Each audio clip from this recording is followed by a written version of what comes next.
You're listening to Guardian Angel Academy, Year 1, Renegade, by Tamara Hart Heiner, read for you by Andy Garcia Roos. In the beginning there were two realms, Shamayim, where the superior celestial beings dwelled in light and glory, and Sheol, where the forsaken or dejected beings were sentenced to languish in darkness and misery. Chapter 1.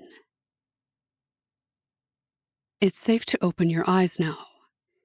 My stomach dropped in churning anxiety as the thick, dark embrace of the archangel's wings opened and spread away from me.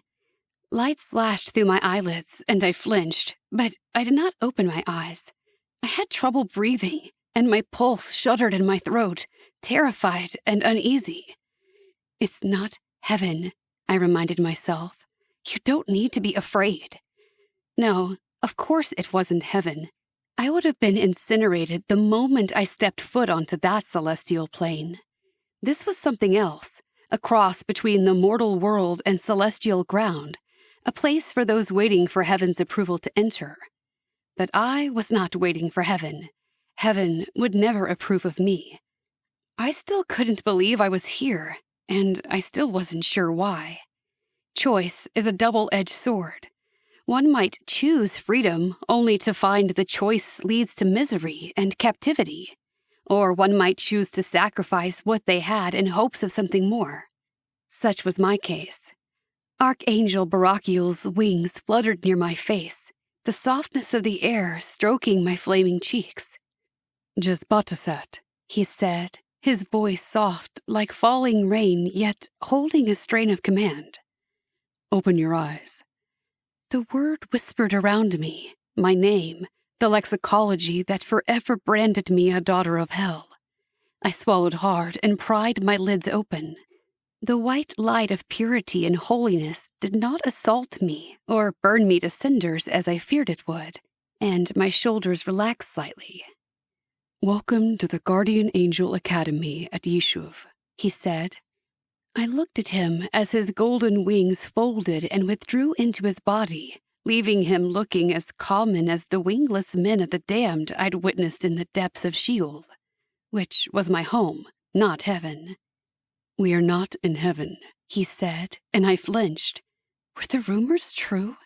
Could angels read the thoughts of lesser beings? "I know that," I snapped, "and you should learn respect for privacy." But my words lacked any venom.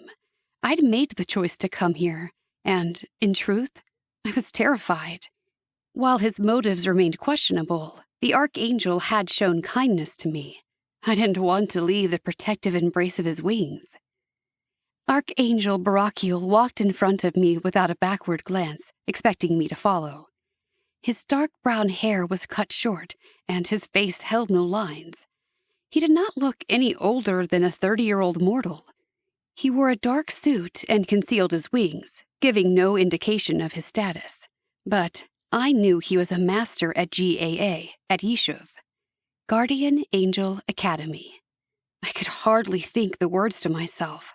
I was the newest enrolled student at GAA, but there was no hiding what I really was. In a few brief moments, every student at the academy would know. And they would hate me. "Where are we?" I asked. "Are we still in Gehenna?" Gehenna was an in-between land, a spiritual realm where the newly dead souls gathered to acclimate to their new status before moving on to a more permanent destination. It was a neutral plane, and I'd been deposited there from Sheol, so Barachiel could retrieve me. He had too much light to descend to Sheol. But this place felt too solid to be Gehenna. "This is Arcadia. It's a hidden realm within Earth itself, a land of peace and harmony that can only be reached by those who know the way. All 3 campuses are here, though Yishuv is the biggest. You will only see the other 2 if you show talents that lead to their specialties." Peace? Harmony? Words foreign to my being. Goosebumps popped up over my whole body, and I shuddered, feeling the invasion of righteousness to my soul. "Where's the campus?" I asked, drudging the words up from somewhere. "In front of us. We will arrive when you are ready." I nodded. I would not be able to return to Sheol until I knew the location well enough to travel between the two. I would stay put until then, just to make sure I didn't get lost. Hell would freeze over before I'd ask an angel for help. An angel. Hatred for the celestial beings, the ones who placed themselves at a higher standard and thought they were superior to my kind, bubbled up in my chest. How would I tolerate going to school with them, learning their ways, sharing a room with one of them? I glanced at Barakiel, wondering if he heard my thoughts. He said nothing.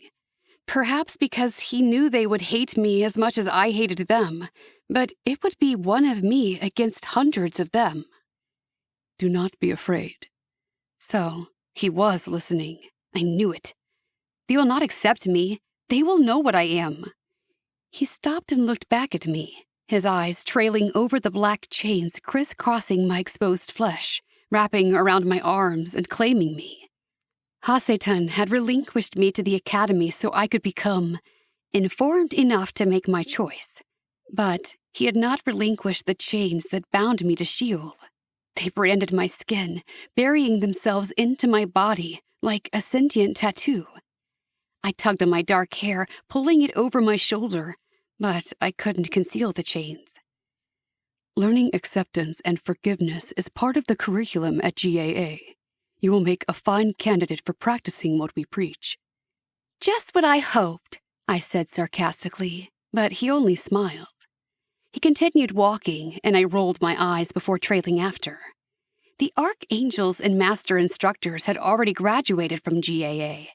Supposedly, they had mastered their baser emotions, and it would take much more than the attitude of a Forsaken to rile him up. We walked for an eternity through rolling green hills and fields of purple grain and deep valleys with winding rivers. Would he let me wander forever? Peace and harmony weren't so bad. I could live out the rest of my damned forever here. "Jezbatasat," he said, interrupting my reflections. "It's time." I stopped walking and steeled myself for my first glimpse of Guardian Angel Academy and GAA's first glimpse of me. "Just Jez," I said softly. "Tell them my name is Jez." He nodded, and I sucked in a breath. The horizon wavered, trembled, and then the snow-capped mountains in the distance became obscured by tall, spherical buildings. I caught my breath in spite of my determination to remain aloof. I'd never seen structures like this in the land of fire and brimstone. One twisted up so high, the final spiral disappeared into the clouds. Others appeared as medieval castles, squatting possessively over the perfect grass. "This is a school?" I said in awe. "This is your school," he said, "as long as you wish it to be." I saw students now, wandering the grounds dressed in dark slacks and skirts. Black and white wings jutted out from their button-up shirts, folded tight against their bodies or spread wide like an eagle's as they milled about, school books in hands. I had not seen adolescent angels before. All of the mortals who died in their adolescence went to Gehenna and were offered the location of their choice to finish out their learning. If they chose to descend to the dark world, they lost their youthful appearance and continued to age through the coming millennia. But they didn't die, because only angels of light were allowed to be young.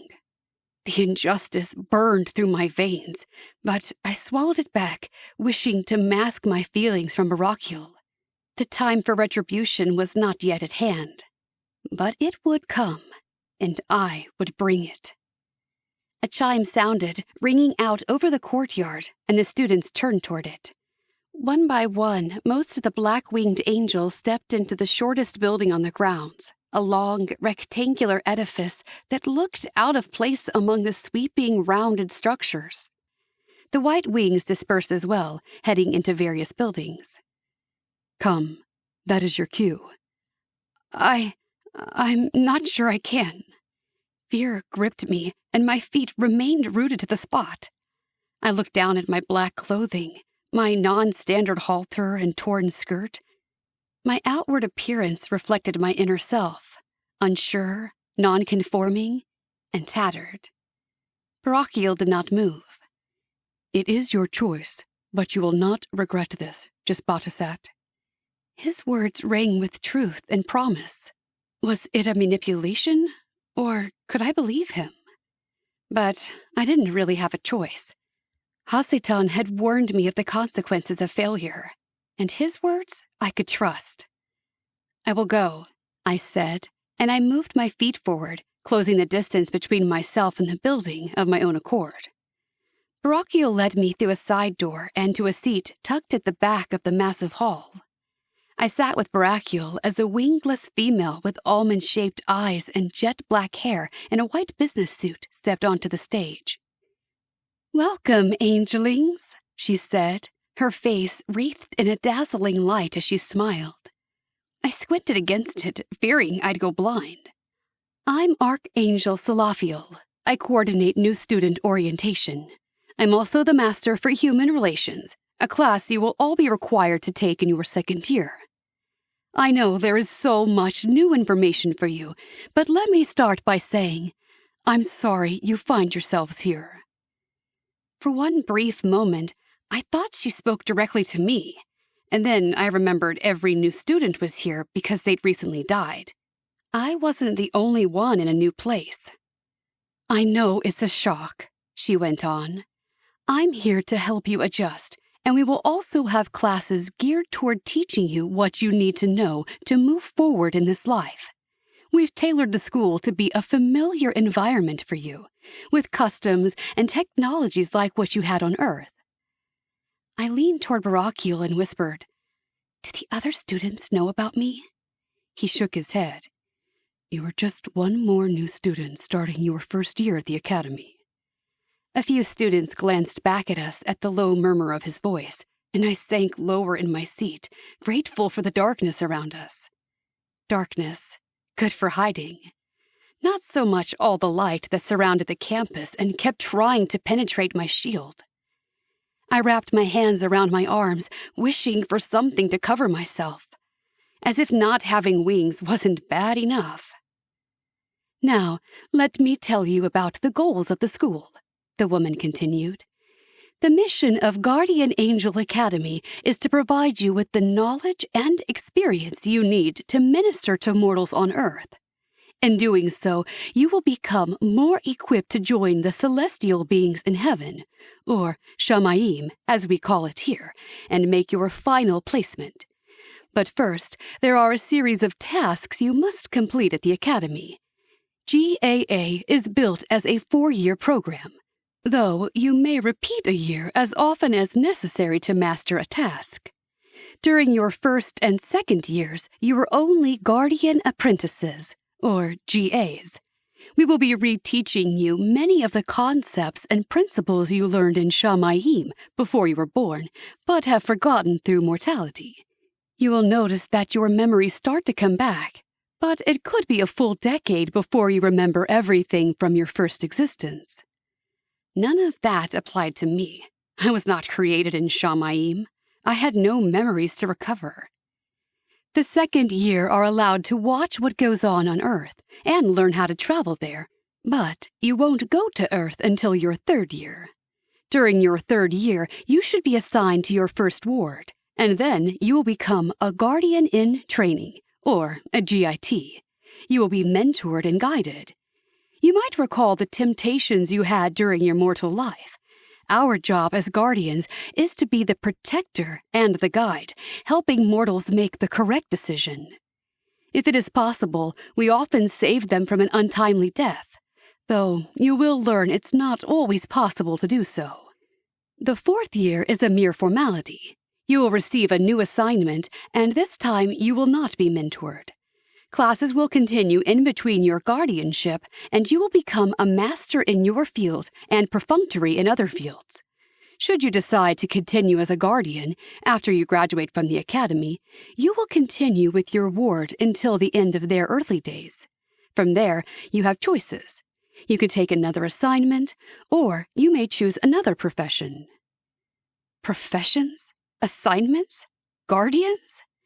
The words swirled around me, and I grasped at their meanings, trying to clutch the intangible. Angels got to choose what they wanted to be? There were options? How could one make such a decision? There were no choices in Sheol, no consequences for me to weigh. I felt overwhelmed by the idea of making a choice for my existence. What if I chose the wrong thing? Now, a little about your field. In a moment, we will move all of you to the manifestation room. This is a room full of light and energy. Your spirit will be a magnet to these energies, and you will discover a propensity for a certain gift. That doesn't mean it's your only gift, and it might not even be your strongest. However, each of the 3 GAA campuses specializes in teaching skills for one of these gifts. Depending what you manifest, you could stay here at Yishuv, or go to the academy at Zion, or the academy at Sinai. About this time, there's always a student who wants to know what happens if they drop out of school. She smiled at the angels around me, but they looked as nervous as I felt, too uneasy to return her warm expression. You'll soon learn that everything is about choice here. If you do not wish to continue at GAA, you are free to go. We'll show you your options and let you choose what you do next with your life. I snorted and rolled my eyes, sinking lower in my seat. Yes, heaven was all about choice. The choice to choose them or choose eternal damnation. I could just imagine what the options would be for any student who tried to leave the academy early. However, most of you will want to stay. The academy is a spiritually fulfilling and emotionally connecting place. You'll make friendships here that will last you throughout eternity. You'll come to understand yourself and the universe around you in ways you didn't know possible. Oh, one last thing. She looked out at everyone, and suddenly, from behind her back, golden wings sprouted. A murmur rose up from the students, and even I had to admit they were impressive. The tips of the wings sparked and glowed, and she opened and closed them for effect. I'm sure you've all noticed your new wings. She'd broken the solemnity, the fear that paralyzed them. Some titters and chuckles echoed from the seats. Each of you has a set of black wings, symbolic of your decision to follow the decree from Shamayim and go to Earth. When you finish your 2nd year and become a GIT, you'll receive a set of white wings. Your assignment and other humans won't see these wings, and once you graduate from the academy, you can make your wings retract at will. The white wings will be your last set. Though you have these beautiful wings, let me remind you of one thing. Flying is not allowed on campus, except at the skyball pitch. We are not owls to spend our time flapping about. She smiled to take any sting from her words, and others laughed with her. A few of you, 1, maybe 2, may end up becoming one of the heavenly hosts. You will understand why as you finish your education. I understood why, and my heathen ichor boiled in my veins. Because war was an eventuality. Sheol knew it. Apparently heaven did too. I immediately banished the thoughts. The angel beside me could invade my mind, and I needed this guarded and private. If you feel the call to join the heavenly army, if you have a desire to serve in such a capacity, please let us know. After you manifest today, a master from your particular campus will find you and take you home. This campus, the Academy at Yishuv, is home for all Empatia angels. The Academy at Zion is for the Metamorphosas. And the Academy at Sinai is for the Tellies. Don't worry if none of those terms mean anything to you. By the end of today, you'll understand. Your campus is your home, and the angels you meet today are your new family. You will take your meals with them, have classes with them, spar with them, and room with them. They will not take the place of the familial bonds you had with your mortal family, but they will fill a spot you didn't know was empty. So get to know your fellow angels and don't be afraid to open up to them. I studied this woman as she spoke, noting the other angels standing silent guard behind her. Their expressions were calm and benevolent, yet somehow the sight of the 6 of them, endowed with heavenly power, sent chills down my spine. They could destroy me in a matter of moments. They could tear me apart limb by limb until every atom that made up my essence was scattered to the universe. It had been done before. Chapter 2. The woman finished speaking, and the lights went on. I shrank even lower and considered crawling out along the floor. I thought they would notice me, but the students did not disperse at once. They formed groups of 3 or 4 and talked, their faces glowing, their mouths turning upward in smiles. How did they seem to know each other? Weren't we all first years? They've been trickling in from Gehenna for several weeks, Barakiel said, and I scowled. The students gather here until they manifest and are sent to their official campus. First years cling to each other. You're all in this together. No, we're not, I breathed, and then I winced. I shouldn't have said that out loud. He stepped into the aisle. Come, Jez. I darted to the Archangel's side. I wished he would pull those massive wings out again and shield me from view. He crossed the grass courtyard quickly and led me into an X-shaped building with arching entryways. He pulled open a heavy door, and we stepped into a hallway with marbled flooring. The air inside felt slightly cooler than outside, but without the mild breeze. This is so modern, I said, thinking of the grand palaces I'd witnessed on Earth. I expected something more ancient and less comfortable. GAA looks and feels this way because it is what the students of this generation are familiar with. It has looked and felt very different in times past.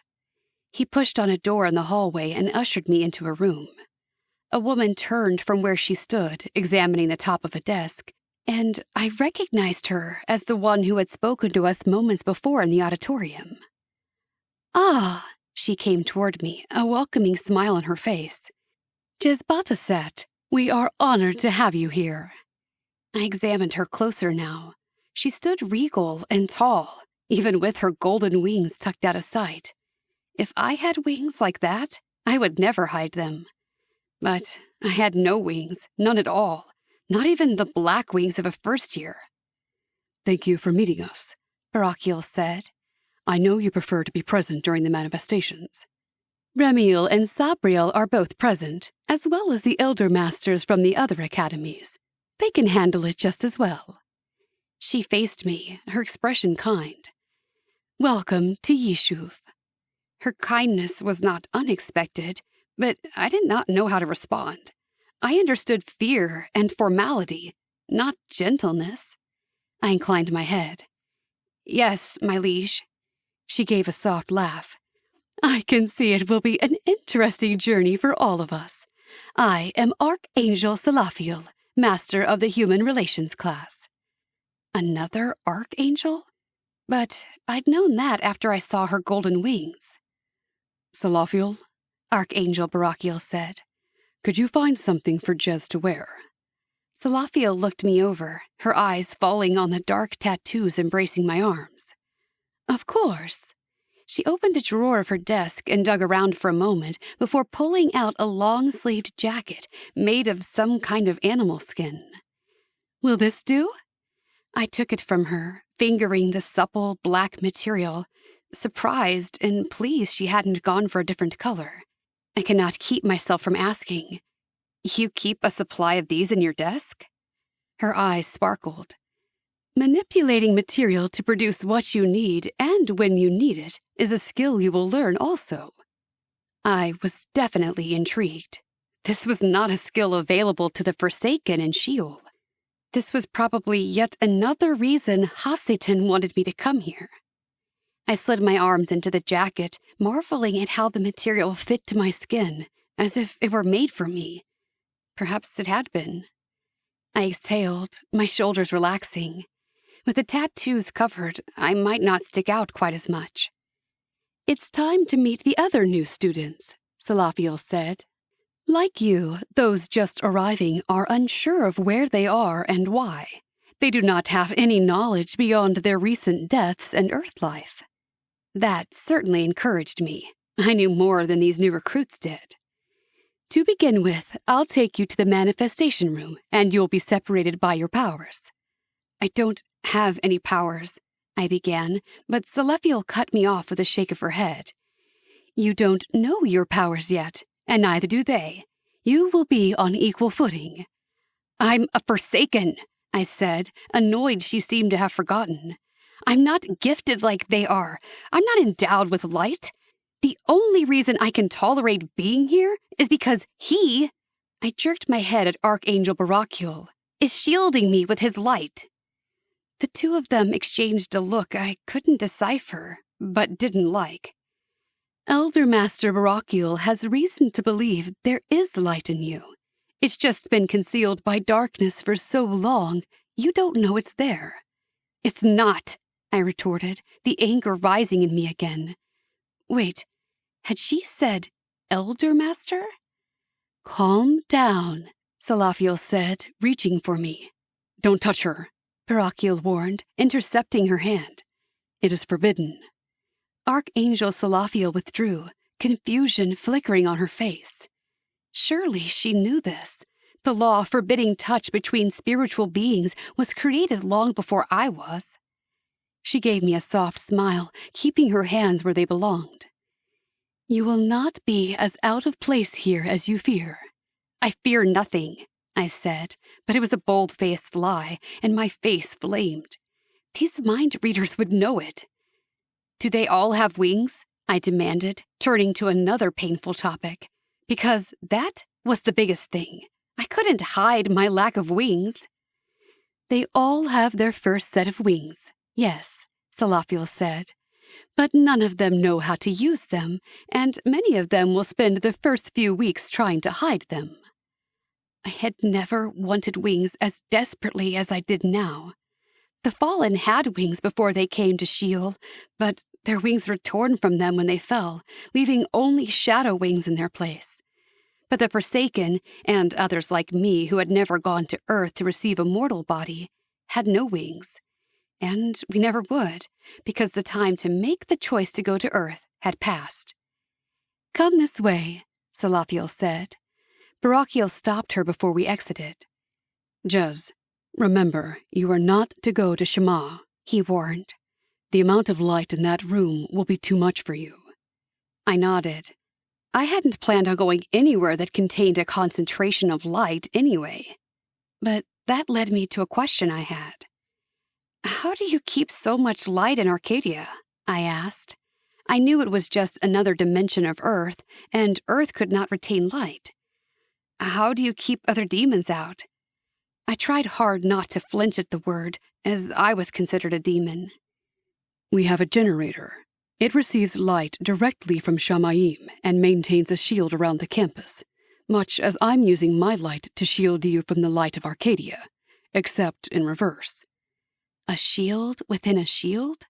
So much to wrap my mind around. And we keep the location of Arcadia, and the campuses in particular, a carefully guarded secret, Salafiel added. Baracule went one way, and Salafiel guided me from the room. We walked down the corridor and out a door at the back of the building. Did you say you called him Elder Master? I said, trying to sound bold, even though speaking to her took tremendous courage. Baracule is not only an archangel, she said, crossing a dirt path and leading me to another large building, this one with a tall, arched roof. He's the Elder Master of the Academy at Yishuv. I should have known. As if being an archangel wasn't enough, he had the most power of all the master angels at this campus. Here's the manifestation hall, she said, coming to a stop. It's also the greenhouse. I tilted my head to examine the building. She opened the door, and I kept my head back as we entered, taking in the tall ceiling full of large windows curving over us. Though tall enough for multiple stories, it only contained one. Hundreds of other adolescents crowded the room, looking a lot like me in their mortal clothing. A few glanced at me, but not with any more curiosity than they eyed each other.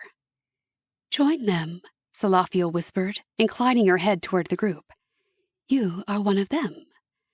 I moved closer, my eyes captivated by the black wings sprouting from the shoulder blades of the nearest girl. I looked over her in her earthly apparel all the way down to the pink shoes. She saw me staring and shot a glance at her wings as well. "I keep forgetting they're there," she said in a hushed voice. Leaning toward me, she said, "Did you hide yours under your jacket? I tried to pull my shirt over them, but they won't fit." She blinked, blue eyes wide. "I guess we're dead. One second I was cruising in the car with my boyfriend, and the next I was in... What did they call that place? The waiting place?" "Gehenna," I supplied. "Yeah, I was there being told all kinds of crazy stuff." I nodded. Yeah, the word stuck to my tongue. Communicating with other beings wasn't something I had much experience with, not unless I was tempting them to commit a sin. She offered a fragile smile. "I'm Kenzie. At least, I was. They told me I have a different name here. I can't remember it." Her smile wobbled and liquid shone in her blue eyes. I studied her. She seemed distraught. That never bothered me before. Why did it now? "I'm sure they'll remind you." "What's your name?" "Jez." "Is that your Earth name or—" "My real name." She nodded. "Jez, do you think my boyfriend's here? No one will tell me if he died also." I don't know. Her questions were making my head ache, and I didn't want to talk anymore. "Welcome, new students." Our eyes were drawn toward the front of the massive room, where Salafiel and Barakiel and several other angels stood in a line, smiling at us. While she was dressed in typical modern Earth clothing, others were dressed in loose robes or form-fitting apparel. "You may call me Master Salafiel. I know you're still accepting where you are and what this means, but let me reassure you, your life is far from over. There is so much to accomplish as a heavenly being, and many of you will find missions and journeys to fulfill in this part of your life. This is in reality your third existence, and as such, we will use that word more often. We have gathered you here in this room because it is thick with life and creative energy. Perhaps during your mortal existence, you sometimes felt like you could do more, like you could be more. You sensed a power deep within you, urging to get out, but you were restricted to the limits of a physical body in a physical realm. The energies in this room will encourage your gifts to manifest. Discovering where your talents lie will help us know what campus to assign you to. However, as you develop your potential, you may find you are better suited for a different course. If at any time any of you wish to exit GAA, we will honor your choice and discuss your options with you. While you are a student here, there are many regulations we expect you to adhere to. None of these are meant to restrict your freedom, but to keep your future choices open. When you arrive in your dormitory, you will find a bag with your school supplies on your desk. You will be given a special book called an agenda, particular to you and your needs at the academy. Study the rules, because ignorance is not an excuse for infractions. If you choose not to abide by the regulations, you also choose not to continue as a student here. Not everyone graduates, and that's okay. There are many roles in Shamayim, and many ways for you to serve in the kingdom without a formal education. Right, I sneered. Did they really think they had a choice? If they didn't adhere to the commandments of the academy, they'd join the fallen in Sheol. I personally knew hundreds of angels who had suffered this fate. Whichever campus you're assigned to, there will be a second-year student to help you learn the ropes of the academy. This student is referred to as the team lead, and they'll help you understand everything expected of you here at the academy as you transition to this new existence. You'll stick together by dorms, but begin to separate out based on your specializations, which you won't discover until later. And the Academy Masters will help you with your gift. Gift? The girl called Kinsey ran her hands together in nervousness, but my eyes were drawn to her wings, which fluttered and touched their tips together. Now, Master Salafiel continued, each one of you close your eyes and draw on your earthly memories. Find something or someone that represents love and light and hope to you. Think on that memory. Let it grow within you until it fills your entire being. I looked around at the other students with their eyes closed. There's no need for me to do this exercise. I had never experienced love or joy or happiness. Not that I was unhappy or discontented. I simply was. Not the case for these students. Their faces showed various emotions, from rapture to pleasure, even to tears. A shower of sparks sprouted over the head of a boy, and he opened his eyes with a gasp. Did I? One of the master angels had already descended to him, smiling and nodding. Congratulations, you are an empatia. You'll stay here at Yishuv. This is your campus. What does that mean? A girl said, looking more alarmed than excited. His gift lies with emotions. Another girl gave a cry as rose petals formed in mid-air and dropped around her feet. These are the petals from my quinceañera. How can they be here? Another angel, this one dressed in loose pants and a tight, long-sleeved shirt, stepped up to her and placed a hand on her shoulder. You're a Telly. You'll learn more about your gift at the campus at Sinai. You are able to accomplish things with your mind. I'm a master from that campus, and I'll lead you there once we've found all the other Tellys. Around me, students were discovering their powers. One boy transformed into a small dog, yipping and wagging his small tail. Metamorphosa, a woman master said, smiling at him and patting his head. You'll accompany me to the campus at Zion. I swiveled, marveling, and I noticed I wasn't the only one doing nothing. Another human boy stood a few paces from me, his eyes narrowed, peering at the excitement and wonder around us, as if it were all a trick. Yet I could see his power, even if he didn't. Darkness radiated off of him like the sun during an eclipse, brilliantly hidden and deceptively blinding. It called to me, drawing me toward him. Without even meaning to, I moved his direction. Chapter 3. His eyes lighted on me, and his head turned slightly to watch my approach. Did he see the same darkness in me? Who are you? He asked when I halted inches from him. Are you a teacher? I shook my head. No, I'm a new student, like you.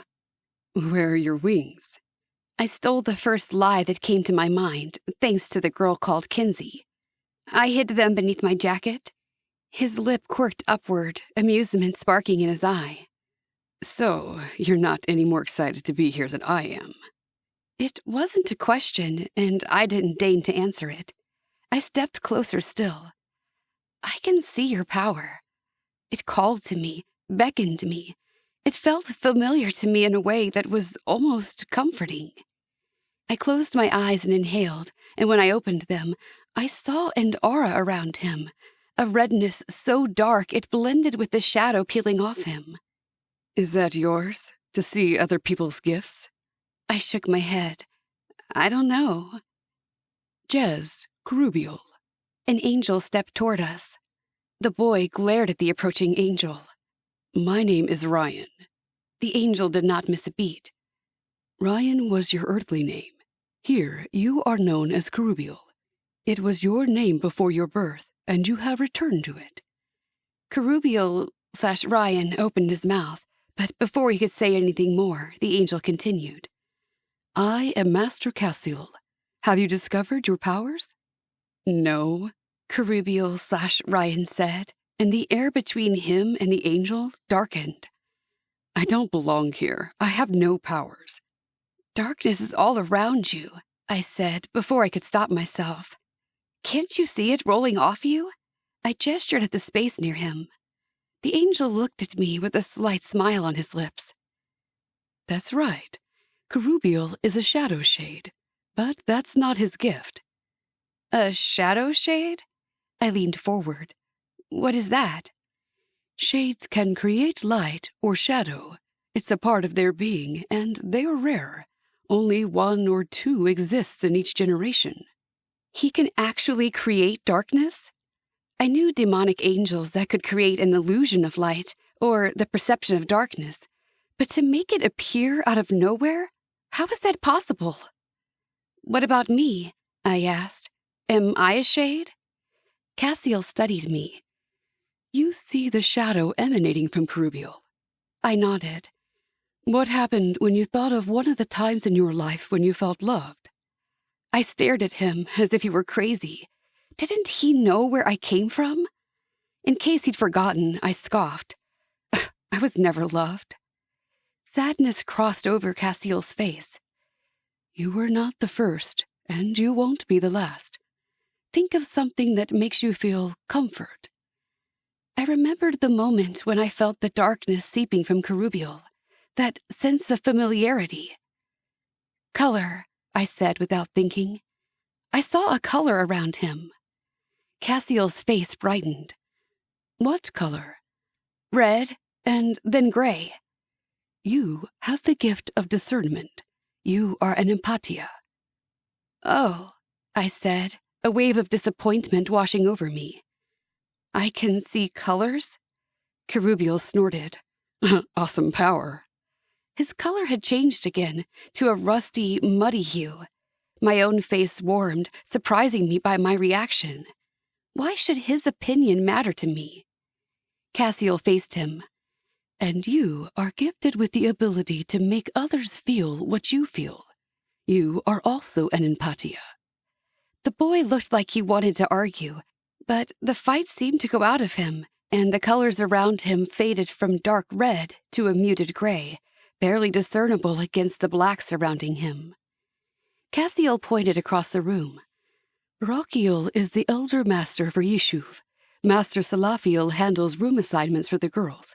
Go tell her, and she will assign you a room. Come, Kerubiel, I will take you to your room. The boy didn't correct Cassiel this time, but allowed him to guide him toward a gathering group of students. Have fun coloring, Kerubiel called to me over his shoulder. He mocked me, but even so, I took a step in his direction, a part of me yearning to follow him, to curl up in his darkness. I shook myself and continued toward Salafiel. I would see Kerubiel again. The girl Kinsey was also in the group of students who gathered around Barakiel. Welcome to the Academy at Yishuv, angels, he said. Angels. The word brought an unpleasant tingling to the back of my neck, and I ground my teeth together. No one had ever called me an angel before. I wrapped my arms around my body, cupping the elbows of my long-sleeved jacket. I wasn't one of them, and it wouldn't take long for them to figure it out. All of you are what we refer to as empatia, or empathic angels. Each of you has a gift rooted in emotion, whether you can create emotions, share emotions, feel emotions, or see emotions. That doesn't mean it's your only talent. You'll discover many others as you go through your academic learning, especially the ability to manipulate the elements. It turns out that nature is the Earth's way of expressing emotion, and so empatias are frequently skilled elementals as well. Even in the areas where you are not strong, you'll be required to take classes and become at least basically proficient. Our dorms are located to the left of the administration building. Inside your room, you'll find your school uniform. I know it will take a few days to get used to your arrival here at GAA, so put the uniform on when you feel ready. Until then, you may wear what you are comfortable with. My heart gave a little patter of relief. I could keep this jacket on, and no one would remark about it. I could even continue to pretend my wings were tucked up inside the black material. You will also find in your room your school supplies. Please familiarize yourself with your schedule and the campus. Step forward when I call your name. I will be assigning you a roommate." He consulted an open book in his hands, and I wondered how he'd already gotten the names of the Empatias written within. "Daniel." After a moment's pause, a boy clad in tight blue slacks and a looser shirt stepped forward. He tossed a lock of thick black hair from his face. "Aramil." This one took even longer to come forward, and the boy's face was nearly as red as his hair, but he joined Daniel. I scrutinized them as they faced each other. Daniel looked a few years older than Aramil, who looked like he'd just crossed into adolescence, maybe 14 or 15. Neither seemed extremely comfortable to be here. Barakiel handed each of them a small white rectangle. "You're in room 219. A map to the dormitory is on that paper, and your room number, if you forget."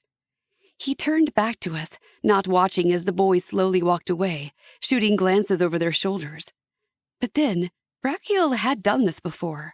He must know they had nowhere to go except to their dorms. "Iblis." No one stirred, and Barakiel's eyes scanned the group of us before landing on someone to my right. "Iblis," he repeated. "Oh!" The girl Kinsey jolted forward. I forgot! That's my new name!" Her pale skin also took on a pink tint, and a yellowish color emanated from her skin, coloring the air. I touched my own face, curious by her and Aramil's apparent physical reactions. Pink skin, red blush, yellow aura. While my body was the same now as it had been in hell, I had very little experience with emotions. There had been no need. My actions were chosen for me, and I was guided and instructed on what to do and how to act. There was no room for thought or feeling, except the ever-present anger and resentment that surrounded everything and everyone in the lower kingdom of Sheol. The unfairness over being cast out sent my skin broiling, and I wondered if I wore the same colorful expression of those emotions on my cheeks. "It's your old name, and you'll get used to it soon enough," Barakiel said to her, his tone kind, as always. Jez. Something cold slithered through my veins at his almost slip, and I lifted my chin, glad he'd caught himself. My name gave away my lineage, and I'd prefer to keep that under wraps as long as I could. But also, I felt a smug reassurance as I stepped forward to stand next to Iblis/Kinsey. Even the archangels weren't perfect. Iblis/Kinsey's face had split into a smile so wide it looked painful. She reached out as if to grab my hand, but I jerked back before she could, and her smile dimmed slightly. "Roommates," she said, her voice breathy. "I'm so glad. At least it's someone I know." "Yes," I said, clutching my hands together. Why had she tried to touch me? Didn't she know it was forbidden? Had no one told her? I glanced around at the new angels beside me with a sudden dread. Maybe none of them knew. I would have to be on my guard. "You are in Building Aleph, in room 102. Barakiel handed us each the white rectangle, and I noticed he, at least, was careful not to touch me. He had already turned away to call the next students, and I turned the rectangle over in my hands, studying it. A map of campus was imprinted on one side beside circular symbols, and it was hard and cool to the touch. The other side held the school emblem, the golden hexagon with the creation symbol inside. "Come on, Jez," Iblis/Kinsey said. I lifted my eyes and realized she'd taken several steps toward the exit. "What is this thing?" I asked, following her. She walked faster, as if eager to leave the manifestation hall. "Looks like some kind of card." She turned it over in her hands. "It says GAA on it and has our room number. Maybe it's like a student ID card." "It says GAA?" I murmured, studying the symbols while hurrying to keep up with her. She stopped and gave me a longer look. "Can you read?" I shook my head. I never learned. The Forsaken did not read. Even Fallen who learned to read on Earth lost the ability to distinguish between the symbols in Sheol. Her eyes went wide. You must have had a very sheltered life. You could say that. I was beginning to get a sense of what my learning curve would be. Not only did I have to keep up with the angels and their studies, I needed to quickly educate myself on Earth life, as everything at GAA was tailored to imitate the mortal experience the angels had just left behind. I felt sweat break out along my hairline, a physical reaction I knew was due to stress and not outside conditions. I had never sweat before. My body, though only a spirit, was created after the likeness of mortality, with ichor instead of blood running through my veins. I was as capable of any body function as a physical being, but I didn't know what that meant. Not really. I'd never had the need to experience most body functions, including sweating. Iblis/Kinsey led the way, as if she had already memorized the campus. 3 multi-story buildings with windows on every floor surrounded the X-shaped building, which I realized must be the administration building. Are those the dorms? I asked, pointing. Yes. In front of each dorm was a plaque, again with large letters on it. I assumed it must announce the names. This one's ours, she said, heading to the one on the far left. I recognized the GAA symbol on the plaque, but the symbols beside it were unfamiliar. I paused to trace my fingers over them, wishing I could decipher them through touch. How did you discover you're an empatia? She asked, waiting for me to join her on the sidewalk. I left the plaque and pressed my lips together. The boy next to me. I saw him ringed in shades of red and gray. Me too. I mean, something similar. I saw colors leaping around the girl, who had actually become a squirrel, beside me. I wonder what the colors mean. That boy, Daniel, he made fire come out of his hair. So they said that makes him an empatia also. She pulled open a rectangular door and we both stepped inside the building. Inside stretched a hallway lined with doors. A staircase beside me indicated more hallways and doors above us. The floor and walls were a soft gray, almost white, the doors a light blue. The whole effect was ethereal, as if we'd stepped out into a hallway in the clouds. We got so lucky being on the first floor. We won't have to climb the stairs every day. Iblis/Kinsey counted 2 doors and paused in front of the room. The tall doors had ornate wooden panels, but there was no handle, nothing to indicate how to open it. She pulled out her card and waved it at the door. She frowned and pressed it against the decorated wood. "What are you doing?" I watched her curiously. "I'm trying to open the door. I'm sure this card works like a key or something, but I can't figure out how to get it in." She pushed the card into the crack between the door and the wall. Nothing happened. She repositioned herself and pressed her hand against the wood as she studied it. Suddenly, the door swung inward and she gasped and jumped back. "What happened?" I asked. She narrowed her eyes. "Apparently, we just have to touch the door. How do we close it?" She took a step back into the hallway and the door swung our direction, closing in front of us. She gestured at me. "You try it." I stepped forward, hesitant, and pressed my hand to the wood. Again, the door swung into the room. "Huh!" she crowed. "How neat is that? Just our touch opens the door." "Neat," I echoed. "Maybe we'll want to climb the stairs for exercise."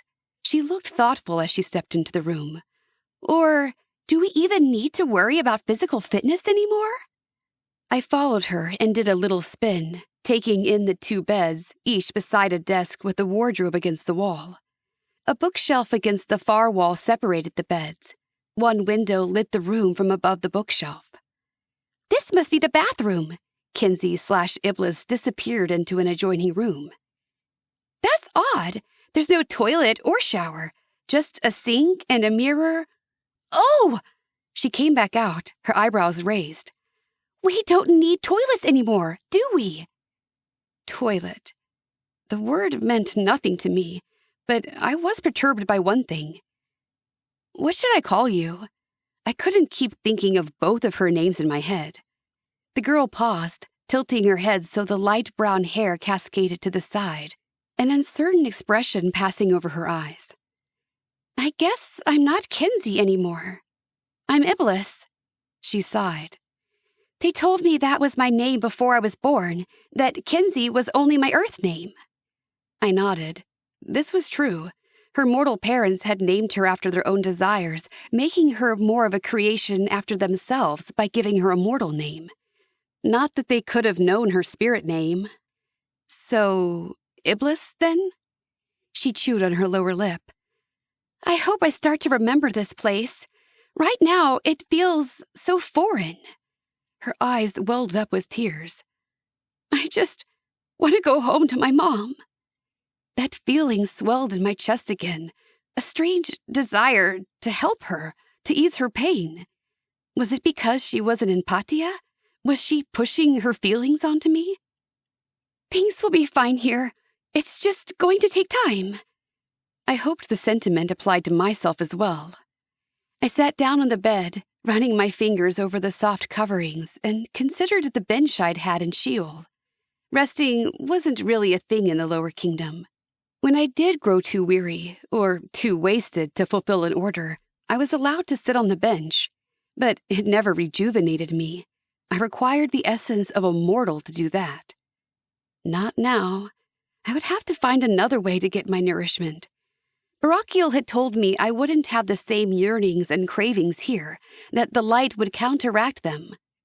I hadn't believed him until now, when I realized I wasn't aching with need. I've never had a bed before, I said softly. What was that? Iblis tilted her head. I hadn't meant to speak out loud. It would lead to questions about my life before here, where I was kept locked and concealed in the darkness, except when needed to carry out a command. Until Hasatan let me out and told me why I was created. Then he gave me a single command and let me loose.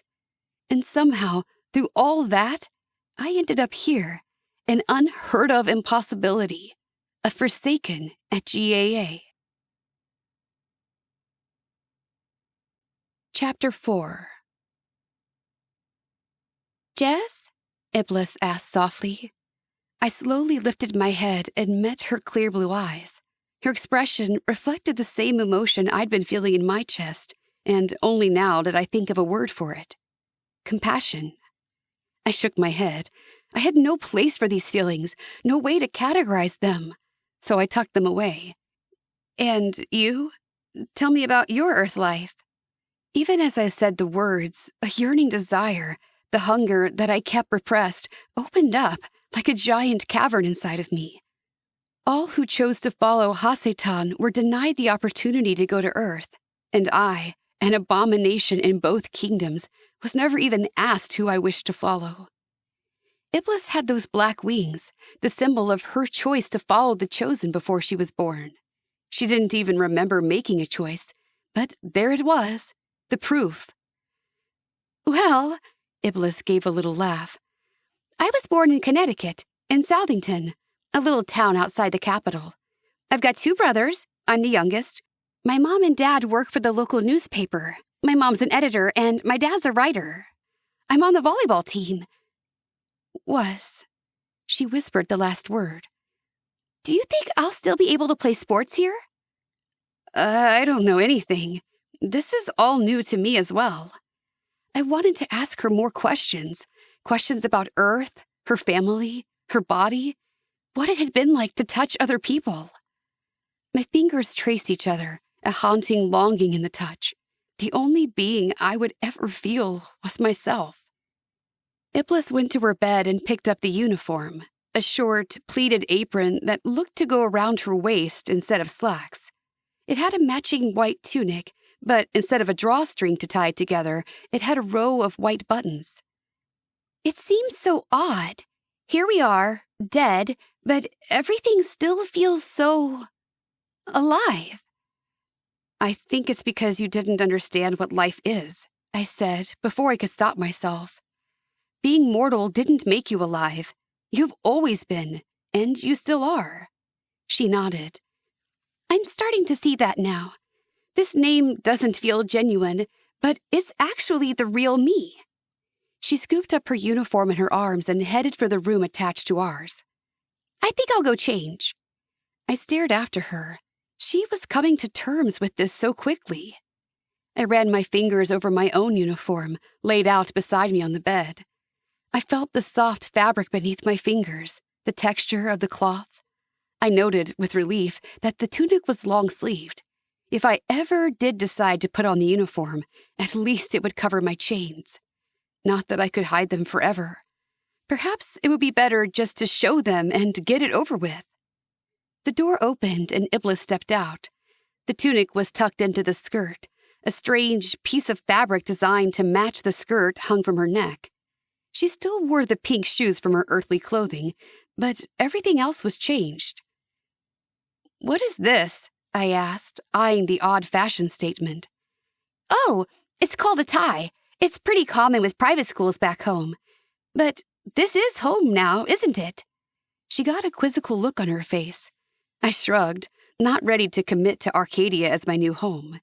But there was a growing part of me that wanted to fit in, experience what it would be like to be a normal angel, just like them, before they discovered my true identity, for as long as I could. Unlike my roommate, I did not change out of the clothes I was wearing. They were all I had ever known, and they fit me like a glove. They represented the person I was when I came here, and I wasn't ready to let go of that. It frightened me to think I might become like one of the heavenly hosts. Instead, I stepped over to the bookshelf and tilted my head, studying the spines of the books. The markings were shimmery and metallic, almost as if someone had painted fire onto the books. "These must be for our classes," Iblis said, joining me. "Such interesting titles. Ancient History of the Titans, Numbering the Stars, Understanding Quantum Physics." She let out a gasp. "You know what this means? All of the secrets of the universe, all of those unanswered questions. We get to know them. That's what we're doing here." I could only stare at her, not sure what kind of understanding she'd just received that hadn't already been obvious. "He's not going to tell us his secrets," I said, unable to keep the derision from my voice. "He keeps that knowledge to himself and a precious few others." I could name names, but I chose not to. She gave me an odd look, like what I said didn't quite match up with her expectations. Well, I would happily enlighten her with the truth behind the story she learned here at the academy, but I would have to earn her trust first. A knock sounded at the door, and we both turned and looked at it. "Come in," Iblis said, speaking first, which was good because I had not even been sure of the proper response. The door opened to reveal Barakiel. He paused in the threshold and nodded at us. "I see you found the books, and Iblis is in uniform." There was no mistaking the approval in his eyes. "I have an agenda for each of you. You will find your class schedule inside." He held a small brown book toward Iblis.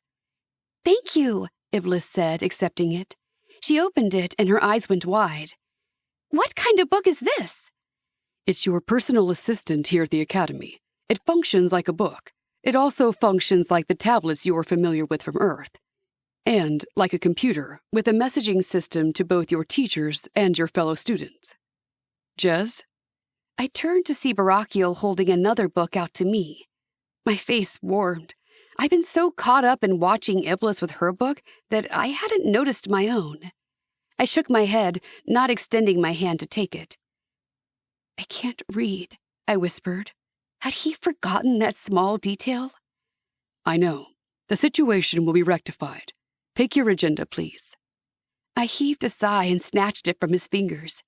When I opened it, it was my turn for my eyes to go wide. Instead of unfamiliar letters, a gray screen glowed back at me. "There's nothing here," I said. Iblis peeked over my shoulder. "How interesting! Mine has a list of my classes. Yours is blank." A single line scrawled across mine, even as I stared. "Please go to the library to meet your tutor for lesson number 1, Iblis read from behind me. She pulled back to peer at me, then turned to Barakiel. "I thought we had classes together, but my first class is Intro to History. Jez won't have classes with the rest of us? Even as first years, you won't take all your classes together, though you will see familiar faces everywhere you go. But Jez will have private classes to begin with. Then she will join the rest of the first years for more advanced learning. Oh, Iblis nodded, an expression of understanding crossing her face. She needs remedial help. Remedial help. I didn't like the sound of it. Judging from how Iblis said it, it couldn't be a good thing. Be on your way then, Barakiel said. I gave a start. Wait, just like that? I have to go meet this tutor? Even Iblis looked surprised. We don't get a day to adjust? You won't need it.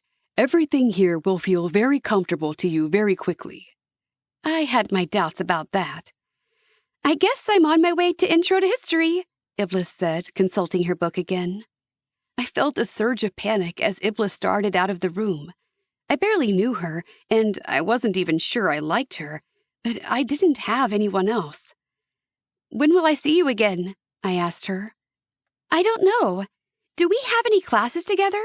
She looked at Barakiel. He nodded. The first years will meet together for after-death counseling starting tomorrow. Jez will be there. But I began, and then I cut myself off. I wasn't ready to reveal that info about myself. A part of everyone died to come to GAA, Jez, Barakiel said, his blue eyes piercing me. I took a step back, feeling the meaning behind his words. Perhaps he was right. In a way, a part of me had died. Or had it. Maybe I just carried hell around under my skin. But that's tomorrow, I said. What about today? Maybe I wouldn't see Iblis until we returned to our rooms. Which was when? All of the academy takes mealtime together, Barakiel said. Meals! Iblis's entire face lit up. We get to eat! Oh, that makes me so happy. She actually clapped her hands, the exact picture of joy. I looked at Barakiel in confusion. But our spirits require no nourishment. Our spirits require as much nourishment as physical bodies do. We just require spiritual nourishment. The food we serve in the cafeteria is created to resemble mortal food. Not only does it satisfy an emotional need, but it is imbued with charity and sacrifice and love. Thus, it has a substantial amount of light, the substance that enables all beings to exist in Shamayim with the Father, Barakiel said. I love food, Iblis breathed.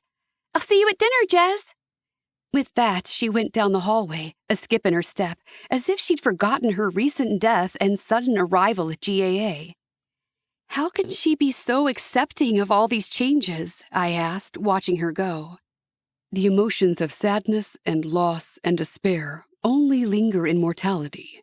In this second existence, the understanding that pain and suffering are fleeting and temporary enables us to process them quickly and move on to the more agreeable emotions. As celestial beings, we still feel those emotions, but we know how to channel them so they don't consume us. Except during grave circumstances when even knowledge of eternity cannot erase the emotional pain of certain events. Her spirit is already attuning itself to the celestial atmosphere. She will adapt quickly and be a brilliant pupil. Well, I looked down at my screen, feeling stupid for asking. Then there was me, the angel so behind I couldn't even go to normal classes yet. Who is this tutor? His name is Malik. He's a year 2, and he's the team lead for your dorm. He is one of my best students, one who greatly understands the challenges of mortality and adjusting to academy life. I've assigned him to you as a tutor. A tutor? Is that normal? Every year, a handful of second-year students are selected to mentor those incoming first years with additional needs. It's not abnormal. However, given the unusual circumstances of your arrival, I felt it necessary to brief him about you. To brief him? Did you tell him? A cold shiver of fear rippled down my spine. So, it was already over, before it had even begun. Everyone would know. Malik's soul is honest and integral, He is someone you can trust. However, I did not tell him who you are." Jezbata said. He didn't tell him my lineage. I exhaled in relief. "I told him where you came from." I jolted. That was almost just as bad. You told him I came from Sheol? That I'm a Forsaken? That would be enough to make this angel hate me. We were sworn enemies. "You can expect he'll have many questions, but it will be up to you to answer them. It is your choice what you reveal or don't." Choice. I gritted my teeth. So far, it didn't seem like all it was cracked up to be. "Follow me," Barakiel said, stepping out of the room. "I'll take you to the library." The library was beyond the dormitories, continuing in a diagonal line behind the tall buildings. If the administration building were a sun, the dorms were the planets circling it, and the outer buildings were moons. The cosmic similarities were not lost on me. The library was the tallest building on campus, the one I had spotted from a distance when we entered Arcadia. Spirals reached into the heavens and disappeared into the clouds. We stepped inside, and I paused in the spacious entryway to admire the grand, sweeping structure lined with bookcases. Even craning my head back, I could not see the tops of them. "Wow," I breathed. "Every book ever written is stored here," Barakiel said. "You can find information on any subject." I fixed him with a steely glare. Any subject? I knew for a fact that heaven withheld critical information from its followers. If they knew the truth about the war, they would have made very different choices. He held my gaze. "Any subject. There is nothing you know, or think you know, Jez, that cannot be taught or explained further." He turned his head, and so did I. "There is Malik." Several desks lined the interior of the library, and sitting at one of them, directly in front of us, was a boy. How had I missed him? His golden brown eyes peered at us, studying me intensely. His brows furrowed as if in disapproval of what he saw, and the magnificent black wings behind him fluttered before folding inward and resting against his back. "Malik?" Barakiel led me forward. "This is Jez. She is the one you will be teaching to read." Malik's eyes glanced Barakiel's direction before landing on me again, scrutinizing me, as if trying to discover my secrets. I pulled my jacket closer, afraid he would somehow see the chains that bound me to the underworld wrapped around my arms. "Malik," Barakiel said, a tone of warning in his voice. "Remember your training." He looked up again and nodded, this time focusing on the Archangel. "I will heed your words." Barakiel nodded. "I will leave you to it. Bring her to the new student orientation in 2 hours." Malik's eyes flitted to mine again, and I saw in them irritation that I'd been left to his charge. My face burned, an unpleasant sensation I was becoming all too familiar with. "Yes, Elder Master Barakiel," Malik said. Barakiel swiveled and left the library. Malik gestured to the chair opposite him at the desk. "Sit." I was not obligated to obey him, and I felt a surge of resentment toward him. I considered refusing. I considered running after Barakiel and telling him I'd changed my mind about all of this. But there was something in Malik's eyes as he appraised me, something like smugness, like that was what he expected of me. I pulled out the chair and sat down. We both stared at each other for a few moments. Then Malik's eyes turned down to the book in front of him. He leafed through the pages. "So," he said quite casually, "you're one of the Renegades."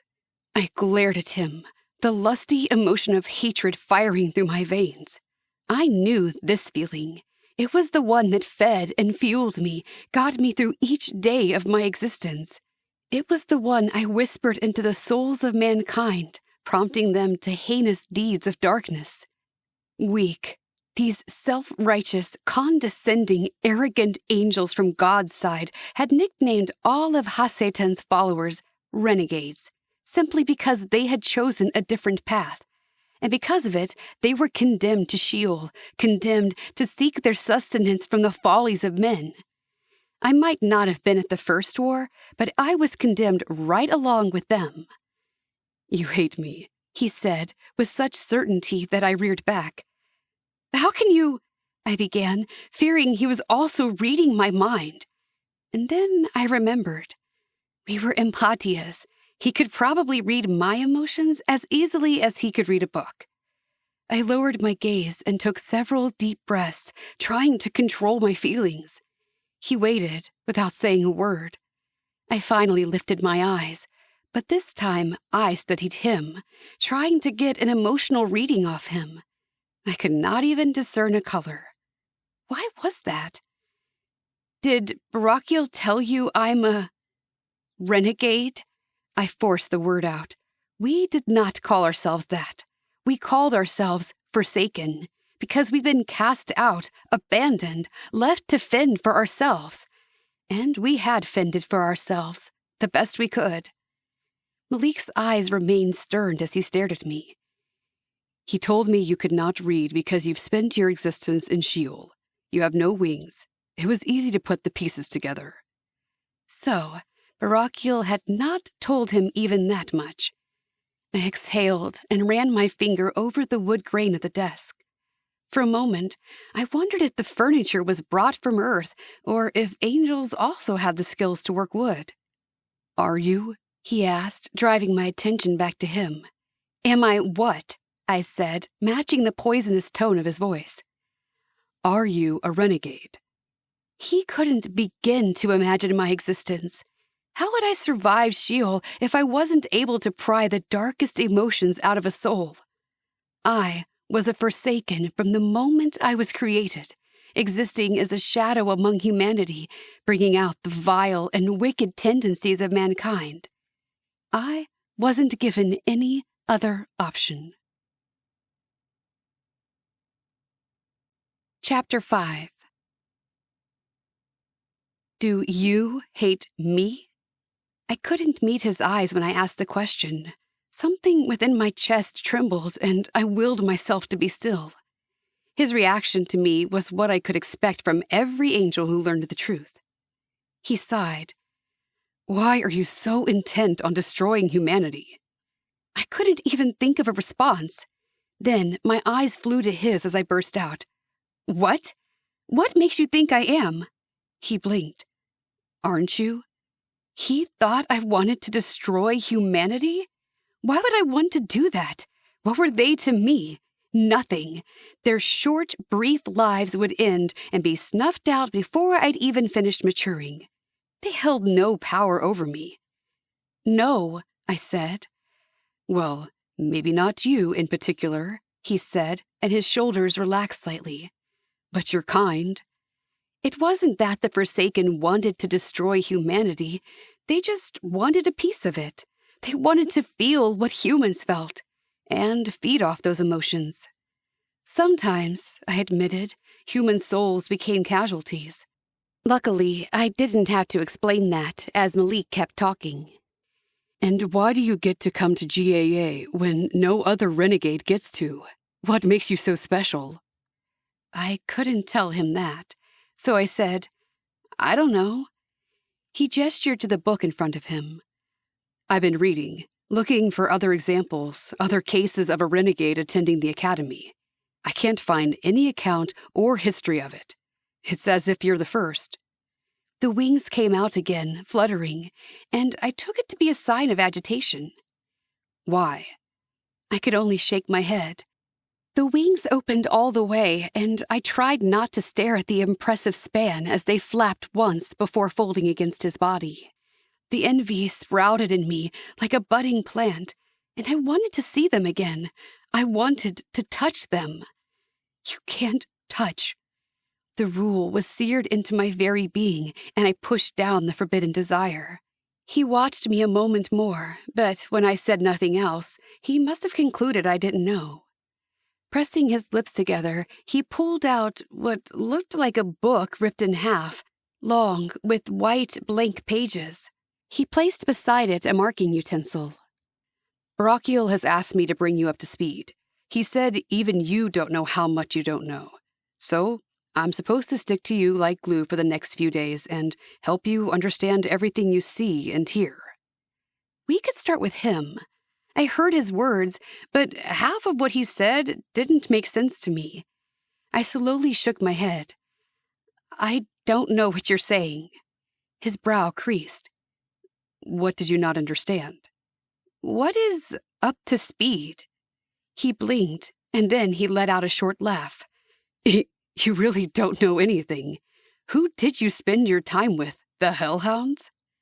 I was left alone in a dark room for most of my existence, I said, lashing out at his humor, except for when I was called forward to fulfill my duties. That cut off his laughter.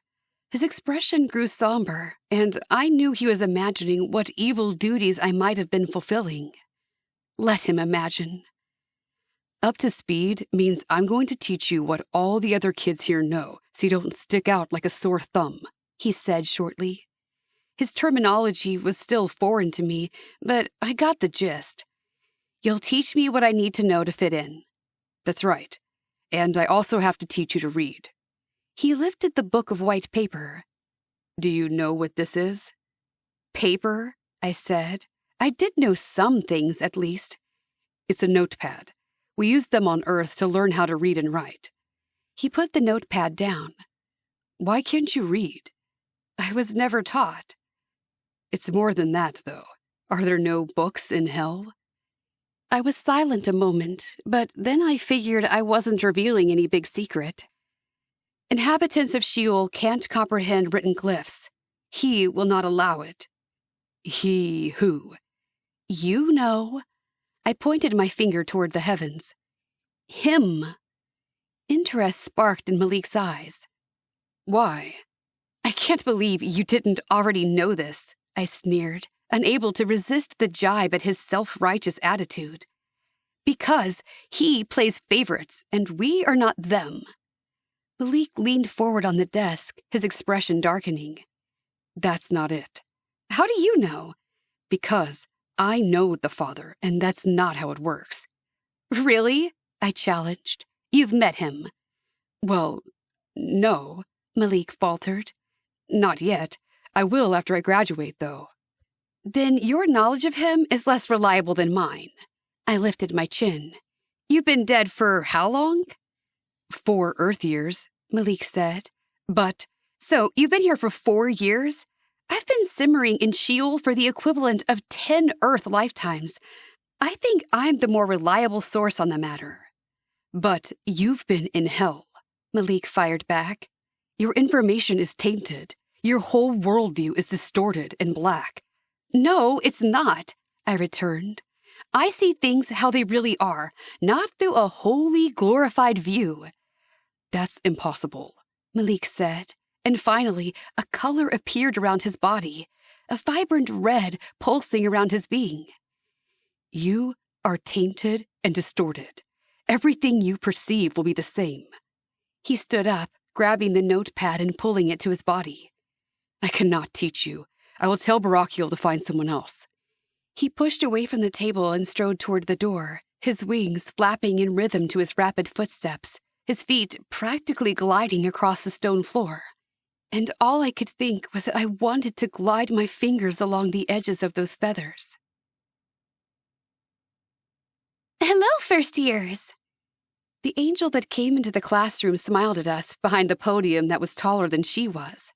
She grabbed a stool and pulled it over, then stood so she could see over it. Ah, that's better. I didn't want to like her. I didn't want to like anyone, not after that horrible encounter I'd had in the library with Malik a few hours earlier. But her tiny stature, quick smile, and bright pink hair made it hard to dislike her.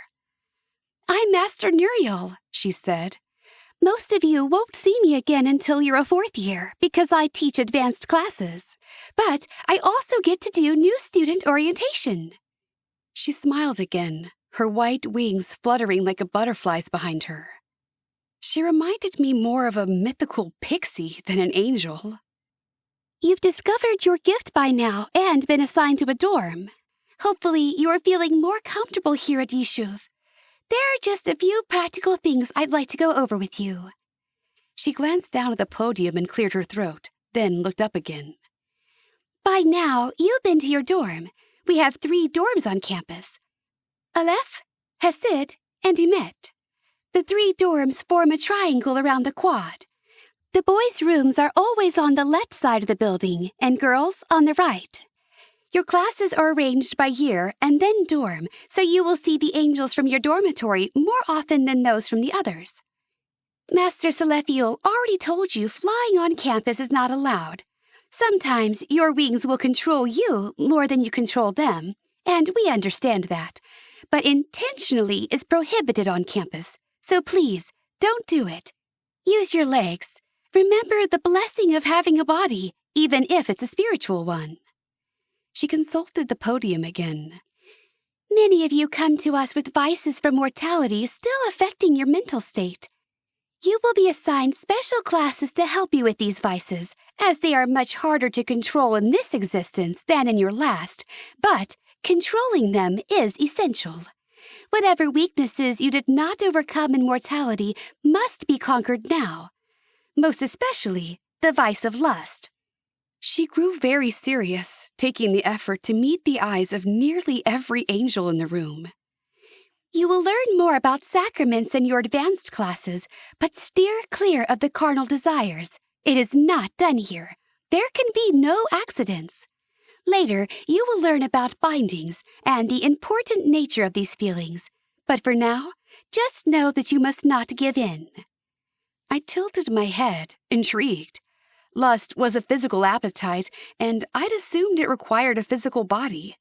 How could angels feel that? Was it simply a leftover memory from their mortality? We do play sports in this existence. That warm smile flashed again.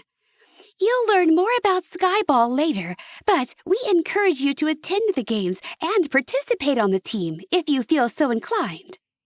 And finally, Shema. Her smile became more reverent. Shema is the evening devotional we hold every day. It's when a conduit opens to Shamayim, and the light of the Father descends upon us and nourishes our souls. You are invited to come, to lift your voices to Him, and get to know the Father who you once knew so well.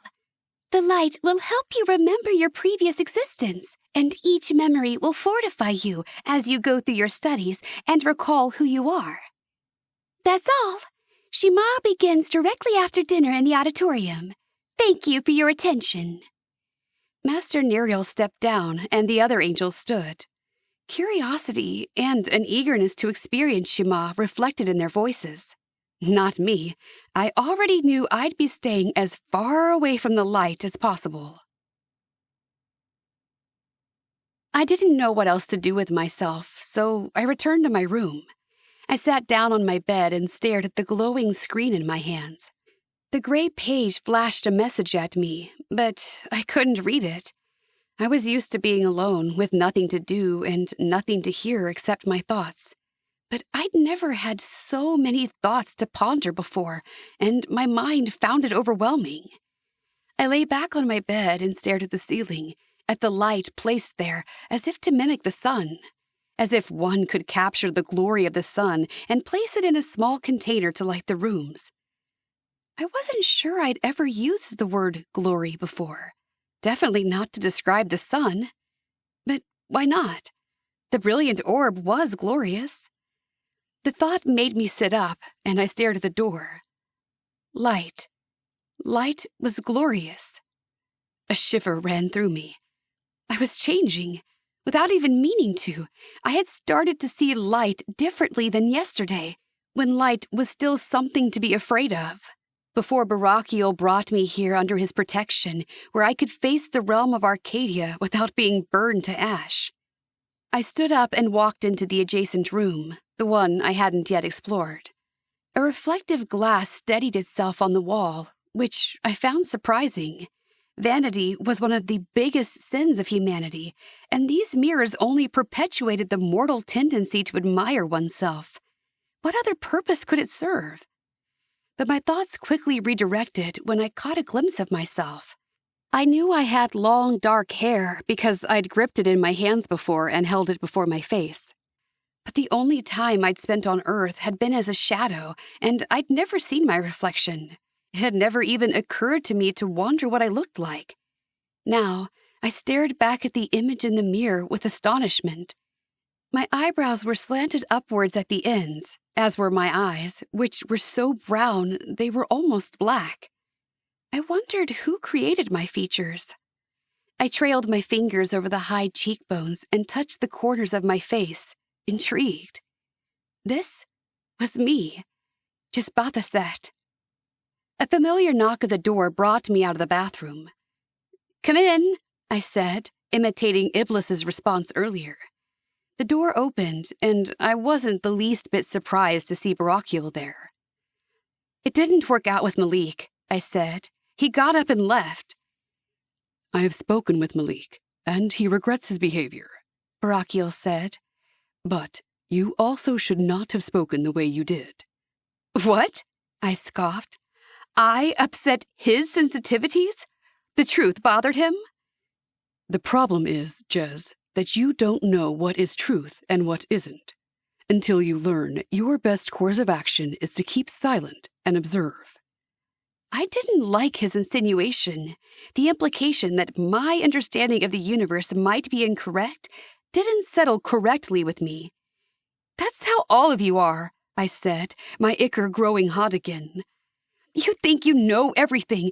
Any opinion that differs from yours, anyone who threatens your authority, any truth that might show you what you really are, you stomp on it, you shove it down, you stifle it as soon as you can. Your followers only come along blindly because they don't know any better." Barakiel did not move or say a word while I raged.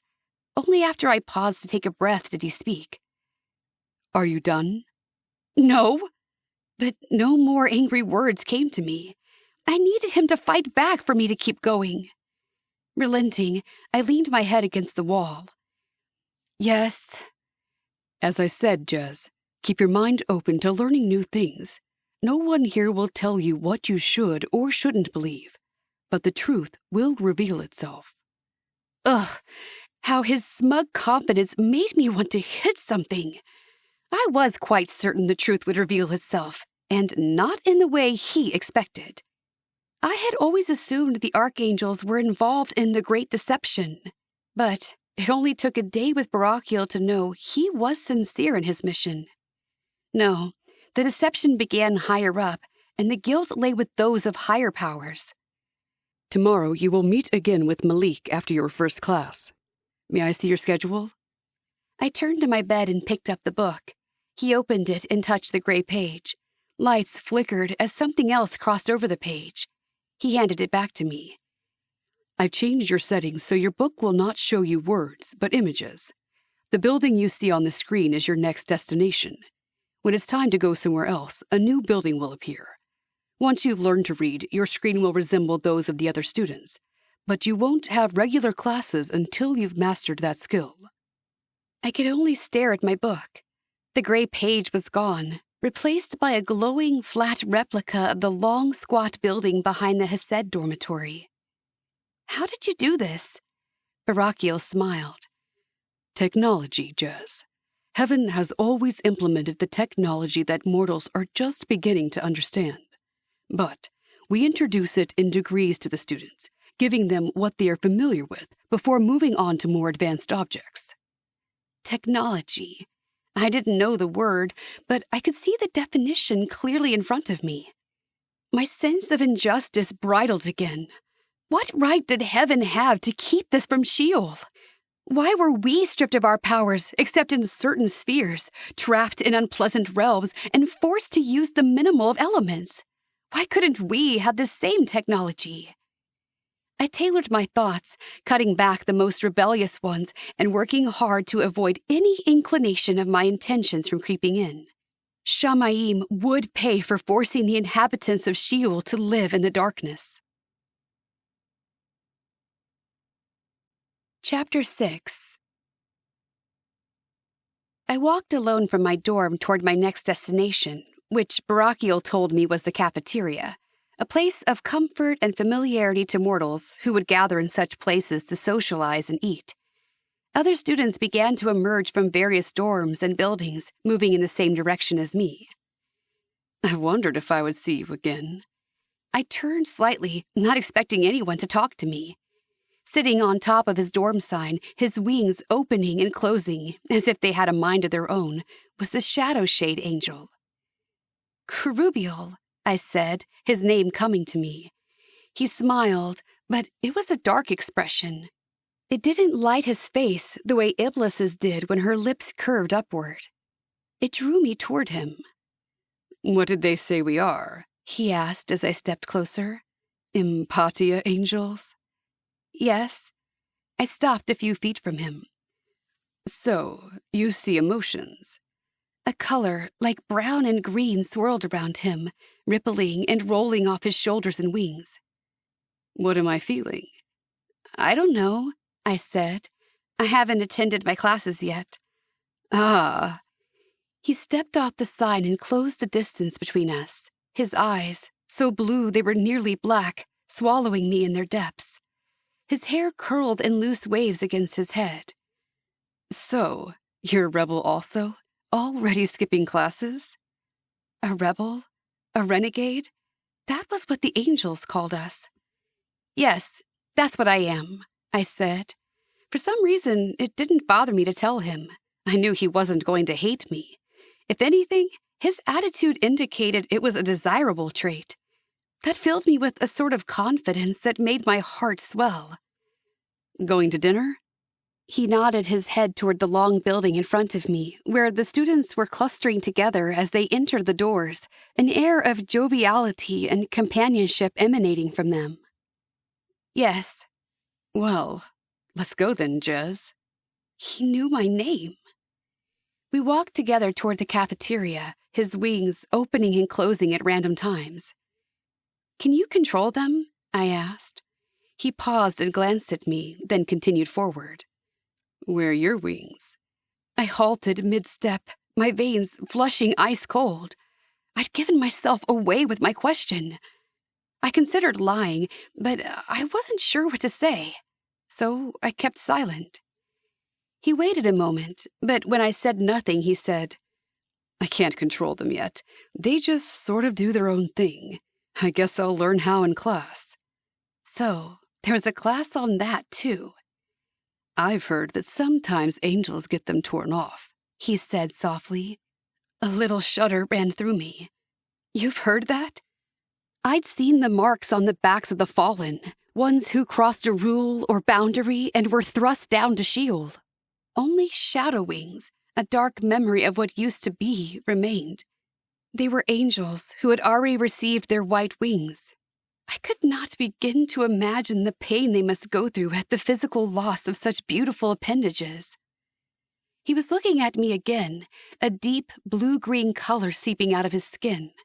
I struggled to maintain eye contact, distracted by his aura. I met his gaze and saw the question there. "No," I said, answering it. "That's not what happened to me." "But something did," he said, with the tone of one who knows. "Something damaged you." "How do you know that?" I breathed. "You can't see colors." "I don't need to. I recognize a kindred spirit." Something inside me seemed to wake up, as if a light turned on in my chest. "Have you been damaged?" "Over and over again." He took a step closer, his dark eyes capturing mine. "There's no fixing me. GAA is not the place for me. I don't belong here. Somehow, I think you don't either." I flinched, taking a step back and looking away. I felt as if he could peer into my soul and uncover my secrets, and I didn't want my secrets uncovered. "Kerubiel!" a girl called. We both turned to see two angels standing by the cafeteria, the girl waving at Kerubiel.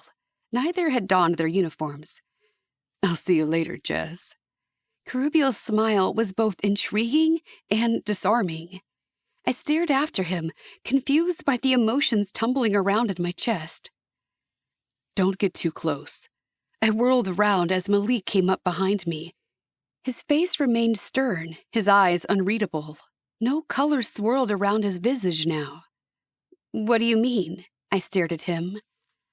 I see the effect he has on you. He didn't release my gaze. He's playing your emotions. I had no context for his words, but they made me defensive all the same. I don't know what you're talking about. Maybe you don't. He finally looked away. Our dorm sits at table D, if you would like to join us. There's no obligation. He continued into the cafeteria with several other students. No obligation. Was that a reminder that I had a choice? Or his subtle way of telling me he didn't want me there? Maybe I was catching on to human nuances after all. Jez, there you are! Iblis stepped to my side, her face flushed. That class was so interesting. I can't believe I went through my entire mortal life without knowing anything about heaven or angels or demons. She reached for me again, and I flinched, rearing back before she got too close.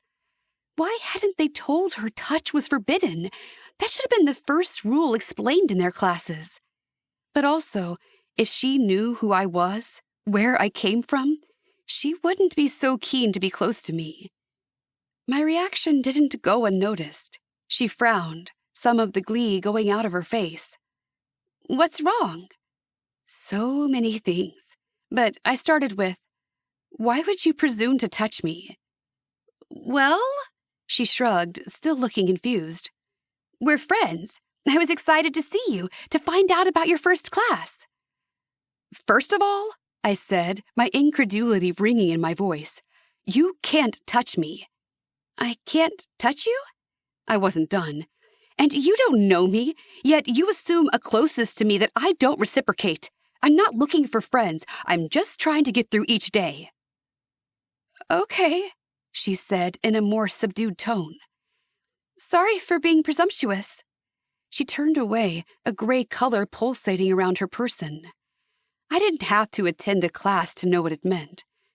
I shuffled into the cafeteria behind her, wrapping my arms around my waist, as if to shield myself from the onslaught of emotions and expectations of the students around me.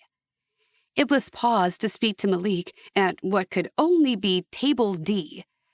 Malik looked up and met my eyes, but I turned away, avoiding his gaze. Instead, I found an unoccupied table and sat down. Iblis moved past the table into a line of students. I watched them, curious in spite of my dismal mood. The students walked through a set of doors and came out the other side with a tray in their hands. They dispersed from there and settled into different tables, their expressions almost uniformly joyful and glad. Except for one group of students. Kerubiel stepped up to a table surrounded by angels who shared colors of brown and gray with hints of blue in their auras. He held a tray of food in his hands, just like everyone else, and they welcomed him, greeted him with smiles and head bobs.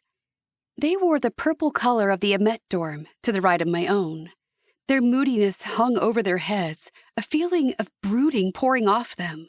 They seemed magnetized to each other, sucking one another into their auras. I stood up, suddenly knowing where I wanted to be. I didn't bother to grab a tray of food before sitting down next to Kerubiel at the table. Jez? He said, giving me a slightly startled look. The chatter at the table fell silent, and the others stared at me. An odd feeling came over me, making me want to jump up and run away. Who is she? The girl who had beckoned to Kerubiel said. She glowered at me as if I were the enemy. It hadn't occurred to me that I wouldn't be welcome. Can I sit here?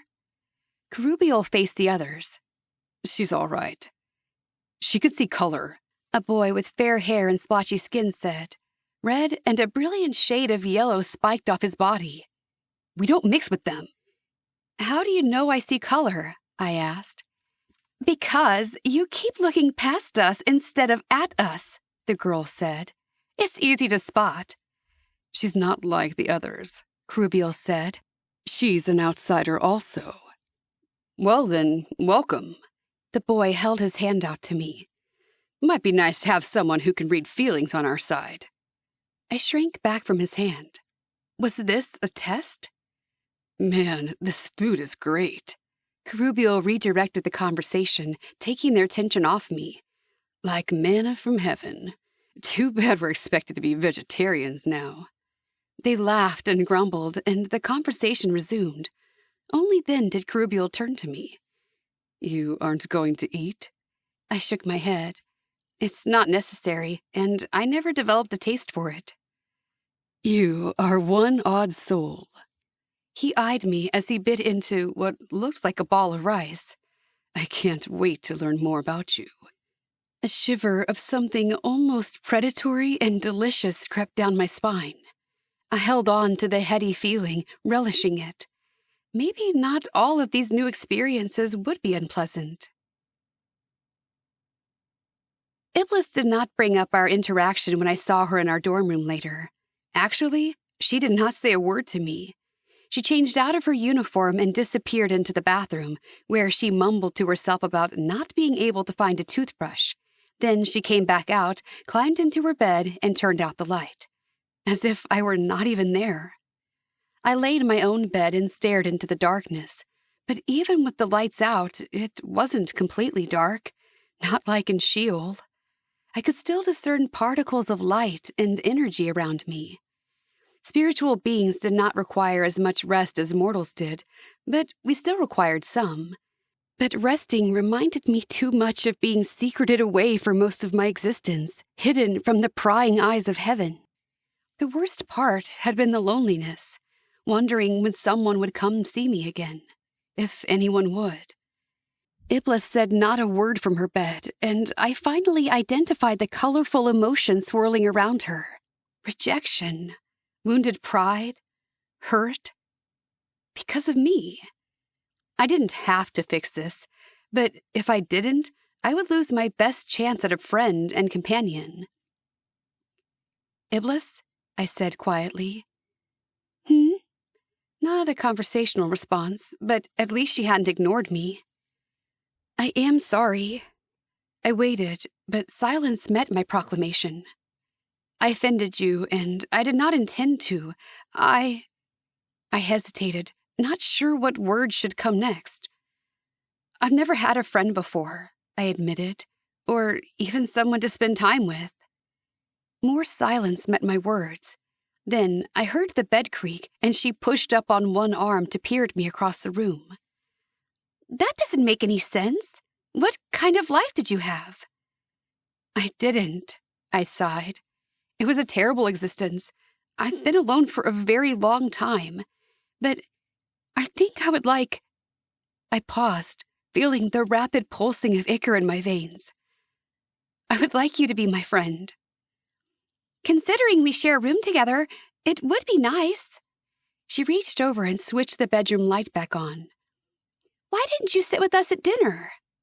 How could I explain that one? I think I fit in better with the other angels. Malik said to beware of them, Iblis said. He said there's a darkness around them, and the darkness often leads angels to become fallen. Malik. The name sent a spike of indignation shooting through me. Malik doesn't know everything. No, but he's pretty smart. He's the team lead for our dorm. He's been here a few years already. How did she know all this? What classes did you have today? Just intro to history. Tomorrow I have the art of language, some kind of therapy class, and human relations. You? None. I have to master basic principles before I can attend classes with everyone else.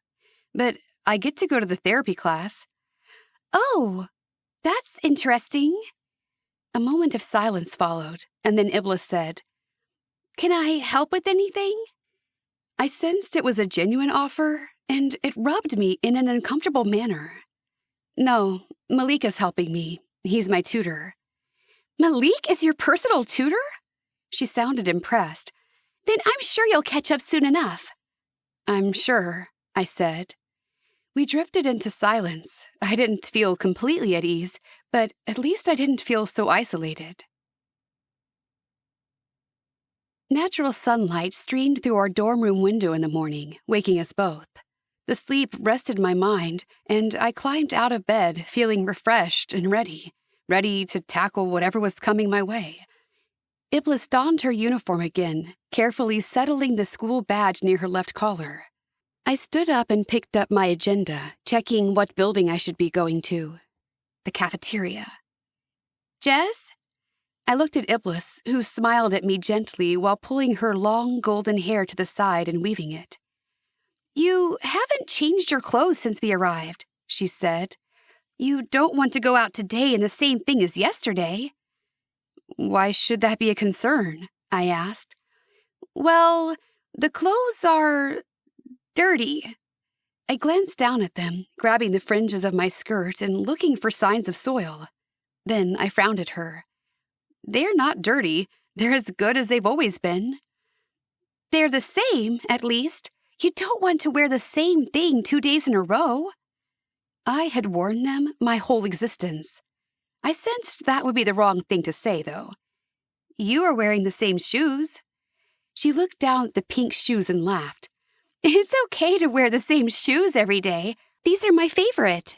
These are my favorite, and I have no others, so this it will be. You have your uniform.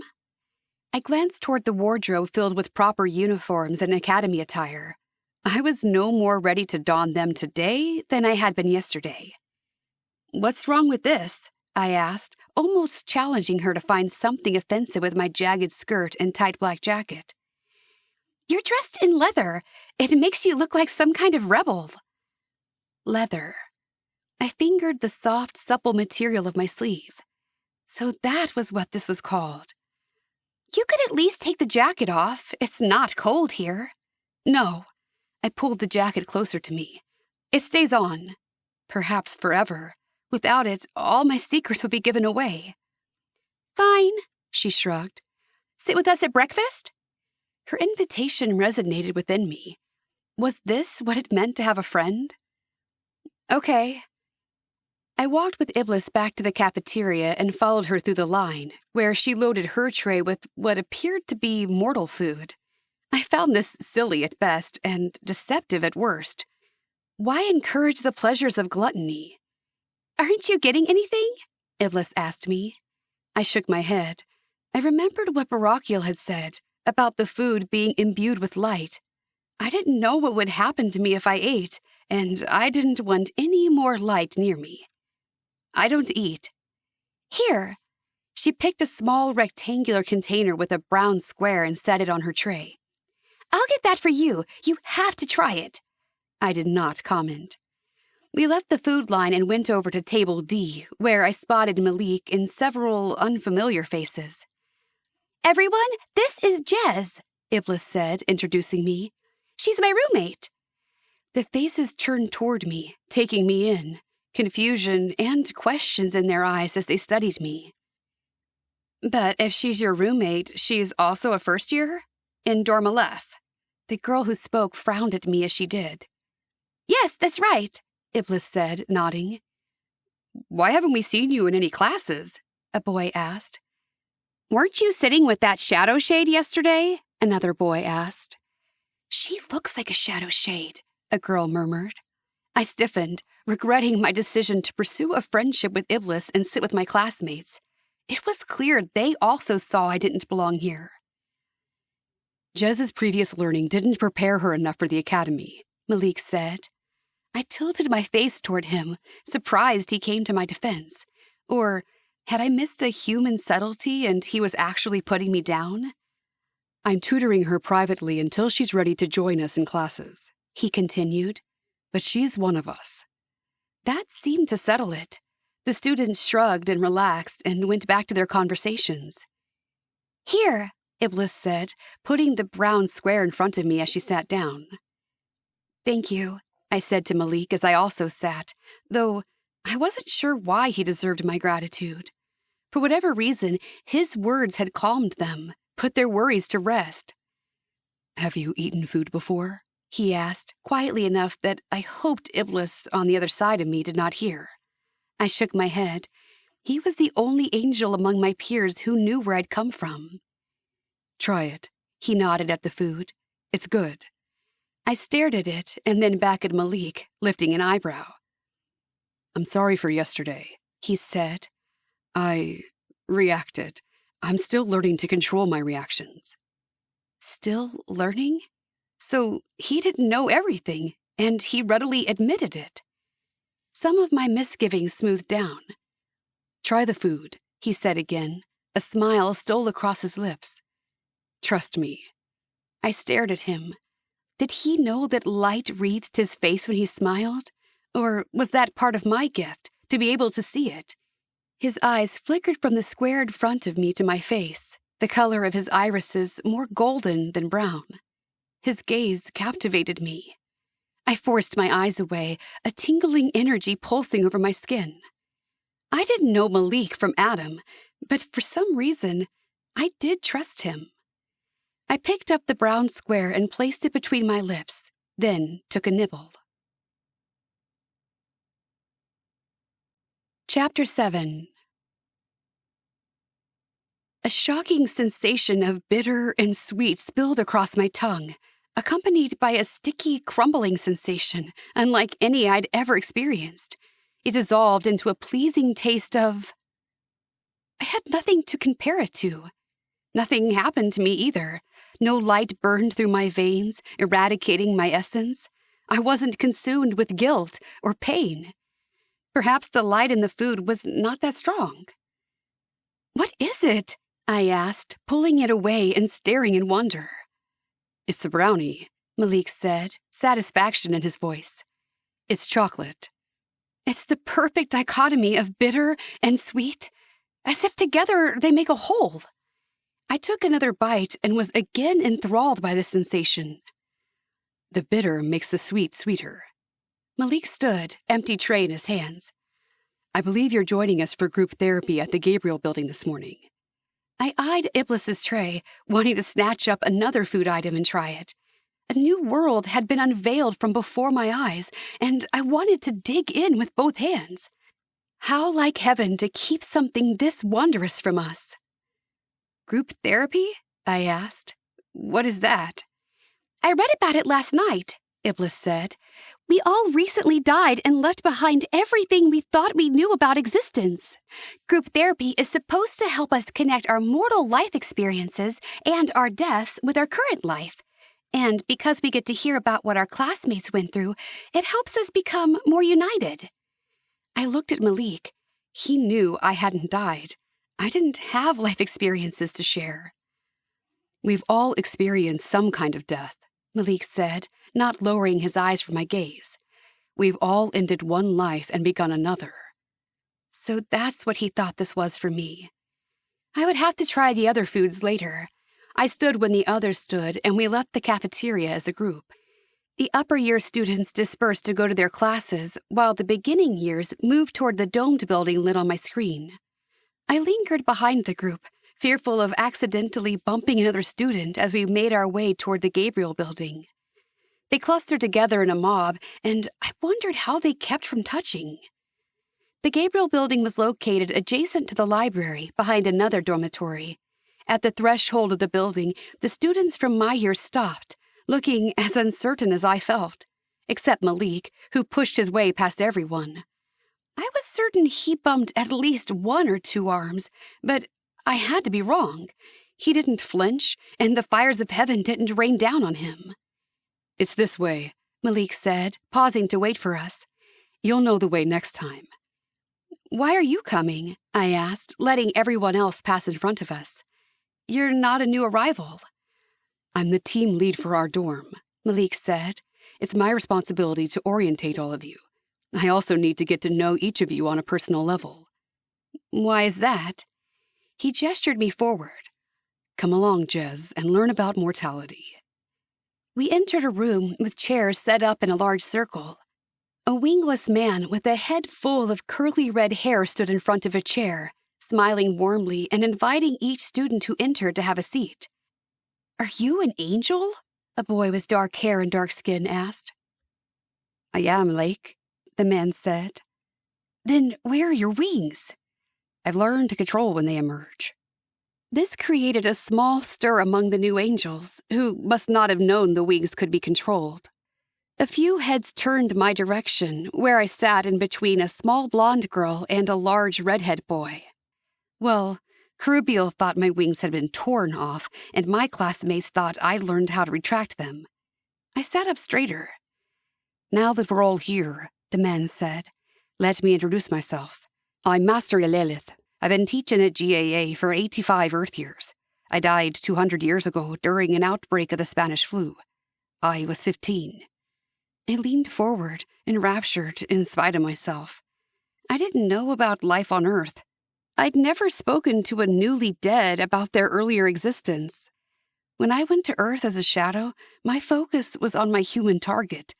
The earthly surroundings were as dark and hazy to my eyes as I was to a mortal's eyes. I grew up in Ireland, the oldest of 6 children who learned how to plough the fields and grow crops to make money for our landlord.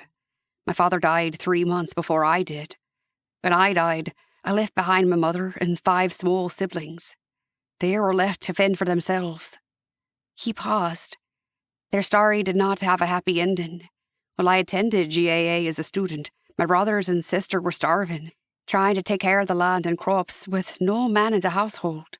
My 11-year-old brother became the male head of the household. When he couldn't bring in the cash crops necessary to pay for our piece of the land, the landlord sold my siblings off one by one to pay the debt. Soft noises came from various chairs in the circle.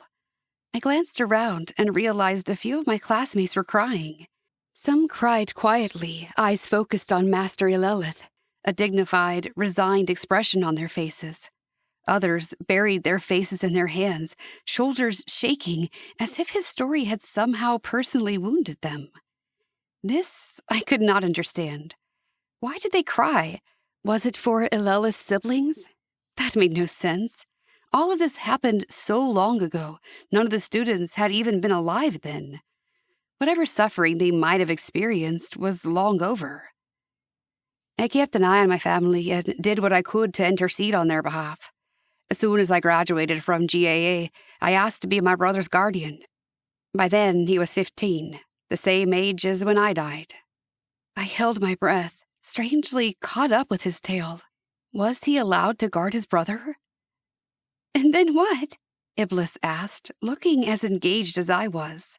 Tears glittered in her eyes, and I wondered what part of his story resonated with her. Lilith's lips curved upward in a smile. My request was granted. I protected him from evil and outside influences as much as he allowed me. He went on to get an apprenticeship that brought in enough money for him to support a family. He had a stable life, and eventually he had the means to seek out my other siblings and help them where he could. A happy ending after all, another angel said, but his tone wasn't pleased. He sounded bitter, frustrated. Lilith focused on him. Happiness is often a matter of perspective, Jeremiel. Before I invite each of you to share what you wish of your deaths and mortal existences, please feel free to ask questions. What happened to your mother? Jeremiel said, his voice aggressive. He tossed a lock of sandy blonde hair behind his head, his blue eyes glittering. You didn't mention her in all of this. I couldn't help her, Elvis said calmly, not acknowledging the anger behind Jeremiel's words. She became ill and died only a few years after I did. And how is that fair? Jeremiel's eyes flashed, and he clenched his fists together. Where's the happy ending for her? What you perceive as an injustice is only the middle of a story. My mother's mortal life ended, but her eternal one had just begun. She lived a faithful life and passed through the gates of Shamayim without resistance. That brought a soft murmur from the class. Have you seen her? A girl asked. Can we see our family members? Is my boyfriend here? Iblis asked. He was in the car with me. My brother died from cancer 2 years ago, a boy said. Is he here? Can I see him? Lilith held up a hand. Your family members who have passed on are most certainly here. Children go straight to heaven and finish growing and learning under the tutelage of angels. Adults are held in Gehenna before moving on to their eternal reward. Or punishment, as it might be, but Lilith didn't say that, and neither did I. Inhabitants of Shamayim are allowed to descend and visit you on breaks, but you cannot visit them until after graduation. His eyes focused directly on Iblis. Your boyfriend is not here. He did not die in the car with you." "Oh." She gave a little gasp, and I wasn't sure if she was relieved or disappointed. "Now, please, not only will you learn from each other in this exercise, but you will take the first steps to let go of your mortal self and mortal existence as you embrace this stage of your lives. We will go around the circle. I ask each of you to share as you feel comfortable, but please, be open with your classmates. It is how you will become a united group." I shifted in my chair with sudden anxiety, clutching the bottom of it tightly. What story could I tell? What fabrication could I create to make them think I'd had a normal Earth life also? But Malik would know. He would know I was lying, and lying would not be allowed. Elelith turned to the boy on his right. "Israfile?" Israfile, a young man with ebony skin and black hair, cleared his throat. "Well, my name is Israfile, and I'm an alcoholic." The students tittered with laughter, and Israfile grinned, though I failed to see the humor. His smile dimmed. "Really, I'm not. My name was Ethan, and I had cancer. I lived in Maryland with my mom and dad and sister. I knew I was dying." He hesitated. "I actually saw my own guardian angel when I was passing on. He told me not to be afraid, and then he stayed with me until I arrived here." "I didn't see a guardian angel," a girl said, cocking her head with a puzzled expression on her face. "Not everyone has an assigned angel," Elelith said. "Some people only need an angel during times of duress. Most people see an angel of mercy at the time of their death, come to guide them during the moment of their passing. But everyone is administered to from time to time during their mortal existence." He focused on Israfile again. "How has the transition gone for you?" Israfile shrugged. "Honestly, probably better than for others. I knew I was dying. I was kind of looking forward to it. And this is a heck of a lot better than hanging out on clouds strumming harps." Again, the students laughed, and I shifted in my seat. I should know the context of his jokes, but I didn't. They had all shared an experience together, a mortality, but I could not relate. They'd even shared the same historical time period on Earth. Elelith looked at the girl next to Israfile. "Dara?" The girl cleared her throat and gripped the edges of her chair. Her long black hair draped over one shoulder, her sweeping eyelashes nearly brushing her ivory cheeks as she lowered her gaze to the floor. "I grew up in Tokyo." "Wait," Israfile interrupted, staring at her. "How do you speak English so well? You don't even have an accent."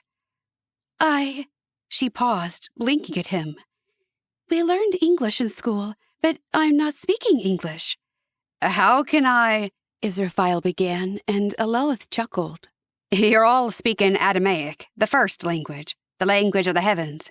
It was the first thing your spirits learned when you were created, and your intelligences reverted back to it instantly when you arrived in Gehenna." "Oh," Dara nodded. "So right now I'm speaking Adamaic, not Hebrew?" A boy with deep-set eyes and hollow cheekbones said. "That's right," Elelith said. "Continue, Dara." She cleared her throat again. "I grew up speaking Japanese, but I could get by in several languages. I'm an only child. One day, I was walking to school with my friends when there was an earthquake." She blinked, and twin rivulets crept down her cheeks. "A piece of the building beside me collapsed on top of me. My hips were crushed. There were men there, men who tried to help me, but they couldn't." She choked on her words, her chest heaving as she sobbed. "I wanted so desperately for them to save me. I had such plans for my life, to be a doctor, to travel, and now it's all over. There's nothing left for me." My heart twisted within me, an agonizing twinge welling up inside. Why did her story hurt? "It's not over," Malik said, his eyes on Dara with an expression of complete sympathy. "That life is over. Your new life has just begun. That's how you have to look at this. It's just the beginning. You're still going to do amazing things." Dara held her hands out in front of her, her wings flapping in agitation and creating a small wind tunnel around her. The hair lifted off her shoulder, swirling above her head. I'm never going to help people with these hands. Empathias are very powerful angels, Dara, Elelith said. You will learn how to use your powers. Empathias can accomplish many tasks, including healing. Your true nature will reveal itself. What if our true nature isn't a good one? Jeremiel said. What if we use our powers for evil? Elelith swiveled his face toward Jeremiel, but instead of fiery anger in his gaze, his eyes held infinite sadness in their depths. Some people do choose to use their powers for ill. That is their choice, but there is no place in heaven for those who do. But there's a place in hell for them. A short bark of a laugh escaped me, and I pressed my hands to my mouth, silencing the offensive sound. At least my thoughts had stayed put.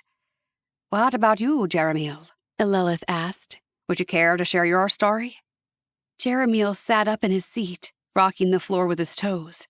Gray and red colors swirled vibrantly around him. I was sure I wasn't the only one who could see them. What did they mean?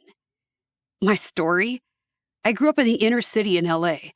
My dad ran off when I was 6. My mom worked the streets, and I joined a gang when I was 15 so I could provide for my 2 younger brothers. But I didn't have no guardian angel. He glared at Eleth as he spoke. I made my money thieving and breaking into houses, and one day the owner of the house pulled a gun on me and shot me. And there ain't no one protecting my younger brother now. I'm here instead of there. So what's happening to them? I'll tell you what, they're starving. My brother is probably initiating into the same life I was trying to save him from. Instead of taking one for the team, I let them all down. All because someone here didn't think I deserved a guardian angel.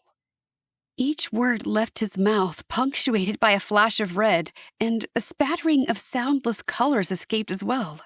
Black and gray. Silence met his story, and then Elelith said, Your mortal suffering must have felt very great, but that time is over now. Now you— That's bull! More soundless colors emitted from Jeremiel's mouth, and I realized suddenly that he was speaking in forbidden expletives. Arcadia did not allow that type of language, and thus we saw their meanings without hearing the sound. My curiosity piqued, and I studied Jeremiel more closely. What sort of angel was he? I waited for Elelith to reprimand him or chastise him, but he didn't. He stood up, that same calm look on his face, and said, Thank you for sharing, Jeremiel, Dara, and Israfile. That concludes our class for today. We'll meet again next week. Everyone will have the chance to tell their story, but you will find it becomes easier as you adjust to life as an angel. I will see you soon. Was it over already? It felt like only 30 minutes had passed. Master Elelith left the room first, and slowly my classmates stood up and followed, whispering to each other while they clutched their agendas to their chests. I paused to open my book and check my next destination. Ready? Malik's voice next to my ear startled me, and I jumped, dropping my schedule. Sorry, he said, bending to grab it at the same time I did. I withdrew my hand quickly before our fingers touched. Alarm spread through me at his lack of caution, at the lack of caution of all of the angels. I had felt the searing agony of spirit matter brushing spirit matter before, and I had no desire to experience it again. Ready for what? I asked, and I couldn't help noticing that my voice had a tremor in it. Our study session. He held my agenda out to me, and I took it. Opening it up, I saw that, indeed, the library was my next destination. Wonderful. I couldn't wait to spend time with this arrogant angel who judged me when he didn't even know me. Chapter 8. I left the room ahead of Malik, though he caught up to me outside and matched my pace. His wings folded up against his body, the feathers quivering in the breeze, and I stole glances at them. What's it like? I asked somewhat timidly. Having wings. It's one of heaven's greatest gifts to those who choose to follow the firstborn. The words were a simple statement of fact, and yet they held a stinging rebuke. I bit my lip and resolved not to say anything more unless required of me. I got to the library door first, and I pulled it open, then ducked through it and hurried to a table in the center of the building, not waiting for Malik. I was seated and staring blankly at the aisle in front of me when he settled down across from me. He dropped a fat book onto the table. "You haven't forgiven me, then." "For what?" I kept my eyes ahead. He heaved a sigh. "I already apologized for losing my temper with you, but I'll say it again. Sometimes my mortal emotions return to me and conquer my mastery. I'm still learning." I finally looked at him, and his calm demeanor irritated me. Such arrogance. "I made you so angry you lost control? It doesn't take much to rile you up, does it?" Why was I goading him again? I wanted to ruffle that emotionless exterior. He didn't rise to the bait. Instead, he steepled his fingers and met my eyes. "Did you have any questions about the things you heard in the TLG meeting?" "The what?" A trace of a smile crossed Malik's lips. "The Transitional Life Guidance meeting. The one we just walked out of." "Oh." My face warmed, and I pulled on my dark hair. "Our therapy class? I didn't know it has a name." "It does. Do you have any questions about it?" The light brown of his eyes had somehow swallowed me up and distracted me. I blinked and then remembered his question. "Yes, actually. There were several things I didn't understand." "Ask." "Where to begin?" "Jeremiel, was he using forbidden language?"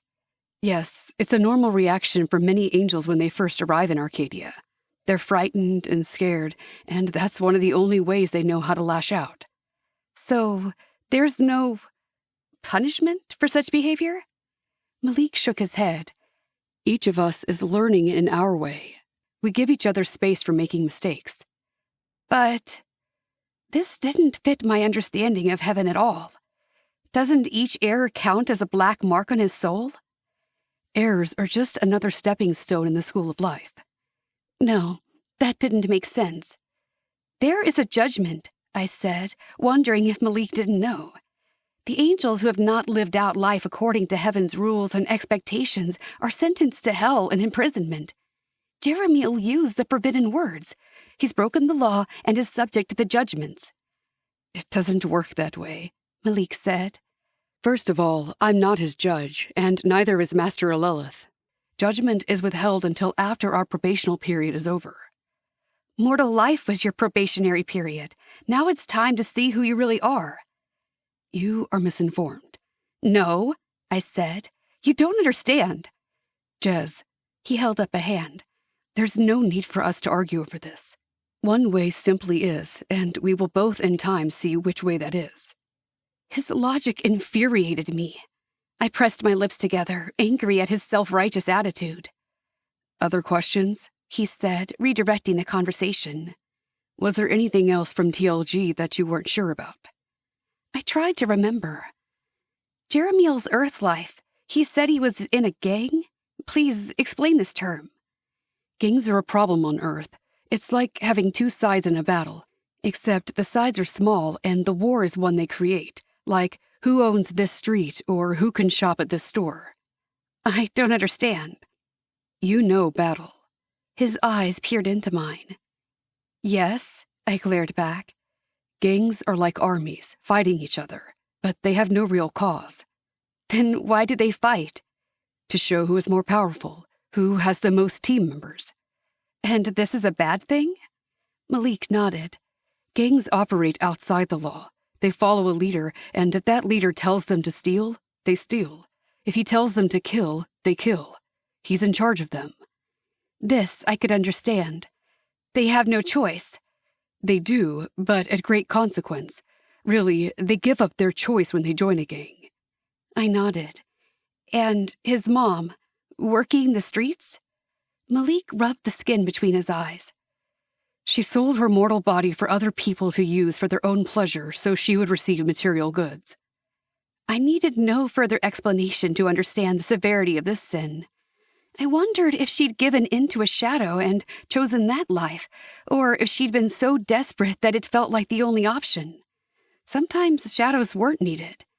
She, on the other hand, would have become an instrument for the shadows to use to ensnare the souls of men. So she will go to Sheol when she dies. Malik shrugged. I am not her judge. But you can still say. I needled, annoyed by his answer. She is breaking some of heaven's most serious laws. The penalty is damnation. It's not so cut and dry as all that, Jez, Malik said. Yes, it is, I said. I have met many women in Sheol who were there for the same sin. That's the punishment. I'm sure you have. That doesn't mean every prostitute goes to hell. Why would they not? That's the law. He sighed. Some of these things you will just have to learn with time. I can't explain them to you. Then what good are you? He rubbed his nose, looking more weary than ever. Any other questions? No, I waved him off. I doubt you could answer them. I'll figure things out on my own. Do you have to be so difficult? He growled. He opened the thick book in front of him. Before we get started on your reading lesson, I wanted to tell you I did some research. I couldn't care less what he did. Good for you. He glowered, a hint of fire in his golden eyes. I found out why you weren't allowed to read. I stared at him, wondering what would come out of his mouth next. I knew he was going to tell me what he found out, whether I wanted him to or not. He turned to a page near the middle. It says here that renegades and the fallen are not allowed to read so that mortals can have safety in recording their private thoughts, dreams, and fears without concern of being overheard. Prayers that are written or uttered in the head are confidential, and demons cannot take that information and use it against a mortal. I narrowed my eyes. Says who? He closed the thick book in front of him. Says Master Remiel, the author of Living Among the Fallen, a discourse on demons. Never heard of him, I scoffed. You will. A smirk crossed his face, a single crack in his calm facade. He teaches here at the academy. Great. I kept my face blank, trying to appear entirely uninterested, but my heart raced with trepidation. What kind of stories had been written about us? That doesn't mean he knows what he's talking about. That's not why we can't read. Why then? He said, lifting his chin. It's a punishment from him. One more thing to make us inferior and keep us from improving our station in Sheol. Improving your station? Malik repeated. You can't improve your station. No demon can suddenly elevate who they are. They can't become light when they've been full of darkness, or change their nature and become... He drew up short, cutting his words off so abruptly, it was as if he sucked them back into his mouth. He looked at me, and I met his gaze without flinching. Well, I suppose the truth will come out. He looked away, not referencing his other words. He pulled out the notepad he'd had last time. Let's get started here. I watched him as he bent over the paper, my heart in my throat. I'd seen writing and symbols before, but the lines always squiggled out of my view, blurring and morphing so I couldn't focus on them. What would Malik do when I wasn't able to learn the writing? Why was Barakiel even putting me through this? Using a pen, Malik drew 2 lines that connected at the top, as if to make a triangle. But instead of connecting them at the bottom, he placed the 3rd line in the middle of the 2 connected lines. Can you see this? He lifted his eyes to mine. I can. I furrowed my brow, a bit surprised that the line stayed in place. A surge of hope flared in my chest. How? I've never been able to discern the symbols before. Malik tilted his head. Because you are... He hesitated. You were... A demon. He didn't want to say it, and suddenly, I didn't want him to either. I still am, I said shortly. I can't suddenly change my nature and become light. I threw his words back at him and felt a satisfying pleasure when his cheeks turned pink. He swallowed and said, You've been given enough grace to live in Arcadia. Why? I don't know. But that grace allows you to perceive the writing and symbols. Grace, he said, not light, because light came from within the soul, and we both knew my soul was black. It's fine, I said shortly. Let's just do this. What is it? It's an A. Malik's tone was hesitant, as if he still lingered on the thoughts of what I was or had been. You hear it in words like apple and acronym. Apple. I was familiar with that one, at least. I wasn't there when Adam fell, but many of the fallen shared the theory that the forbidden fruit was an apple.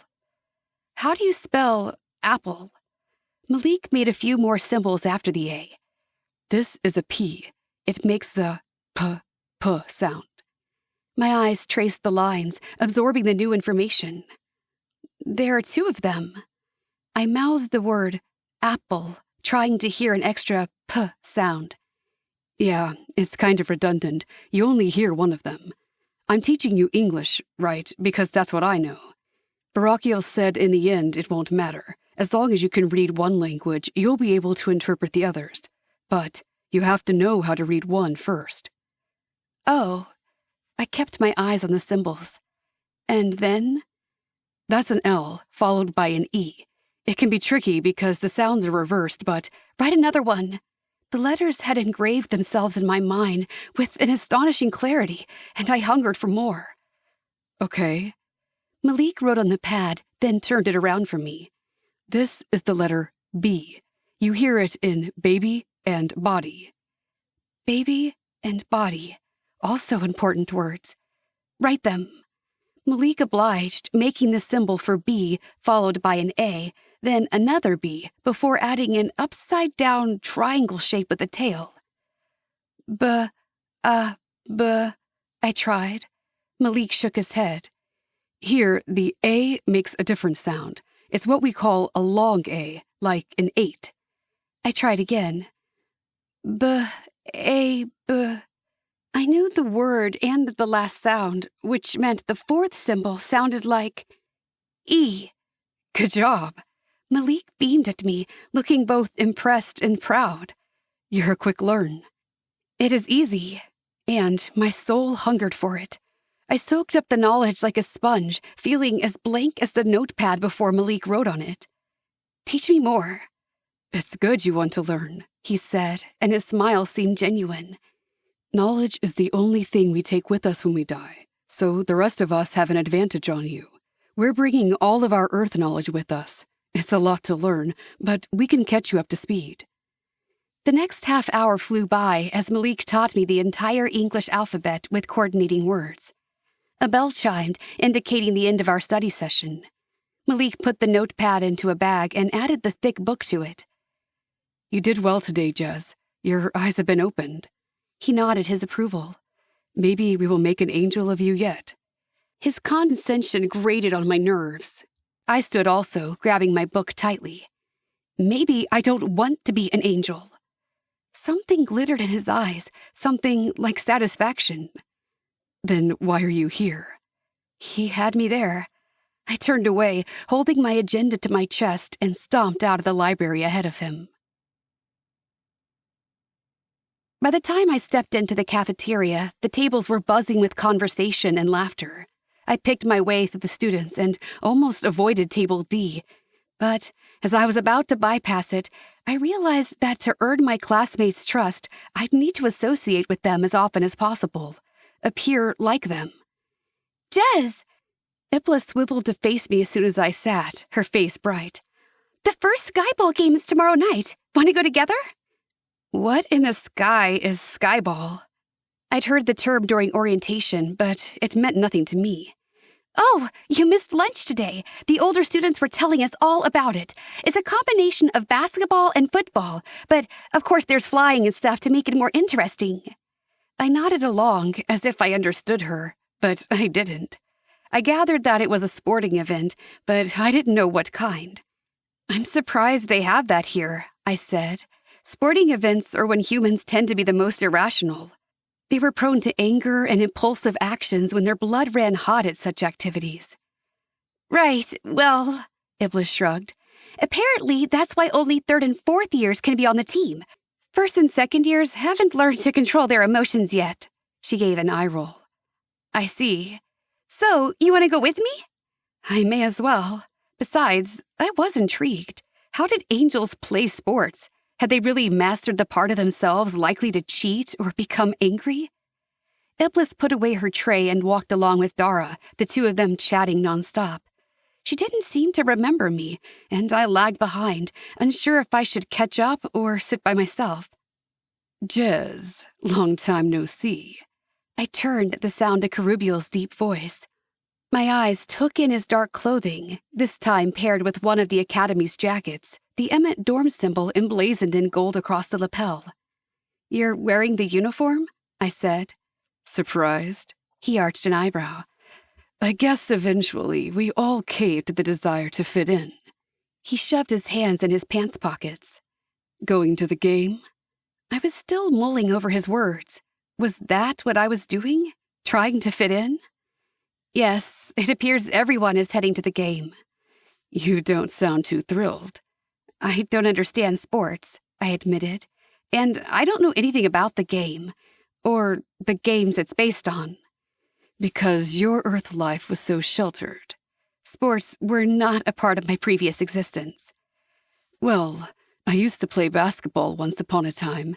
I can tell you all about it. The thought of sitting next to Kerubiel during the game appealed to me. His shadow enveloped me, draping itself over his surroundings as he walked. For once, I didn't feel I had to pretend or change. If there was darkness in me, it found acceptance in Kerubiel. Iblis turned around, catching my eye. "Jez, come on!" I faced Kerubiel. Maybe next time, I told Iblis I'd sit with her. His eyes appraised me, the blue color bright enough to swallow me. Next time, then. His gaze slid from my eyes to my mouth, and a slow grin spread over his face. I'll hold you to it.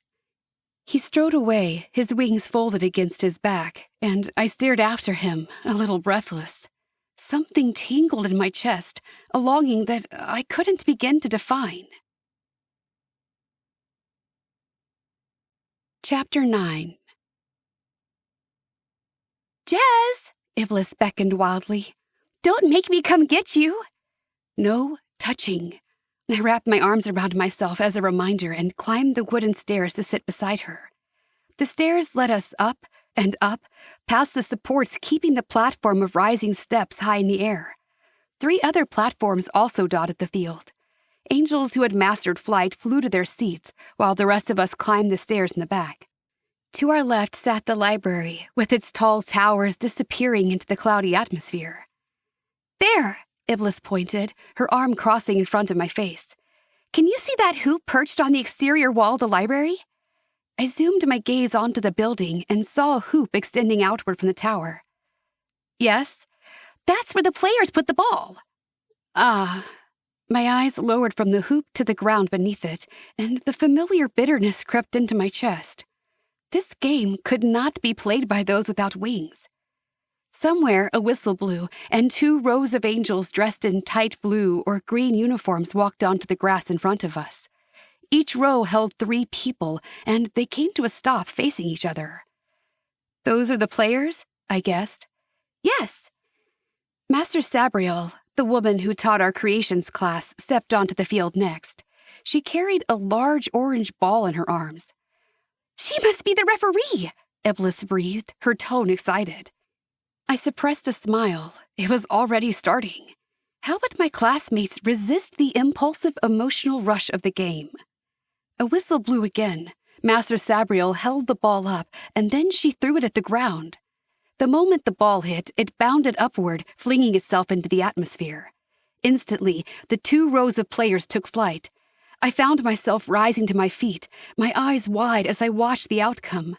Who would get the ball? 2 players from each team stayed back while the other 3 players zipped into the sky. I could see them perfectly from where I was, as my vision was much clearer than that of mortals. The ball rocketed skyward, and I caught my breath as the blue-clad angel flapped his wings in the wind and bolted after it. "They can fly so fast," I whispered. His arms wrapped around the ball, and he held on as if it fought him. "Yes," Iblis had also stood. "That's another reason why only 3rd and 4th years can try out for the team. You have to have control of your wings first." The angel barreled toward the hoop, and I watched intently, waiting for him to throw it in. But before he could, a flash of green shot down from the sky and wrapped itself around him. I gasped and leaned forward as if it would give me a better view.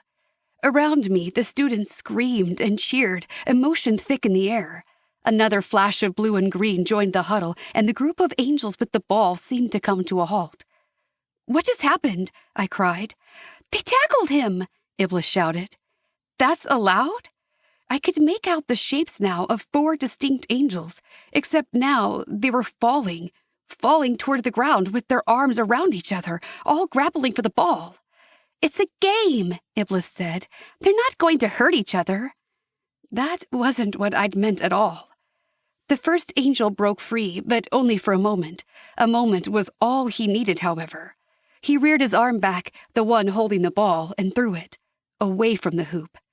I furrowed my brow in confusion until I saw his teammate, the one who had been waiting near the ground, soaring upward. She caught the ball in her arms. At the same time, the huddle seemed to realize the ball was gone and broke apart. The angel with the ball didn't hesitate. She bolted forward. The angels flew at her, but before they could converge, she tossed the ball to another angel, one I hadn't even noticed. Apparently, neither had the others, because he had a clear shot to the hoop. And he tossed that ball, his muscles bulging as he put his force into it. The ball flew through the hoop and then lost all momentum. It sank slowly back to the ground while the angels followed, patting each other on the back. My classmates cheered, and so did I. Iblis explained more of the game to me as we walked back to our dorm hours later. "They told us all about it at breakfast. I don't quite get it, but there are 3 players on each team, and only one of them can score. They all learn different roles and have to stick to that, and they're allowed to use their gifts." How did they learn to do all that? I couldn't stop marveling at their speed or their coordination. Grigori, he's a second year, said most of them played sports on Earth. It was their talent. Skyball is an opportunity for them to continue their talent here at the Academy. That's kind of cool, I admitted. What happened after they scored? The ball is degravitized when the game starts, and the angels have to keep it from zipping off into space. If it does, the team who had the ball last automatically wins. But as soon as they score, the ball falls back to the ground until the next play begins. And the scoring? I knew the green team had won, but I wasn't sure how. They hadn't put the ball through the hoop as many times as the blue team. That I'm not entirely sure on, but I think the farther away the player is from the ball, the more points they get for scoring. I never knew it could be so much. My voice trailed off because I wasn't even sure what to say.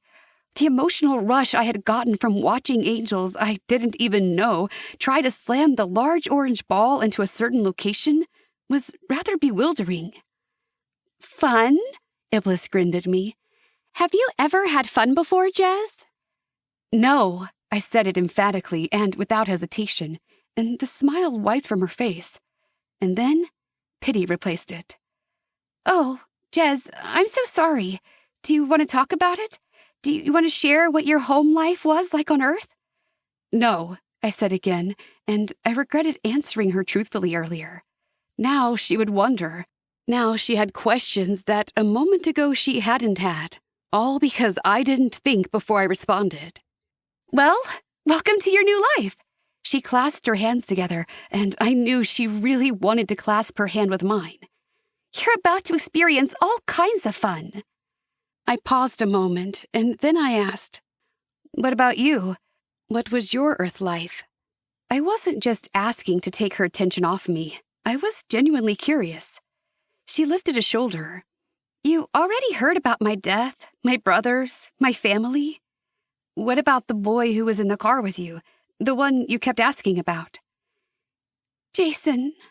Her face took on a happy glow. "My boyfriend." And then the excitement went out of her. "Do you think he still is? How long will he mourn for me before he moves on?"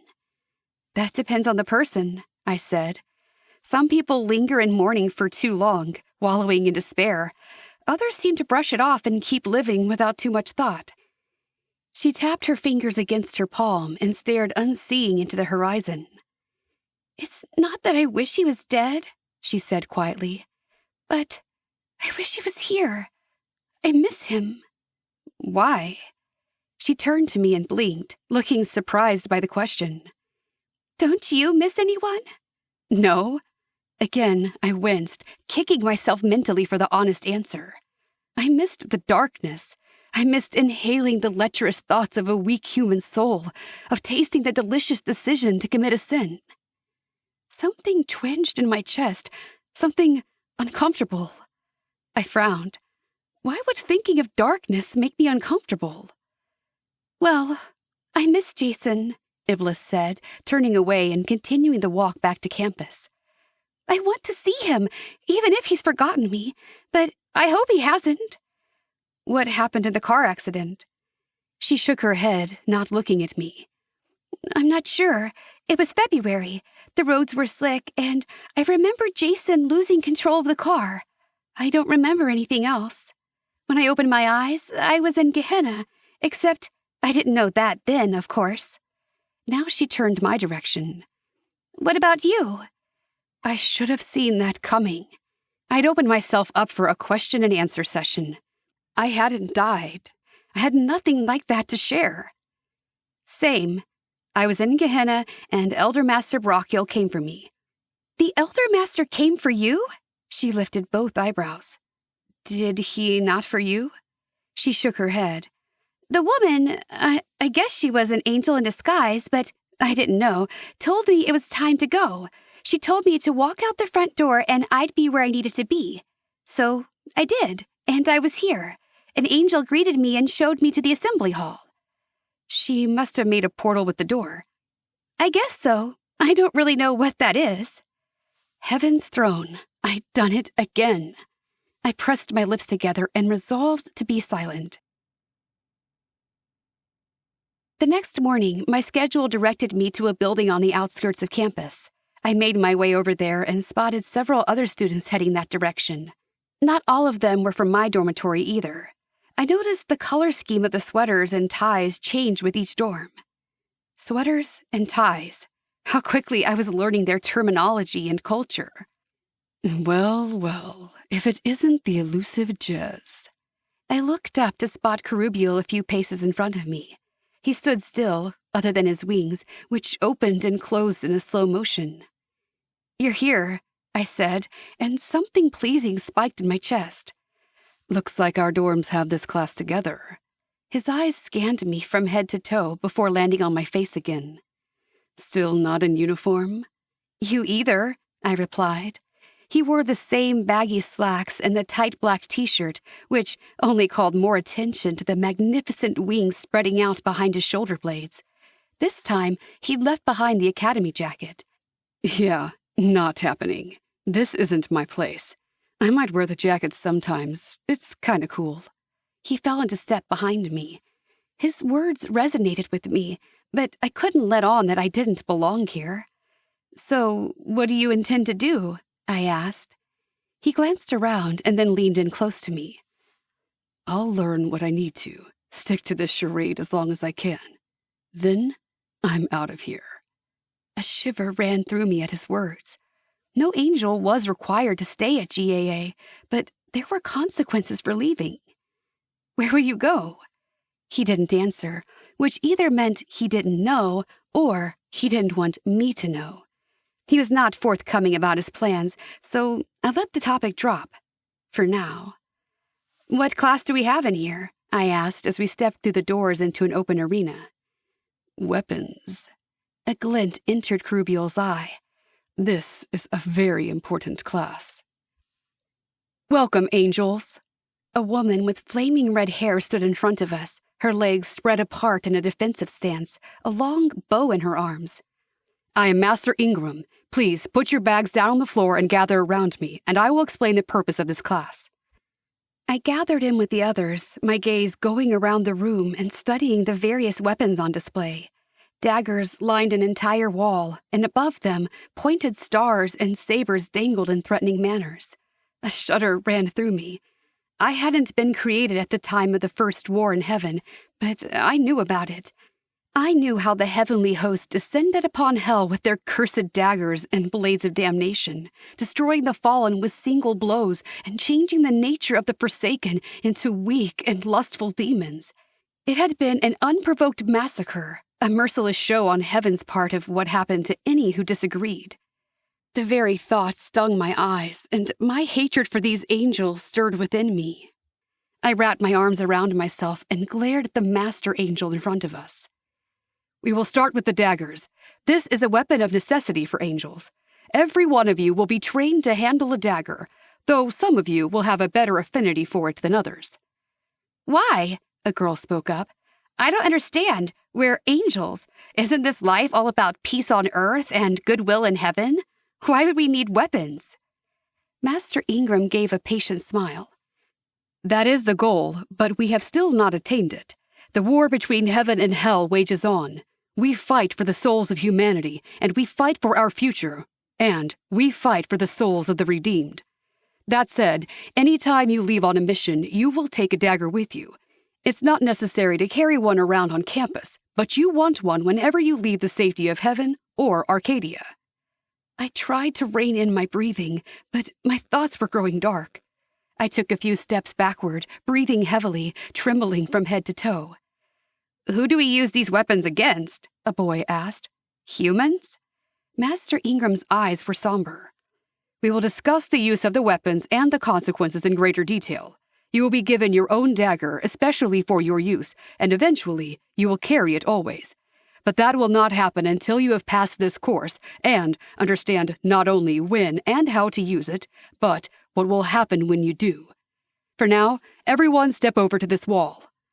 I moved even farther back as our two groups crowded around the wall of weapons. Today we will practice bow work, because the bows are a fantastic weapon for incapacitating a mortal threat. They don't work so well against Tamara, but we'll get to that. Before you select a bow, however, I would like you to get a feel for the daggers. Please, pick a dagger. I didn't move except to clutch my arms tighter. Such weapons of hatred and destruction. I felt it vibrating in my soul. How could these angels not feel it? What do angels need weapons for? I said, my voice hard and cold. When the 5 points exists? My question caused all heads to turn my direction, brows furrowed, eyes wide and quizzical. A 5-point? A boy I recognize as Daniel said. Why don't you explain the 5-point? I breathed, glowering at the Master Angel. The 5-point is something we will discuss later, when we learn hand-to-hand combat, the angel said, not taking her gaze from mine.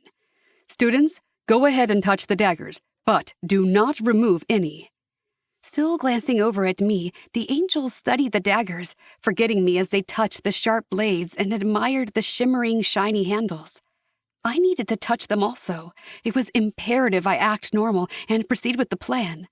But dread snaked up through my feet, paralyzing my legs. Ingram shifted sideways and maneuvered her way around the students, her eyes glued to me. I took a few more steps back when I realized she was coming my way. "You're Jez," she said when she reached me. Her eyes remained hard, and her mouth didn't pull up in greeting the way the other Master Angels did. It wasn't a question, but I nodded anyway. She frightened me. All she had to do was pull out that dagger and stab me in the forehead, and I'd become a substanceless wraith. It couldn't kill me, but it would take time to gather my essence together from the dust and reform myself, and each moment of that separation would be an eternity of agony. "You won't be receiving a dagger," she said. I reared my head back, surprised. "Why? I thought I was to have the same experience as the other students. I thought I was to be treated the same." She pursed her lips together, her eyes tightening. "Elder Master Brachial would like you to transition here a little longer before we ask you to take up arms." I understood what she didn't say. He didn't trust me. He wanted to see where my loyalties lay before handing me over a weapon that could injure his precious students. A dagger could not kill a being of light, but it could put one out of commission for a while. Well, I couldn't say I blamed him, but I'd been lied to. "So, I'm not to be treated just like them then," I said bitterly. "I'm already being set apart as different." "I am sorry it feels that way to you," Master Ingram said. The perfect manipulative diplomatic response. I will tell the students we are pursuing a specialized program with you for now. I laughed, seeing how she distorted the truth to tell the other students a story while not making it a full-out lie. Just tell them I chose not to attend the class, then you won't be lying. I picked up my book bag where I'd set it on the floor and turned around, stalking out of the room. Chapter 10. Jizbathasat. The name whispered across my consciousness, rousing me from my dreamless sleep. I blinked and stared up at the darkened ceiling of my dorm room, a shiver running through me. Jizbathasat. Ha-Satan was calling me, and I could not resist his call. The academy had been in session for 6 weeks. I had been expecting this call for weeks now. He would want to know what I'd learned. I climbed from the bed and tiptoed to the door, careful not to wake Iblis, where she slept soundly on her bed. What did she dream of? Her home on Earth? Anticipation for her life in heaven? Her boyfriend Jason? My dreams were empty, as my existence thus far had been. Jizbathasat, come to me. The call echoed in my mind and through my soul, heard not by my spiritual ears, but by my inner soul. The chains around my arms burned and tightened, demanding, and I shrugged out of the leather jacket, freeing myself from its confines for the first time in days. I breathed a soft sigh of relief, enjoying the reprieve the freedom brought. The chains glowed on my flesh, hot against my skin. I opened the door and slipped out, letting the fiery chains guide me from the dorm. Their intensity increased as I crossed the courtyard, and I gasped against the searing pain. "I'm coming," I said, pleading in my voice. I wrapped my hands around my forearms. "Stop! I'm coming!" The pain lessened, but did not stop. I glanced back at the dormitory as I crossed the quad. Should anyone glance outside, they would see me sneaking away from the academy. But I doubted any of Barakiel's perfect little angels would be awake at this hour. The fountain in the middle of the quad sprang to life, the water turning a bright blue. A circular well opened in the fountain, growing in circumference, and I recognized the portal. Fire flickered in the blackness in its depths. The rift would carry me back to Sheol, back to Ha-Satan. He could not ascend, but I could descend. Yet I hesitated. Would I be able to return? Barakiel had shielded my soul on the journey to Arcadia, had guarded me until we reached the academy and I could face the light. What if the journey back held similar dangers for me? Descend. He would not wait any longer. My feet moved forward without my telling them to, and I stepped through the rift. I felt it when I stepped away from the academy's influence. The shadows of Arcadia suddenly felt more oppressive, deeper and bigger. I took a deep breath, feeling as though I were closer to home. At the same time, a sense of loss drifted over me. I only had a moment to reflect on it before a sensation of falling ripped at my hair and my clothes, and I screamed. My arms flailed out to my sides. I longed for wings to lift me and carry me back. Back? I didn't want to go back. This was home. This was where I belonged. What felt like an eternity was only a moment. Or was the moment really an eternity? In a flash it ended, and I stumbled as my feet hit hard ground. I caught my breath and hunched over, breathing hard, shaking from the experience. It wasn't my first time to travel by portal, but I hated the way it made me feel after. I could see nothing in front of me but blackness. I blinked, but my eyes were not adjusting. "Hello?" I hesitated to put a hand out, not sure what I would find. The daughter returns. I turned to my left as a ball of fire appeared. I bowed my head. "I am here." The fire stopped, and even with my eyes averted, I could make out the dark humanoid shadow within the flames. But I couldn't see him, and I'd never looked directly. It was easier to focus on the fallen behind him, dressed as mortals, but with ethereal, shadowy wings behind them. I could tell from the solidness of their forms that they'd recently fed. They had mortal ties, which meant they were some of the strongest fallen in Sheol. I wondered briefly why he'd brought them. "Report, child," he said. "What have you learned?" "I can see things differently," I said softly. "I am learning to read." "Good. Your eyes have been opened. That will be a valuable skill. What else?"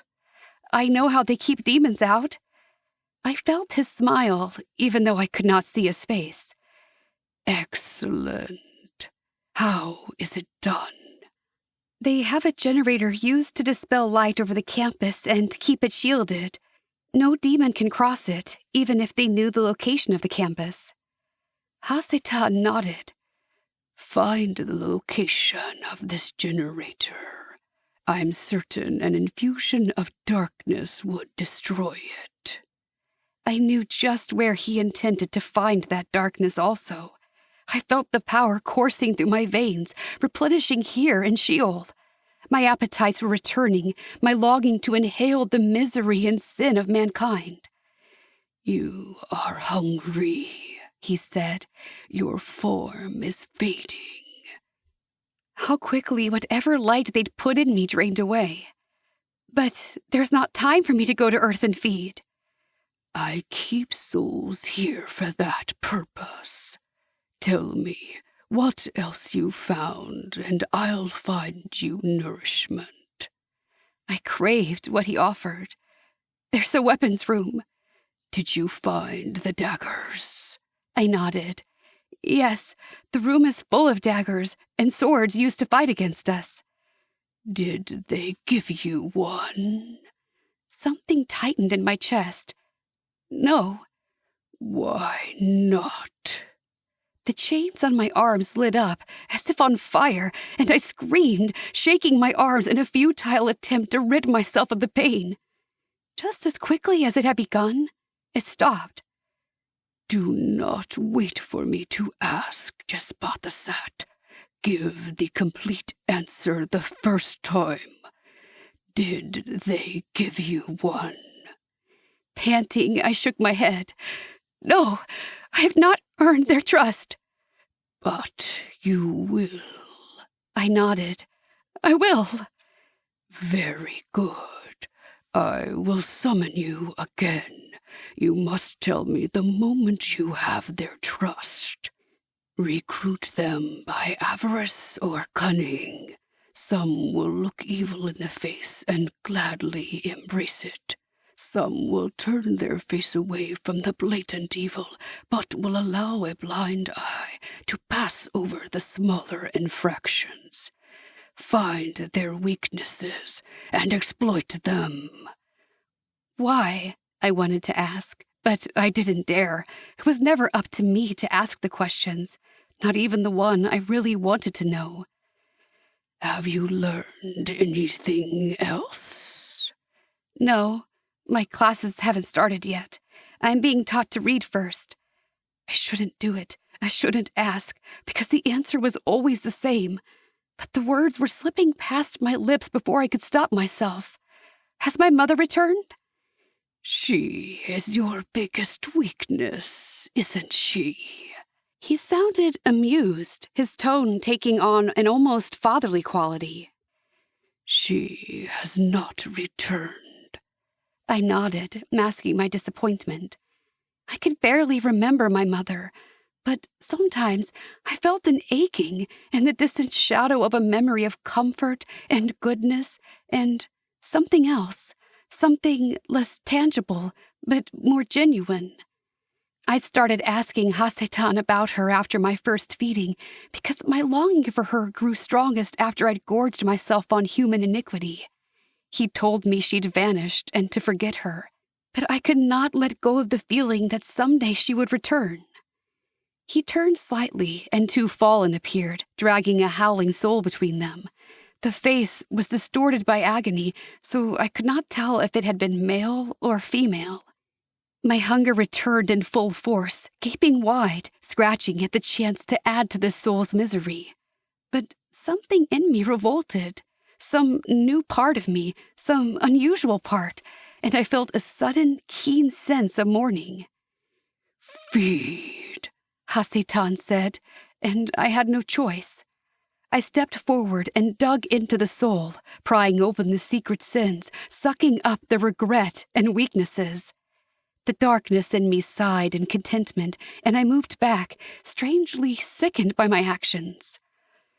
"Go now," Hasatan said, and it was not a suggestion. "Find angels you can turn to my side." My feet were already turning, leaving the safety of Sheol and heading back to a place where I didn't belong. "Is there no other way?" I asked as my body pivoted. "There is no other way. I know Barachiel stressed upon you how you have free choice now and can make your own decisions." His words were laced with derision, and I felt it also. The foolishness of handing free choice to weak, controllable beings such as myself. "Be strong, my daughter. Remember who you are." The chains around my arms tightened, the pain marking my soul. "I will not forget." It was still night when I returned to Arcadia. The moon shone brilliantly overhead, so close I thought if I jumped high enough I could touch it. I rubbed my arms, feeling naked and vulnerable without the jacket to hide my chains. I felt like a ticking time bomb. I had started to make friends and feel connected, but the moment they found out who I was, they would cast me out, send me back to Sheol, back to my home. I frowned. That was where I wanted to be, wasn't it? I'd felt so sure of that a moment ago when I was near my father and felt the weight of his fallen. But now, standing in the soft grass of Yishuv, the gates of the academy opened before me, the light of the moon cascading over my hair and shoulders, I no longer felt the desire to return. I didn't like the doubt that wormed its way into my heart. Sheol was what I wanted. I re-entered my dorm quietly. Iblis still slept. I reached for my leather jacket, but my academy uniform caught my eye. Normally it hung in the wardrobe, but here it was on my bed. I touched the long sleeves of the jacket with the academy symbol on its lapel. I slipped it on, tracing my fingers over the emblem of the universe with the spiral circling it. A tingling erupted in my fingertips, a pleasant warmth, as if the power of the universe were actually embedded in the thread. I made note of this phenomenon and then whipped around as Iblis stirred in her bed. "Jez," she murmured, blinking as she looked up at me. "Why are you up?" I moved over to the window and looked outside, where the rising sun had started over the edge of the meadow and appeared behind the tree line. Reds and oranges and pinks colored the clouds, and I let out a soft breath. I never noticed how beautiful it is. The same colors seemed to erupt in my chest, and I looked down, expecting to see shades of red and orange flowing from my skin. Iblis rose and stood beside me. "It's nice not to wake up with morning breath," she said. I couldn't relate to the comment, so I kept quiet, which was fine because she kept going. "Where did you come from, Jez? You say the strangest things sometimes. It's like you didn't have the same experiences as the rest of us." She gave me a searching look, her eyes flicking over my face. "You can talk about it, you know." "No, I can't." I wrapped my arms around my waist, feeling the weight of the chains on my arms, the weight of my mission. "My life was not like yours." Her lower lip pushed outward, and for a moment, I thought I'd wounded her with my words. But then she said, "I'm so sorry. I wish everyone got to experience a happy life like I did." My gaze moved to her wings, the majestic black appendages folded tight against her back. She was learning control. I would never have those. She didn't know how lucky she was. "Let's go to breakfast," Iblis said, stepping into the dressing room. Her voice carried into our sleeping room. "And this time you're going to eat." I smiled at that. Only a few weeks into my academic training, and I had to admit that food was a welcome pleasure. I even had a preference for yogurt and granola. The two of us set off toward the cafeteria, meeting up with others from our year. Iblis greeted them cheerfully, and they responded in kind. A few even greeted me, though they eyed me like I was a curiosity. Dara stepped in beside Iblis, and the two of them chatted about the previous day. Aramil, Dara said, calling out to an angel in front of us. The red-headed angel slowed, then turned around, a smile lighting his features. Dara, he said, just as the raven-haired girl flung herself into his arms. I stopped mid-motion. He didn't hesitate to wrap his arms around her, tucking her in close to his body in a way that looked both invasive and welcoming. My eyes grew wide, and I waited for the wrath of heaven to fall upon them, for them to begin screaming as the slow burn of flesh on flesh melted away their bodies, or to turn them into ash and damn them to Sheol as fallen. Instead, he put her hand in his, and they continued strolling toward the cafeteria. As if it were nothing, as if they hadn't just broken the cardinal law of heaven. My legs trembled, and I thought I might collapse. Jess? Iblis reached a hand out toward me, but I backed away, and she withdrew. Are you all right? Thoughts tripped around my brain with lightning speed. Questions, confusion. Dara and Aramil. Iblis smiled. Yes, I think they like each other. It's kind of nice. I was worried after we died they were touching. Touching. I know. Iblis lowered her voice. Do you think he's kissed her yet? I don't even know how that works here. It doesn't, I blurted out. My whole body shook as one of the building blocks of my celestial understanding trembled. Spiritual beings aren't allowed. I cut myself off before I said something foolish. I needed to talk to someone who would understand. Malik, he was the only one who knew my secret. I whipped away from her and raced into the cafeteria, searching out the brown-haired, olive-skinned angel. I found him at the head of Table D, laughing as he used his fork to stab pieces of fruit off another student's tray. Malik, I said, jerking to a halt in front of him, my book bag banging against my thigh. My chest heaved, and I struggled to pull oxygen into my lungs, my spiritual body imitating the same reaction of a mortal one. But this was a first for me. I'd never run somewhere in a panic before. I need to talk to you. His light brown eyes roved over my face, and he stood, the carefree expression of moments ago morphing into something more concerned.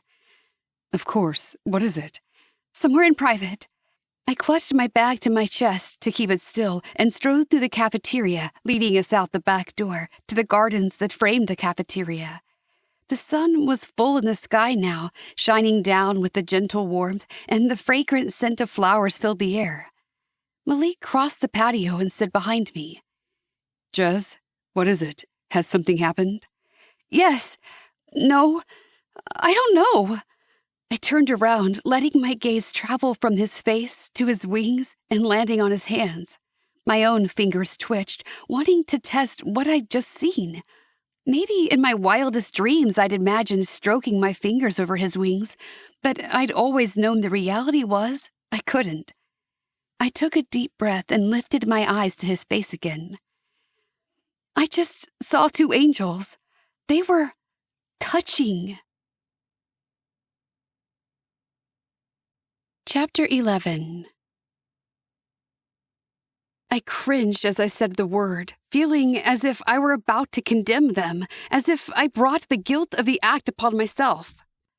I watched him, waiting for his response, but Malik only blinked, his brow furrowing slightly, and said, I don't understand. I clutched my own fingers to keep them still. She ran up to him, and he put his arms around her. Their bodies were adjacent. There was no space between them.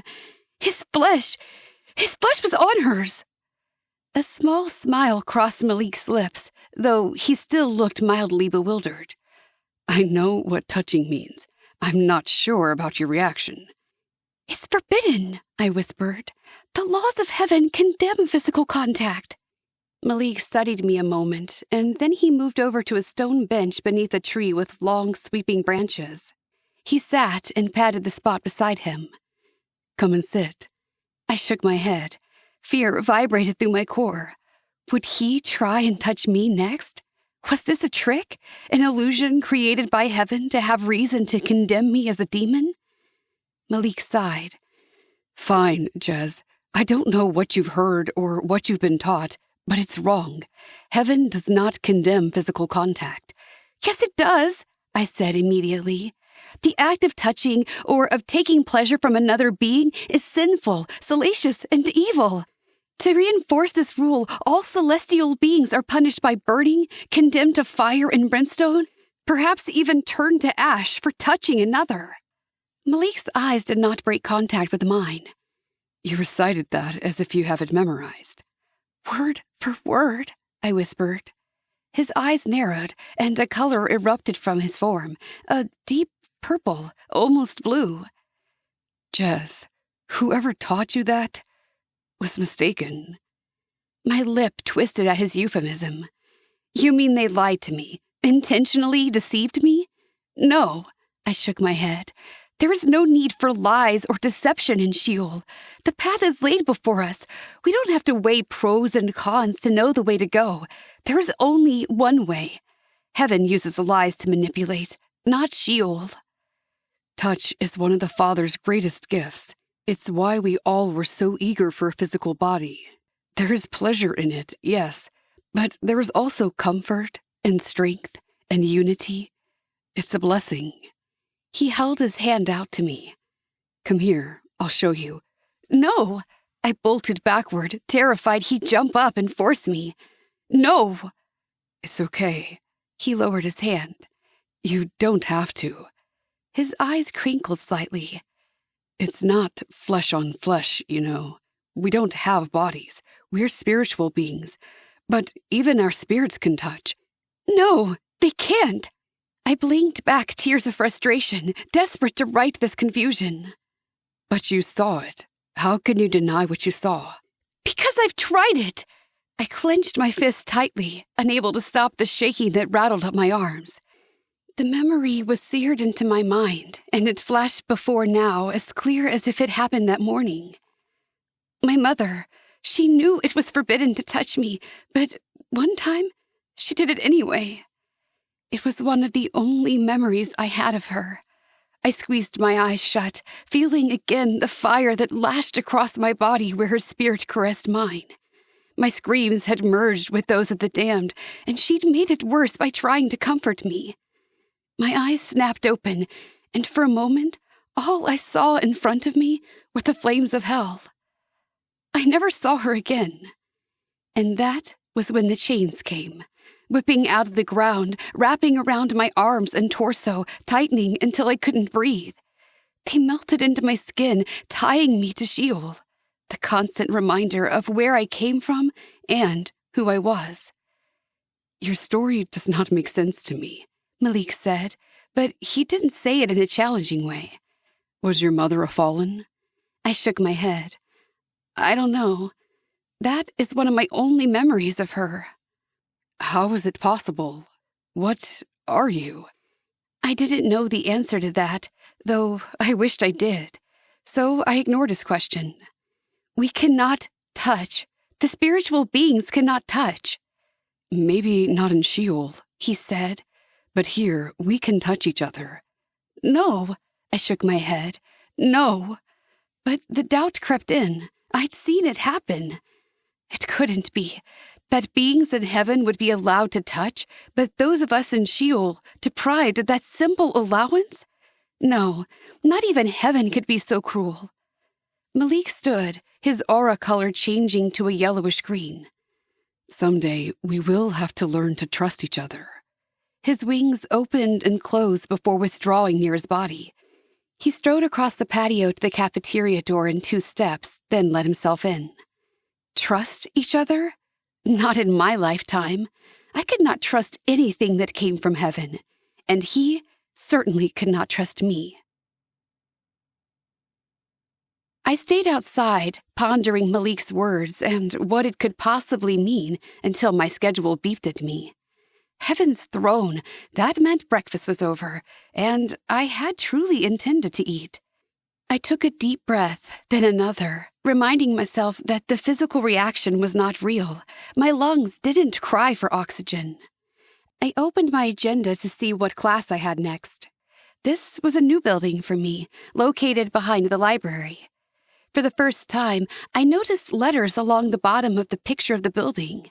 I traced my fingers over the markings, but I couldn't remember the sounds for these letters. I would have to face Malik again before I did. I swallowed down the bitter thought and went around the cafeteria, avoiding the other students. I saw as I approached the building that students from several dorms and years moved that direction. I avoided them as well, careful to keep my distance, now that I knew they believed they could touch without consequence. My face felt hot and sticky. I ran my hand over it, surprised to come away with tears on my palm. Why should I cry over this? Why did it feel like my world was being ripped out from under me?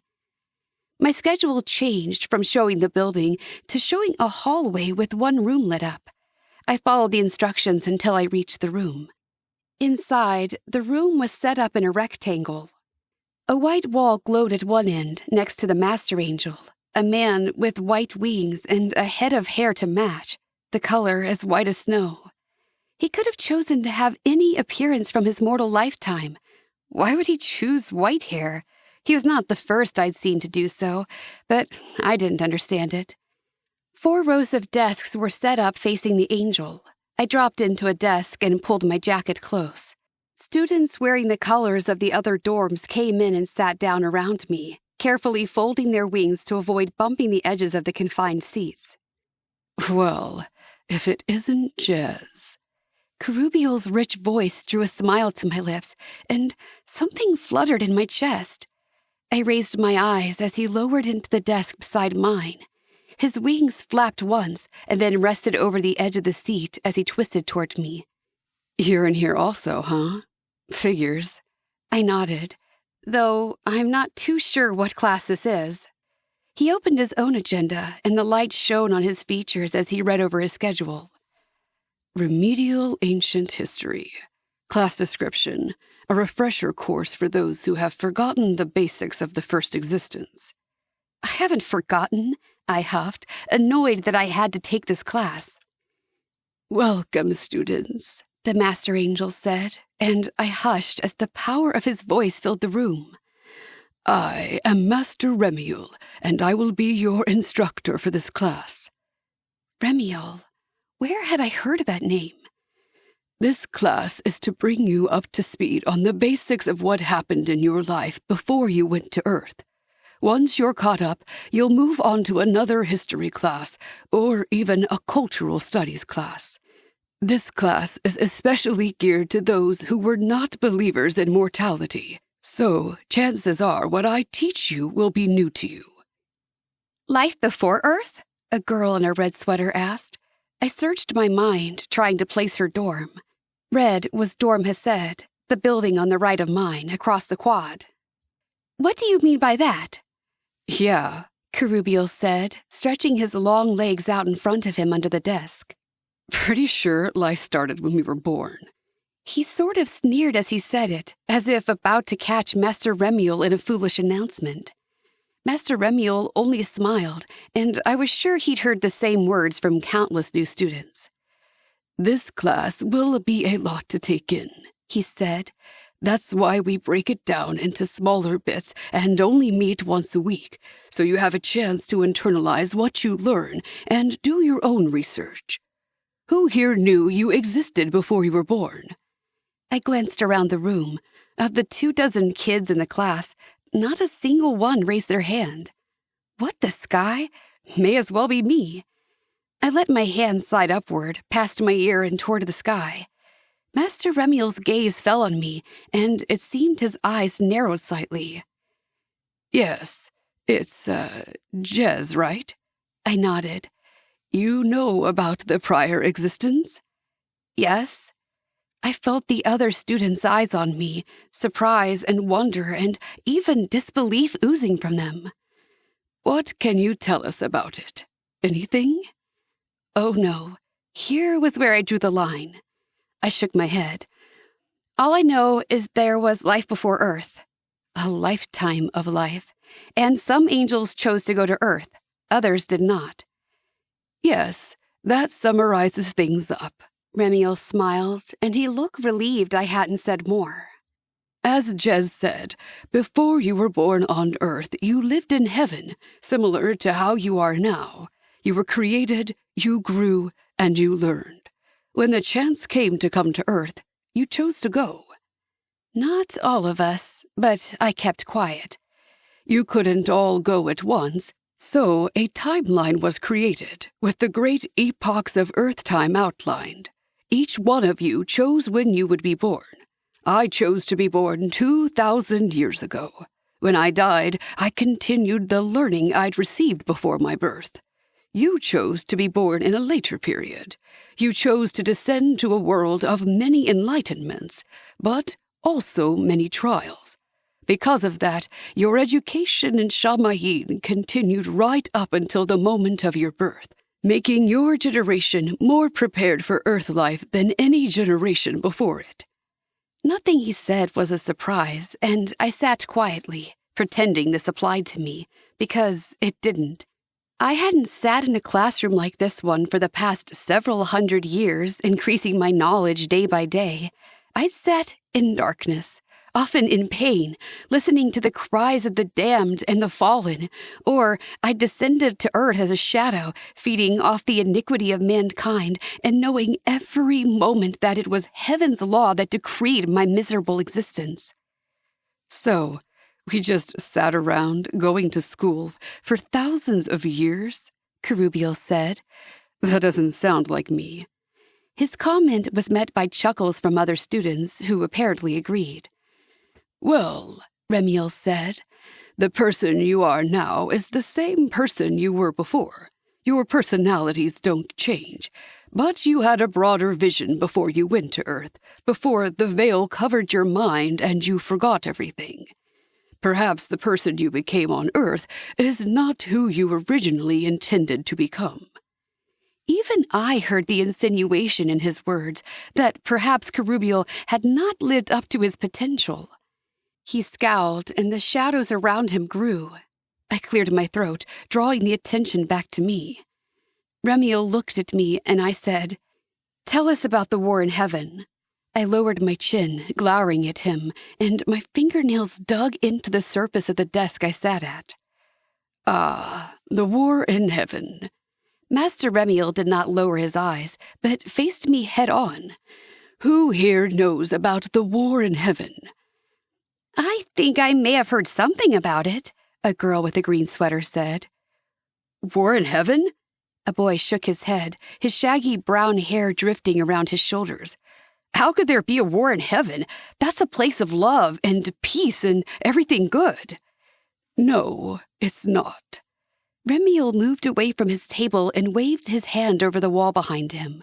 The wall changed to a display of a blue-green world floating in space. That's Earth, the girl said. This is Earth, Zophiel, Remiel affirmed. And in Shamayim, we are connected to Earth, to its life, to its aging. We live in a separate sphere of existence, yet we are intricately bound to the planet, and angels are not perfect. We are not God. We still feel passion and rage and love and fear and devotion. Once we have returned to heaven after Earth life, we have more control over those emotions. Control we learned in mortality and continue to perfect in this existence. But before we were born, we were emotional infants in celestial bodies with heavenly power. And we thought, and we loved, and we disagreed. And there was war. I sat, breathless and mesmerized, as captivated by this vision of heaven that Remiel painted as the other students. I had always imagined the angels as passionate beings, swayed by folly and delusion and desire, but I had never heard it explained so clearly, and by one of their own. "What happened during the war?"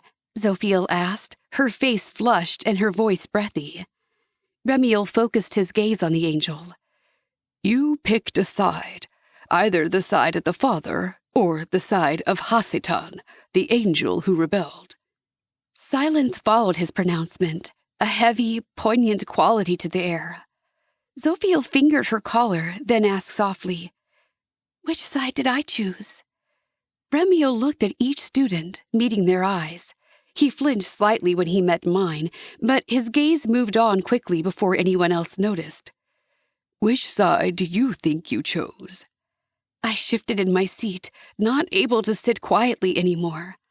It wasn't like that. All eyes in the classroom turned to me. I waited for Remiel to silence me or tell me I had no place to speak here, but he didn't. What do you mean? Kerubiel asked, his blue eyes steady on me. What do you know? I swallowed, a little unnerved by the attention. Technically, we got to pick sides, yes, but it wasn't really a choice. How was it not a choice? Zophiel asked. I lifted my chin, daring Remiel to contradict me. Because our existence was being threatened. Heaven pretended to offer us a choice, but if we didn't pick Earth, we would lose a chance to get a body. We would be damned to Sheol for all eternity. We would never get our wings. I choked on the last words and shook my head, clearing the anger. It wasn't like that, Jez, Remiel said, his voice gentle. The consequences for choosing Ha-Satan, the punishments, I said, my hand shaking. Your kind, punished all of the angels who chose a different path. It was Ha-Satan, Remiel began, but Kerubiel interrupted. Knowing all those consequences, why would anyone choose Ha-Satan? Kerubiel's eyes peered into mine as he spoke, and I had the sense he was seeing directly into my soul. We weren't told what the punishment would be for following Ha-Satan, I said. We were told we got to choose, and those who chose Ha-Satan did so because they loved him, because he offered a path of security and safety with no lies, no manipulations, no hidden agendas. I glared at Remiel. The same cannot be said for the agents of heaven. My statement brought murmurs and whispers from my fellow students, except Kerubiel, who remained silent, his gaze steady on me. Chapter 12. Remiel cleared his throat. I appreciate the arguments Jez has brought to the table. Now, let us discuss the fallacies in her statements.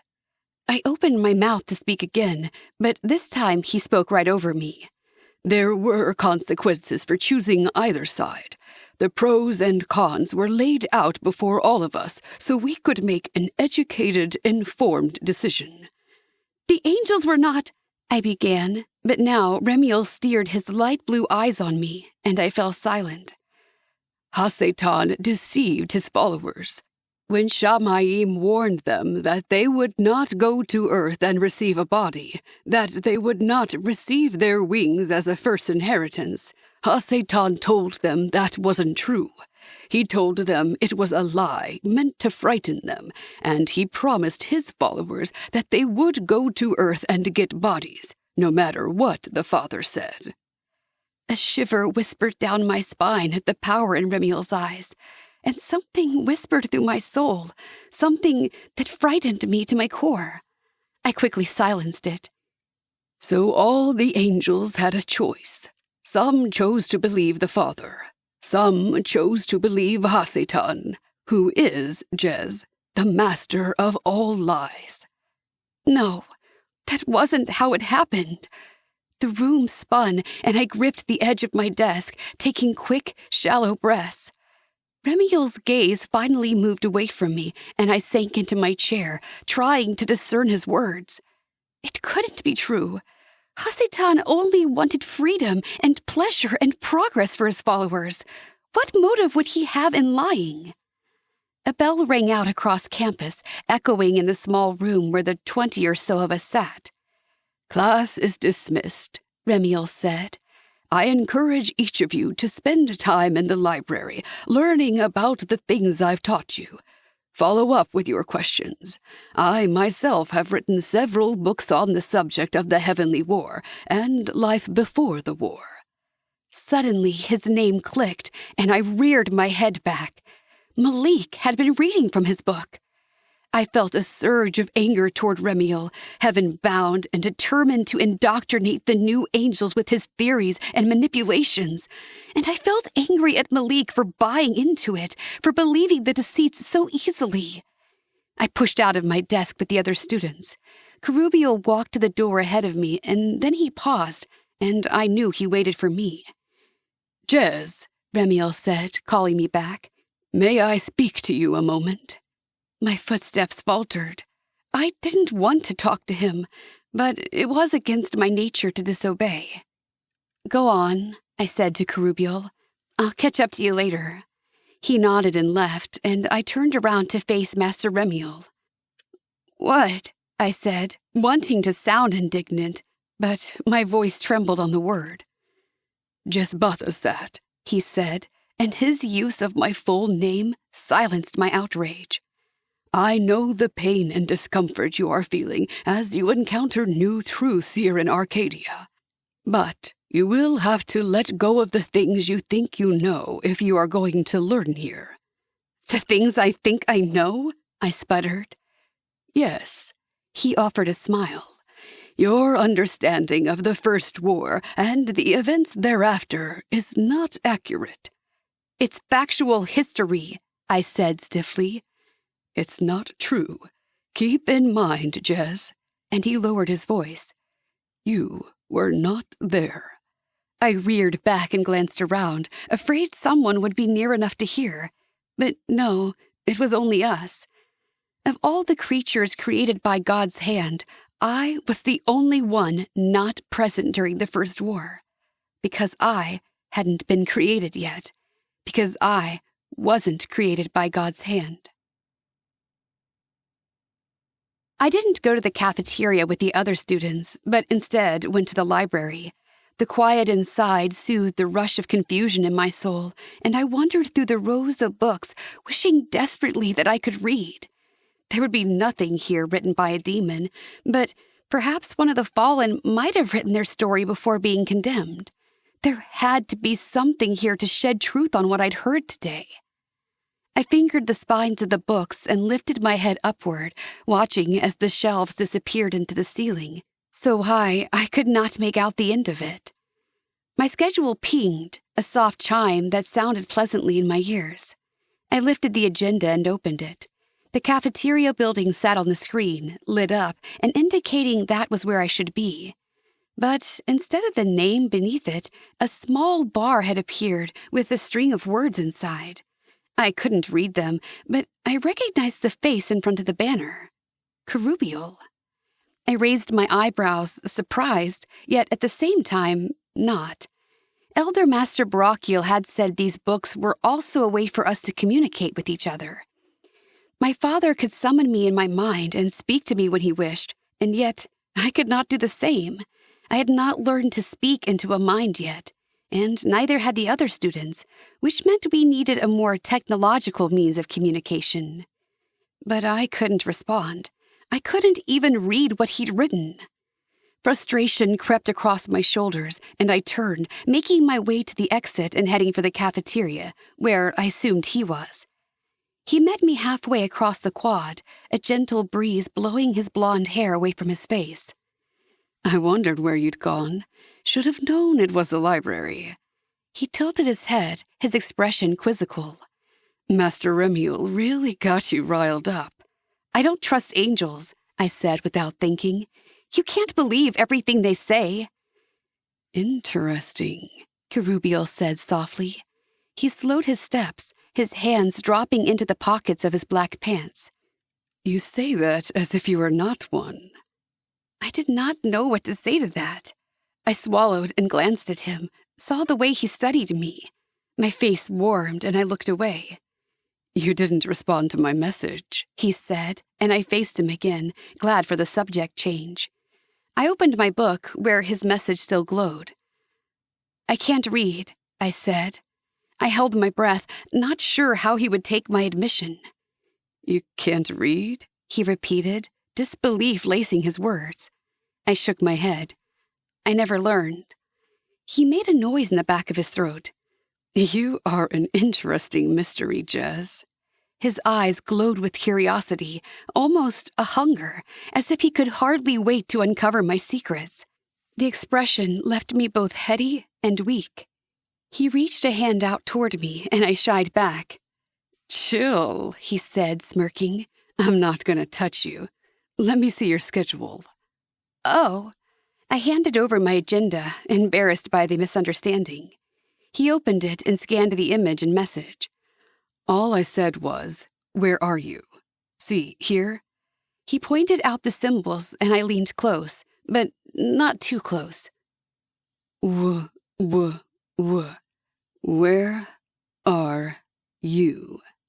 I nodded along as he read the words out loud, committing them to memory.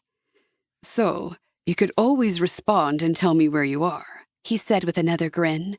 "But you could also press this button right here." He pointed to a red circle with a black dot in the middle of it, right underneath the message banner. "So, let's say you're in class and you don't want to type back a response, but you want to show me where you are. You press this button." He pressed it, and somewhere on his body his agenda dinged. He removed the book from within his shirt and opened it. "Now it shows me where you are." He turned the book around, and I gasped to see a tiny image of my face floating on a map of the quad, right where I stood. And with a sudden chill, I realized the angels knew where we were at all times and all moments. They could track us, which meant they knew I'd gone to Sheol last night. "You okay?" Kerubiel asked, his dark blue eyes still focused on me. I pressed a hand to my head, distraught and anxious. The archangels must be right now, at this very moment, discussing what to do with me. But it wasn't the thought of being sent back to the underworld that distressed me. It was not completing my mission. Failure was not an option. I'd been commanded, and I had to obey, or the consequences to my soul would be dire. How long would I suffer? How long would I be tormented? 1,000 years? An eternity? 2 eternities? "Jez?" This time, there was no mistaking when Kerubiel reached for my hand, and I slashed downward with such force that a physical wind blew up between us, blowing his hair away from his face and mine behind my head. "No!" I cried. "You cannot touch me!" That law I would not break. I didn't care what the other angels did. I would not intentionally bring torture and condemnation upon myself. The wind died down, the dark strands of my hair settling again on my shoulders. "How did you do that?" he breathed. "I don't know," I said, closing my book and holding it against my chest. "I don't know how anything works." Those, at least, were true words. Up on the high tower, the bell tolled, signaling the end of lunch. Kerubiel lifted his eyes toward it and then looked at me. "Time passes differently here." "How so?" "It seems we've barely settled into a place before the hour is up, and it's time to move again." I hadn't really noticed, but then my perception of time would be different than his. In the darkness of Sheol, I had no concept of time. A year and a day and a lifetime all merged together. I aged and I grew, but sometimes it seemed to take forever, and other times it happened in a flash. So to have time act strangely wasn't a surprise to me. I shrugged. Hours and minutes and days are mortal concepts. It's how humans try to interpret infinity. Kerubiel fastened his eyes to my face, and I realized I'd done it again. Made it sound like I wasn't one of them. I hugged my arms around my waist. "Do you know?" I sucked in a breath, gathering my resolve. "Do you know where the generator is?" He tilted his head. "What generator?" "The one used to put a shield of light around Arcadia. Elder Master Brachiel told me it's what keeps the demons out." "No," he said, and I knew from the way he stared at me that my question raised a dozen others in his mind. "I don't." I didn't like how his eyes probed me. "I have a class to get to," I said. "I'll see you later." "Looking forward to it." I glanced back at Kerubiel once as I made my way toward my next class. He stood with his hands in his pockets, gaze focused on me. Or Was his gaze focused on my back and my obvious lack of wings? I looked away, my heart sinking. As desperately as I'd wanted to hide my differences, it looked like my secrets would reveal themselves, whether I wanted them to or not. I spent the next few days on edge, jumping whenever my agenda beeped at me, certain one of the archangels was going to summon me for disciplining. But 1 week passed into another, and no one came for me. Was it possible my descent had escaped their notice?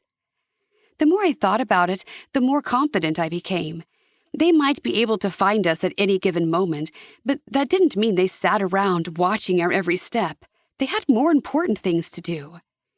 Creation class was in the big green bubble building, the one we'd used as a manifestation hall. Normal classes were being added to my schedule every week as I proved myself capable of learning.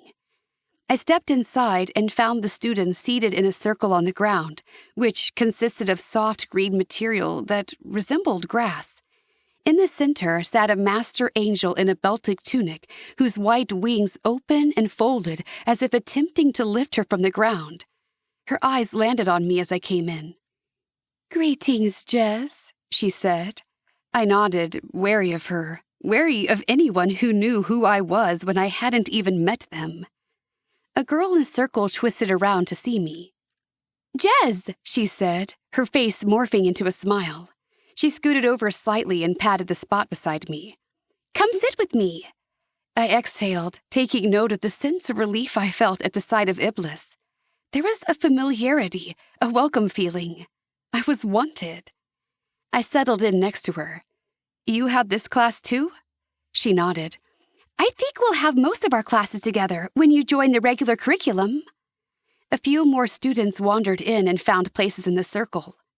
I glanced around, noting that we were a mixture of our dormitory and the one beside ours, Hesed, donning red sweaters or red ties, or a mixture of both. My dorm mates, on the other hand, displayed navy and gold colors on their blazers and jackets. Except me. I looked down at my black jacket and black skirt. In my closet was a navy tie, like the one Iblis wore, and a navy jacket, like the one Dara wore, or even a gold-striped tie like Jeremiel and Malik. A strange sense of longing to belong washed over me. I didn't have to fight this feeling. I was a part of this group, and remaining aloof would not help me accomplish my mission. Yes, for the sake of my mission, I could try to blend in. The Master Angel greeted each student by name as they came in and settled down. Then she closed her eyes and sat with her hands on her knees, her legs crossed, and said nothing. Minutes passed by. The conversation I'd had with Kerubiel earlier about time became more poignant as I took note of its passing. We sat and did nothing. A few angels copied the master, sitting up straight and closing their eyes, breathing deeply. Eventually, she opened her eyes, and she looked directly at me. "I am Master Sabriel, and I will be your instructor for your creation classes." Creation, the power of life. Interest stirred in my chest, and I sat up straighter. This was a power not given to any of the demons. It was a power of the gods. "Thus far, you haven't missed much. We're still learning to attune ourselves to the universe. Before you can begin to tap into this miraculous ability, this most noble of powers, you must feel the energy around you.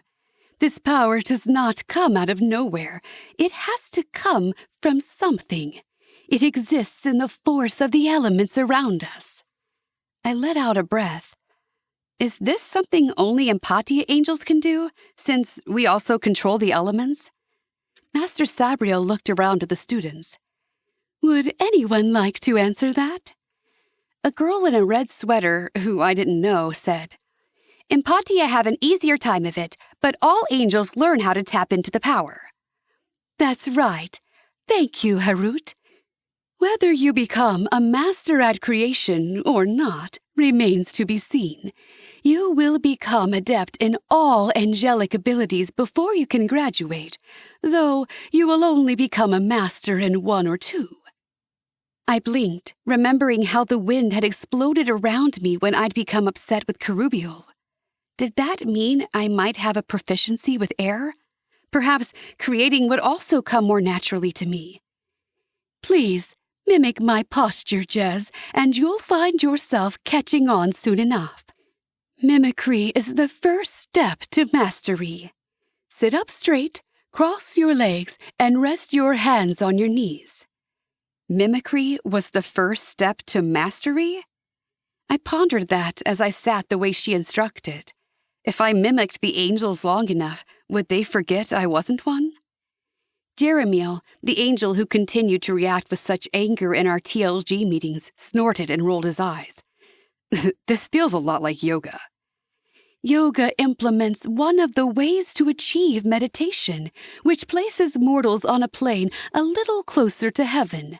It's one of the most spiritual experiences a mortal can have while still on Earth, and many mortals manage to achieve high levels of elemental mastering while still alive.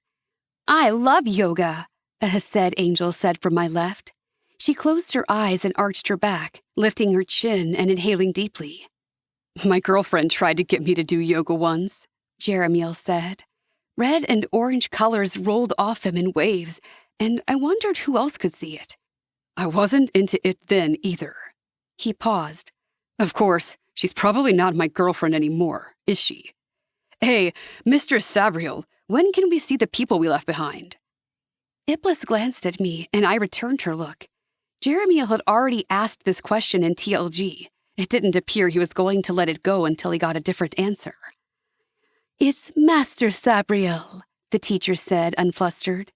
We don't go by gender-specific titles here in Arcadia. Arcadia feels an awful lot like prison to me. When do we get to see our families? Please, speak with me after class, Jeremiel, she said. Though her expression remained calm, something steely entered her eyes. You're intentionally disrupting the ambience I'm attempting to create here, but I'd be happy to answer your questions later. Sure you would, he grumbled. Such anger broiled beneath his skin. I couldn't take my eyes away from the emotional anguish. It festered in him, popping over his flesh and releasing thick colors like exploding boils. I wanted to dig into them to find out what brought out such emotions. Everyone, please, close your eyes. Allow me to remove your struggles and the strains of adjusting to celestial life. I studied Jeremiel a moment longer, who showed no inclination of closing his eyes. I noted that he also did not wear his uniform. He was like a blustery storm cloud, ready to burst and flood the world with his contents. It wouldn't take but a little provoking to make him overflow. What sort of power did he conceal inside that spiritual body? How long could his dark rage nourish my soul? Chapter 13. The thought surprised me. I just fed off a spirit, but suddenly I felt a stirring hunger. I shook it off and faced Master Sabriel, wiping any emotion from my face. I closed my eyes and took a deep breath, trying to find my focus. What sort of being would feed on the depravity of others? I'd done it my whole existence, but only because I had no choice. So, why did I desire to do so now? Was it in my nature as a demon to do so? Or was I weak because of the previous night? If left to my own devices, would I choose to relish the anguish of mortals? The thought bothered me enough that my spirit trembled. I didn't want to be someone who enjoyed the suffering of others. When had I begun to desire to be something different? Take a deep breath and hold it. Feel your lungs expand the way they did when you were alive. Your spiritual bodies are a representation of your physical ones, but without the handicaps or limitations that held you back. You might feel the urge to take a breath, but your cells are not screaming for oxygen. You can hold your breath forever. I couldn't hold my breath at all. My spiritual lungs didn't know how to do such a thing. For that matter, what was breathing? I could speak on command, but I'd never considered the manual act of pulling air in and out of my lungs. Now, exhale. With your eyes closed, visualize your breath intermingling with the atmosphere around you. Here in Arcadia, there is a higher concentration of light. Try to picture it. Imagine the power as sparks of energy, beads of life pulsing near your ears, your eyes, your nose. Inhale again and feel them enter your system. We've done this much before. It's time to expand your experience. Place your hands on the grass. Feel the sensation of life beneath your palms. Treasure it. Honor it. Find the energy source in the soil that nourishes the plants. Don't rush things. Nothing. I had nothing. I put my fingers on the grass, the stems tickling my skin, still attempting to breathe in and out as if it were something I'd done my whole existence. The grass clumped beneath my fingers, and I searched for energy pulses, for life, for anything. Picture your spirit reaching into the ground, finding that energy. Now, pull the power from the ground, coax it into the roots of the grass, nourish them, give them life, feel them grow. I heard a gasp beside me, and I peeked one eye open. The said angel had dug her hands into the ground, and the grass around her fluttered upward, twining with her fingers, creeping around her wrists. "I feel it," Israfile said, wonder in his voice, and I looked over at the Aleph angel from my group. "It's like the embodiment of life itself." "I can see the spark of life," another Hesed angel whispered. "They're just out of reach, but I see them in my mind. They're everywhere." "Good," Sabriel said, smiling, and I snapped my eyes shut. With more desperation than earlier, I dug my fingers into the grass, reaching into the root system, searching out the life source. Water, nutrients, sunlight. I gripped slippery green shoots in frustration and pulled. They yanked out of the dirt, slender brown roots and all. "Oh," I said softly, feeling morose sadness as I stared at them. I hadn't given them life. I'd taken it. I considered skipping dinner and going straight to my dorm, but the truth was, I wanted to put something tasty in my mouth. My heart hurt from the failure in creation class, even though Master Sabriel gestured for me to stay in class after everyone left. "Don't be too hard on yourself," she said, peering at my face even as I avoided her eyes. "This was your first time. The other students have been coming for a month, learning how to feel the energies for weeks before we attempted to manipulate them." I nodded, wishing I could believe her, wishing the only cause of my failure was my lack of preparation. Now my spirit craved chocolate. My tongue, which had never tasted food until I'd arrived at the academy, had quickly grown accustomed to it. I knew the sweetness would soothe the aching in my heart. At least I wasn't longing to devour Jeremiel's essence anymore. I delayed entering the cafeteria until the majority of the angels had gone in. Then I went inside and skipped getting a tray, instead grabbing 2 cookies and ducking back outside again, taking my cookies and heading to my room to sulk in peace. My agenda dinged at me before I finished crossing the quad. I pulled it from my bag and wasn't surprised to see a message flashing at the bottom of the screen. But I was surprised to see who it was from. Malik. What could our brave leader want with me? We hadn't spoken since our last tutoring session, nearly 2 weeks prior. I couldn't read his message and couldn't respond either, so I did the only thing I knew to do. I pressed the red locator button. And then I stood there, waiting, 2 cookies in my hand, knowing he would find me. He came out a moment later, pushing open the cafeteria doors and joining me halfway to my dormitory. "Come to talk to me about the incident in creations class?" I said. He wasn't in my class, being a second year, but I could imagine the report the other students had given him at Table D. He paused. "Hello, how are you?" "I'm good, thanks for asking." I blinked and shook my head. I didn't ask. No, he said, and something like a smile creased his features. I know, but you should have. Why? I'm not interested in your well-being. You are the one who contacted me. But you should be, Jazz. My temper rose and I glared at him. Did you need me for something? No, but I did hear about the incident in creations class. I wanted to make sure you were all right.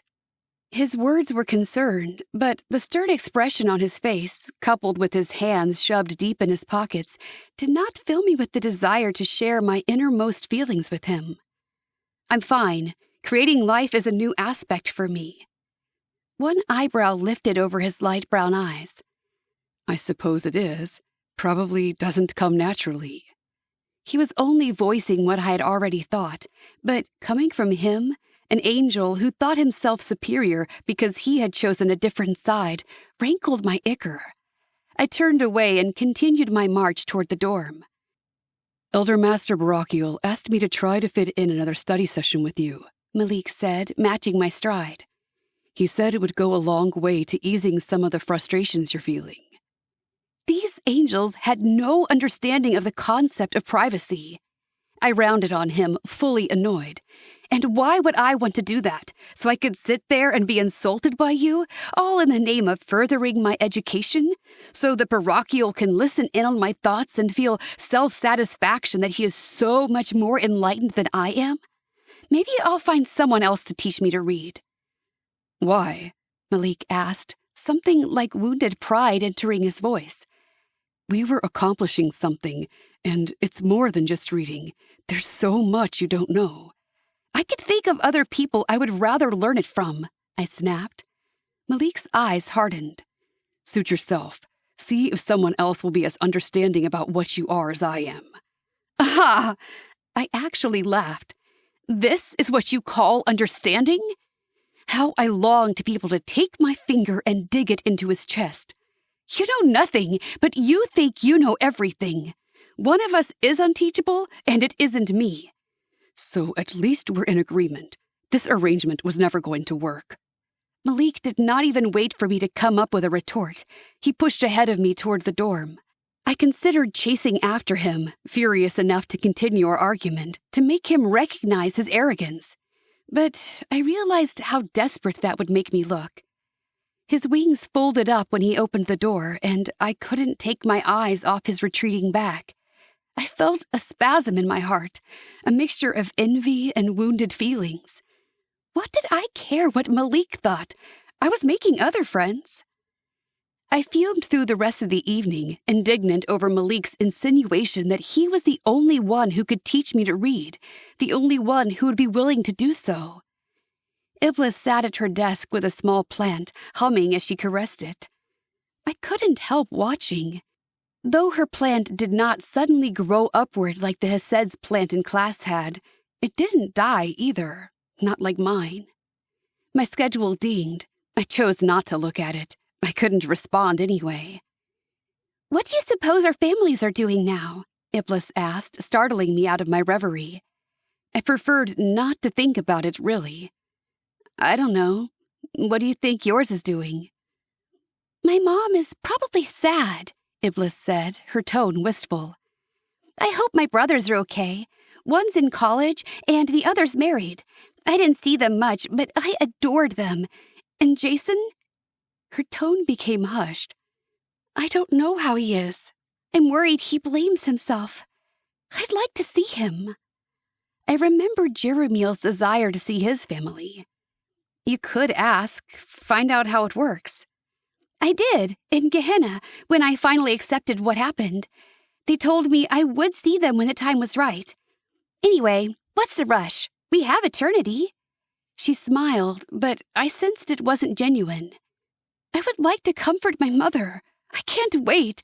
Why can't we see them now? I shook my head. I don't know. I had no reason to see Earth. There was nobody there I was longing for. Her agenda dinged and she opened it up. Oh, I got a message. She sounded surprised and delighted, and she glanced at me. What? Somehow I sensed I was supposed to have a reaction here. I cocked my head and said, Oh, It must have been the correct response. It's from Barakiel. He asked me to tell you he sent you a message. He said you might need some help with it. Did you see the message? Now even Barakiel was getting in my business? Soon the whole school would know I couldn't read. No, I'm good, I said. I just haven't responded to him yet. But I will, when I was good and ready. The next morning, my schedule showed me to go to the library after breakfast. Kerubiel found me on the way and invited me to eat with him. Something about the shadow shade pulled me, and I followed him to his table without question. I sat with him and the other angels from Emet, the purple of their uniforms dark enough to swallow the light in the room.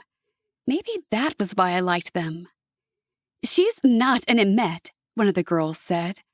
I watched the dark color spilling across the table at her words, a visible extension of her emotional projection. She's more like us than anyone else here. Trust me on this, Kerubiel said.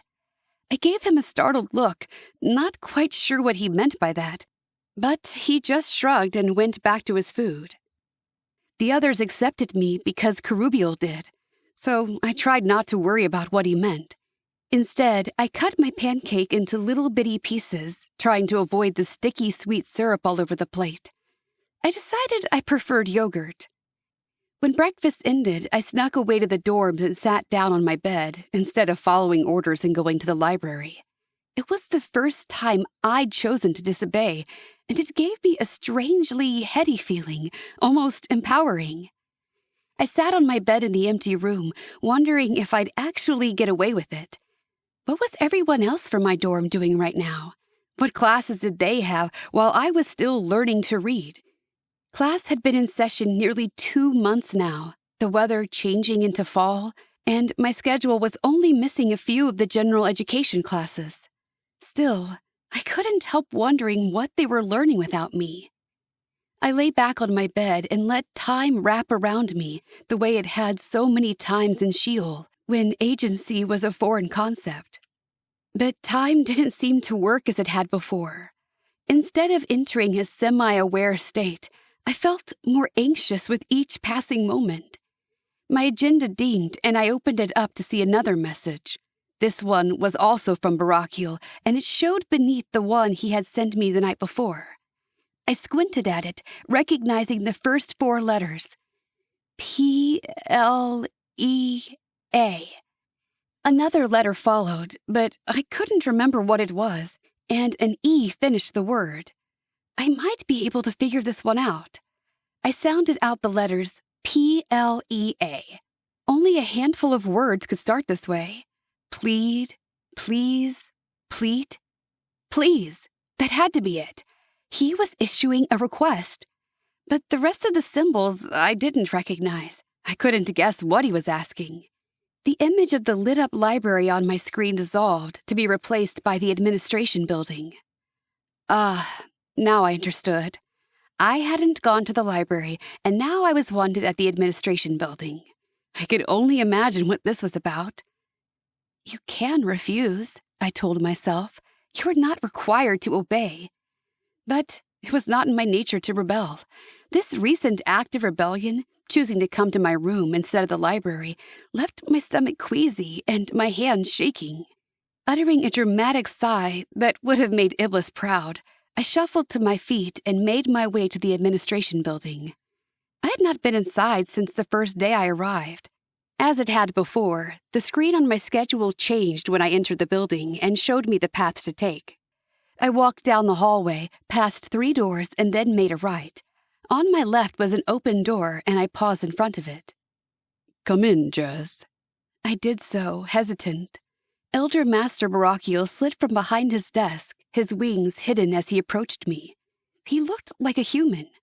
It occurred to me that so did I. Thank you for coming.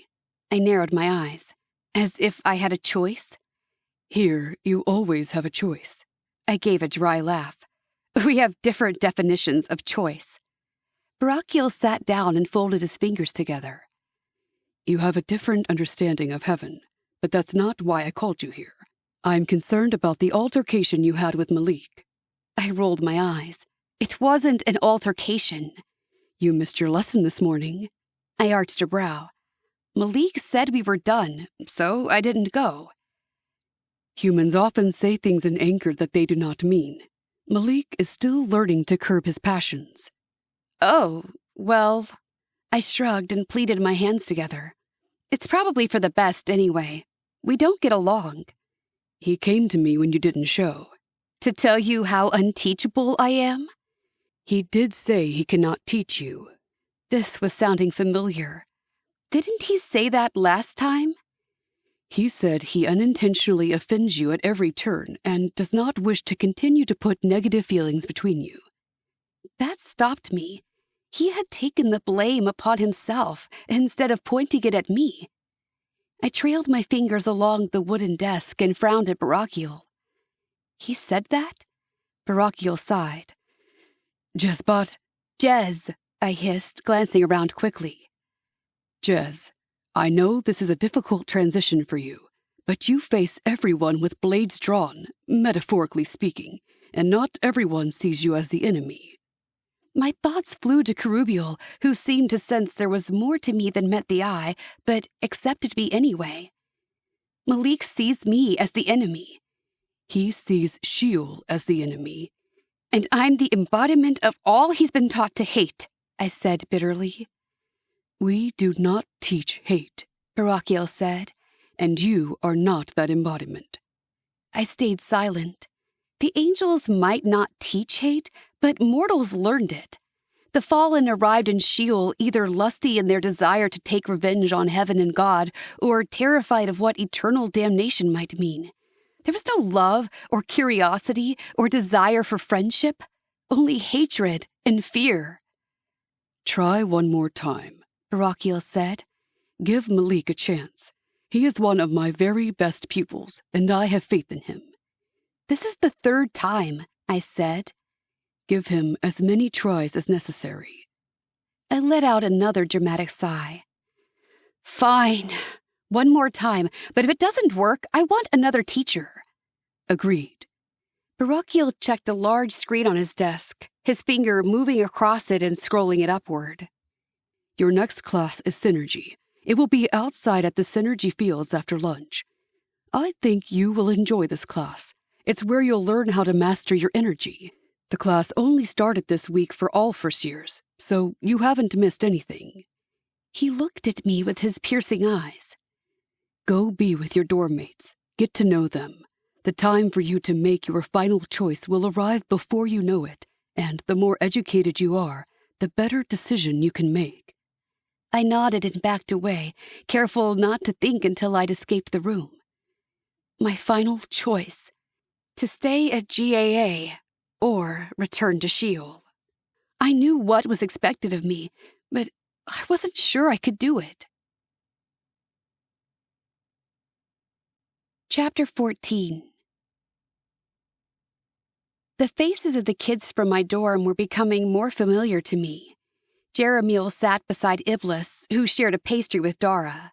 Malik, Daniel, and Aramil sat talking together, while several other students I didn't know listened with riveted attention to Vanina, a girl with long blonde hair and dark eyes, and as subject to vanity as any fallen I'd ever met. None of them excluded me. They knew who I was by now, but there was no doubt from the way they shifted and turned ever so slightly away from me. I was different, and they felt it. I might be in their dorm, but I was the weird one. Jess? Dara caught my eye and held out a piece of pastry. Would you like some? You're not eating.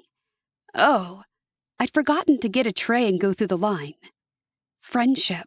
She's offering it to you over food. Food came riddled with so many connections. Food was meant to create bonds between those who shared and ate together. And Dara was reaching out, making an offering. So I pulled my lips up into a smile. Thanks. I accepted the pastry, careful to make sure our fingers didn't touch. The sweet crumbs melted away on my tongue, and oddly enough, I felt a tiny bit closer to her. Dara smiled back. Her dark hair was pulled up in a bun on top of her head, the navy sweater proclaiming her dorm. I was shy on Earth, too. It was hard for me to make friends. It's definitely easier here, though. I didn't get the same experience, I said. Iblis told me. She said your Earth life was hard. My eyes went wide and I shot a glance at Iblis, startled to learn they'd been talking about me. You told her? Should I not have? Iblis furrowed her brow, looking confused. Was it a secret? Everything is a secret, I said, lowering my voice as the conversations around us died down and more eyes turned our direction. If I tell you something, or you learn something about me, it's not for you to share with the entire group. Good feelings abandoned, I shoved to my feet and stomped away from the table. Jez, Iblis called. I heard her jump up and run after me, but I quickened my pace, escaping the cafeteria ahead of her. My anger carried me, and for a moment, I thought I might be able to fly, wings or no wings. The water from the fountain flew upward when I passed and crashed down behind me, soaking the grass and stone pathways. I took a deep breath, calming my fury. I may as well go to my next class and learn how to master my energy. I spotted purple sweaters as I approached, an indication that the Emmett dormitory was also in this class. Other Aleph students had arrived and seated themselves on the wooden chairs set up facing the tree line. My eyes scanned the purple uniforms, looking for the boy who would not be wearing the school blazer. There he was, still in his black earth clothing. Cherubial fit in with the color of his dorm, without even trying, the black blending with the purple. Jez, he said, fondness in his voice when I settled down in the chair beside him. Hi, I said, sliding a glance at him. A piece of hair fell in front of my face, and I tucked it away. His eyes followed the motion, and then he gave me a slow smile, a smile that seemed to have a hidden meaning behind it. If only I could interpret it. Welcome, angels. I whipped my head forward, startled to see Barakiel standing in the midst of us. Where did he come from? I breathed. Beats me, Cherubial said. I didn't see him fly in. He squinted. Can he even fly without his wings? Barakiel continued speaking. In this class, you will learn to master the energy within you and use it to control the elements. Does anyone know what synergize means? Not a soul raised a hand. I certainly didn't. Synergize means the combined efforts of two or more beings to create a result. In other words, while you can use your energy to some extent on your own, the peak of your abilities comes only when you learn how to merge your energy with another. We won't get to that today, but know it's the end point of these exercises. We will begin with recognizing the energy you hold. The energy is within you, and you must learn to harness it. You will likely find one element in particular is easier for you to control. Some of them you might not ever control. It is rare that an angel cannot control any element. However, it does happen sometimes. What would that mean? A girl from Emmett asked. That we don't have enough energy within us? No, just that you are unable to channel it. But don't we have to master all of our classes to pass them? Iblis asked. Is school all she cares about? Cherubial murmured, and the Emmett around him chuckled. The sound wasn't friendly, and my defenses flared.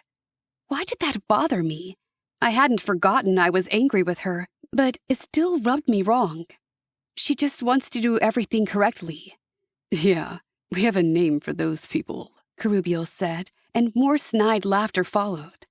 I turned away, huffy and annoyed for reasons I couldn't explain. In the meantime, another student spoke, and I missed Barakiel's answer. Please stand and spread out, he said. Find a space around you where you won't bump into anyone. I stood and took several paces away from Cherubial, glad for the reason to put distance between us. Now, extend your hand like this. Barakiel demonstrated, holding his right hand out, chest high, palm down. Look down at the earth in front of you. Close your eyes and imagine you can see into your heart. I did as he commanded. I peered into my soul, searching for a heart. Did I have one? Physical, body, or spiritual, the heart is the center of your soul. See it beating. See the life force it sends rushing through your being with every second. I let out a small gasp, because I could see it. tiny rivers of gold energy sped through me, dissipating at my fingers and toes, only to have another river of blue energy come sweeping back in, racing into my soul. If you haven't found it, keep searching. If you did, bend your fingers and dip them into that life force. I bent the fingers of my extended hand as if brushing the surface of a gilded river. I opened my eyes, marveling when I saw the gold energy perched on the edges of my fingers. Baracchio walked among us, his hands behind his back, smiling and nodding. Good. As soon as you've pulled that energy to the surface, turn your palm right side up. Feel that energy at your fingertips. That's your life force. It will enable you to manipulate the air, move mountains, or call down the sky itself. By yourself, however, you will only achieve a portion of that power. I turned my hand over, watching the orange energy flow across the back of my hand and over my palm. I had it. I had the life force. It sparked and shimmered, and I felt that this power was strong enough to accomplish any task. The life force energy will be used in almost all of your classes. You've already learned how to summon it, to some extent, in your creations class. Now, there are a few rules you should remember when it comes to the elements. I lifted my eyes and focused on him, drunk off the euphoria of having found my life force. You cannot coerce another being into sharing their life force with you to manipulate the elements. When you synergize with another angel, it must be a mutual agreement. You will channel your forces outside your bodies and work together to achieve a purpose. You will learn how to do this as a second year. And you cannot take the life force of a mortal creature, no matter how small or insignificant the creature might seem. But we could. The Fallen did. They sucked up the life force of mortal humans and kept them as slaves, forming a symbiotic relationship. The humans got longer life while they served the Fallen, and the Fallen had a physical being on Earth to do their bidding. Perhaps what Baracchio meant was to do so would tarnish our souls and banish us from Arcadia, from the Academy. In that way, we could not do so. At least, we could not if we wished to remain a student. I shook my head, clearing it of the riddles and circular word choice. My eyes fell upon my hand, where the energy had grown into a shimmering ribbon of light dancing around my fingers. Please spend the rest of our class session familiarizing yourself with your life force. Discover how to tap into it and access it quickly, and make the action instinctive. When you need the energy, you don't want to think about how to access it. Let it go, and then summon it back again. I opened my palm flat and watched the shimmering orange life force return to my body, channeling back into a river of gold, flowing in and out of me with each moment. I imagined dipping my finger into that river again, then scooping it up by the handful. The energy rocked its way to my palm and coalesced, glittering like a miniature sun. "Amazing," I whispered. Why did the Fallen need access to mortal energy when we held this much within ourselves? Could the Fallen not do this? The answer came to me with certainty, even though no one had ever told me. The Fallen lost their life force when they descended to Sheol. That was why they needed to harvest the energy of mortals. Next time, we will use this energy to learn how to manipulate the elements. Here's your homework assignment. Go to the library and research the elements. Do not try to summon one. We will do that in class. But each element symbolizes a heavenly attribute. You might be able to interpret what element you will have the most success with based on your personality or life experience. Baracchio smiled. But be prepared to be surprised. It's not always what you expect. Jez, please wait. I was still marveling over my ability to access my life force. I turned my hand over and over, studying it, wondering. I glanced up at Iblis as she approached, only remembering after she reached my side that I was angry with her. "Please don't be mad," she said, her blue eyes wide and woeful. "I'm sorry for saying anything about you to Dara. I just thought—" She broke off, and I couldn't be sure what she thought. I'm not angry anymore, I said. I'm unfamiliar with living with others. I simply assumed when you learned something about me or my life, you would keep it to yourself. I paused. Is that unusual? Do people share information about each other with others? Well, it depends. Her face flushed pink. It's called gossip when you talk about others, but usually that means you're talking negatively. Dar's my friend. She's nice, and we're all kind of family here, so I thought you wouldn't mind. But I was wrong, and I'm sorry. Why were you wrong? It upset you. I shouldn't be the one to judge what if your personal business gets to be public knowledge, so I apologize. It did make me feel like I can't tell you anything about myself, I admitted. But I thought maybe that is how this existence is. If I want something kept private, I must keep it to myself. No. She reached for my hand, but checked herself and withdrew. I almost smiled. At least she'd learned not to touch me. I'm trustworthy, really. I won't say anything about you to anyone. There are many things about me I don't wish anyone to know, I said. Like that you don't have wings? I drew back, sucking in a sharp breath. What? She gave me a smile.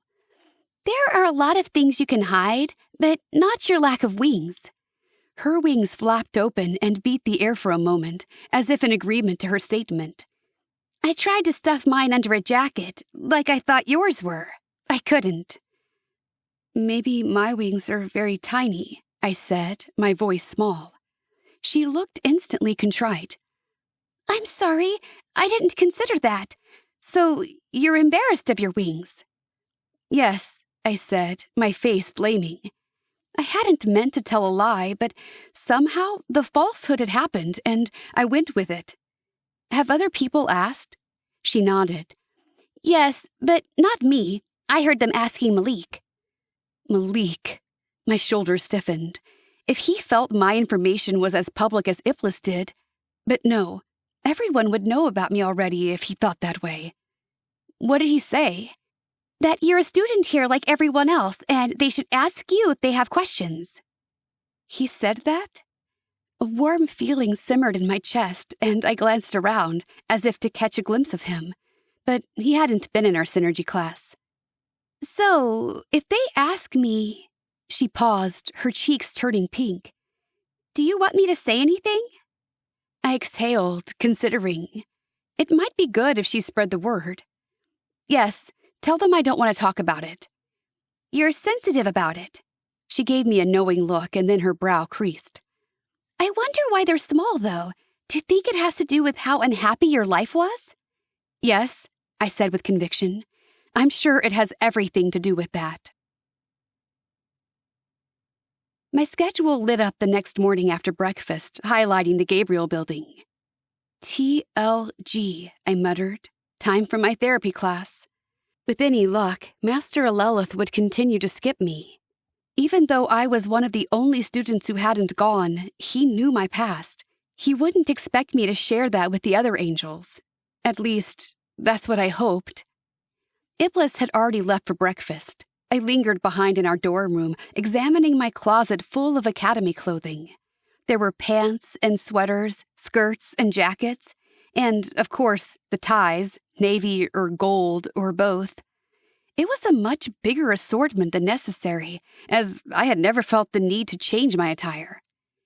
Checking the room one last time to make sure I was alone, I slipped off the jacket Barakiel had given me when I arrived at Arcadia. The chains lay quiet and innocuous against my skin. I pulled one of the white blouses from the closet and held it against my torso. The material was foreign and unfamiliar. Feeling entirely at odds with myself, I slipped my arms into the long sleeves and buttoned it up over my black halter. I looked at the ties hanging from a rack and fingered a silky navy blue one, similar to the one Iblis liked to wear. But that felt like a bigger commitment, as if putting it on would signify I was all in, and I wasn't. The white shirt didn't feel like enough protection, so I chose a navy sweater and pulled it on over my shirt. I did not change my skirt. This was enough for now. I went down to breakfast, pulling the edges of the sweater around me subconsciously, suddenly anxious everyone would notice my change of clothes and comment. But nobody did. If anything, my fellow students seemed to smile at me a little bigger and include me a little more. I used my fork to cut my fruit into tiny pieces, and I took small bites. Heaven truly meant to torture the fallen by not including food in Sheol. I watched as Dara and Iblis finished eating and carried their trays together to the window, where they were deposited. Then they hooked their arms through each other's, their wings tucked in against their backs as they made their way out of the cafeteria. I stood up and put away my tray, then walked behind them, wanting to join them, but feeling completely different than them. Other students came out behind me, and I considered slowing to walk with them, but I found I was more comfortable in the middle. Perhaps my isolation was self-induced. The chatter quieted as we entered the Gabriel building. The voices turned to whispers and then to silence, and we clustered closer together, me folding in on myself to make sure nobody bumped me.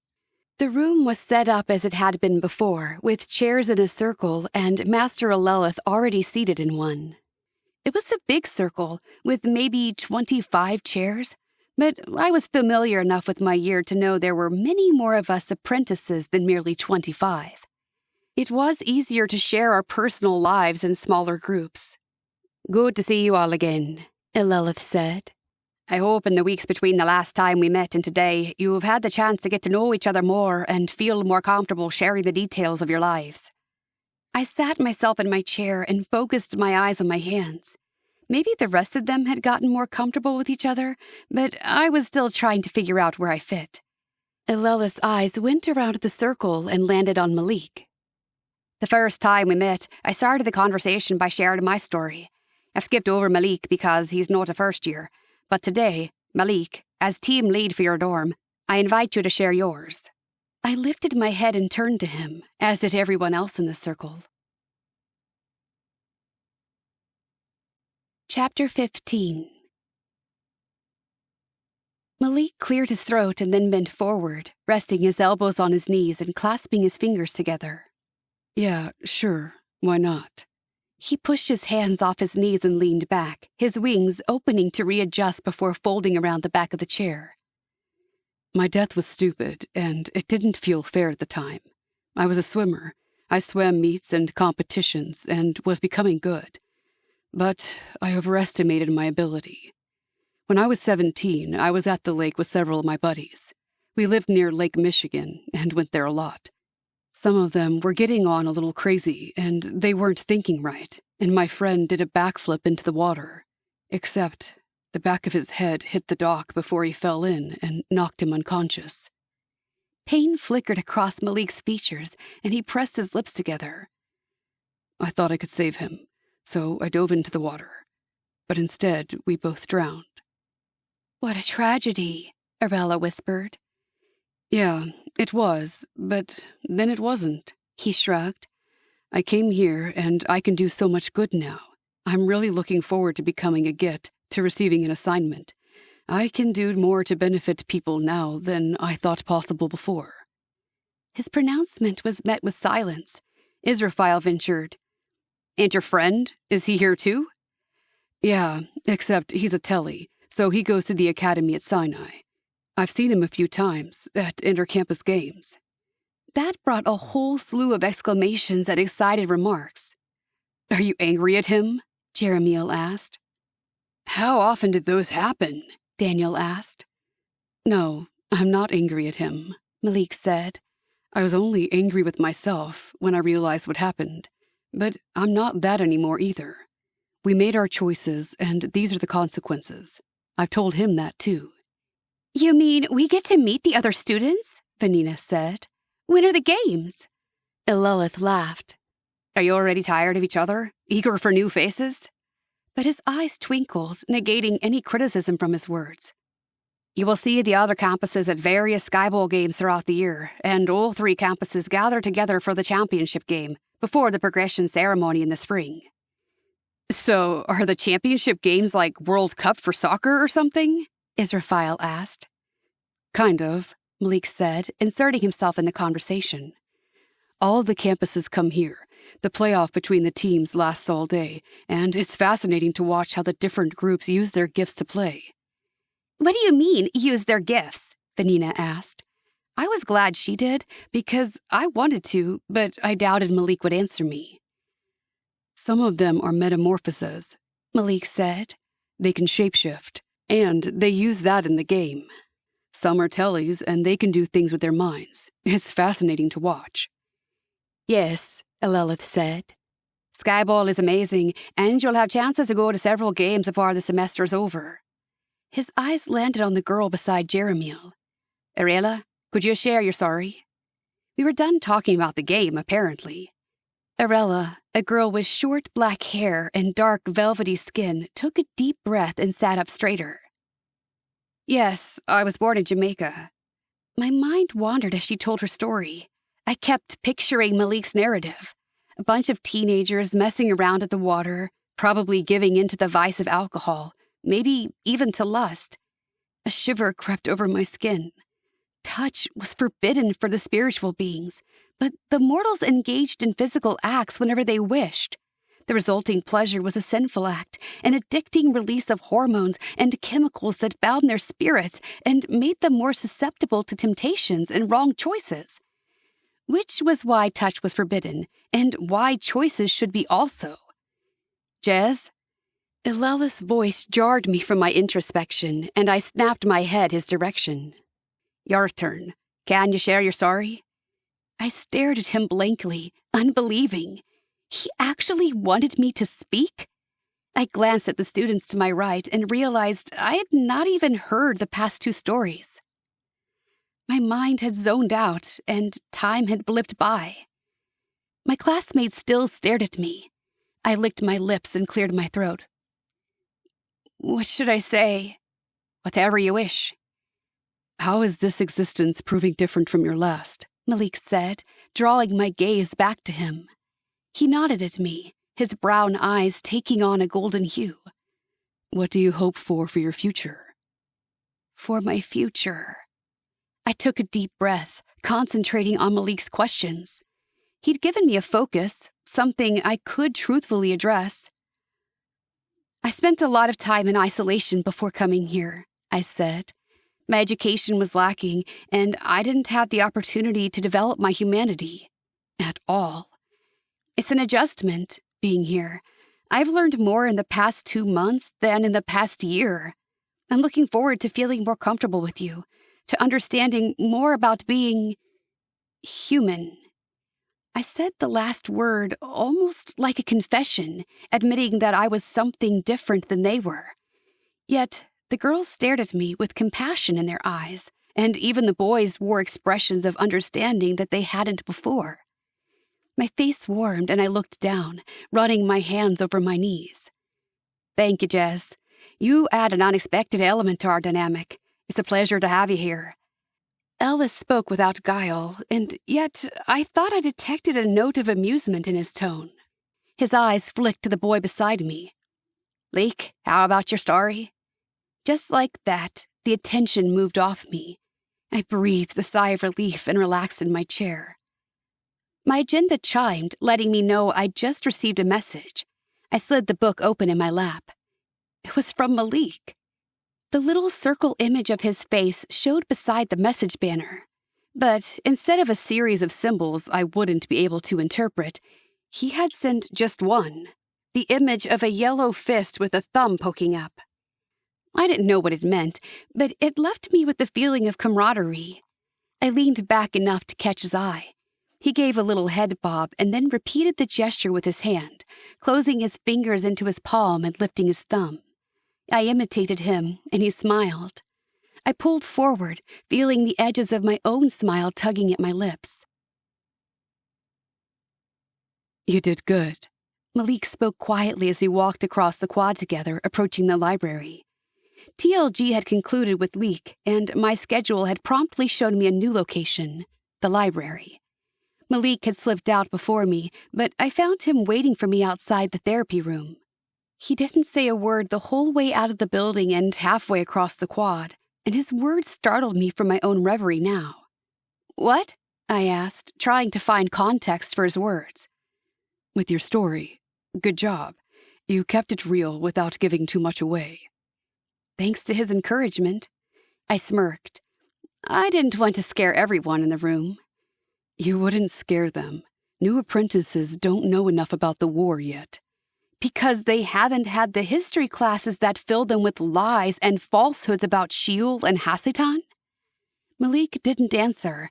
I mentally berated myself. I started another argument, didn't I? I hadn't meant to. It occurred to me that I wanted my lessons with Malik to continue.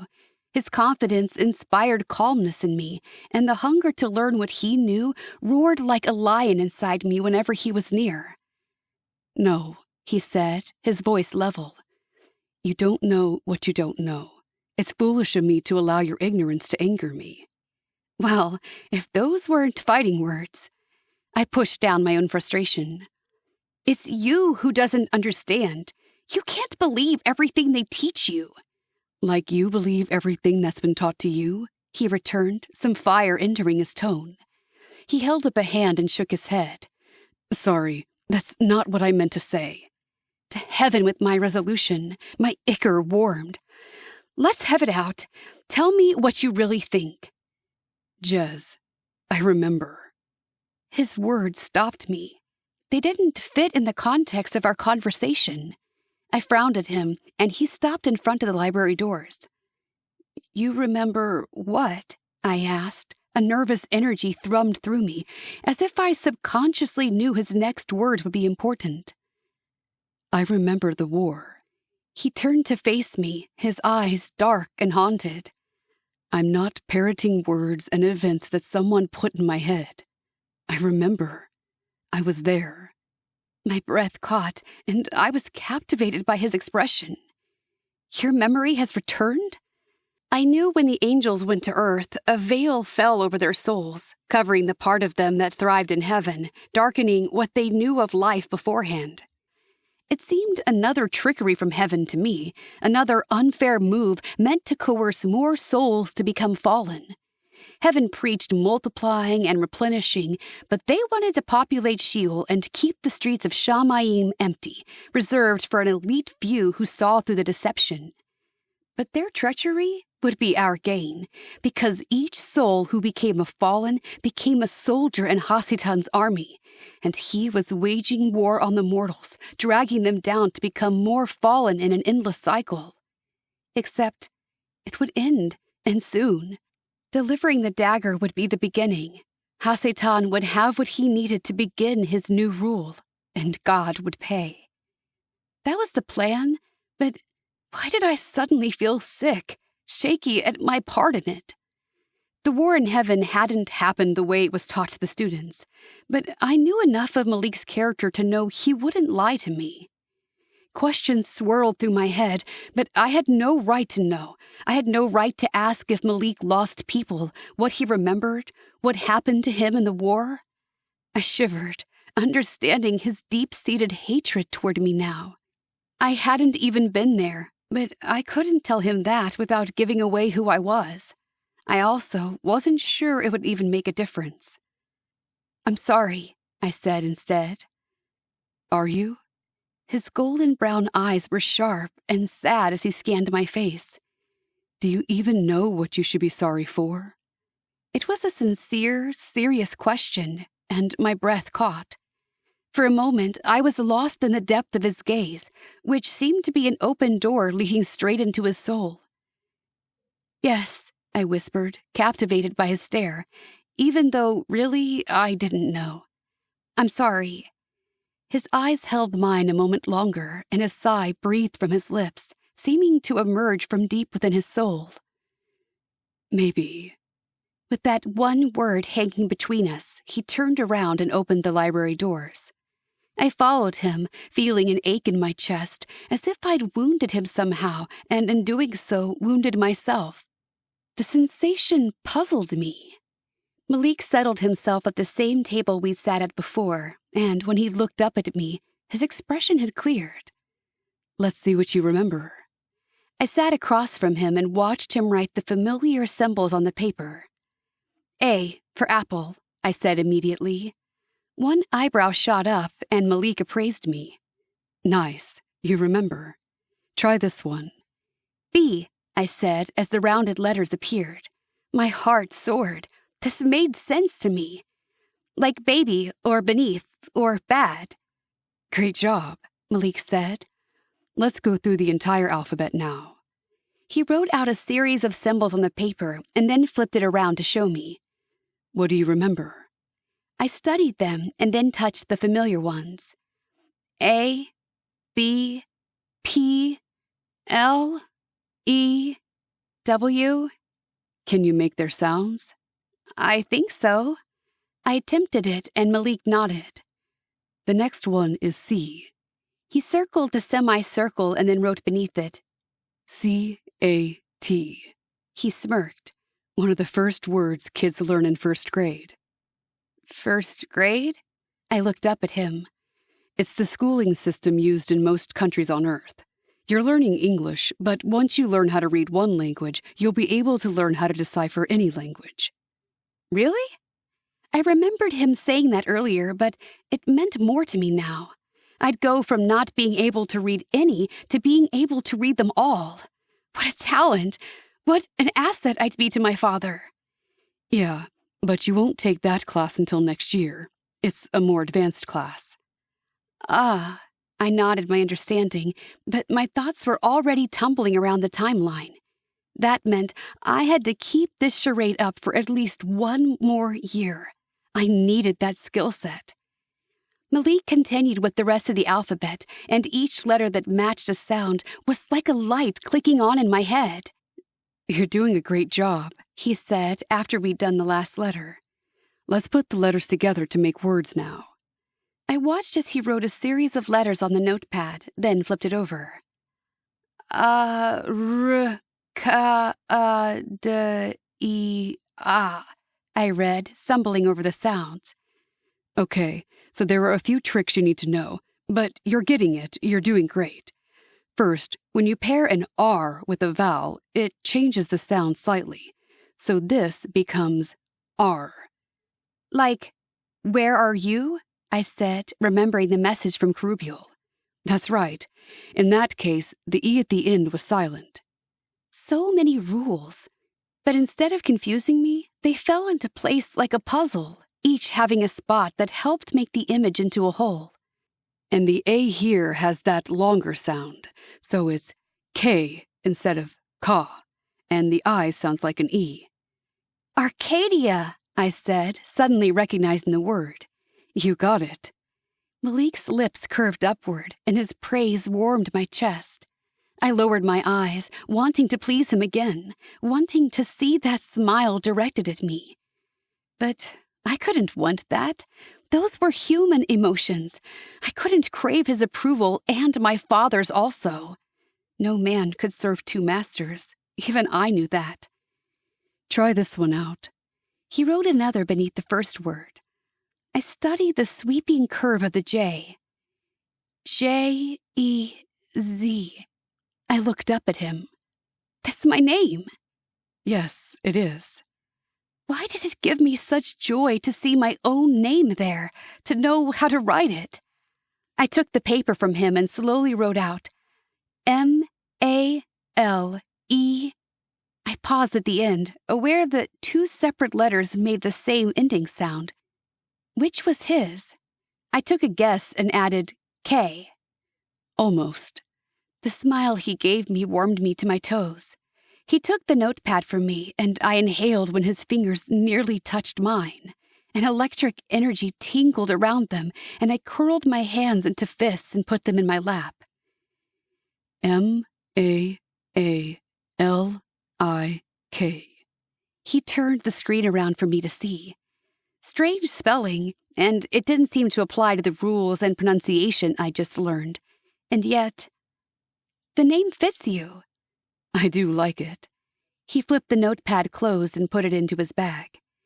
A curious desire to know more about him pulled through me.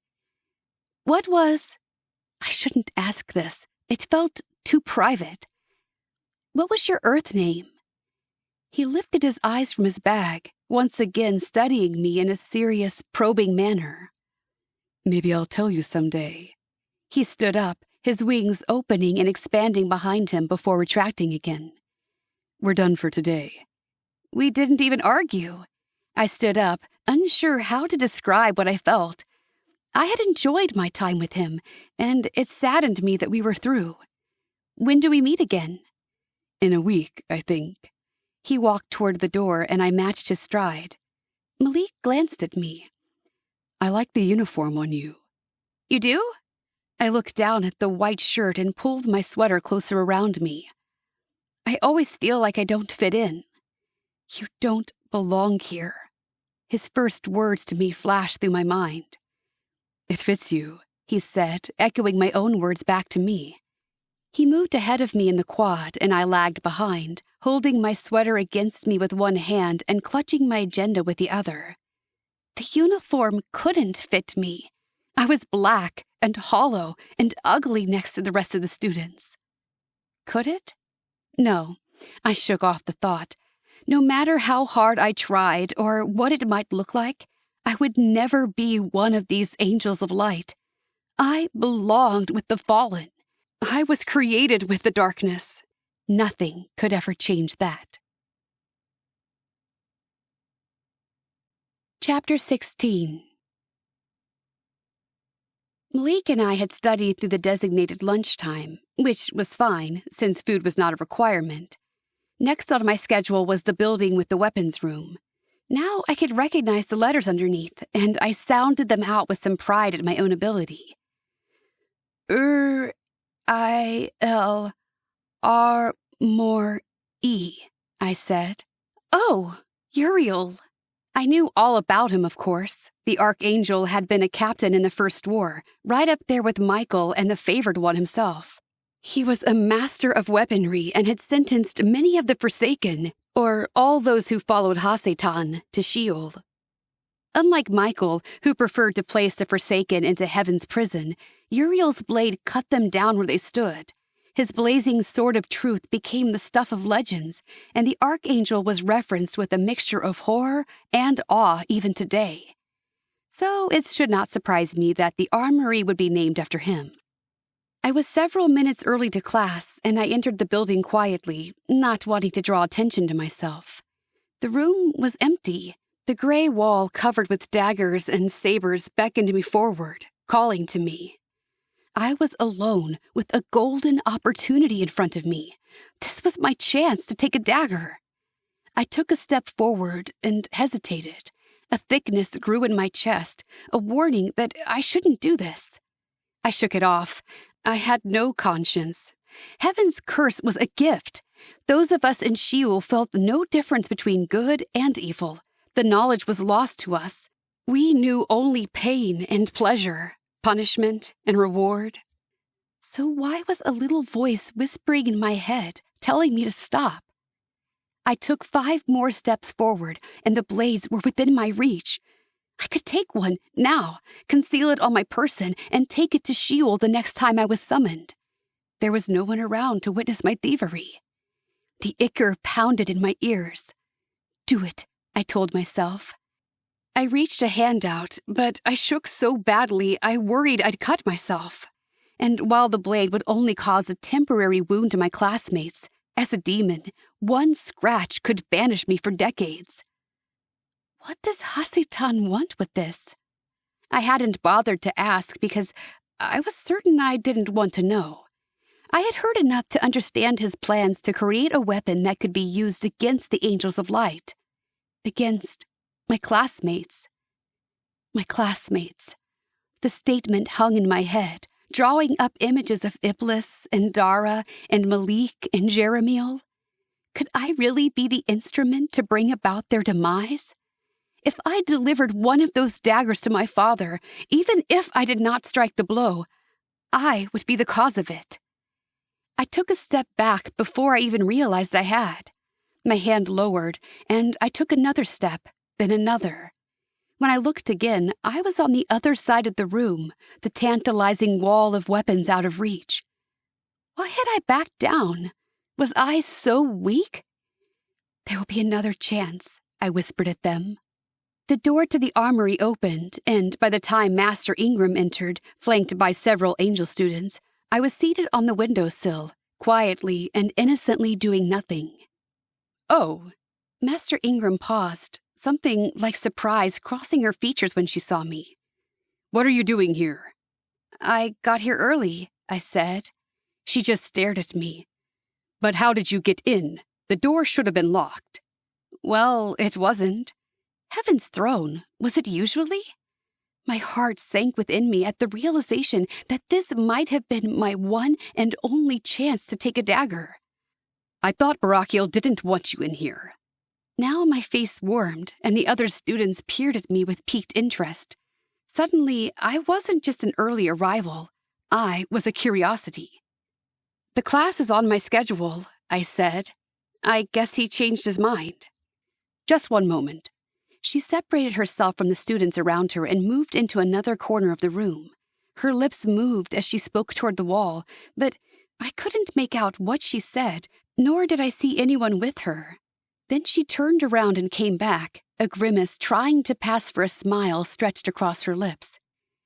Elder Master Barakiel says you can stay. He wants you to learn how we fight. Her white wings gave a single flap behind her, the only indication that perhaps she didn't love this plan. But he says you cannot touch the weapons. Not yet. I nodded as if I didn't care. Barakiel was right not to trust me, but it still grated on my nerves. I hadn't done anything to make him doubt me. Yet. That's fine. I didn't need her permission. I'd get my hands on a dagger without her help. I didn't need to check my schedule to know dinner was next. I took my time leaving the weapons classroom, though not because I planned to sneak back in and grab a dagger. There were too many eyes on me right now. First, I had to earn their trust. But my soul was troubled, and I didn't want to analyze why. Malik stopped me as I neared the cafeteria. Come with me, he said. I looked at him in surprise and peered around him toward the tables inside, where the rest of our peers were getting their food. I'd skipped the midday nourishment, and my body surprised me by letting me know it wanted an evening meal. I was going to eat. He held up his bag and opened it, revealing an assortment of baked goods. I've got food for us. There was a jovial sparkle in his eye, something playful in the set of his mouth. I tilted my head, trying to make sense of it. Why? I want you to see something. I could refuse, but I had no reason to.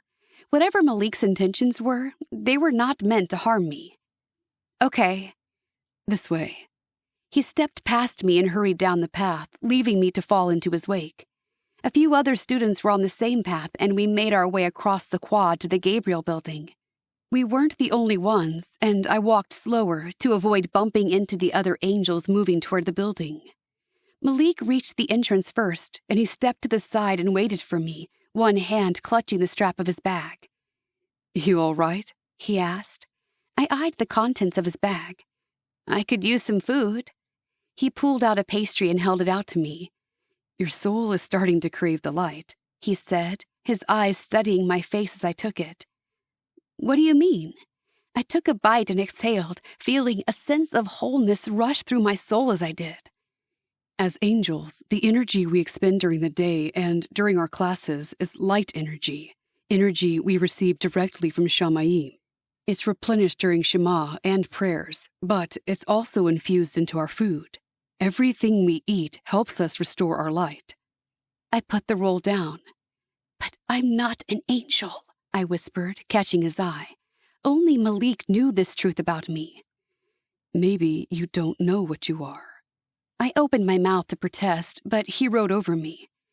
You're surrounded by light. You're consuming it. A creature of darkness would be burned at its presence. You're not. He seemed satisfied with his assessment of me, but I shook my head. Elder Master Barakiel is shielding me. Only because of him am I able to withstand the light of Arcadia. I hated to remind Malik of what I was, but he could not forget. I was a creature of darkness. Maybe, he said, but something about his eyes made me think his words were not entirely truthful. The other students had disappeared inside the building, and Malik bobbed his head. "Let's go in. You're gonna like this." "What is it?" I asked, but he just opened the door and led the way. The auditorium was dark, but a spotlight shone on the empty stage. Malik scooted into the empty row in the back, and I followed, leaving one empty seat between us. A prickle of nervousness crept down my spine. This wasn't Shuma, was it? If he'd led me here to join in prayer and devotion, I'd have to leave in a hurry. No way my demon heart would withstand the outpouring of spirituality. Before I could speak or ask any questions, 2 lines of students filed onto the stage. Instead of wearing their uniforms, they were dressed in the more traditional white gowns, their white wings open and brilliant behind them, creating the effect of looking like a large dove instead of a dozen individual students. The girls wore a white scarf knotted on the side of the neck. What were they going to do? I leaned forward in apprehension. A girl in the front row opened her mouth, and a single high-pitched note pierced the air. I caught my breath, hanging on the pure, beautiful quality of that sound. I felt I could dive into it, be surrounded by its beauty. Before I could fully analyze it, 3 girls behind her opened their mouths and added their voices to her. "What is it?" I whispered. "How do the sounds float in the air like that?" "Those are sopranos," Malik said. "And yes, their voices ring like a musical instrument. They probably had the talent on Earth, but they've perfected it here." They sang in a language I didn't know, and I couldn't interpret the words. But the message resonated with my soul, so beautiful that I felt as if the darkness were peeling away from my heart, revealing a fragile, bruised soul, too raw for exposure. The men in the row behind the women joined in, and the song rushed over me like a wave of heat. My eyes burned, and for a brief moment, I felt fear. Was this the moment my soul would incinerate and I would turn to dust? A feeling like I'd never known before welled up in my chest and burst forward, so overwhelmingly beautiful that my throat ached to sing. My voice wanted to join to theirs. I couldn't keep this to myself, and if I died in this moment, it would be in a moment of pure and exquisite joy. Joy? Was that what this was? My shoulders trembled, and the burning in my eyes spilled forward, racing down my cheeks in rivulets of water. I wanted to hold the song in my fingers, press it into my heart. Then the song ended, and the angels around me clapped heartily as the lights in the auditorium turned on. I didn't want it to end. I sat very still, hoping I could keep the feeling with me as long as I didn't move. I sensed Malik's eyes on me, and I shifted my head enough to meet his gaze. Something like triumph glowed there. "I knew it," he said. I tried to speak, but couldn't. Blinking and regaining my composure, I tried again. "Knew what?" I whispered. He reached a hand out toward mine, and I yanked mine back, fearing his touch. He met my eyes, an intensity burning in their golden depths that made my heart do a tumble. "Knew you would like that," he said. Somehow, I didn't think that's what he'd been thinking. The atmosphere seemed different at breakfast the next day. Or was it just me? Laughter broke out down the table as somebody sent a grape rolling past the trays. The joviality didn't end there, and someone else added a pancake to the food train. I let out a squawk of surprise when a piece of biscuit landed next to my tray. "It's a game of skyball," someone shouted, and napkins and grapes shot across the table. A napkin slapped Jeremiel on the side of the face. "Hey!" Jeremiel said, his face going red. He jumped to his feet, balling the napkin up in his hand. "I'm sorry," Daniel said, getting up as well. "We were just messing around." Jeremiel's fist tightened, and red and black color shot off him like sparks. "Mess around with someone else," he growled, and then he stormed away, not even bothering to move his tray. "What was that about?" I whispered, leaning my head toward Iblis. "I thought he was going to hit him." "I know," Iblis breathed, her blue eyes large and luminous. And I thought there wouldn't be fighting in heaven. Malik and Rigori, another second year who always seemed to be near him, overheard, and they laughed at that statement. First of all, you're not in heaven, Malik said, his golden brown eyes crinkling at the corners. Didn't I know that? And second of all, while it doesn't happen as often as on Earth, we still get into fights and brawls up here. How else do you think the first war happened? Daniel shook his head, his black hair bouncing from side to side. I definitely had different ideas about the afterlife. We all did, Malik said. He stood, shouldering his bag. Depending on what religious beliefs we were taught. And in the end, we all end up here. Leek stood also, mimicking Malik. Seems kind of pointless to have any kind of belief on Earth. Not at all. Malik waited as the rest of us gathered our things, then spoke again, as if he wanted to make sure we all heard. Everything we learned on Earth prepared us for life here. Some come better prepared than others. Some people fly through the academy training, quite literally, because they acquired more spiritual knowledge on Earth. Others have to start at the beginning. So maybe he just wanted to make sure I heard. Some aren't going to make it through at all, Daniel said, casting a glance after Jeremiel. Yeah, Leek snorted in agreement. You're being too hard on him, Iblis said. Her wings opened and closed gently, a soft breeze whispering over us. We don't know what experience he's coming from. We wandered out of the cafeteria, but we stayed as a group and the conversation continued. What I do know is every time I look at him, I see red and black color swirling off him, and I don't need a class to tell me what that means, Leek replied. Is there a class on that? I asked, my interest piqued. I certainly saw plenty of colors, but I didn't know what they meant either. Not yet, Abaddon, another second year, said. You'll start your classes on aura interpretation in your second year. I paused at the fountain and opened my book to check my schedule. I recognized the building lit up on the map, and I paused to mouth the symbols beneath. Building. Building. I smiled as I figured out the pronunciation, even if it had been tricky.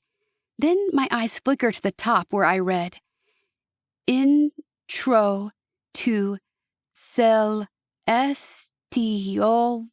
History. Ha! I'd gotten that also. Looks like you're going the same place I am. I turned toward Kerubiel as he approached, and my body flushed warm for some reason. It was both a pleasant and unnerving sensation. Hi. Hi. He gave me an easy smile and shoved his hands in his pockets as he matched my stride. Today, shades of orange, brown, and green rolled off him. What class is everyone else going to? I nodded toward the rest of my dorm mates. I spotted a few of his as well. They had already gone inside the Duma building, but I knew I hadn't seen them in my class last time. Most everyone has a history class right now, but we go to different ones. You and I get the history class for dummies. For dummies? I furrowed my brow, unfamiliar with the word. No offense intended. It's how they see us, not how I do. That did not clear things up. But why? Well, I guess we didn't learn enough about heaven in our last life. Or what we did learn, they need us to unlearn it. Indoctrinate us with falsehoods, I said. But this time, my usual fury was tempered with another trembling emotion. Fear. A nagging fear that maybe I was the one believing falsehoods. Exactly. Make us see things the way they want us to. Why was I so threatened by what they had to say? Kerubiel opened the door for me and I stepped inside, and then I drew to a halt so suddenly he almost crashed into me. Jez, what is it? Look! I sidestepped to the left, putting a few more inches between us, and pointed. My fingers shook, and I hoped he didn't notice. Kerubiel craned his head and laughed out loud. Two angels stood in the next hall over, their arms locked around each other, their faces attached at the mouth, the embrace both passionate and lustful. Chapter 17. What are they doing? I hissed. It's called making out. His tone was mocking. Never tried it? But here? In Arcadia? I couldn't get my words out. They tripped over each other, and my eyes darted into the corners of the hallways, waiting to see the wrath of God descend upon them, to see them incinerated to energy particles right before my eyes. What's the big deal? Carubio eyed me. It's forbidden! I screeched. The angels heard me. They turned their faces our direction, but I took off down the hall. Jez, wait. Carubio hurried to catch up with me. He reached for my arm, but I slammed away from him, taking deep breaths to calm my heart. First, the touching, I gasped out. Now this. Kissing? Kissing! I knew this word. This one physical act had led to the downfall of millions of souls. It was the gateway sin to damnation. How? Carubio studied me. It's a nice thing. That's why it's forbidden. The classroom door opened and Master Remiel stepped out. He looked at us both with concern on his face. Is everything all right? Carubio turned to me. I think she... Everything's fine.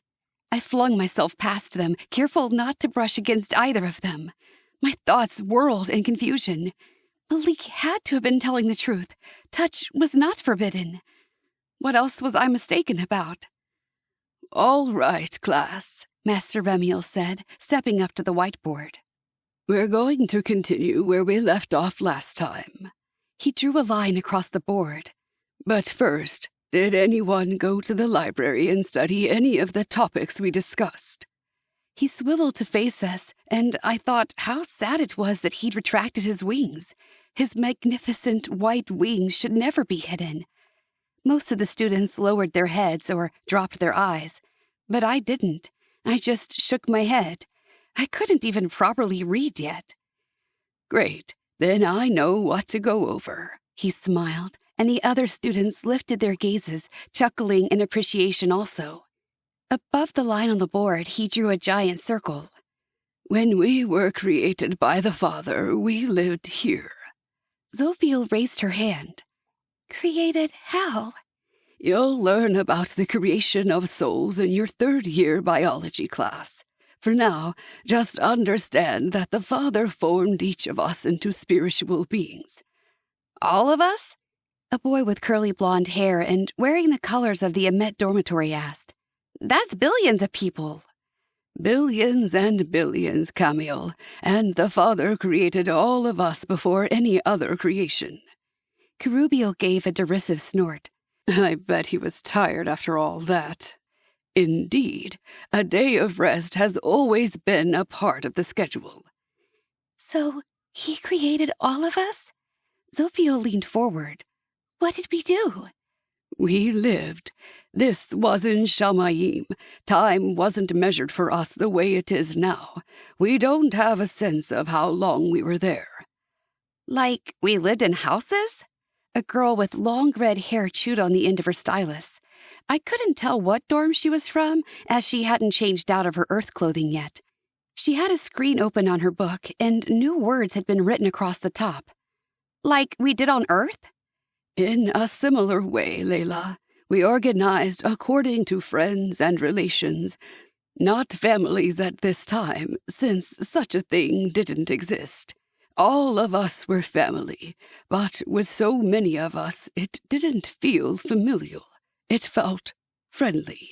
But we were also primitive. We had feelings and no way to channel them. We had no physical bodies, even though we were created in a semblance of the form we are today. We couldn't feel. We couldn't touch. Couldn't touch. Those words resonated with me.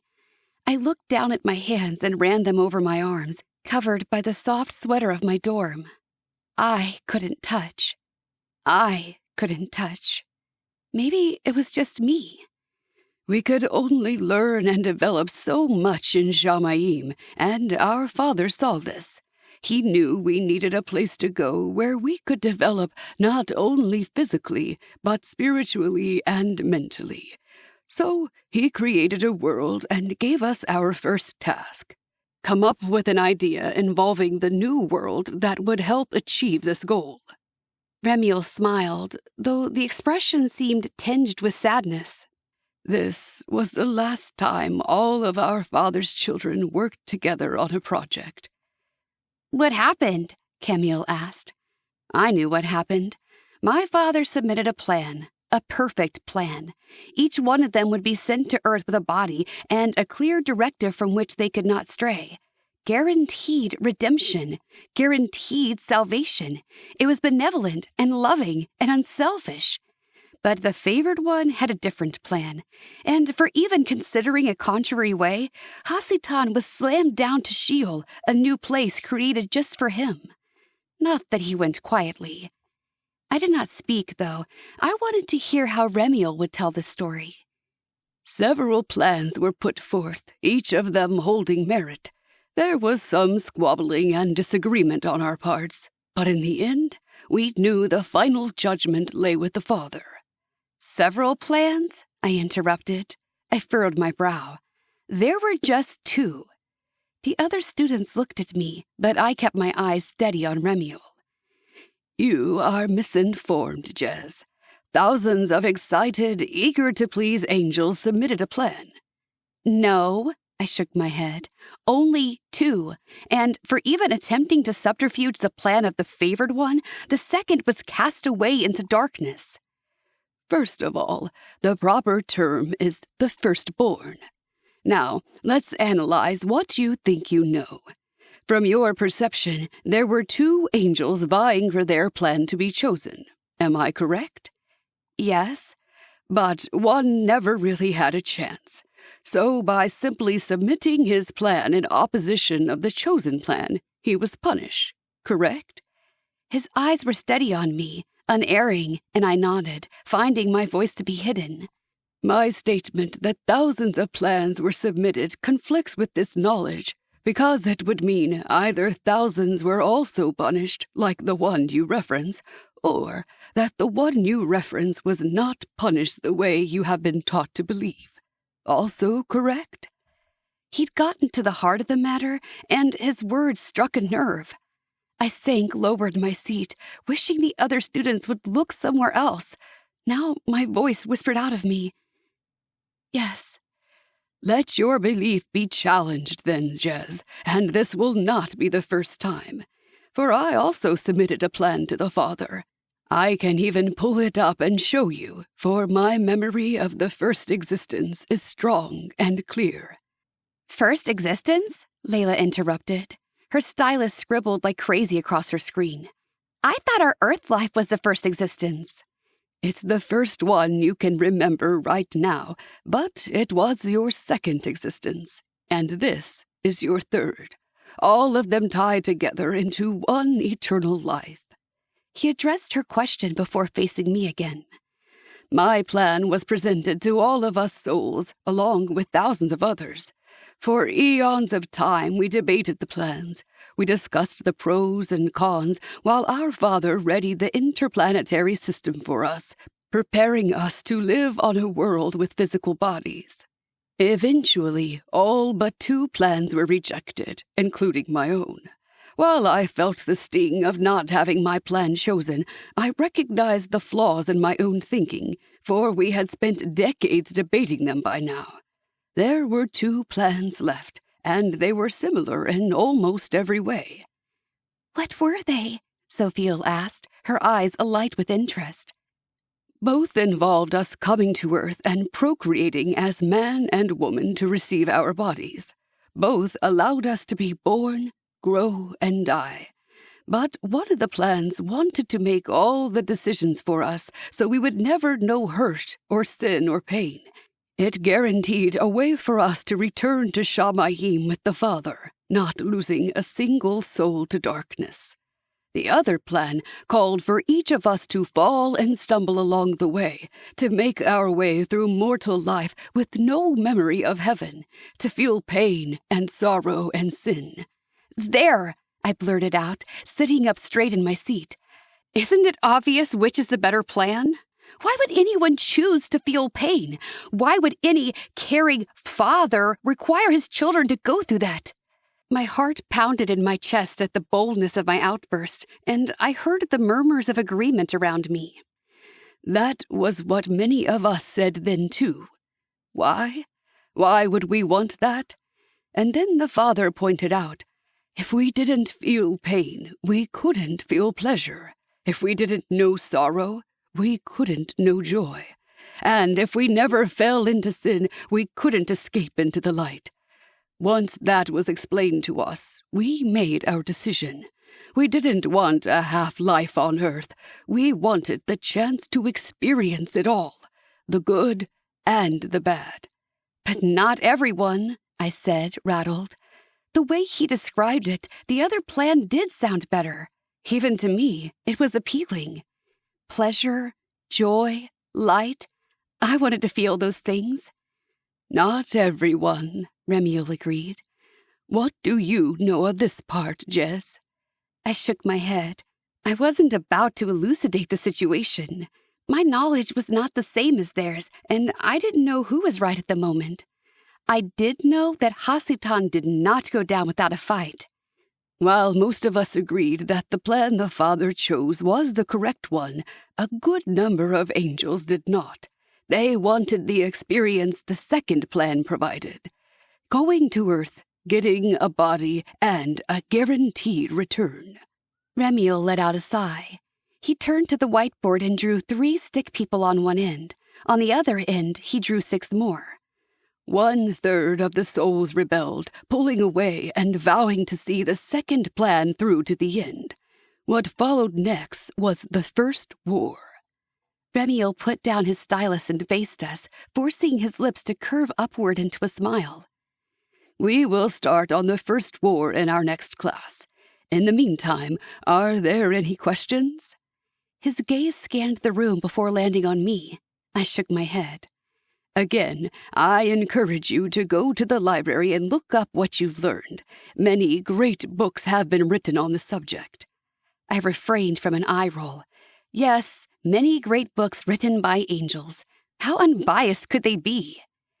Master Remiel watched me as I got up and left the classroom, but I had nothing more to say on the matter. You seem to know a lot about this, Cherubio said, catching up to me as I exited the building. For once, I didn't want to talk to him. He confused me. I quickened my pace instead. I know some things. How? I just do, I snapped. He lifted his hands and stopped walking. Fine, jeez, sorry. I could tell from his posturing that I'd offended him, but I didn't care. I wanted answers, and I had no way to get them. For what it's worth, Cherubio called after me, I think the other plan would have been better also. I stopped and turned to face him. I studied him, a quiver in my lips. I'm not so sure, I said. You seemed pretty sure in there. I'm not anymore, and those who chose it paid a price. His eyes widened. So, some did choose it. They got to go to Earth and live out the second plan? No. I turned around and continued marching to my dorm. It didn't play out that way. They said all of the books ever written were in the library. I went there after dinner, running my fingers over the spines of words too lengthy for me to sound out. What was I looking for anyway? It was like I'd said before, the only thing I'd find here would be angel doctrine. Demons couldn't read, they certainly couldn't write. But they had communicated with humans before. Perhaps a human might have written their story. Even as I considered it, I disregarded the thought. Such a book could exist, but the distorted words and confusion behind them would not shed any light on my troubled soul. I returned to the dorm, glad that Iblis had gone to Shema. I still couldn't go.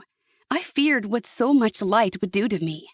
I took my sweater off and stood in front of the mirror, tracing the chains on my arms. As long as the chains bound me to Sheol, the presence of anything holy could immortally wound me. It was why Barakiel had shielded me when he brought me here, because even the light from the academy was too much for me at first. But I had grown accustomed to it, enough to tolerate portions of it. I wasn't quite sure what that meant. I dug my finger into one of the chain loops on my arm, feeling the thickness of the metal as it wrapped around my skin. It was more than just a mark. I swiveled slightly and looked at my bare back in the mirror. Not even tiny, humiliating wings, like I had let Iblis believe, marred my skin. I sighed and put the sweater back over my arms, a heavy weight at my chest. There was a part of me that wanted to be what everyone else here was, but I carried these constant reminders that I couldn't be. It wasn't up to me. Everyone was free to decide, except me. Iblis had her assignments spread out around her desk. I sat down at her chair and rifled through the books, curious about what she was studying, but not curious enough to try to read. The dorm door opened, and I stood as Iblis came in. I worried she would be upset about me looking at her books, but then I saw her red eyes and the tears on her face. "You've been crying," I said. She rolled her eyes and dropped her agenda on the desk. "Yeah, stupid emotions." She sank down onto her bed. I hesitated, worried about getting too close. But she needed me. She was my friend, perhaps my only friend. I sat down beside her, keeping very still to prevent myself from bumping her. What's wrong? Something had to be wrong for her to be crying. I had been the cause of tears too often not to know that. My gut twisted within me. "It's nothing, really. Shima talked about inclusion and acceptance, and it made me think of Jason." Jason. I racked my brain, trying to put a face to the name. This wasn't someone I knew. "Is he in our dorm?" She gave a dry laugh and shook her head. "No, he's my boyfriend. Was my boyfriend. I'm dead now, so..." She shrugged. "I don't imagine he still thinks of me as his girlfriend." Ah, I remembered now the conversation we'd had about him several weeks earlier. "But you still feel connected to him?" I said, leaning back. Iblis nodded. "Of all the people I miss, he's the one I miss the most. Not because I loved him the most, but because whatever connection we had is gone now and will never happen again." "That is sad," I said. It had not occurred to me before that such a thing would be sad. I searched my brain for a solution. "Maybe he'll come here too." Iblis wiped her tears away. "I would never wish that on him. He would have to die as a teenager to come to the academy. I don't want that for him. I want him to live a long and happy life. To live. And that means without me." "But he will die someday," I said, grasping at straws. "Maybe then you will find each other." "By then he'll have married. He'll have fallen in love again. I will be a distant memory." The pain showed in her eyes. "What if he doesn't? What if he keeps on loving you until the day he dies?" There was a flicker of something on her face, and she said, "Well, I will definitely still be here." But then she sighed, and the flicker was gone. "What kind of life would that be? To spend every day pining for the dead? Besides, he is human. Humans can't stay devoted to something they can't see for very long." Oh, there was so much truth in that. I retired to my own bed, thinking of Iblis and her Jason. Would they be together if he were here? Would they kiss like the angels I'd seen in the hallway? Were all of the angels kissing except me? We reposed in silence, letting our minds reflect over the happenings of the day. I closed my eyes and drifted away into unconsciousness, a semi-dream state where I could imagine a different kind of world. One where I could be who I wanted to be. One where I got to choose. One where I had wings. One where I could kiss. An angel's face popped into my mind, and the desire to touch my lips to his burned so poignantly in my chest that for a moment I worried I'd caught on fire. "Jess." The whispered call jarred me from my rest, and I sat up, guilt racing through my veins. My traitorous thoughts consumed me. "Jess," came the call again. I sat up. He wanted to talk to me? Fine. I had questions also. Chapter 18. I made my way out of the dorm and through the quad to the fountain, which chattered quietly into the silent night. The moon glowed overhead, almost as bright as the sun. I looked into the waters of the fountain and watched as they churned and blackened. There was my way to Sheol, and I didn't want to take it. Sighing, I jumped feet first into the chilled water. The chains around my arms tightened, pulling me down, pulling me home. My feet landed on solid ground, and the dry, heated air warmed me immediately, sucking the moisture from my skin and clothing. I turned, searching in the dark for my father. "Report, daughter." The voice came from behind me, and I swiveled again. A shadow faced me, dark and scintillating, the outline barely visible against the flames of hell in the distance. I swallowed as fear leapt up from my belly. The wrong word, and he'd have my hide. I do not have the dagger. "And why not?" I was interrupted when I was about to take it. They are watching me. They are more suspicious of me. "Of course, judging you before they know you, self-righteous as ever. You will have to be sneaky. You will retrieve a dagger." Again, the command, and my body flinched. I would have no choice next time but to take it. "Yes, my lord, but when I do, I will likely be expelled from the academy. There are many more things I can learn from them if I'm permitted to stay." "Such as?" "There are advanced classes for second years. We're taught how to use our powers. They teach us how to read different languages. I could become quite useful." "Yes, you could," he said, but there was something else in his tone, like he wondered at my motivations. I wasn't sure of them myself. "You are not the only one, you know." I stiffened. "The only what?" "The only one I have my hopes on. There is another besides you who can accomplish your mission." My heart stuttered slightly. His warning was clear. I was dispensable. He could destroy me as readily as he created me. "Good for you," I said, keeping calm. "You won't need someone else. I will fulfill the mission." "Good." He sounded smug and sure of himself. I lifted my chin, thinking of my questions. "They said there were many plans submitted before the First War, not just yours and his, that you weren't punished for submitting a plan." "Did they say that?" A dark note entered his tone. "And what did you say?" "I said what I've always been taught," I snapped back, "that you were treated unjustly." "And they said?" "That I was mistaken?" "Are you?" I took a step closer, trying to make out his features in the darkness, but he remained wreathed in shadow, as always. I did not even know what my own father looked like. "What about the promises you made?" "I've kept my promises." A hand snatched out of the shadow, long, knobby fingers with misshapen nails. It wrapped around my arm, igniting the metal beneath my skin, and I screamed as the razor-sharp pain cut through me. "The new rule is about to begin. You will usher it in, or you will be eliminated. Your entire purpose, the reason for your creation, is now." The pain wrapped around my neck, my shoulders, entered my head and inflamed my mind.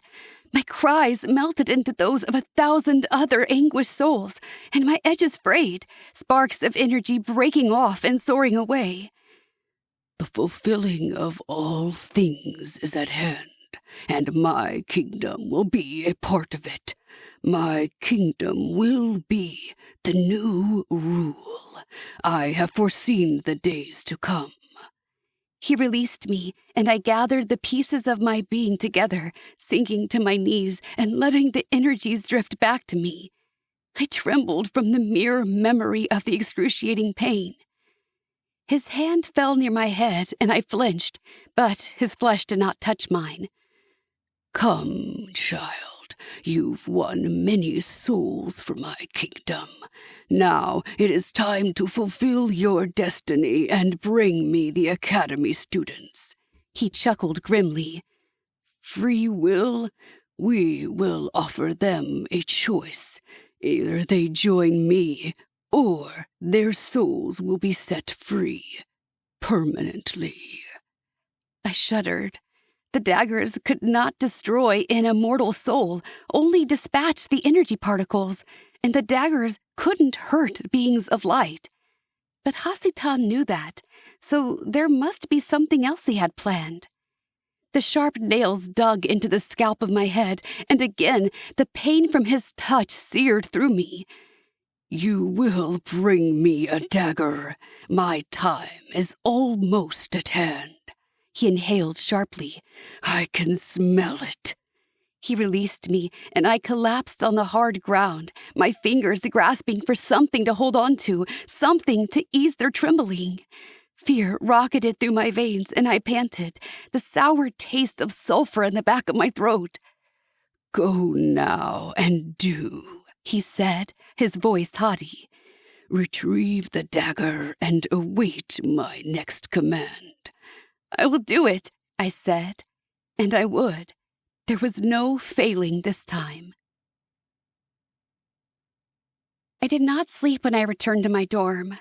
I lay on my bed, staring at the light glow of the ceiling, sick and twisted thoughts churning within me.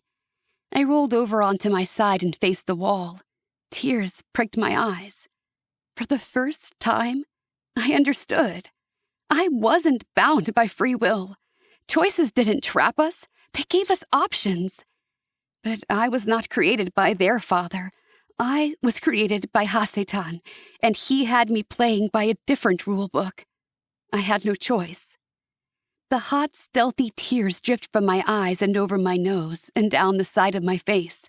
Each trail left a burning path down my skin. Remorse was poison to a demon. Having a conscience was toxic to a dark angel. But I did not touch them or try to wipe them away. I deserved them. As soon as the sun rose, so did I. I pulled my sweater tight around me and left the dorm, heading straight for the library. It was time for breakfast, but Malik would come here eventually for our study session. I would wait.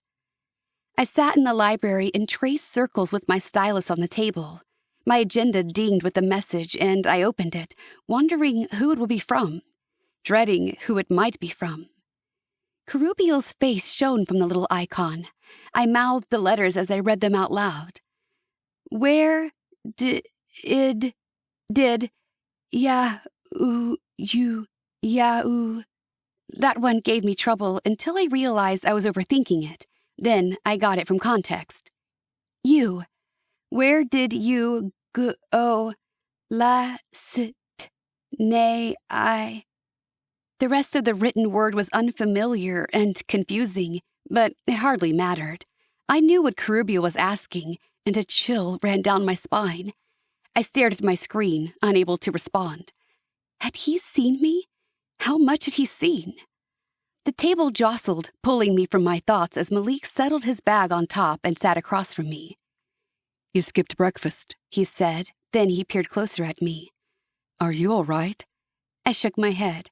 "I mean, yes, I'm fine." "What you really mean is you're not." Malik leaned toward me across the table. "What's wrong?"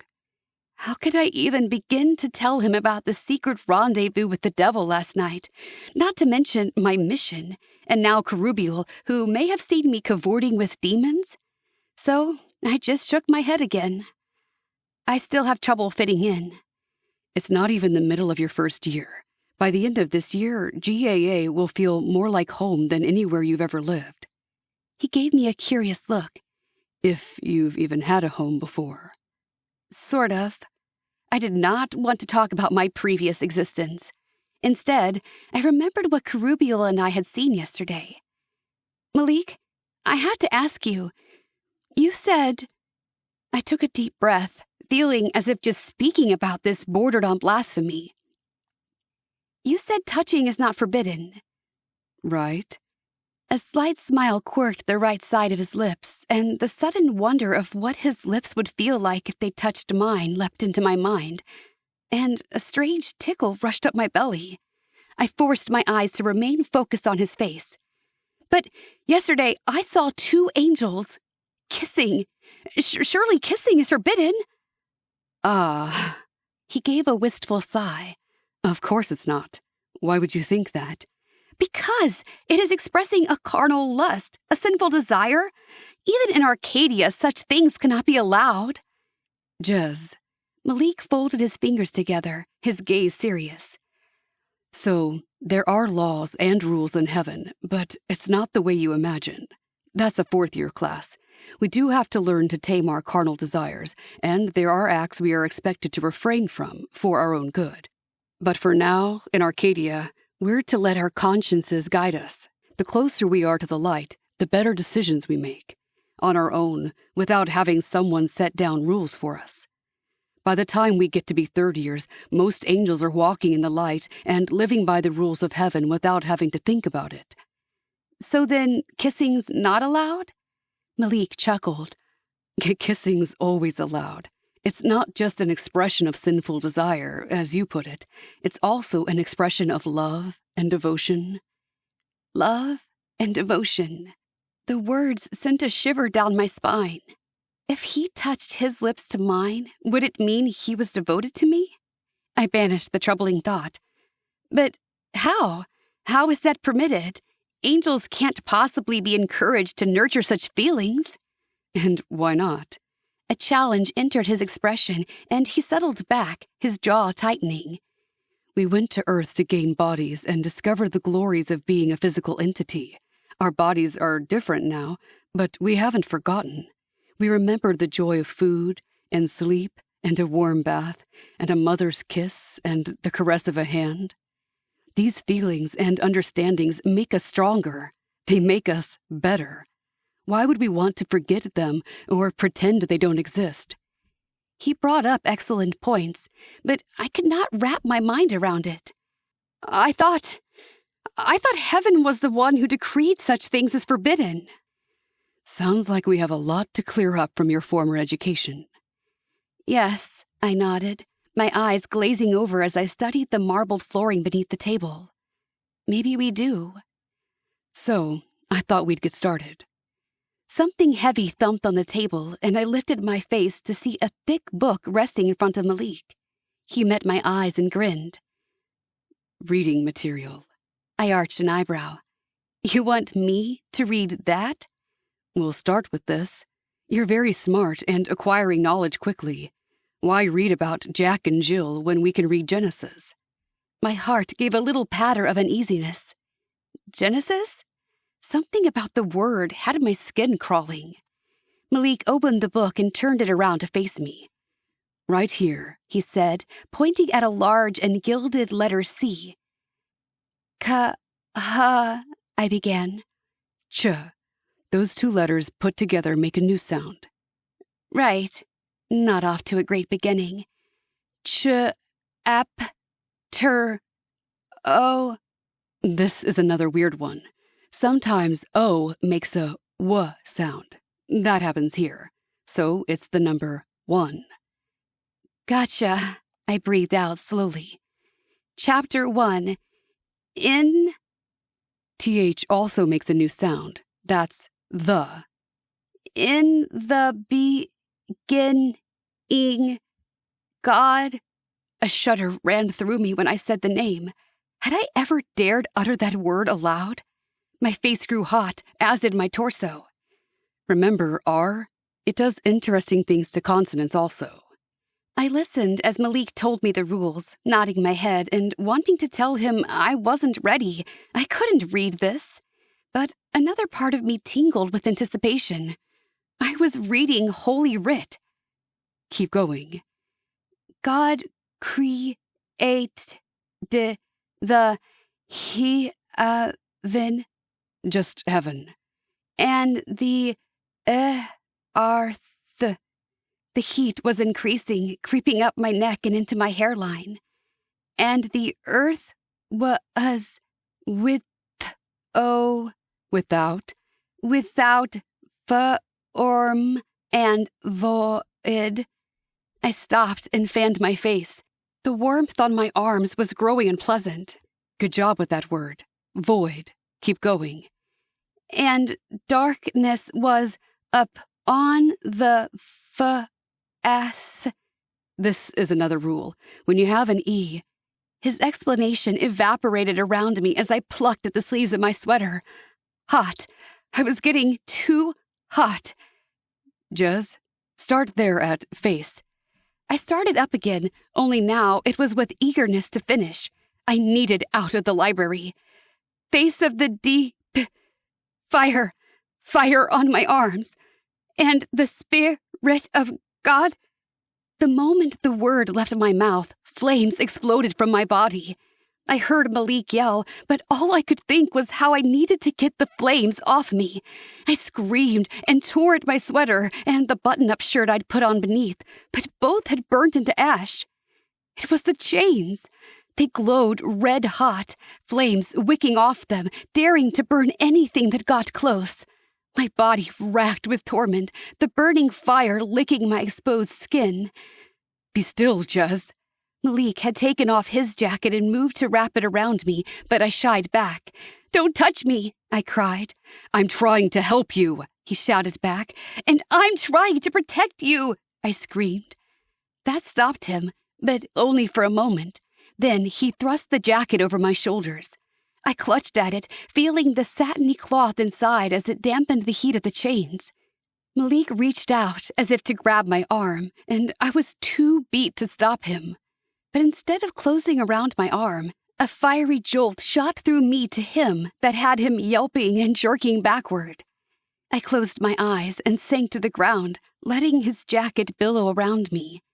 There must be something good in him, something strong enough to put out the flames, because his jacket soothed my skin like a healing balm. Let me see. He crouched in front of me, a healthy distance between us this time. It's all right, I shook my head. They've burned me before.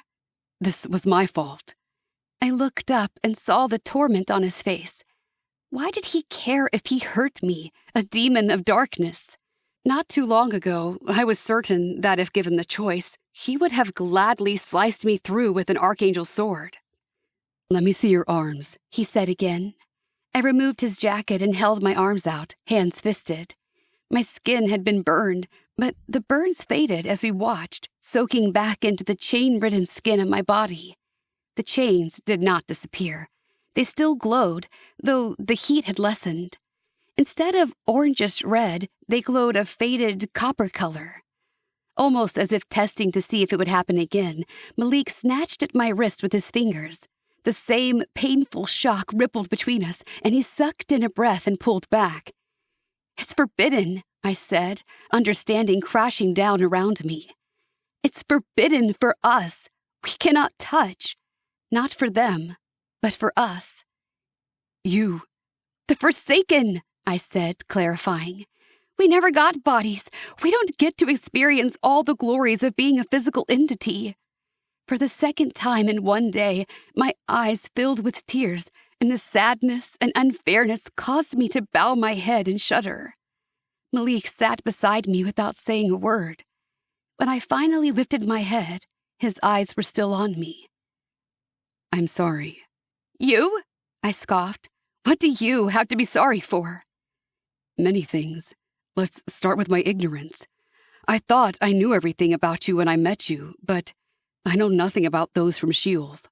Aren't you taught about us in your history classes? He shook his head. We learn about the First War and the part the Renegades played in it.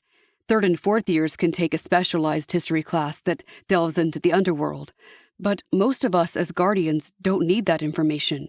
So my knowledge of you was mostly hearsay and preconceived notions I brought with me from Earth. I attempted a smile. So, I'm not as bad as you feared? I didn't know the demons could feel. Well, of course they can, I said. I mean, I knew they could, but I thought they only felt evil and malice and darkness, not the same things I feel. I fell silent. He wasn't too far off on that. My feelings had been changing and developing ever since I'd arrived in Arcadia. In Sheol, there was no place for such tender and weak emotions. And I apologize for not knowing what would happen if you read the word. I should have cleared it with Barachiel first. He might not have known either, I said, since none from Sheol have ever been able to read. Perhaps, he acknowledged with a head bob. And I'm sorry you can't touch. His voice lowered to a hush, and the fingers of his left hand reached out toward me, tracing the space on the floor between our hands. The sincerity in his words opened something in my chest, as if it had been a closed box, and now Malik had unlocked it and slowly wedged it open. The pain in my arms dissipated even more. It's all right.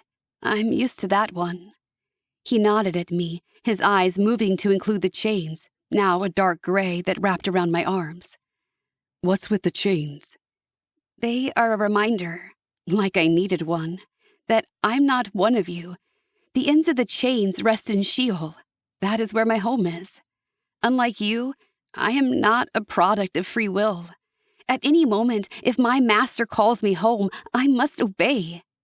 I lifted my gaze and met his as I said the last words. Guilt and displeasure teased my insides, and I hoped fervently he would remember my words in the days to come. Come on. Malik stood and waited for me to join him. Let's visit Barachiel and make sure you're all right. I'm quite fine now, I protested, not anxious to see the Archangel, who perhaps also knew about my midnight escapades. Malik would not hear of my protestations, though. He dragged me along to Barachiel's office in the administration building, casting glances my way with a concerned expression on his face. Chapter 19.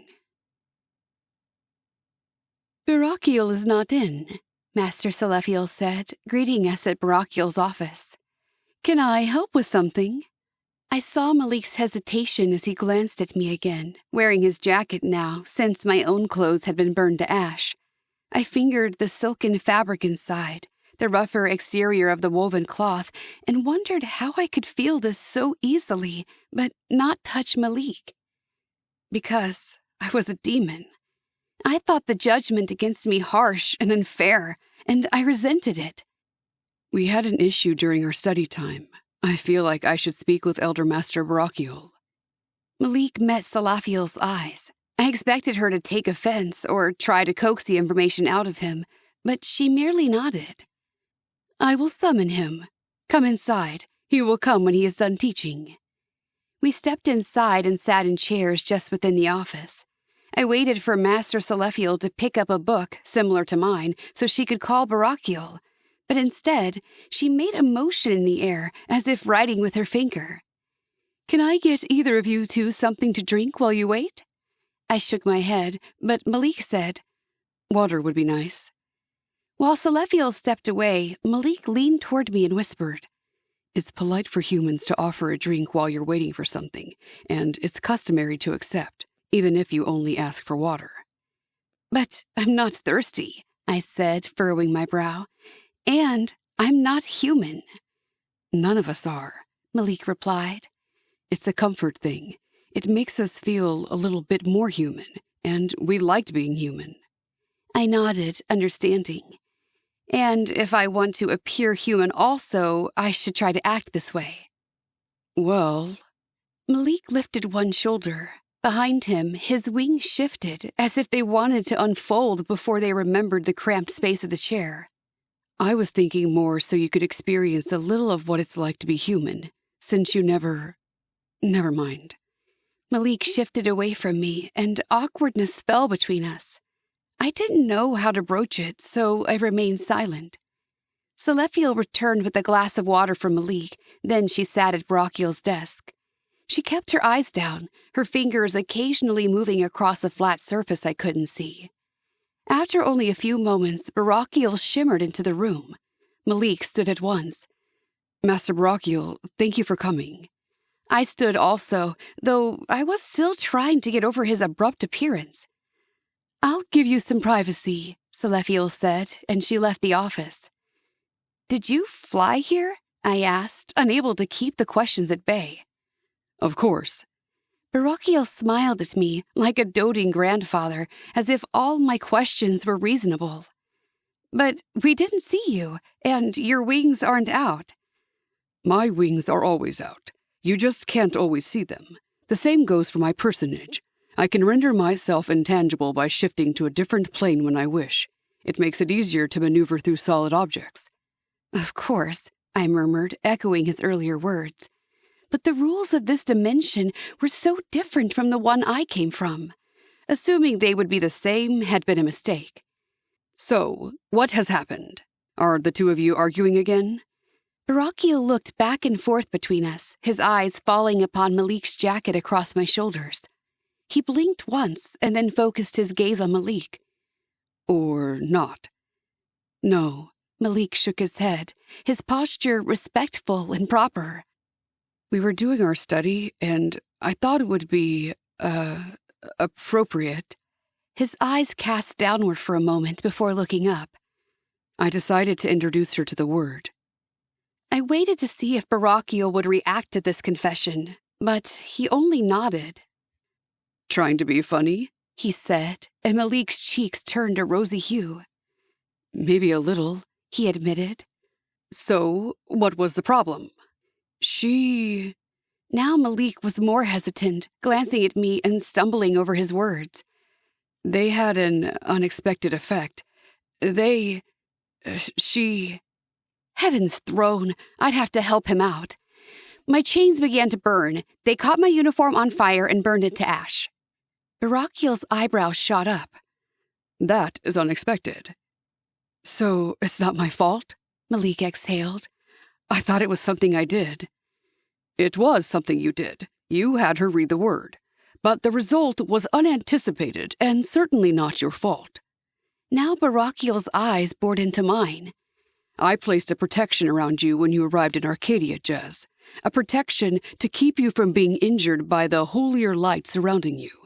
That protection should last through your entire first year. It should include any additional light and knowledge you acquire at the Academy. Unless the protection has been weakened or violated, you should not be susceptible to heavenly wards and enchantments. My mind reeled as I tried to take in the full meaning of what he said. There are heavenly enchantments? Barachiel nodded.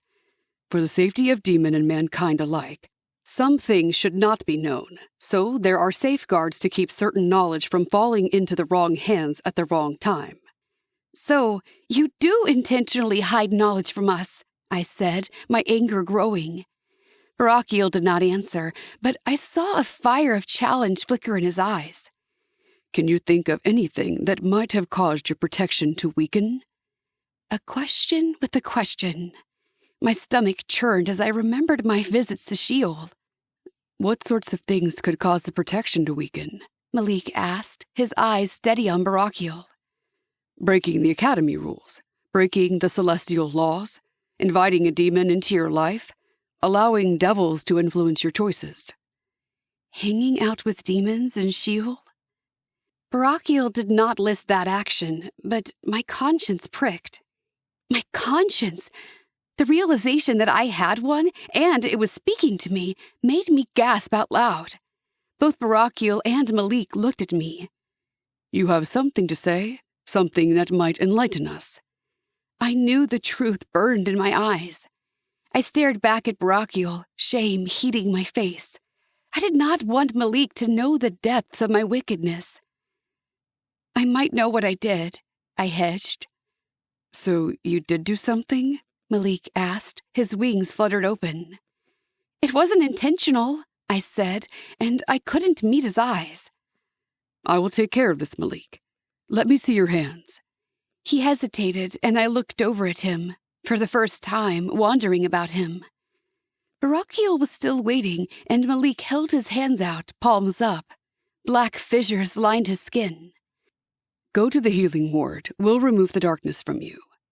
My heart sank, and I turned my eyes away, unable to look at him. My darkness had polluted his light. He turned and marched out of the office, wings opened and arced in obvious displeasure. Barakiel closed the door behind him. He settled on the edge of the desk and faced me, clasping his hands together. What happened? I lifted my chin. Am I commanded to tell? No, just Bathasat, he said, weariness in his voice. But I cannot help you if I do not know all the details. He didn't need to know. I didn't need his help. I do not wish to say. You said it wasn't intentional. I'd said too much. I pressed my lips together, keeping my silence. Very well, Barakiel exhaled. Has your shield of protection been compromised then? It's possible, I said. I can give you a new one, but if you repeat the same behavior, it will also be compromised. Will you be able to stop your destructive actions? I knew I would not. I'd been given a command by Hasetan, and choice was not possible. So I said the only thing I could. Yes. Malik was angry at me. Again. I joined my dorm mates at lunch and sank into a chair beside Iblis, who went on to share information from her human history class, where they were studying the different forms religion took on Earth. But it's like they got it all wrong, Doris said, jumping into the discussion. None of them ever imagined a place like the Academy. And yet they got so many things right, Iblis said. How could they have known about heaven and hell and demons and angels? Because of angel interference, Grigori said. Haven't they taught that to you yet? Both girls shook their heads. There's a whole class on it as second years, he said. All the times angels have interacted with humankind and caused serious mayhem. Some of it brings about good consequences, but other things require a second divine intervention just to fix it. But isn't that exactly what we're being trained to do? Iblis said, her brow furrowing. Intervene in mankind's life? It's totally different, Grigori said. We won't be changing the outcome of humanity, just the life of one man. And you have to know you're human in and out so that you can whisper promptings and insights into their ears.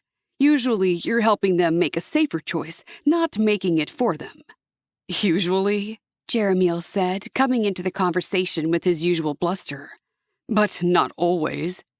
He had my attention, and I looked at him. What do you mean? I asked. Well, obvious. He spread his hand. Sometimes guardian angels actually step in and take a bullet for someone. Quite literally. His lip twisted. Other times, they sit back and do nothing. I don't think the angels are supposed to protect someone physically, Iblis began, but Grigori interrupted. There's always going to be exceptions. What if your assignment, exceptions, rarities, an unusual situation, Jeremiel sneered. More like the guardians get to decide who is worth saving and who's not. Or maybe some people get stuck with a lousy guardian. And who's to say that person's life wasn't going to change humanity? I said. How are we supposed to know? We aren't, Malik said, with such force and finality that silence descended upon the table. We are guardians, not God. We get our instruction from Him. We answer to Him. We know our assignment's life mission and help them carry it out. That's all. Just more pawns in someone else's game, Jeremiel muttered. Nothing's really changed. Malik chose to ignore him, but I found myself wanting to talk to Jeremiel more. He wasn't the first angel to show such anger. If he knew what I knew, he could be a strong ally against the angels.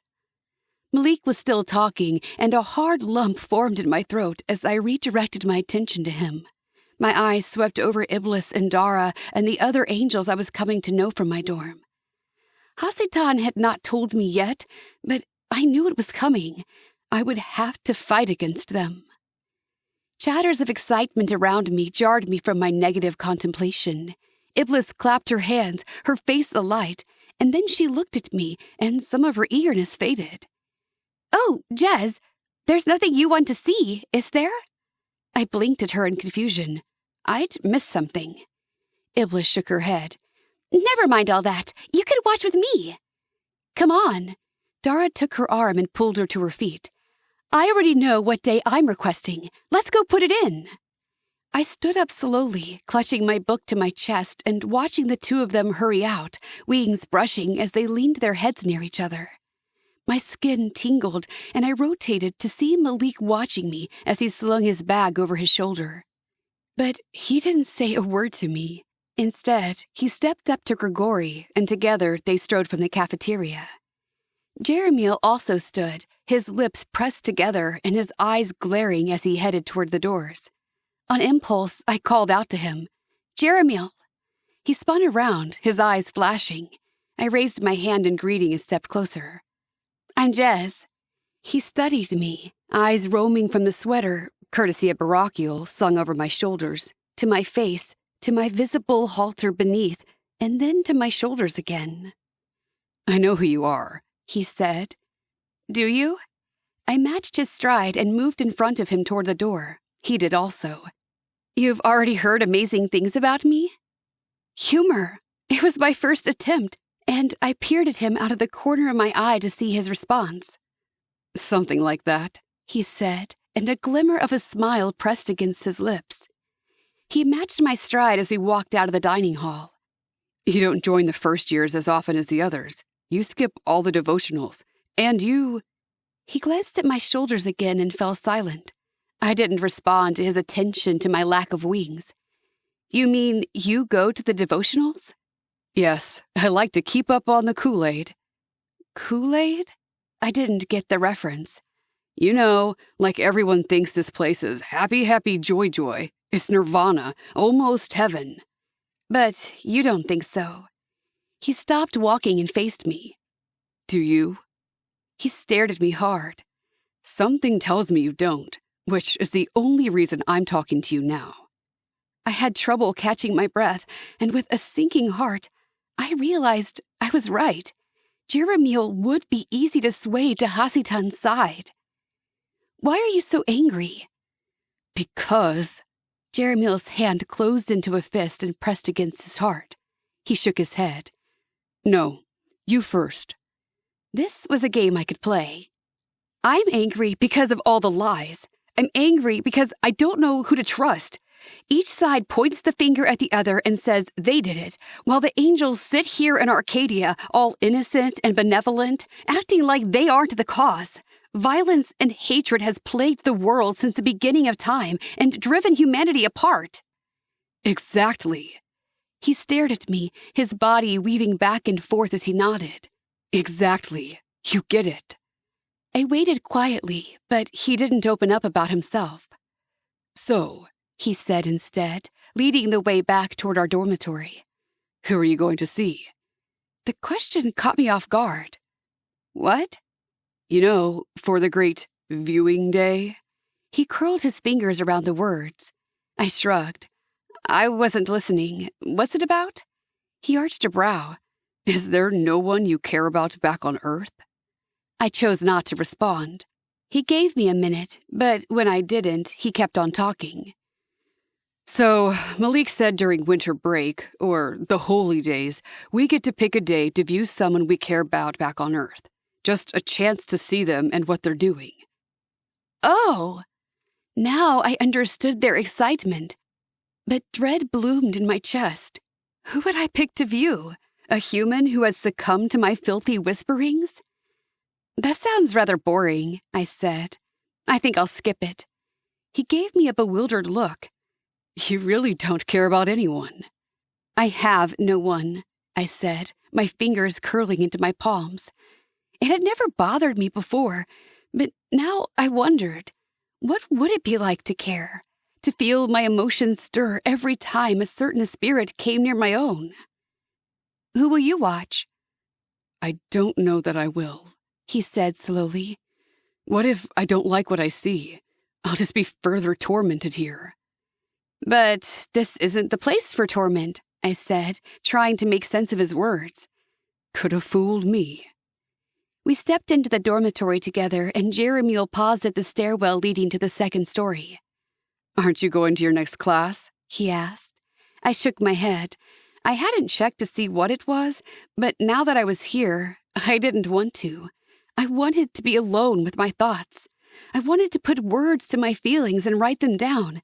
And suddenly, I was so grateful that the fallen and demons couldn't read. Me neither.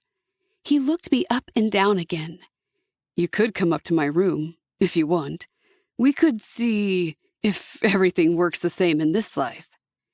There was innuendo and hidden meaning to his invitation that I didn't quite grasp, and yet the tightening in my chest gave me the vaguest warning that I should decline. Maybe some other time, I said, giving a small smile to take any sting out of my words. What sting? What had I said that could be problematic? It didn't matter. I needed him on my side. Jeremiel would be easy to turn. Chapter 20. I woke up in the morning with a clear objective: befriend Jeremiel. I hated that I had a mission now. Iblis kept up a constant barrage of chatter all the way to breakfast. I followed wordlessly through the line, loading the same foods onto my tray that she did. Then, when she went to sit with Dara, I changed directions and put my tray down next to Jeremiel. Iblis cast me a look of surprise and then joined us. It wasn't as if Jeremiel ate alone. Our entire dorm was at this table or the ones nearby, and nobody was excluded. The angels were good about that. But even those sitting around Jeremiel didn't seem to see him, speaking over his head or talking to those next to him. "Hi," I said, sitting down behind my tray. Iblis looked back and forth between the two of us and cleared her throat. "Mind if we sit here?" He gave us a lazy smile and gestured to the table. "Be my guest." Iblis cleared her throat again and shoved her hair out of her face as she squeezed in beside Jeremiel and another student. "Excuse me," she murmured, forcing the kids to scoot down. His light blue eyes met mine, and he gave a little smile. "Good to see you again, Jez." "Jez, you know everyone," Iblis said. "Are you sure you weren't some kind of queen bee in your old life?" I had no idea what that meant, but Jeremiel saved me from having to respond. She was no queen bee. She was a goth, tried and true. Iblis looked at me as for confirmation, and Jeremiel said, "Just look at her, all in black. The academy sweater does little to hide her color preferences." I looked down at my black halter, feeling insecure in my outfit. I had never had a choice before and hadn't questioned my desire to stay in what was familiar. But now, I didn't like the statement I was making. I looked back at Jeremiel, ready to deny his allegations, when I realized his perception of me worked in my favor. I needed him to think I was that edgy girl, the one who might have something to offer him. I pasted a smile on my face and said, "You've got me figured out. Guess I'll have to change things up again." "You won't be able to fool me," he said, and I laughed. But it hurt, like I'd pulled a mask over my face that didn't fit quite right. We moved as a unit from breakfast to the Gabriel building for our therapy class. The wind had picked up outside, prickling my exposed skin. My hair whipped around me and I increased my speed. My body might not require a jacket, but I didn't enjoy the cold. I stayed close to Jeremiel, though agitation fluttered in my stomach. I was playing a dangerous game, and I wasn't even sure I wanted to be fighting on this side. Elelith already sat in a chair in the center of the circle, and he greeted us with a smile. "I sense a lot of excitement from you all today," he said. "Preparing for your first viewing, eh?" I glanced around and saw the eagerness was visible on my dormmates' faces. "It's a special time," he said. "For many reasons. Winter break occurs during the holy days of many different cultures and religions, which means your loved ones might be drawn closer to the light automatically. That makes it easier to bridge the gap between Earth life and this life. But it's also your first time to see them. While this is emotionally fulfilling, it can also be difficult. There's a reason we make you wait until halfway through your first year to look back. If you find yourself struggling to accept what you see or life here in Acadia after the viewing, please come find me." Curious. What might one see that would leave them troubled? Probably less important to you this year, but important to the upperclassmen is the upcoming Skyball game. What's special about this one? Dara said. I think I remember hearing about it, Leek said. What happens? It's the last game before the playoffs in the spring, Malik said. Whoever wins this game will have an advantage going into the championship games. They'll be the only team that has to lose twice to be eliminated. I knew there'd been 3 games on campus, but I'd only gone to the first one. Not because I hadn't enjoyed the game, but I'd worried about inadvertently bumping a classmate in the excited scuffle of the game. The vicarious rush I'd felt when I watched the teams intrigued me, as if it were me on the pitch playing instead of observing. The championship game would probably be even more intense. Great things to look forward to before the break, Elelith said. But before we get to them, let's focus a bit more on your transitioning to angel life. There are only a few people we haven't heard from. His eyes swept over us. I kept my eyes down and settled into my seat. The earlier energy immediately withdrew, and I was certain none of my classmates were eager to spill their losses from their past lives to a room full of strangers. But as I glanced around at my classmates, I realized we weren't strangers anymore. Penemone, could you open for us? Share your story? Penemone was a petite girl with olive skin and short black hair. A perpetual grin clung to her features, and this was no exception. She flashed a smile and said, Well, it was an extraordinary death. I jumped from a flaming helicopter toward the Eiffel Tower and missed. A stunt move gone wrong, but boy, did I look spectacular flying through the air. Her comment actually brought laughter. I pictured Penemone launching through the air, arms outstretched, ready to make an amazing landing. Her smile faded. In all seriousness, it wasn't nearly so cool. I was born in Guatemala, the oldest of 7 children. I left my family behind for a better life. I thought I could make something of myself and send money home to them. I didn't even make it across the border. The bright light had left her eyes, but she lifted her chin and met Elif's gaze. If I can become a guardian for my younger sisters and keep them safe, safer than I was, that's what I want. That's why I'm here. I will still make something of myself and provide a better life for them. Elelith nodded, his eyes burning as they held hers. You will succeed. Jeremiel lifted his face. This is... You can't swear here, Iblis said, and she giggled uncomfortably. The sound doesn't come out. His eyelids fluttered. Why do some people get guardian angels and not others? Do I get to choose? Because my family needs me right now. I felt Jeremiel's anguish rolling off of him and piling onto me. I clenched my fingers together, understanding the colors now. Anger and despair. I hurt for him as if the feelings were my own. You can work with this. I heard the instruction in my head as if my father were there beside me. He wasn't, and I knew he couldn't see what happened here in Arcadia, which meant it was simply my inner voice. I could exploit these feelings and use them against Jeremiel, even though what I wanted to do was comfort him. Iblis reached out and touched his hand, and a flash of jealousy raged through me. She could do what I wanted. I expected him to shove her off, but his fingers closed tightly around hers, his pain deeper than his pride. I'm sorry, Jeremiel, she said. Life isn't fair. Jeremiel turned his face to her, and green tinged his aura. It isn't fair, and it isn't over, Elelith said. We can help you make sure your siblings get the best guardians possible. Right, Jeremiel muttered. Elelith ignored his displeasure and turned to the next angel. Hashmal? Hashmal shrugged. Nothing exciting here. I got taken down by the flu bug. Can you believe it? Big old guy like me taken down by a little flu. How do you feel about that? Elelith asked. Sucks, I guess. But here's not so bad. I'm getting kind of used to it. Elelith smiled. Yes, here's not so bad. And now you have each other. And we can't die again, Arella said. So we don't have to fear. The angels murmured their agreement and relief, and I waited for Elelith to contradict them. When he didn't, I turned to look at him. He glanced at me and held my gaze, as if daring me to say something, to tell them about the dangers of a spiritual death. Not me.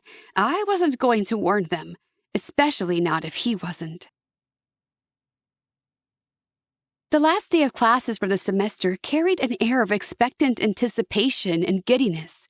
The final skyball game of the season was that evening, and students couldn't stop chattering, both about the game and about seeing their friends from GAA at Sinai, the campus we were playing. All of my teachers, including Master Sabriel and Master Remiel, offered indulgent smiles and let us talk excitedly together while they graded assignments or cleaned the area. Master Ingram polished the weapons, leaving us sitting on the floor to discuss our holy day plans. "Everyone's going to view their families, right?" Daniel asked. "I'm just eager to know how my dad's doing." "I'm checking on my boyfriend," Iblis said. "Not that I think he's been waiting for me, but I want to know what he's up to. I hope he's all right." And she hoped he was waiting for her. She didn't have to say it. The expectation in her eyes spoke for her. I glanced toward the weapons wall. Twice since my last visit to Sheol, I'd attempted to sneak into the armory and retrieve a dagger, but both times the door had been locked. When we had class, Master Ingram kept me far from the weapons, sometimes allowing me a bow to practice with, but not letting me touch a dagger. Somehow, I had to find a way to get my hands on one. "What about you, Jez?" Doris said, drawing my attention back to the group. "Who are you going to view?" This conversation came up in every class, right before the conversation changed to the skyball game. I picked up the same lie I told for the past week. "My mom. If I could view anyone, if I could find a way to see any person, it would be my mother.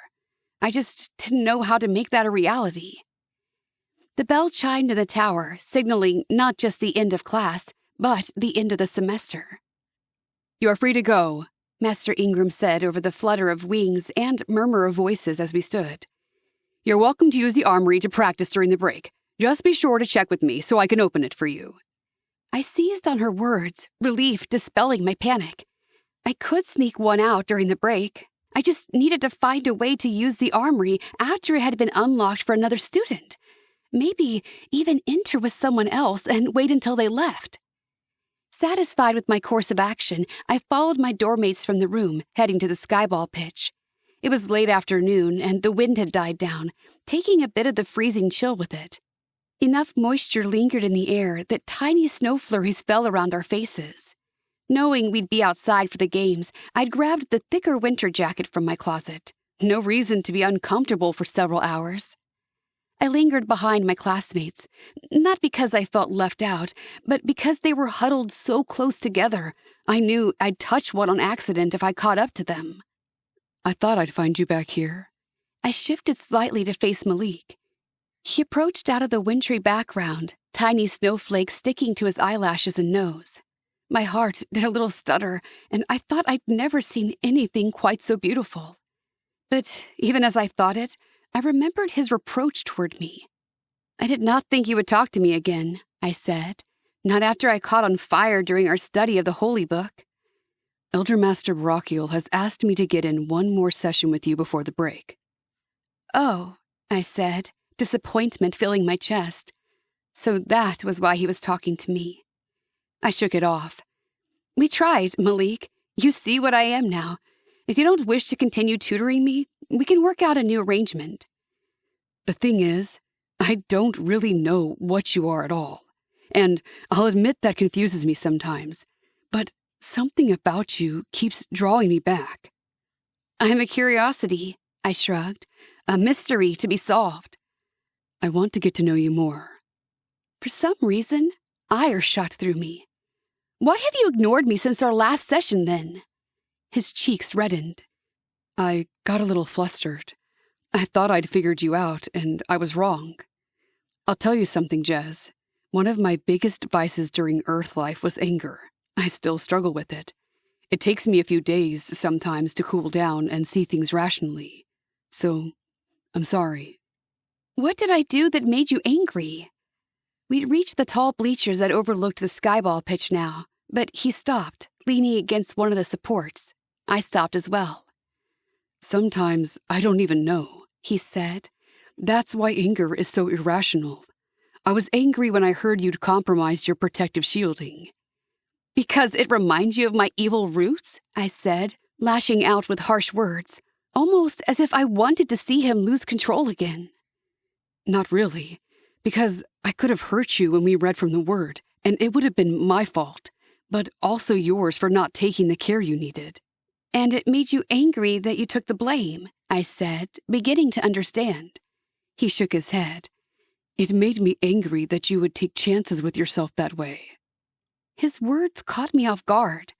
I took a moment to analyze them, internalize them, and he watched me while I did. It's almost as if you care, I said, speaking out loud. He smiled. Yeah, it is. Odd, isn't it?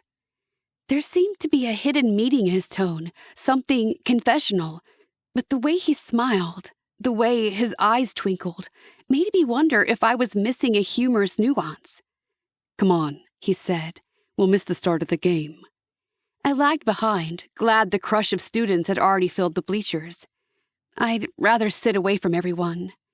I know. We can sit in the back. But don't you want to sit with your friends? I spotted Grigori and Abaddon near the front, high up in the tall bleachers and with great views of the pitch. I sit with them all the time. How often do I get to sit with you? He started up the long stairs to the seats at the back.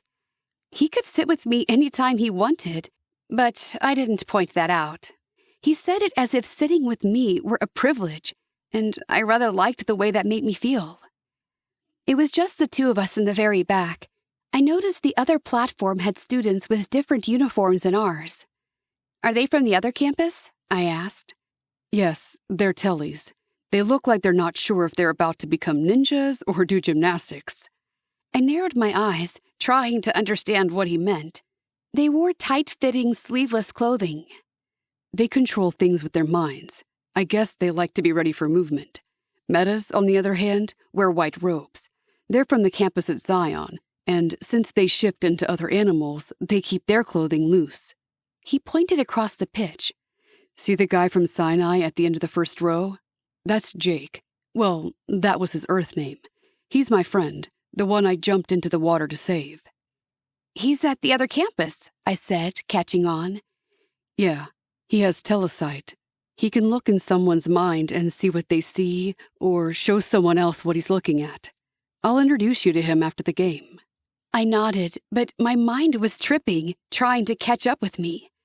What was happening? Why did Malik want to sit with me, introduce me to his friend? Chapter 21. The two teams flew out to the pitch, and he leaned in close to me as the cheering erupted. He was careful not to touch me, but I felt his nearness just the same, a sort of electrical charge between us when he spoke to me. Do you understand the game? I shook my head, the electrical field between us expanding as I did, almost like it cocooned around us. Iblis explained a little at the first game, but I don't recall. The team in the red is us, he said, Academy at Yishuv. Master Sabriel threw the ball into the air, and immediately one of the Yishuv angels hurtled forward, wrapping her arms around the ball and speeding toward the basket on the edge of the library tower. That's the flyer, Malik said. She's the only one who can score a basket. The only person who can give her the ball is an interceptor. She has to wait for it to come to her. There's one exception. The flyer can also catch the ball from the opposing team's tosser, but not from our team. I nodded. I liked his closeness, liked the murmur of his voice in my ear. I liked the tingle of his aura as it mingled with mine at my shoulder. A small angel in a blue robe appeared in front of the flyer, and he danced around her, preventing her from getting a good shot. That's an interceptor from Sinai, Malik said. They're not allowed to throw the ball. He can take it from anyone, but to get it to the flyer, he has to fly it over and hand it to her. If he gets the ball...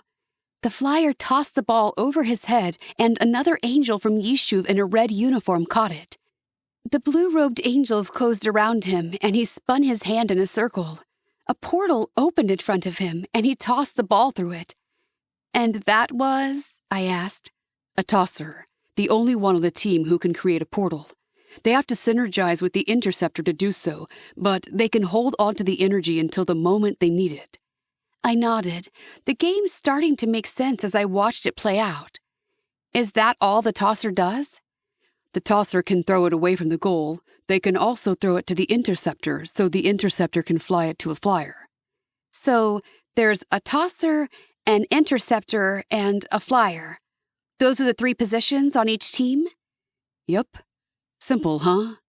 Not really, I said. I watched the game, leaning forward and trying to understand it. Then I jumped in my seat. Oh, our flyer just caught the ball from the other team's tosser. He grinned, and his hand came down near mine on the bleacher, just near enough that I felt the sizzle of his energy. You catch on quickly, he said. It took me a year to understand Skyball. The game became more interesting when the Sinai Angels began using their gifts to interfere with the game, making the ball fly up or down or out of another angel's arms. But they weren't the only ones. I laughed out loud when the Sinai tosser handed the ball over to our flyer, knowing he'd fallen under her empathic influence. I cheered and clapped along with everyone else when it ended. Did we win? I asked. Yes, Malik said, his eyes also crinkling with joy. Now we have an advantage in the spring when we play both campuses. Did you see the Zion game last month? I shook my head. I hadn't cared to, but now I wished I had. Just wait until we play them again. They're the most fun to watch. Why is that? Because they can shift, and is awesome. I heard his words, but all I could think was how my cheek tingled when he hovered. His lips were so near my skin. I couldn't touch him, but if I could, all I would need to do was turn my face and our lips would meet. We would kiss. My skin shivered at the thought, and I couldn't help myself. I shifted slightly and met his eyes. He looked right back at me, and something magnetic held us that way for a sudden eternal moment. The noise around us disappeared, but I was aware of my heart thumping, of the ichor rushing through my veins, roaring like a waterfall. I didn't dare move. I didn't breathe. It was like I was seeing him for the first time. His eyes crinkled in a smile, and he said, "Hi." "Hi," I whispered. He drew back, and he put his hand beside mine again, but this time I saw him check when he did so, and I knew it wasn't accidental that he placed his fingers so near to my own. Close enough to touch. We weren't touching, but I felt something sparking in my soul, as if we were. With the Skyball game over, the semester ended. The other campus went home, and we settled into a casual routine of meeting up for social activities and extra study sessions. And, of course, the viewings. I had not scheduled one. There was no point. I did, however, corner Paneme after lunch the first day of break. The Quiet Angel would be the least likely to share my plans with anyone. "Paneme, do you plan to use the armory any time during the break? Practice sparring?" She shrugged. "I hadn't thought of it, but maybe." "Oh, good." I let out an exhale. "I need someone to practice with. Maybe we can do it on Thursday after lunch." "Can we do it next week?"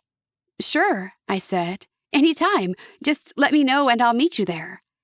"Great. I just want to do my viewing first. Seeing my family is all I can think about. What about you?" "Yes." I smiled hard and gave a slow nod. "That's all I think about." Ibla scheduled her viewing for Christmas Eve, an important holy day in her family, and Jason's. "Are you sure you want to see your boyfriend?" Malik asked her at lunch when she stood up from the table, already eager to meet Elder Master Barakiel for the viewing. "You wouldn't rather see your family?" She shook her head, her eyes alight with anticipation. "I can see my family next time. I might not always want to see Jason." He looked over at me like he wanted me to say something. But what? "Good luck," I said. "I hope it goes the way you want." He rolled his eyes, and I knew I hadn't said what he wanted. "Thanks," she chirped, and then she hurried away. "I was thinking, since tomorrow's Christmas," Leek said, "we should all get together and do something special." Like what? Exchange gifts? Israfile smirked. I've never been a Christian, Daniel said. What if we don't celebrate Christmas?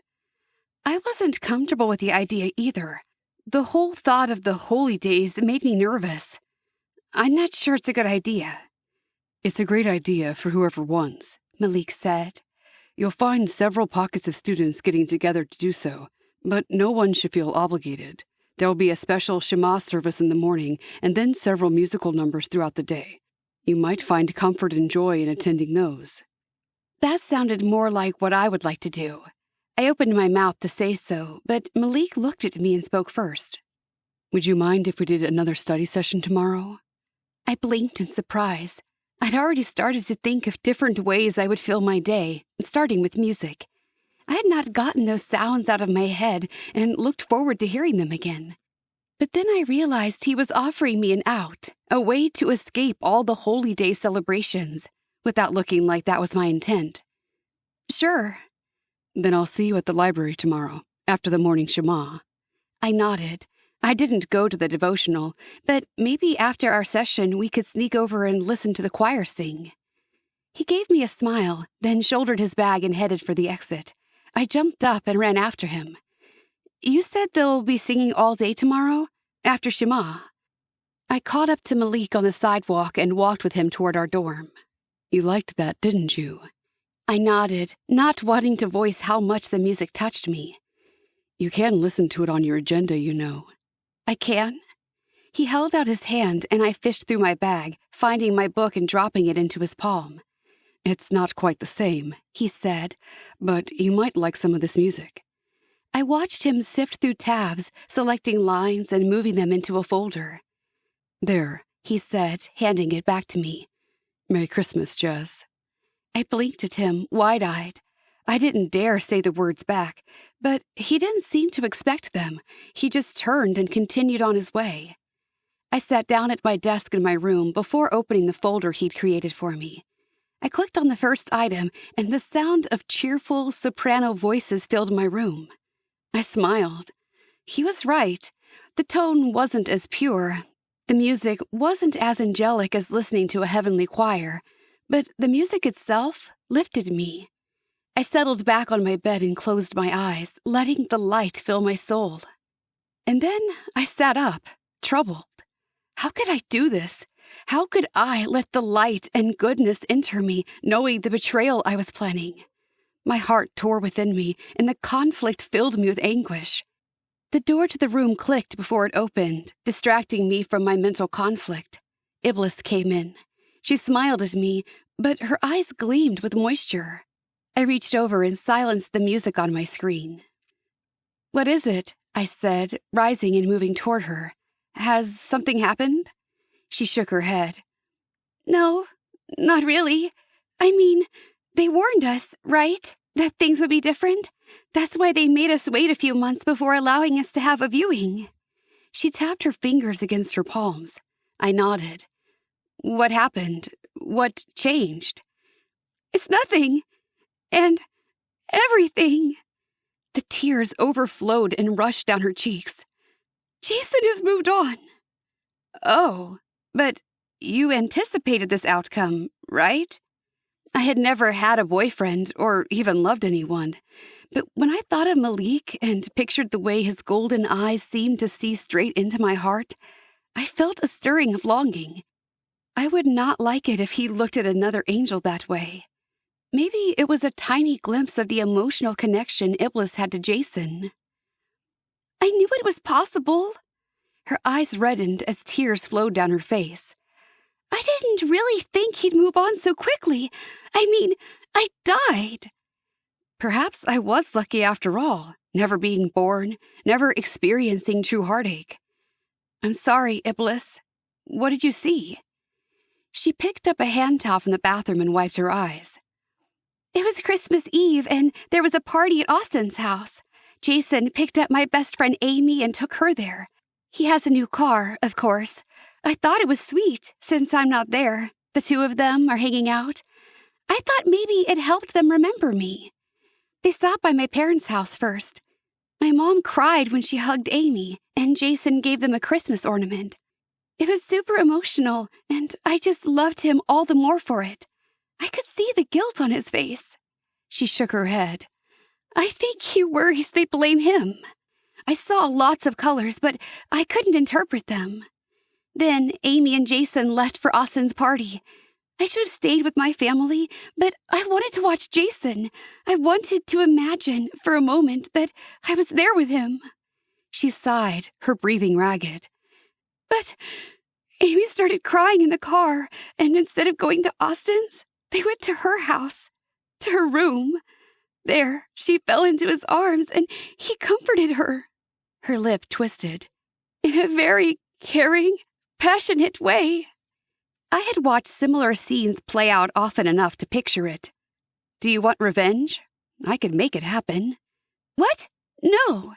She sighed and sank into the chair at her desk. I wanted him to move on, Jess. I didn't want Jason to guilt trip himself and always feel bad for my death, or be stuck on me forever. But maybe for a year? It's only been 6 months, and now I think maybe it would have been okay for him to pine for me for all eternity. It's very selfish of him to need someone else through mortality, I said. You'll still be here when he dies. Iblis looked at me, and then she threw back her head and laughed. But he doesn't know that. Don't you remember what it was like? One day of loneliness feels like an eternity. It seems like there's no end, and you think, I can't take this anymore. I would be selfish to expect anything else from him. I don't understand exactly, I said. I thought you were upset about this, but if you think he did the right thing, then... She stood up. Sometimes I wonder about you, Jess. It's like you don't remember feelings. Some things you just can't explain. Apparently not. I skipped Shema the next morning, watching from my window as the other students flocked from the dorms toward the Gabriel building. The snow fell heavily this morning, and it seemed appropriate the way it blanketed the campus in white. Behind me, my music played softly, and I pretended it was my own personal Shema. I wondered what it was like in there, the light pouring down from Shamayim onto the angels' souls, glorious and beautiful. It made me ache with longing. I turned away from the window and changed my clothes. I didn't wish to wear this black halter any longer, or the jagged skirt. I pulled on the plaid school uniform with a matching button-up blouse and a thick jacket over the top. Then I sat in quiet contemplation while the song spilled over me. Who was I, really? Maybe I wasn't who I'd always thought. Maybe I knew less about myself than my classmates did. I stood up and went downstairs, heading to the library. I sat up at our table, finding a thick tome to open and sound out the words while I waited for Malik. A rush of cold air filled the library when the door opened. I didn't turn, but kept my finger on the line of words, mouthing them to myself as Malik dropped into the chair across from me. Hey, he said, and then I lifted my eyes. His lips crinkled in a smile as he unwrapped a navy scarf from around his neck. His wings trembled behind him, sending powdery mists of snow to the library floor. Getting started without me? He said. Yes, I said. Just wanted to see if I could read this book. Well, sorry to cut our study short, Malik said, a sparkle in his eyes as he pulled the book away from me. But I have something else in mind for today. You do? I watched him put the book back on the shelf and looked at him in surprise. What are we going to do? It's Christmas, he said, and today's my viewing. I'm not missing it, and I want you there. I didn't move. Me? My voice rose in pitch. Why me? Do you have a viewing scheduled? I shook my head. I didn't think so. So come on, watch mine with me. It was a kind offer, a thoughtful offer, but it filled me with dread. My mind flashed back to Iblis's viewing and how she'd felt after what she'd seen. What if you don't like what's happening? You realize something after a while.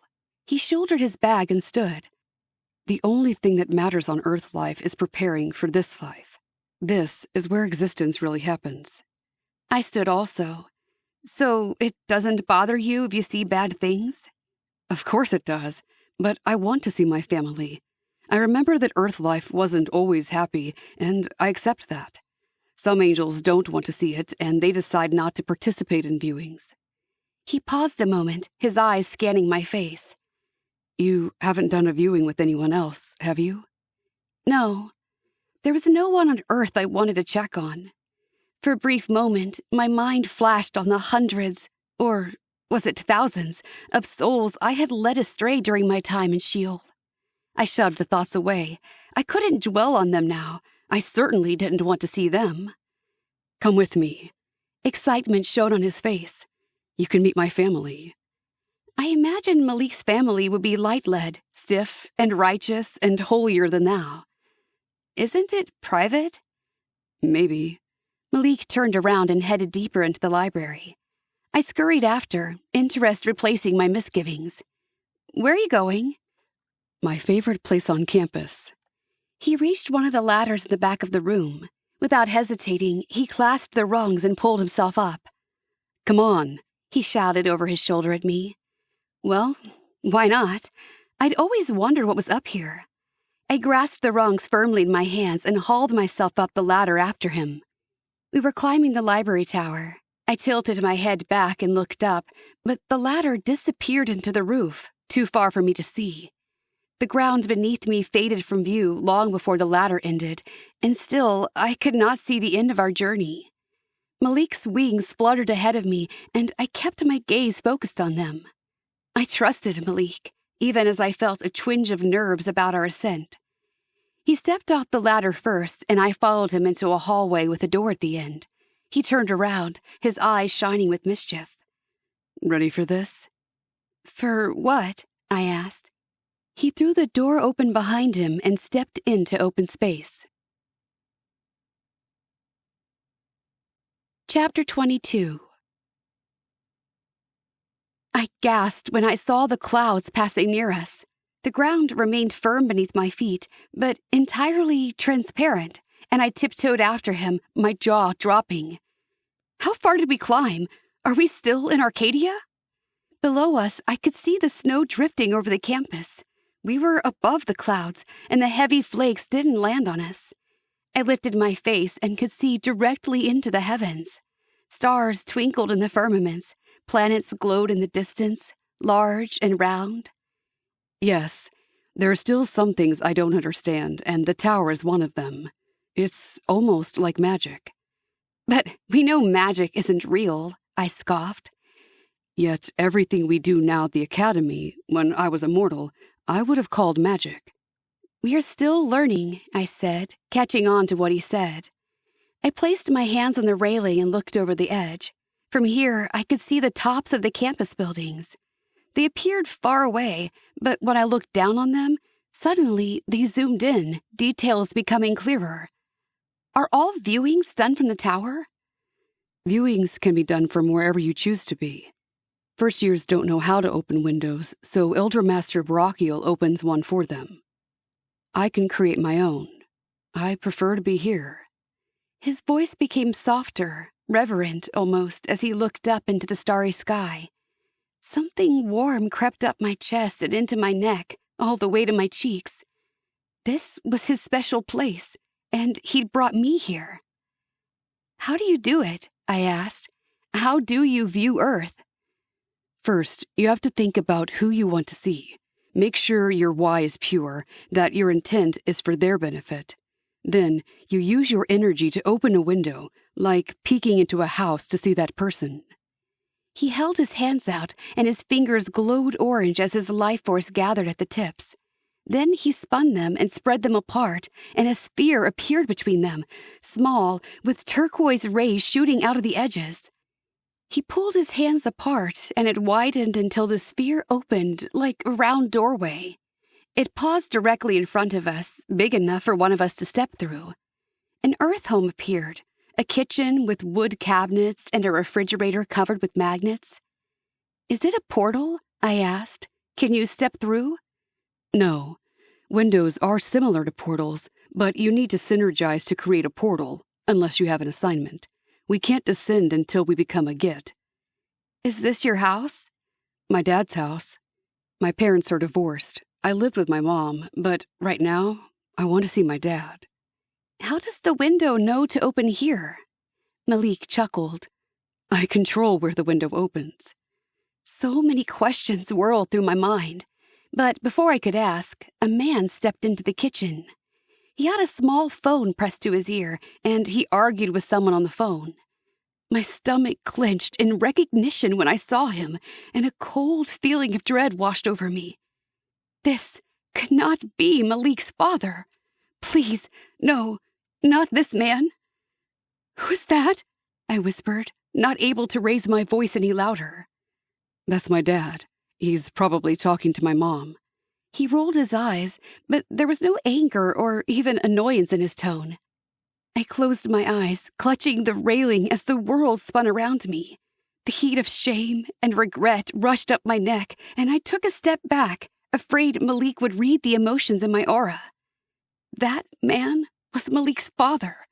The human soul I had tormented as a shadow, fed off for years, led into iniquity and destruction. The man I had ensnared with guile, sated with lies, and torn from his family.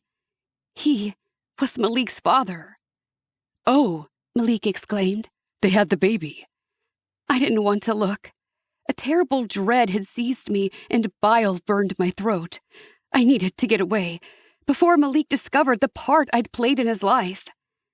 But the baby cried, and my eyes opened of their own accord. A beautiful dark-haired woman had come into the room, carrying a baby on her hip.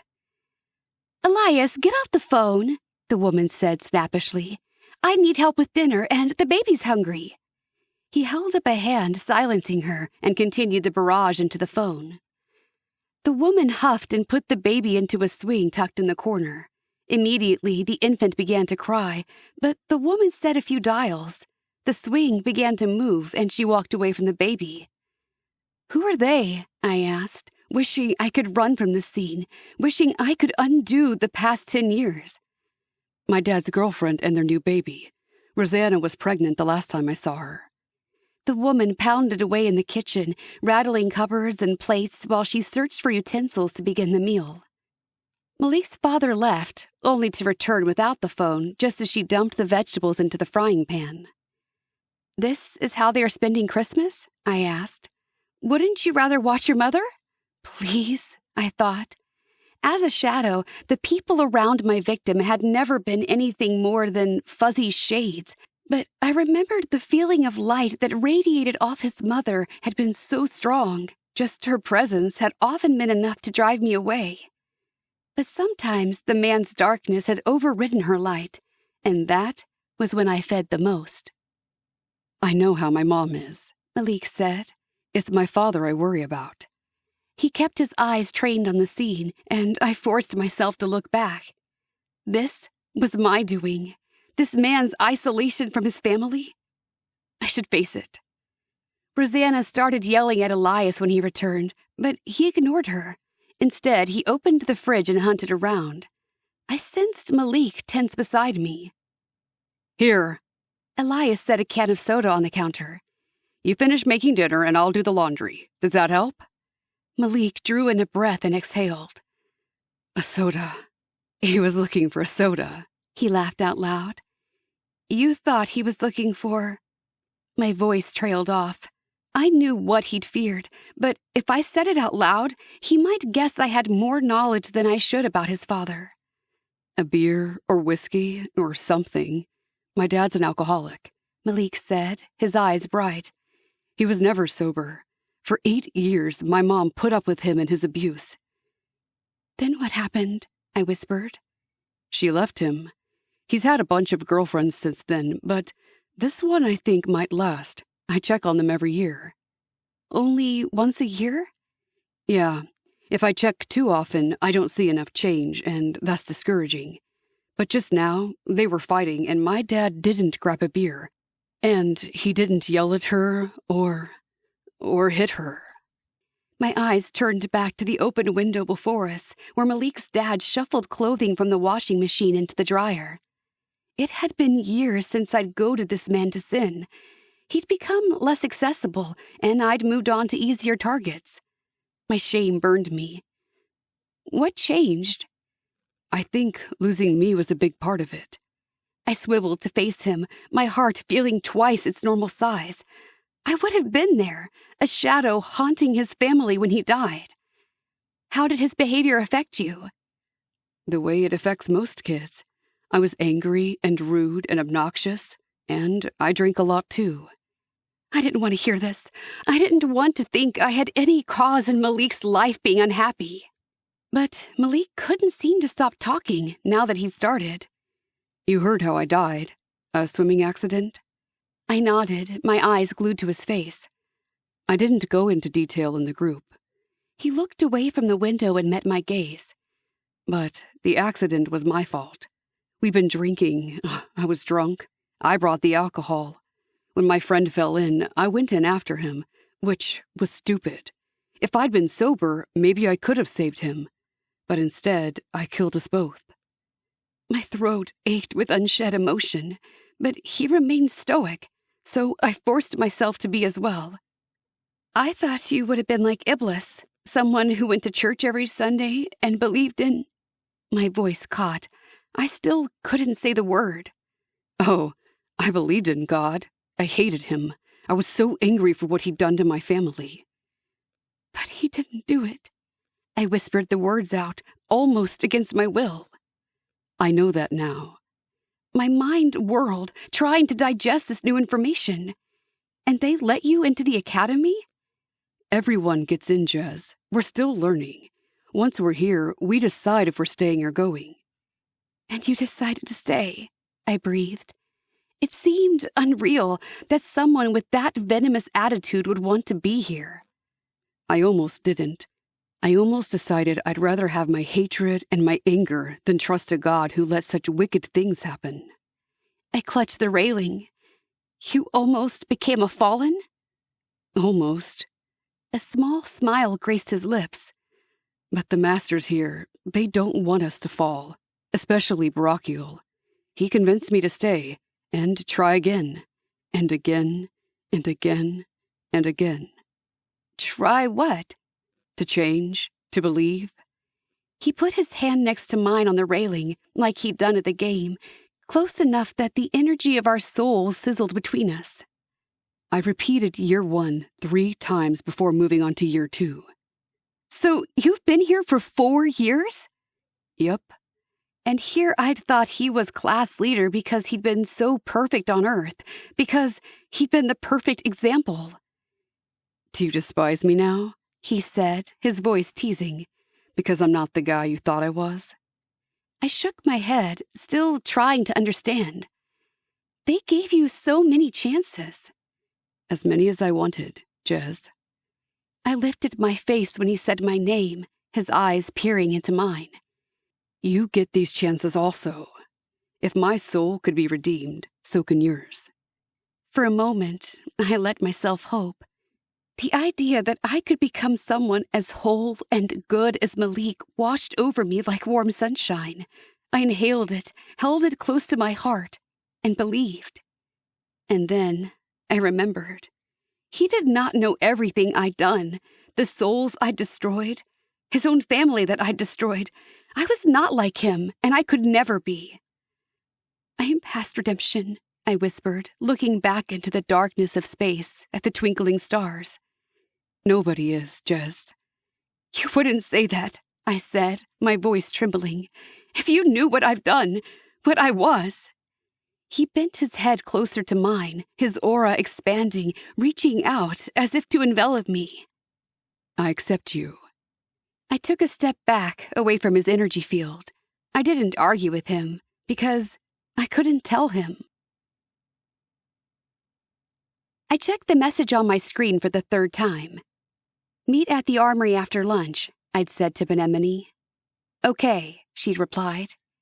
I allowed myself a small moment of satisfaction that my writing had improved so much, but now I sat on my bed in my dorm, alone, because Iblis had decided Jeremiel needed to be more social, and she'd made him go on a walk with her. Benemone should be at the armory now. Master Ingram should be unlocking the doors now. It shouldn't be too much longer. My pulse thumped in my throat. Soon, I'd fulfill my mission. My screen dinged with an incoming message. "Waiting for you," Penemone said. "Coming," I said. "Warm up without me." Still, I sat. I picked up a book and tried to sound out letters, but the words danced around on the page, elusive. I couldn't concentrate and put the book aside. 15 minutes, 20. Penemone texted again. "Still coming?" I exhaled. "Sorry," I said. "Something came up and I'm late. Don't wait, I'll practice by myself." She didn't respond, and I stood slowly, giving her time to put away her weapons and leave the armory. She'd reserved it for an hour, but only 40 minutes had passed. I shouldered my bag and left the dorm, doing mental calculations as I went. Master Ingram would come by and lock the door. I needed to be in and out before that happened. Then I would pretend like I'd never made it there at all, and nobody would be the wiser. But I had to hurry. I had to time this window just right. Students milled about the quad and walked along the sidewalks. I didn't look at them and hoped they weren't looking at me as I walked into the Uriel Armory. I strode confidently down the hall to the weapons room, then glanced around, my hand on the door. Nobody in sight.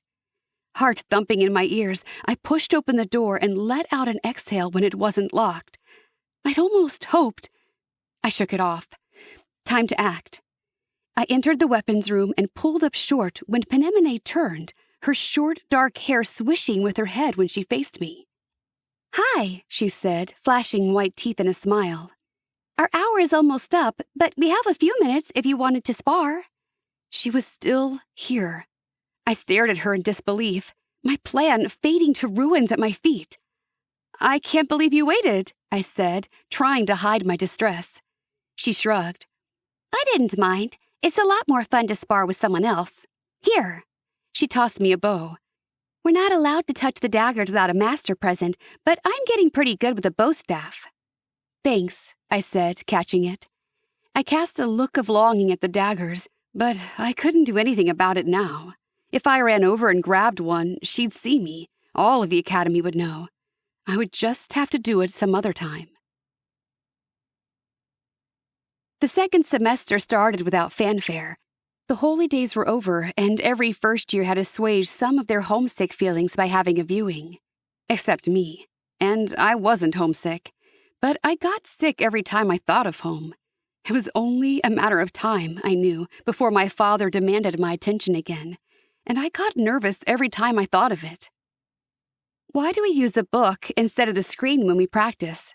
I asked Malik as we sat in the library together during the first week of classes. "Is it easier to learn that way?" He shrugged. "I don't know. I could probably teach you with the screen also, but there's something about real books, feeling the weight of the book in your hand, turning the pages. It's just me. Personal preference." I looked down at the book open on the table in front of me, and suddenly it had greater value. "You're doing so well with reading and writing," he said. "Soon you won't need me anymore." I lifted my face, taking in his features, the light that seemed to constantly glow around him. "That's not true." He smiled. "I mean my teaching skills." I didn't like the thought of not having these sessions. What would I do without his steadying presence, his quiet confidence? He saw something in me, something good. He believed in me. He believed a lie. I looked away, turning my attention back to the book. "You all right, Jess?" I lifted my eyes without moving my face. "Yes." He tilted his head. "You seem nervous." I dropped my gaze. "I'm fine." He was quiet a moment, and then he said, "There was a time I was really good at putting on a brave face, too. It seemed like the more something bothered me, the more I pretended like it didn't. And you seem like there's something really bothering you." I met his eyes, and my ability to lie to him melted away. "There is something," I said quietly, "but I can't tell you." "Does it have to do with your past existence?" I nodded. "Listen to me, Jez." He shifted in his seat, that earnest expression crossing his face. "You're different now. That girl from Sheol, that girl who arrived in Arcadia 4 months ago, she's not you. You don't have to hang on to the past." I yearned to tell him, but as if sensing my desires, the chains around my arms tightened and grew hot, threatening to burn me, to expose me. I'm still bound, I said softly. You can be free. It's a choice, Jez. Once you decide, you'll be set free. Choice. I fought to keep the snarl from my voice. There is no choice. He sighed. There's always a choice. Maybe for people like you, I said. He fell silent, and I felt the painful sting of victory, but it didn't make me feel better. Leandro, Malik said quietly. I furrowed my brow, studying him. What? Leandro was my Earth name, Malik said. That's who I was. I caught my breath. Earth names were special. They were intimate in that they represented an existence the angels had left behind. There was no need to speak of them here. Leandro, I whispered, and a surge of energy leapt from me to him, a feeling of connection that hadn't been there before. I made a lot of mistakes with that name, Malik said. But none of that matters. In Arcadia, I was given a new name. My first name and everything I did wrong as Leandro was put behind me. Leandro, I said again, loving the feel of it on my tongue. He smiled. It's a nice name, but now I am Malik. I'm different. He leaned toward me. Who are you? He was asking for my name, my real name, just as he'd shared with me. But I couldn't share mine with him. I wasn't a new creature, and revealing my name would reveal who I really was. I stood up, pushing my chair back. You don't want to know, I said, and I fled the library. Chapter 23. Meet me at the skyball pitch during lunch. I reread Carubial's message 3 times as I hurried to creations class. We hadn't spoken since he'd told me about kissing, and I hadn't responded because I wasn't sure if I wanted to meet him. Something about him drew me toward him, like a moth to the flame, or, in my case, like a forsaken to the darkness. He also brought out my predator instincts, awakening in me the desire to feed. And for some reason, these things made me wary of him. Today, Master Sabriel handed us large pots of beautiful colors and a paintbrush, and she told us to recreate our favorite view of the sky. What are we painting on? Dara asked, dipping her blue-handled brush into the yellow paint. Sabriel laughed, her face crinkling with delight.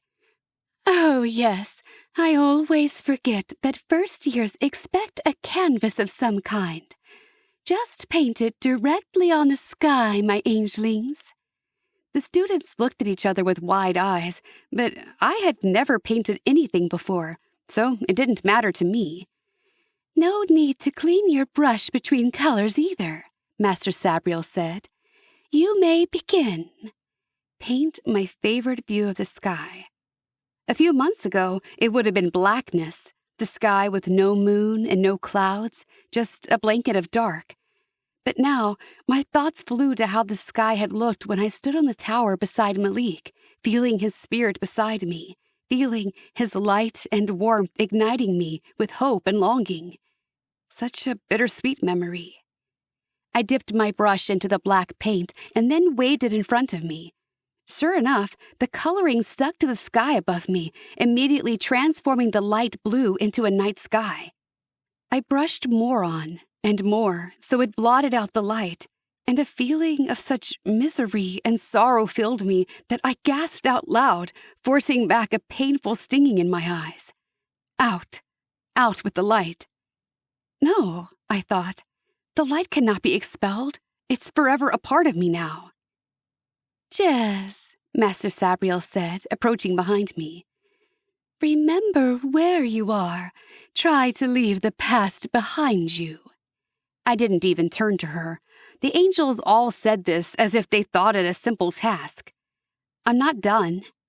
I pictured again the planets and the space spread out in front of me, and Malik, as far as the eye could see. Inspired by the view, I dipped my brush into the white, so bright it almost glowed. I poked at my night sky, dabbing big dots and little pinpricks, trying to emulate the stars as I had seen them. Almost, but not quite. The stars held too still. They didn't flicker and burn as they had from the tower. I added a bit of yellow to some of them, but it still didn't give the effect I wanted. Very nice, Jez. I'm impressed. Master Sabriel was back, and she paused behind me. The stars in the firmament are beautiful indeed. I'm pleased they've made an impression on you. But it's not quite right, I murmured, studying it. They aren't alive like in the sky. Then give them life, just like I've been teaching you since last semester. Use my soul energy to create. I closed my eyes and tried to drum it up, but this was different than using it to control the elements. I felt energy sparking in my soul, but it wouldn't pass from me to the painting. The sky remained dull and inanimate. Like this. Sabriel summoned the energy into her fingers, where it glowed on her tips. I could do that. I concentrated and managed a handful of sparkling energy. Now, give it life. I shook my head. I don't know how to make the energy pass from me to it. You control the energy. Just send it. She pinched her fingers together and blew on them. The sparks flew from her hand into my night sky, and immediately the stars flickered to life. Oh, I cried, because the beauty enraptured me just as it had on the tower. It brought back the feelings Malik had awakened in me. I wanted to fall into their depths. I wanted to be near him again, just to feel of his soul. Try it, she said. I pinched my fingers together and blew, but instead of scattering over my night sky, the energy fell from my fingers toward the ground. It's all right, Master Sabriel smiled at me. You're improving. Soon you'll be able to. She left me and I exhaled, staring at my scene. The fact that I'd created it at all left me bursting with happiness, until I remembered what else I'd learned up there on that tower. And if Malik knew, he would never speak to me again. I pulled out my book and opened Kerubiel's message. Okay. While the rest of my dorm mates moved from creations class toward the cafeteria, I clutched my schedule to my chest and made my way to the skyball pitch. The towers of the opposing buildings faced each other, though all remained quiet, with no practice or game going on, as all sports ceased during the second semester, when the upper years went to Earth on assignment.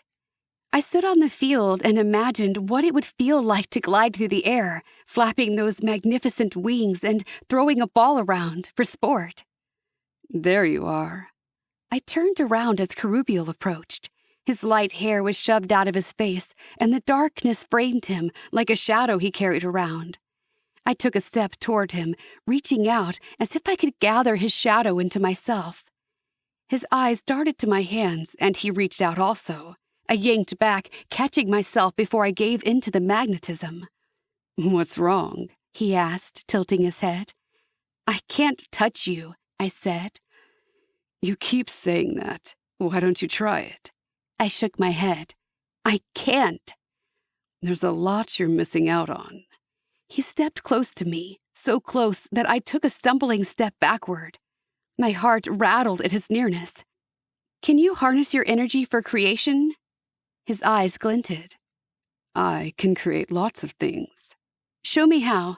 I can harness the energy, but I can't send it anywhere. His lip twisted. Watch this. He cupped his hand and inhaled, closing his eyes.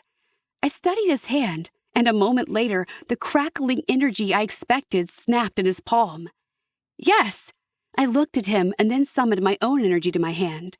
Now what? Now, you tell it to do what you want.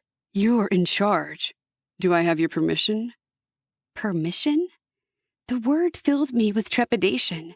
The Forsaken could not influence mortal souls without their permission, which mortals were keen to give in many ways, through actions, feelings, and even words. I wouldn't give mine away so easily. Permission to do what? Permission to show you what I can do with my energy. He kept his clear blue eyes on me, waiting for my answer. The darkness flickered around him, inviting me. It was comforting, somehow, soothing to the aches in my heart. "Yes," I said, making up my mind. A hint of a smile creased his lips. He bent his head near his hand and whispered, "Enter." The flickers lifted from his hand and flew into my body. I stiffened. A strange thickness filled my chest. "Be still," Carubio said. "If you won't let me touch you, this is the best I can do. Close your eyes." I stared at him, doubting him. "Do it," he said. "I won't hurt you." I felt compelled to do what he said. I closed my eyes. A sensation like tongues of fire crept up my soul, exploding from my stomach and caressing me with heat and pleasure. I gasped, and my eyes flew open, wide with astonishment. I'd never felt anything like that before. "How are you doing that?" I cried. He smirked. "Imagine what I could do if I could touch you." The pleasant feeling left me reeling. I closed my eyes, not wanting it to end, but recognizing the danger. I'd given my will over to him, and he could control me, just as a fallen controlled an underling on Earth. Except I hadn't let him drink from my soul. I didn't belong to him. "How did you know how to do that?" I whispered. This was knowledge of darkness. He had not learned it here. "What's your real name?" he asked. I peered at him through hooded lids. I wanted to feel his energy again.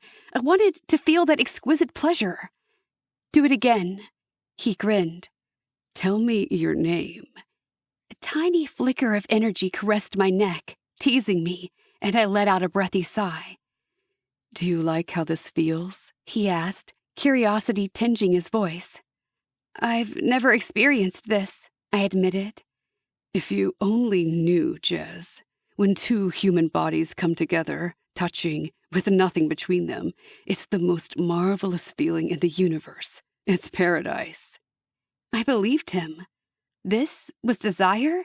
No wonder humans fell so easily. I didn't even have the weaknesses of the flesh to tempt me, and I wanted to give in to this heady feeling. "Your name," he said. "Jez," I breathed. "Jezbathasat." "Jezbathasat," he whispered, and I felt a sliver of my soul leak away from me, feeding into his energy. My eyes snapped open, and the hazy fog enveloping my mind vanished. I straightened up, eyes widening. "You tricked me!" He held out his hands, taking a few steps back. "No, I didn't.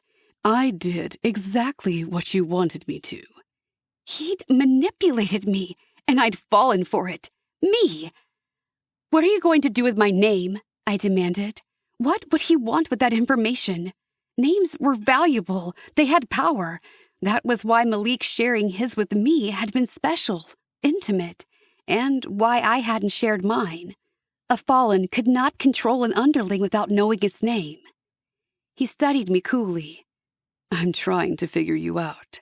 "And I played right into your trap," I breathed, furious with him, furious with myself. "It looked like you were enjoying it." I trembled at my own weakness because I had enjoyed it. But now I felt used and tarnished and broken. "How could you?" Tears pricked my eyes. "Calm down," he said. "It's not like I was trying to hurt you. You asked me to show you, so I did. I didn't do anything you didn't want." His cold words rang with truth. I had brought this upon myself. I turned and marched from the field, suddenly glad I'd never had a body. What a terrible idea, giving such strong feelings to a human. "Jez," Carubio called after me. "Come on." I did not glance back. For the next few days, I tiptoed around my classmates on eggshells, expecting Carubio to blurt out my name at any moment or share my secret with the other students. Worse, I feared he would tell Malik.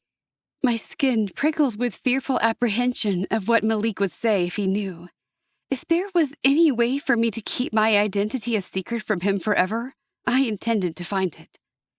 When Kerubiel did nothing, didn't even approach me or speak to me again, I slowly began to relax.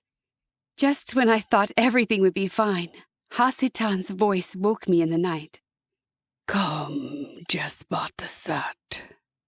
The voice echoed through my mind and around me in my bed, and I opened my eyes and sat up. Indignation burned through me, and I wanted to refuse him. But even as I was thinking it, my legs were swinging over the side of the bed, and I was exiting my room. I couldn't refuse. There was no choice. I belonged to him, and he commanded, and I obeyed. I had forgotten my jacket, but my chains burned as they pulled me toward the fountain, dragging me to Sheol. The frigid air vaporized around me, enshrouding me with a cloud of steam. The portal hissed in front of me, melting the ice in the water. There was no point resisting. Anger and resentment brewed within me, but I stepped through the portal. As soon as the blazing heat of Sheol blasted my skin, fear replaced my resentment. Shadows and darkness lurked just out of sight, and I remembered my task and my failure to complete it. Daughter. Hasitan's shadowy figure stepped in front of me. You have the dagger? The only correct answer was yes, but I didn't have it. No, but... My explanation was cut off by searing pain as the chains caught on fire, charring my skin as I screamed. My hands grabbed at them, desperate actions to remove the pain, and were rewarded with blistering burns across my palms. Abruptly, the burning stopped, and I doubled over, panting and trying to catch my breath. Failure is not an option, he growled. Bring me the dagger. I wheezed, unable to speak. I realized it wouldn't matter that I'd attempted to take the dagger. All that mattered was I hadn't succeeded. How is your learning coming along? I still couldn't answer. The pain was receding, but my mind screamed with the memory of it. Can you read? I forced my head to bob. Good. You will be a valuable asset when you leave the academy. Yay for me. I closed my eyes, wishing I could cease to exist. Maybe if I failed, Hasitan would kill me. You will retrieve the dagger before 2 moons have passed, he said, his voice booming with command. My body stiffened and my throat strained with words.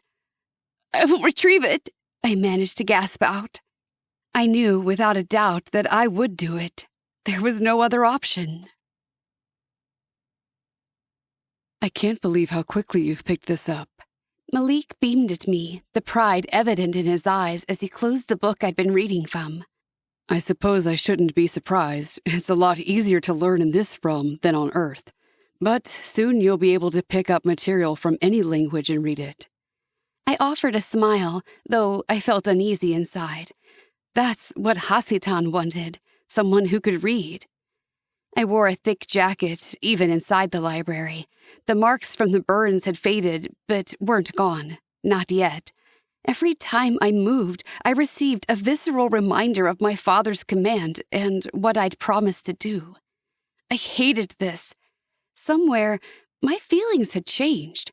I did not want to fool the angels at Arcadia. I didn't want to betray my dorm mates. I did not want to lie to Malik. You're a good teacher, I said. Come on. Malik put the book back on the shelf and returned to me. Let's go for a walk. Something bright and strong filled my heart when I stood next to him, pure and light, like the music when the angels sang. I compared it to the spark of energy Kerubiel had manipulated me with, and my face warmed with shame. How could I have taken pleasure in something so false? My thoughts must have shown on my face because Malik nudged me with his book. What's on your mind? I can't reveal, I said automatically, and he laughed. I've told you just about everything about myself, he said, and yet you're still playing mysterious. Because you are good, I said in all seriousness. My thoughts often revolve around who I was and what I did. He fell silent as we walked through the quad, stepping past other angels on their way to class or out for a stroll. He sat down on the edge of the fountain, and I joined him. The water remained off for the winter, and I touched the frozen surface. There was no visible sign of the portal I'd taken to Sheol just days before. I don't think I knew you before, he said. I've searched my memory for any time I might have interacted with you in the first existence, and it comes up blank. Of course, I don't remember everything yet. Maybe it will come to me. You didn't know me. Are you sure? Do you remember? Nobody knew me, I said. Somebody had to know you. I shook my head. Malik knew I was a Forsaken, one of the souls damned to live out his existence in Sheol, but he didn't understand everything about me. I wasn't there in the first existence. Everyone was there. I wasn't. I lifted my head, my heart pounding nervously in my throat. Was I sure about telling him? He cocked his head, his aura flashing a deep purple. Could he see mine? What did it say about me? You can trust me, he said, patting my finger with his book. I smiled slightly. That was how he'd taken to touching me. He carried his book under one arm when we were together and used it to nudge me or poke me. Somehow, it warmed my heart as if it were his own hand. Well, if it isn't our little vixen Jez. The shiver of warning crept down my spine even as I turned my head to see Kerubiel approaching.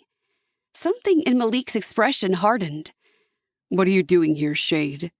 Kerubiel lifted his chin, smugness radiating off of him. He shoved his hands into his pockets.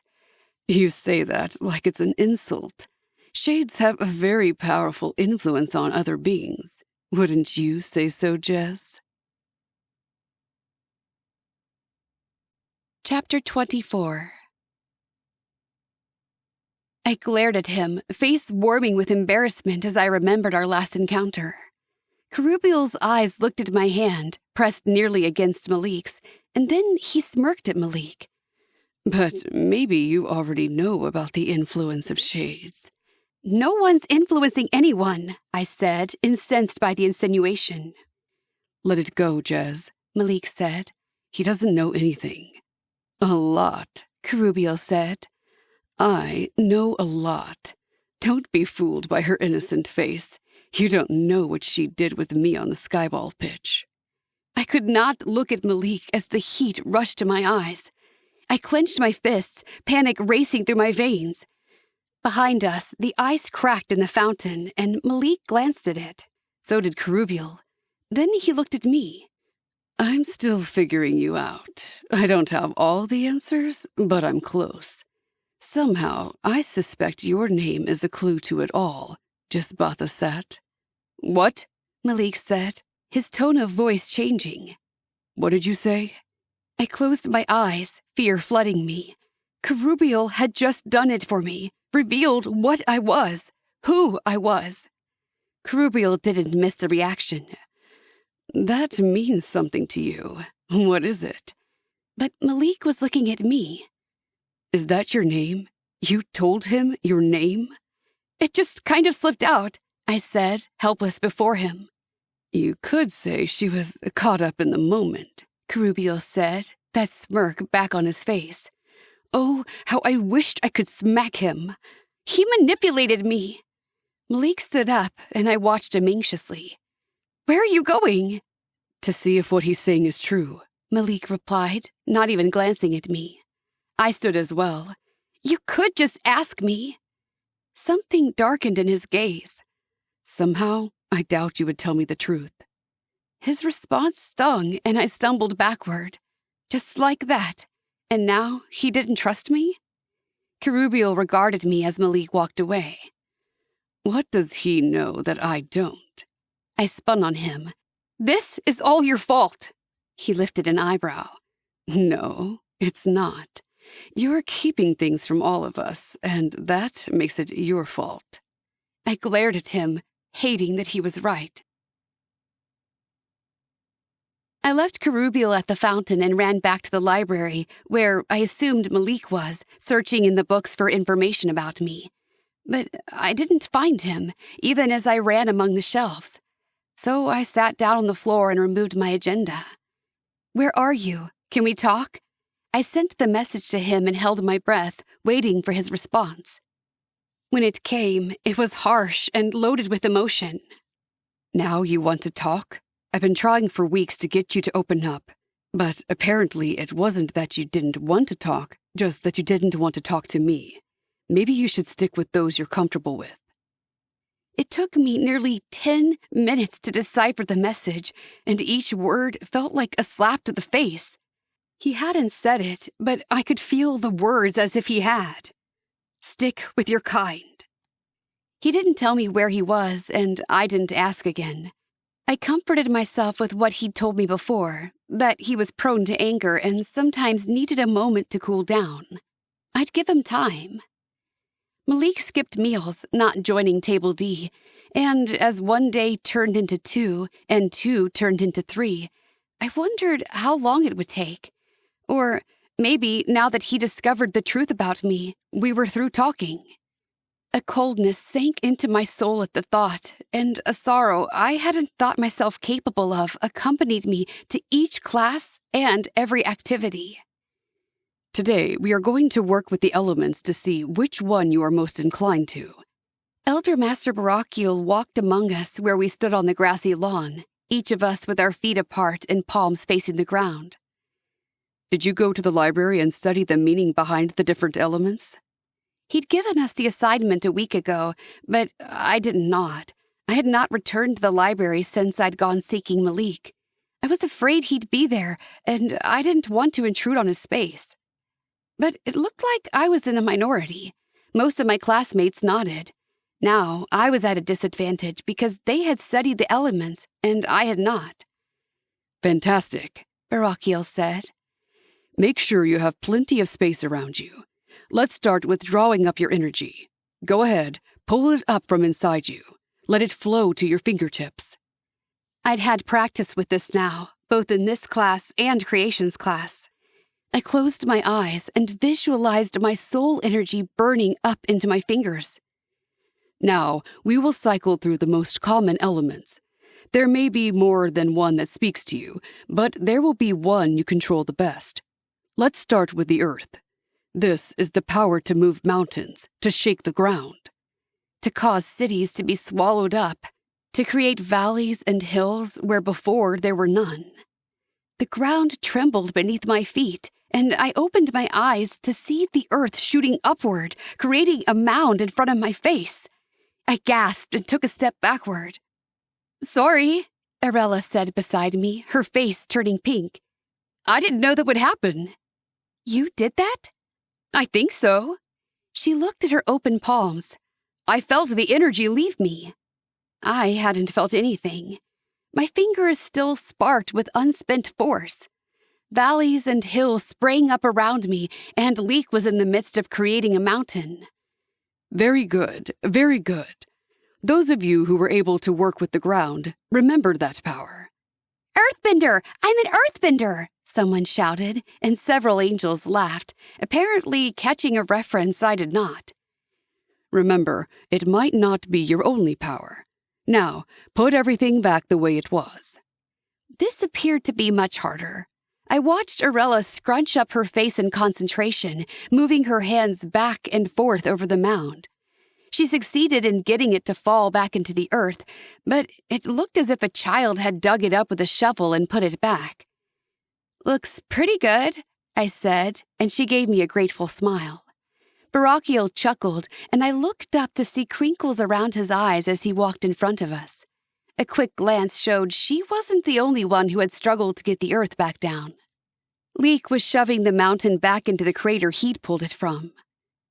From your research, what does it mean if an angel is prone to earth moving? Barakiel asked. "It means they are more logically rooted," Iblis said, speaking up from somewhere to my left. "They tend to see things in black and white. There's no middle ground." That's right. Consider how that applies to you if you found talent in the earth. The next element we are going to try is wind. Remember to give this a shot, even if you were able to manipulate the earth. You might be able to do both. He held his hands out in front of him so the palms faced each other. Just like you channeled your energy before, do it again.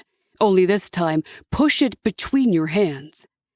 I held out my hands the way he did and summoned my energy, hoping this time something would happen. The flickering sparks collected in both of my fingertips, and then they pushed against each other with a magnetic force that shoved me backward. I gasped and crouched to the ground before I rocketed into another angel. Wind whipped around me and tumbled through my hair like a miniature tornado. I glanced around and saw other students using their hands to manipulate the shape of the wind. Good job, Barakiel said, approaching me. You found a power over an element. I'm surprised, I admitted, my voice a little shaky. Why should you be? Your soul is composed of energy, like any other living creature. You've just never learned how to harness it correctly. Correctly being the operative word, because I had certainly learned how to use the energy of my soul for other purposes. I got to my feet and took a look around me. The angels who were not manipulating the air looked frustrated or disappointed, including Arella, whose lower lip poked out in a pout. You are all doing amazing, Barakiel said. Who knows what traits are found in the wind manipulators? Iblis spoke again. Loyalty, unwavering, someone who is not easily tossed about on the waves. Indeed, Barakiel said. I leaned forward and peered at Iblis, curious. What element had she managed to summon? If you do not react to any of the elements today, please do not be alarmed, Barakiel said. There are other, lesser-known elements that we won't go through right now, but I invite you to come and speak with me after class so we can find yours. You also might just need a little more time, and there's no harm in that either.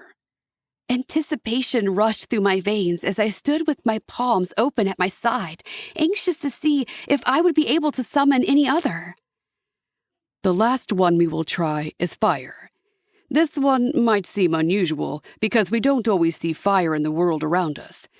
But it is a natural element created from retrieving and combining multiple elements found in the air, such as during a thunderstorm, and in the ground, such as lava melting up from the Earth's core. So, to manipulate fire, you do have to be capable of either air manipulation or ground manipulation. Unlike the other elements, fire changes the composition of objects in a way that can't be replaced. So take caution when attempting this manipulation. Find a focus, something in nature that you can attempt to catch on fire.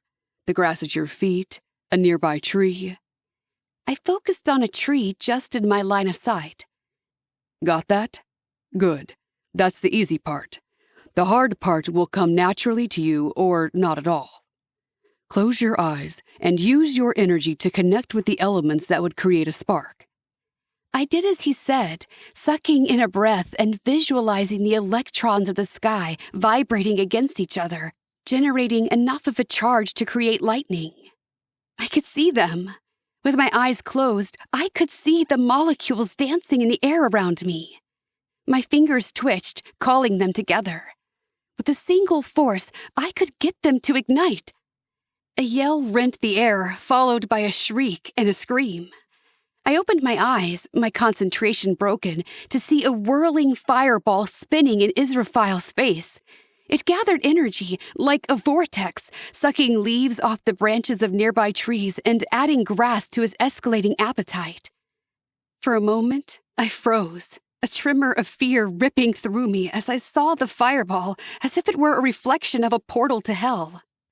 I reacted with one clear thought. Put the fire out. I changed the way I'd been manipulating the molecules and spread my arms, hoping I'd rearrange the oxygen molecules enough to suffocate the fire. And then I lashed out, throwing my vacuum at the fireball. But instead of sucking the fuel from the fire, a spray of water erupted in front of me, shooting out of the ground and enveloping the fireball. The hosing continued, and my soul's energy grew brighter and stronger as it pulled additional molecules from the air and decimated the fireball. When only smoky plumes remained, I dropped my hands and took a step back, my heart pounding with weariness, coupled with relief. I looked around at my classmates, but none of them were looking at me. Their eyes were on the circle of burnt grass left behind by the fireball and the remains of the water as it seeped back into the earth. "I'm sorry," Israfil said. "I thought I had it under control, but it got away from me." He spun toward me. You used water."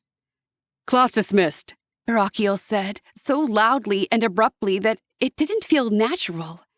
The students swung toward him, and then their gazes flickered to me, and I got the uneasy feeling I'd done something wrong. Iblis picked up her bag and handed mine to me also. "Let's go." Something felt off, and I couldn't quite tell what it was. But why? I accepted my bag from her, but took my time moseying from the field. I glanced back to see several students crowding around Barakiel. "Keep walking," Iblis said, moving at a quicker pace. I fell silent and followed her lead, though the nagging feeling in my gut told me this was about me. Iblis didn't say a word as we moved through the quad, past the fountain. I stared at its icy waters as we passed, as if it could somehow tell me what was going on. Even though she didn't speak, there was a certain urgency to the way Iblis moved. She bypassed the cafeteria and went straight to our dorm. I followed her in, and only after she closed the door did she spin around, arms crossing over her chest as she looked at me. "You're going to need to come up with some kind of story. If there's something you want to tell me, now would be a good time to do so." My heart gave a little pitter-patter of alarm. "What do you mean?" I said, suddenly finding it hard to swallow. "You controlled water," she said slowly, as if that should make it all clear. She stepped toward me, almost as if she would put her hands on my shoulders, and I flinched away. She stopped in front of me and sighed. "Jez, I am your friend, and you can trust me. I'm going to stand by you, but it would be nice if I could trust you also. Now tell me, how did you do that?" I shook my head, still not sure what I had done. "I don't know what you mean." She pressed her lips together in a tight line. "I did the studying. I read up on all of the elements." I still just looked at her, having no idea what she was trying to say. "Do you really not know?" "I really don't know," I said, my tone dry.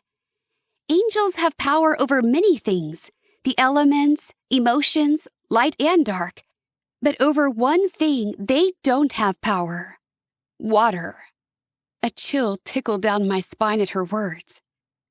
"Who has power over water?" I whispered, afraid to know. "The demons. It is said to be a power of hell. Water is the devil's domain." I closed my eyes. And here, I had just used water in front of my entire class. It had come so naturally to me, I hadn't even stopped to think about it. I hadn't thought about it, and that was the problem. I should have questioned why it came so naturally to me. Now we'll have to think of something to tell everyone. I opened my eyes, staring at Iblis's face in disbelief. "Otherwise, the rumor will go around that you're a demon, that you've escaped from hell and are here to infiltrate us." One eyebrow lifted. "You've put a lot of thought into this rumor. It's not that big of a stretch. Why do you want to help me cover this up?" I couldn't understand why she wasn't renouncing me and demanding a new roommate. She tilted her head and looked at me like I was daft. "Because you're my friend, and I don't really care how you manipulated water. It doesn't change anything. But we do have to come up with a good story." I wanted to laugh. "Then you believe I can manipulate water because I couldn't bring myself to say it. She just stared at me, as if waiting for me to sentence myself. I tapped my fingers against each other and cleared my throat. "Have there ever been any other accounts of angels being able to manipulate water?" "I don't know. But I bet we could find out. Wait! She snapped her fingers, a look of wonder coming over her face. Yes, the firstborn could manipulate water. The favored one. Of course he could. He could manipulate everything, while Hasetan was given the unwanted element, more of a curse than a compensation prize. But the bitterness these thoughts usually dragged up remained at bay. Iblis, there is something you should know. Holding her gaze with mine, not taking my eyes from hers, I slid out of my sweater.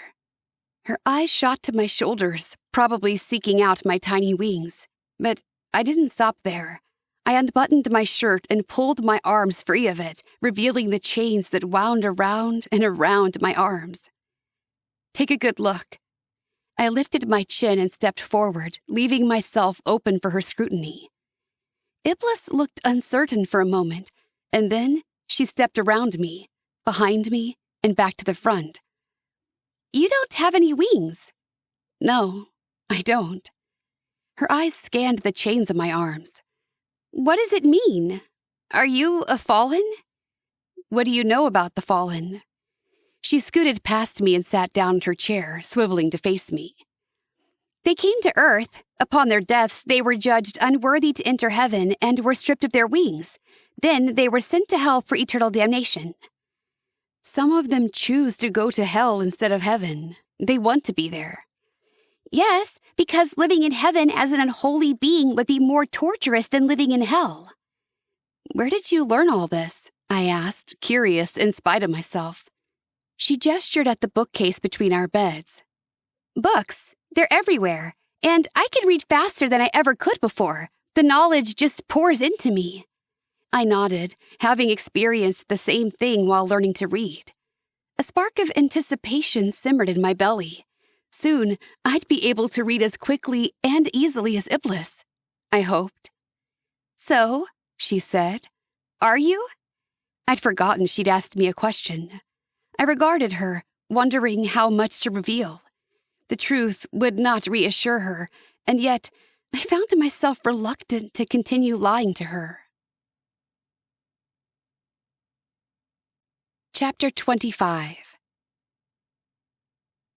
No, I said, deciding to tell her what I could. I'm not a fallen. Then what are you? I shook my head. Something else, and I can't tell you what. Are you a Temtare? She breathed. I had heard this word before, but it had never been defined for me. What is a Temtare? She cleared her throat. The Renegades, the ones who chose not to go to Earth and get a body, still go to Earth, but they have no body, and their purpose is to tempt mankind so they lose their course and end up a fallen instead of returning to the Father. Her definition brought a painful lump to my throat. I had been a Temtare. I'm not far from it. She gestured at my arms. Hence the chains? Yes, they show my lineage. Lineage? She furrowed her brow. I can't say anything more, I said. She smiled, a surprising gesture that dispelled the tension in the room. But we can safely tell the rest of the first years that you aren't a demon from hell come to infiltrate Arcadia. A hard knot formed in my chest. I was a demon, and I was from hell, and I had come to infiltrate Arcadia. Lie. That was all I had. That is correct. So, you lied to me when you said you have baby wings you're ashamed of? I never said that, I said. You did. I agreed with you. I never lied. Oh, she nodded. You just let me believe an untruth. Yes, I said. That was what demons did. And even after thousands of years, humans fell for it. It was like they wanted to be beguiled. She picked up a book on her desk and flipped through it. We still need to think of a story. We can say maybe on Earth you were a mermaid and you brought those powers with you now. Mermaids aren't real. Yeah, but who's going to argue?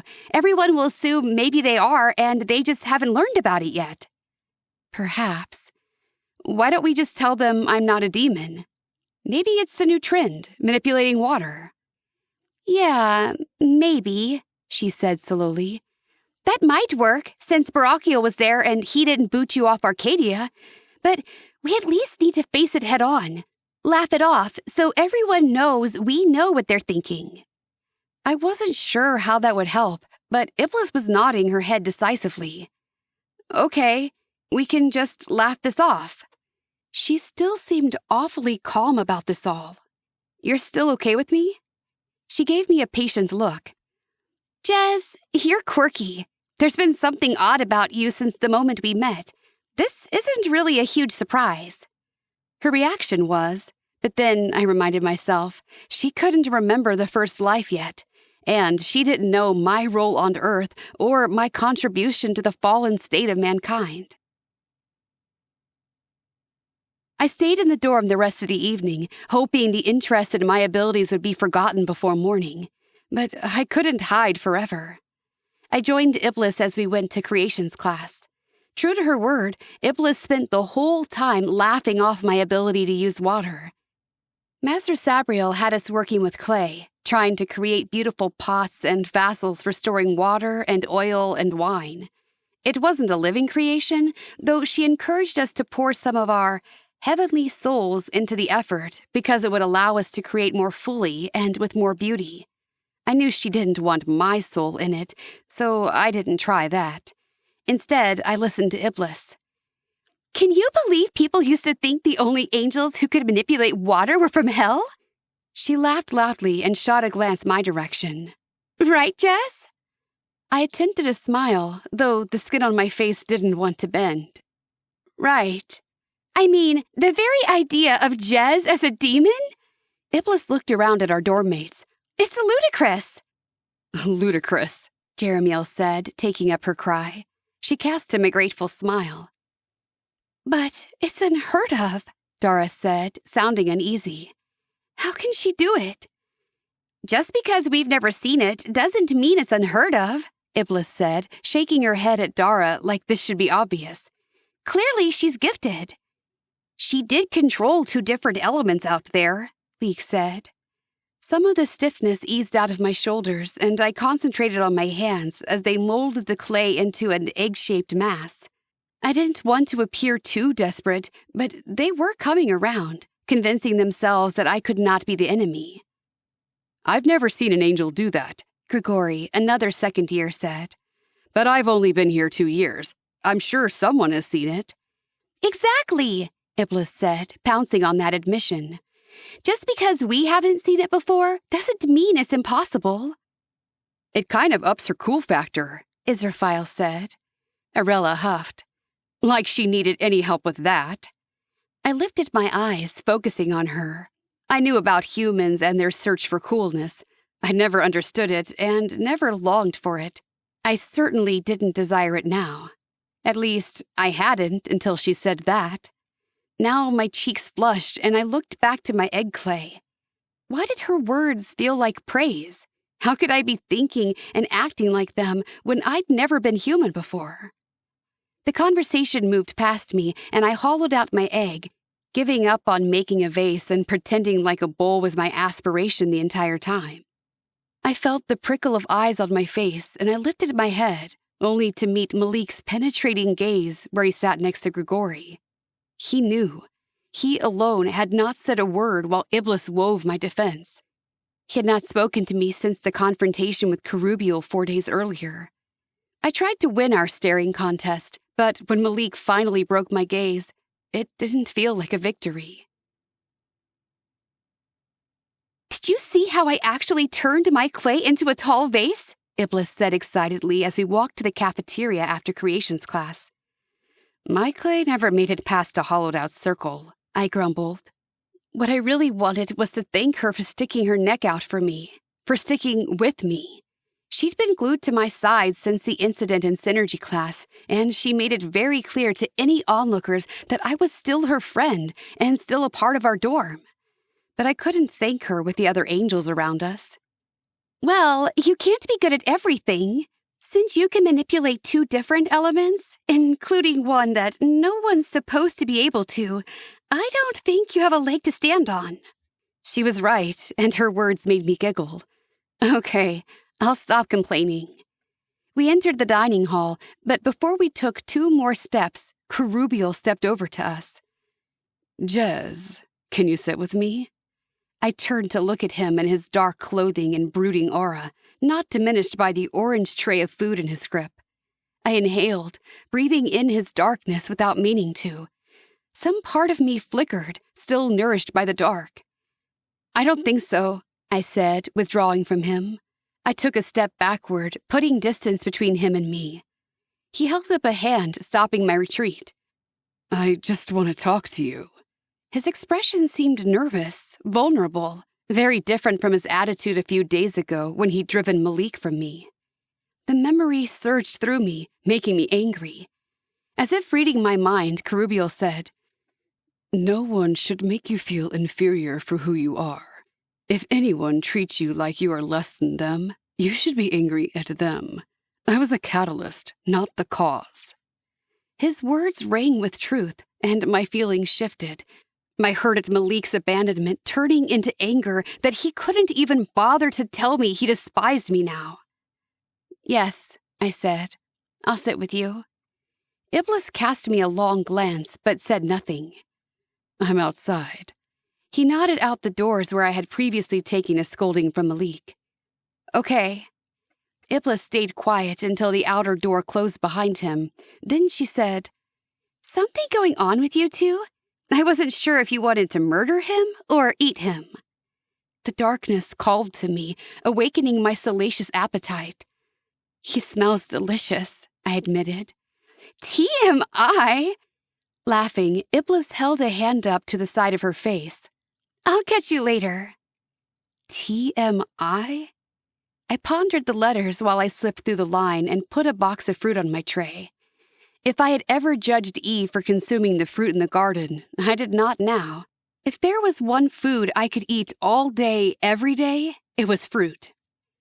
Kerubiel stood with his back to the doors, his magnificent wings open and quivering as he looked out over the blossoming garden. Very appropriate for where my thoughts had just been. He turned at the sound of the door. Kerubiel, I said, sitting on the bench and setting my tray beside his. Jez? He crossed to me and sat down beside me. I know what you are. What do you mean? I said, going for ignorance. I've wondered before, because you don't have wings, and because of, certain other things. But when you controlled the water in class yesterday, I knew. A sick feeling entered the pit of my stomach, and I put down the fruit in my hands. I switched tactics, opting for Iblis's plan now. You mean the idea that I could be a demon? The idea is... Kerubiel bent his face to mine and kissed me. Or at least, he tried. The electric shock that jolted through us threw him across the patio and against a tree. I shrieked as the current tore through my body, ripping my skin to shreds and rebuilding it the next moment. I can't touch you, he said, but instead of sounding confused, he sounded triumphant, like he just proved something. He looked down at his hands, turning them over, and I could see the lines of blackness cracking across them. I rose to my feet, shaking my fingers as if that would discharge the raging pain. You could not touch me, I shouted, and the wind roared my fury at him, whipping his hair away from his face and tossing branches at his exposed body, which I suddenly very much wanted to hurt. I curled my fingers into claws, the image of pouncing on him and flaying his flesh flashing through my mind. But that would hurt me as well as him, and it wasn't worth it. The cafeteria door opened again, but this time it was Malik who came out, and his eyes flashed like lightning in a thunderstorm. Get away from her, he shouted at Kerubiel. I uncurled my fingers, shaking, trying to bring my thoughts back to a logical place. Easy, Kerubiel said. I was just testing something. She's not a toy for you to play with. I apparently wasn't the only one who could call up wind. An opposing force whipped past us, and Kerubiel's wings trembled in it. As much as I wanted to tear into Kerubiel, I suddenly worried Malik might do it for me. And he had no right to defend me when he wasn't even speaking to me. Malik, I said, inserting as much coldness into my voice as I could. I don't need your help. You can go, Kerubiel said. She and I are capable of taking care of ourselves. Malik turned to me, and so many colors flickered through his aura that I couldn't even keep up with them. Come back inside. He's influencing you, Jez. At least he talks to me, I said, quieter now, but keeping the coldness in my voice. Malik's eyes lowered, and then he strode back into the cafeteria. My gaze flashed to Kerubiel, and the anger returned. I balled my fists up. I'm sorry, Kerubiel said, holding his hands up as he approached me, warily, like he suspected my murderous thoughts. I didn't know it would hurt you. I just wanted to see if it was true. We are cursed, I growled, my voice sounding every bit like a demon's. We are forbidden to know the pleasure and comfort of tactile touch. I thought it was all spiritual beings, but I have learned it is only us. One more gift from heaven. I spat the words out, and fire flickered from my fingers, lancing across them and seeking a hold. I closed my fists, not about to set fire to my clothing again. Kerubiel's eyes danced to my hands and then back to my face. You can manipulate fire also? What else can you do? I could burn you, I screeched, raising my hands and pointing my palms at him. Never mind that I couldn't hurt him. I had no power over the celestial beings. Kerubiel didn't know that. He flinched and shielded his face. Jez, I'm sorry. Chill, okay? I just wanted to see what would happen. You touched me. I kissed you. He lowered his hands, something mischievous entering his eyes. I figured I didn't have anything to lose. If it worked, great. If it didn't, well... I trembled and shuddered with indignation. You used me. He studied me a long moment. I had a reason. He approached me again. Are you calm enough to talk? I don't want to talk to you, I hissed. Come on, Jez. He settled himself on the bench and gestured for me to return. I won't touch you, I promise. But at least we got past the pretenses, right? That was true. I could not even try to deny what he had witnessed. Then again, man was easily convinced he hadn't really seen what he thought he had. I just want to know more about you, Kerubiel implored, his face innocent and earnest. Are you a fallen? I regarded him coolly, not returning to the bench. I'm a demon. That was easier than explaining my true parenthood. He nodded. How did you get here? Are you in hiding? Barakiel knows I'm here. He knows what I am. But you have a plan, right? Hunger flashed in his eyes. Something more than all this stupid guardian stuff. Why not lay it all out? I needed more recruits, and this foolish angel did not know the danger he beheld. I've been sent to gather angels for the Fallen Legion. Satan intends to infiltrate Arcadia and wage war on heaven. This time, those who fight on his side will not be punished. And those who fight against him? I shook my head. My anger was abating, and I regretted my loose tongue. A new rule is at hand. All shall recognize his power. His day of greatness is coming. Kerubiel stared at me, enraptured. You're beautiful when you speak that way, he breathed. Do not come near me, I warned. I am not subject to the follies of human want and desire. Carnal pleasures, he smirked. Only because you don't know what you're missing. I hissed at him, ready to lash out again. I want to help you, he said. What can I do? Recruit them by avarice or cunning. Some will look evil in the face and gladly embrace it. Some will turn their face away from the blatant evil, but will allow a blind eye to pass over the smaller crimes. Find their weaknesses and exploit them. Here was one who looked evil in the face and accepted it. He would be useful to the cause. You can speak of this to no one, I warned. You know I won't betray you. That's why you told me to begin with. Yes, the darkness pitched off him in waves, his shadow obscuring the light, even in the garden. I breathed it in, held my breath, felt how it scurried to the ends of my fingers and toes. I opened my eyes and regarded him. Had he been allowed to live into adulthood, Carrubial would have been a fallen by choice. "The generator," I said, remembering I'd asked him about it months ago. "Have you found it?" He shook his head.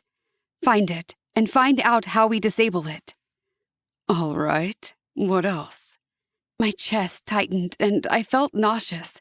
Why didn't he fight the pull toward the dark? "When the time is right, I will come for you," I said. With that, I turned and entered the cafeteria. The moment the door closed behind me, Carrubial's darkness left me. I blinked against the fresh air in the cafeteria, the sense that a black cloth had just been removed from my eyes. I spotted the angels from my dorm sitting at table D, their auras of indigo and green indicating their sincerity and friendship. I see fingers wrapped around my heart, and I gritted my teeth. I would never be like them. I served a different master. Chapter 26. Let's get this over with, shall we? Malik dropped a book on the table in front of me with a bang. This tome was considerably thinner than the one we'd read from last time, but hopefully it wouldn't reduce my clothing to ash. I looked up at him, at his golden eyes burning with some intense emotion, and I withered before his gaze. Fine. He hadn't spoken a word to me since he'd burst out onto the patio where I was talking to Carrubial the day before. His abandonment hurt me. Somehow I thought we'd connected. He swiveled the book to me, and I began to read at the top of the page.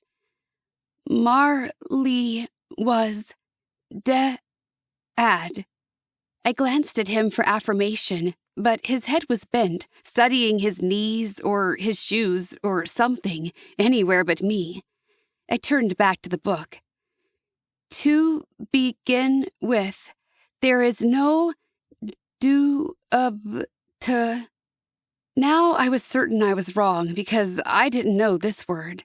But when I looked at Malik, he still said nothing. So I kept going. Whatever that. I continued in that manner, tripping over words and stumbling with the meanings, but he didn't interject. He let me continue along wordlessly until I turned the page. Good. He took the book back and closed it. You don't need me anymore. You've mastered reading. His hostility stung. I wanted to ignore it, but I couldn't. Why are you so angry with me? He shrugged. I'm not. But his every mannerism spoke otherwise.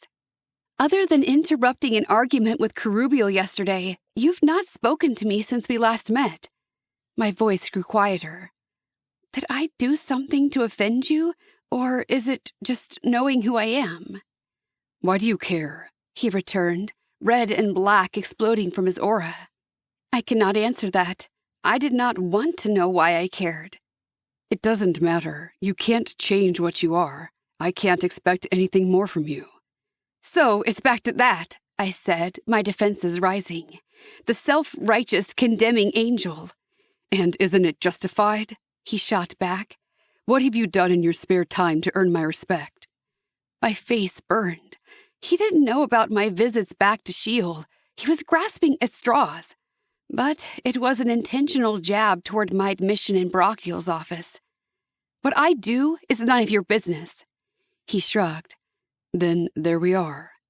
I thought we were supposed to be a family.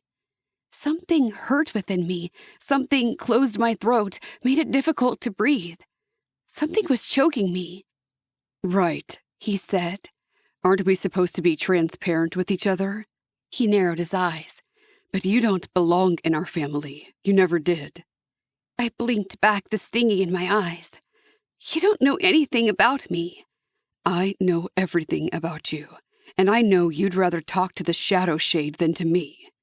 Green and red and gray spiked off his aura, vying for attention, and I wished I knew what the colors meant.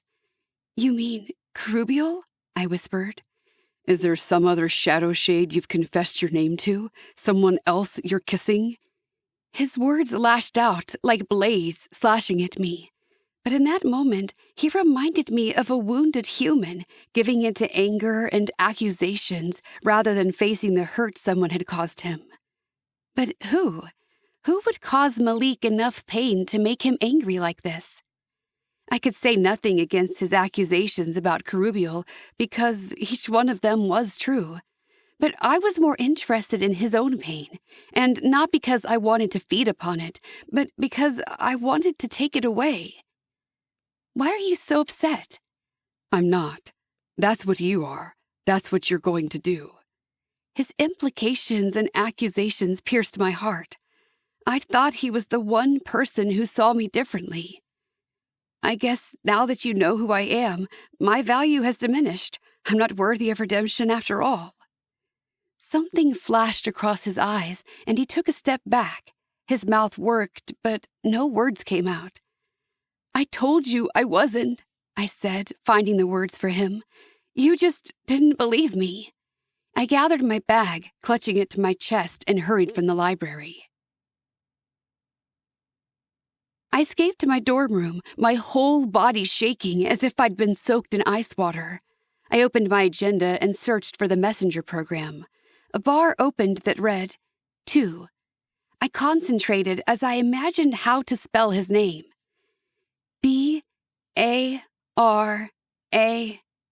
I got stuck on the K sound, but luckily his name appeared in a list of options, and I filed away that the ch also made the K sound.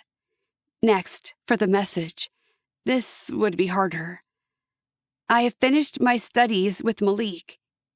Something crumpled inside me when I typed his name, and I remembered when he'd showed me how to spell mine, and when he'd corrected my spelling of his.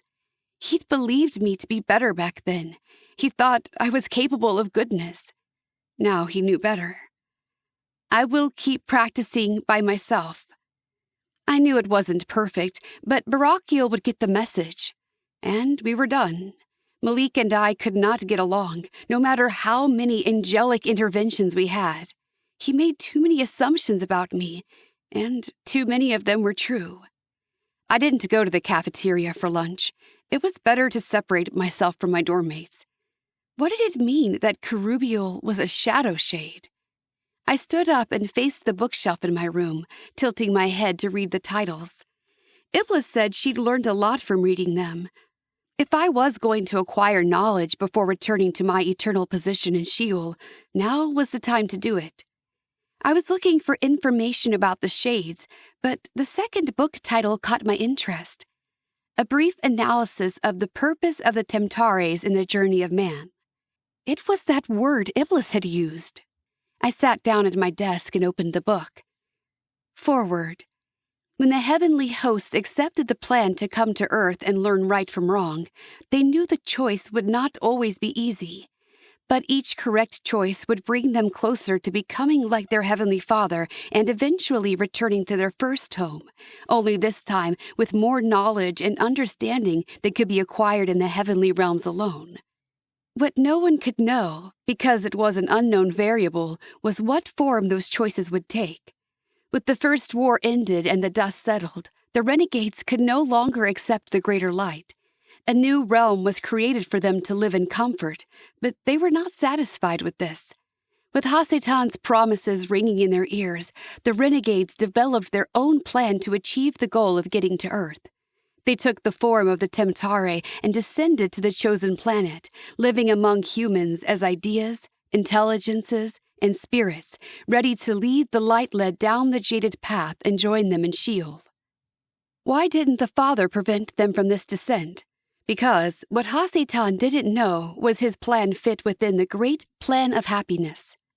This book will highlight the ways the Temptare separate the wheat from the chaff, and how man is able to more clearly see the differences between good and evil, thanks to the lines drawn by the Temptare. I didn't like to dwell on the times I'd gone to Earth and fed off human weakness, egged it on so I could nourish myself. Those events weren't personal. I needed to eat, and human folly provided the source. But something had changed since coming here, and now I felt unsettled emotions roiling in my stomach when I remembered the humans I'd ensnared. They weren't mindless creatures to me anymore, and I wasn't sure how to undo that. My schedule dinged as a new message came through, jarring me from the words I'd stumbled through. Lunch was over, and it was time for my next class. I picked up my screen and read the message from Barakiel. Thank you for the message. I regret that you and Malik have decided to end your studies together, for there is still much he can teach you. But I respect your decision. Mind the crossroads Jisbatha, for they are in front of you. He used my full name, like I needed another reminder of who I was. An image flashed behind his message. The Uriel Armory. My next class was weaponry. My resolve hardened. It was time to steal the dagger, and nothing prevented me from doing so now. My loyalties to my dormmates had been severed. I slipped in a little late to class. My reading had distracted me more than I expected, but I was also pleased at how well I'd been able to piece together the unfamiliar words, using both my knowledge for the language and inference to decode the writing. Master Ingram glanced at me once when I came in, her eyes dark and mistrusting. But I found a seat near a window in the back and folded my hands in my lap, the epitome of humility and servitude. She returned to speaking to the other students gathered at the wall.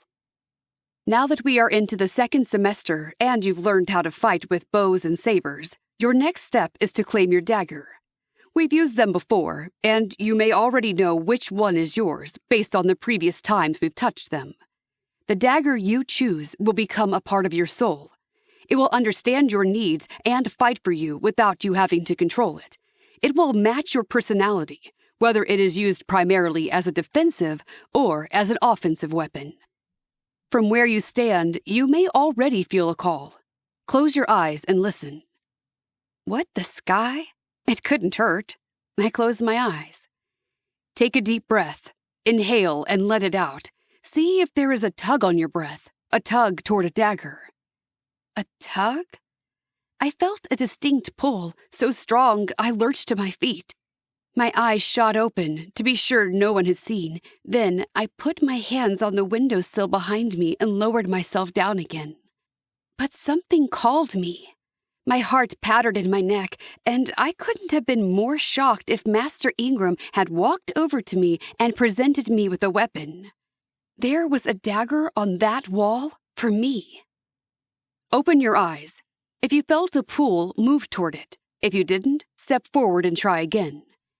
I watched as each student stepped toward the wall. Some broke off and went to the right or left, following the call of their dagger. And my ichor thumped in my ears, possessiveness curling my fingers. What if someone selected my dagger?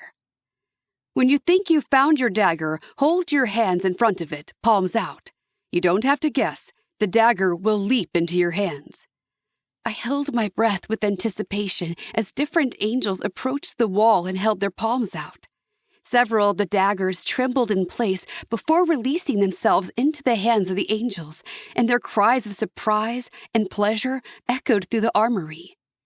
I had thought at this moment I would feel rage, watching instruments of destruction in the hands of the self-righteous angels. But instead, I felt the same fluttering excitement. One of those daggers was mine. What did that mean? My eyes fell on a dagger no one had approached, and even from here, I could see the flames of purple and green emblazoned on it, burning as if the dagger itself were actually alight. I could not take my eyes from it. "What if my dagger's not here?" Daniel asked. "What if it's at one of the other campuses?" Master Ingram smiled. "Those sorts of mistakes are not made here at the academy. Every student at Yishuv has a dagger in this room. Some have been here for eons, waiting for the right angel. Others were only recently created in the forgery, delivered especially for your arrival." "Who makes them?" Israfile asked, studying the sapphire blue blade in his hands. "There are angels who specialize in this, working with this material. It's not a skill we teach at the academy, but there are more opportunities for learning outside of your education here. Luckily, there is a place for every skill set." The students nodded at this information, and at least I wasn't the only one new to this. An entire angelic culture existed in Arcadia and Shamayim, and I didn't know anything about it. Forsaken existed in a sphere without purpose, seeking out a meaningless existence of longing and desire. We deserve this also, I told myself. We deserve to have beautiful things, to experience it all, to have a culture. I would get that dagger, and I would help the Forsaken take that first step to reclaiming what should have been theirs. I sat quietly and gave no indication of the dark thoughts filling my mind. Now that you have your daggers, I would like you to become familiar with them. Let them rest in the palm of your hand. Get used to their weight. Toss them back and forth. Next class, we will practice sparring with the daggers. I'll bring in second-year students to teach you different things they've learned with their daggers. Remember, your assignment will have a mission to fulfill on Earth, and your job is to help them finish the mission. Sometimes there will be attacks on your assignment, both spiritual and mortal, and you must be able to fight them off. Attacks on humans? She gave us too much credit. We could trick and cajole and ensnare a soul, but we could not physically attack a body. Master Ingram continued to walk among the students, sharing information and demonstrating different holds on the daggers. She didn't look my way again. It was as if I wasn't there. Obviously, she did not consider me part of the class. The bell tolled outside, and Master Ingram said, "Go ahead and put your daggers away. They will be waiting for you for our next class." "When do we get to keep them on us at all times?" Israfile asked. "When you graduate from second year to third year and receive an assignment. If you don't have an assignment, there's not much purpose to having a dagger. We don't have anything to fight here in Arcadia." I knew it was not my imagination that her eyes swept toward me on my place at the windowsill, but I kept my expression neutral. Of course, if she could discern auras, she could probably read my feelings, perhaps even my mind. So I worked hard at keeping my emotions neutral as well. I did not allow myself to formulate a plan. I would have to fly by the seat of my pants for this to work. I filed out with the rest of my dorm mates, neither at the back or the front of the crowd. I did not glance behind me as we left the room. I walked with my peers to the front of the building and then out the doors. We walked together to the quad and then dispersed to different locations, some to the library, some to the gardens, some to the dorms. Only then did I turn around and head back for the armory. There were no classes in session at the moment, and I saw no signs of any teachers either. I made my way stealthily to the back of the building. I put my hand on the closed door and felt the first moment of hesitation. Was that a footstep behind me? I remained still a moment longer, listening. I risked a glance behind me and exhaled in relief when I saw nothing. The time was now. Chapter 27. I pushed on the door, surprised it wasn't locked. The armory was empty. It seemed everything was working in my favor today.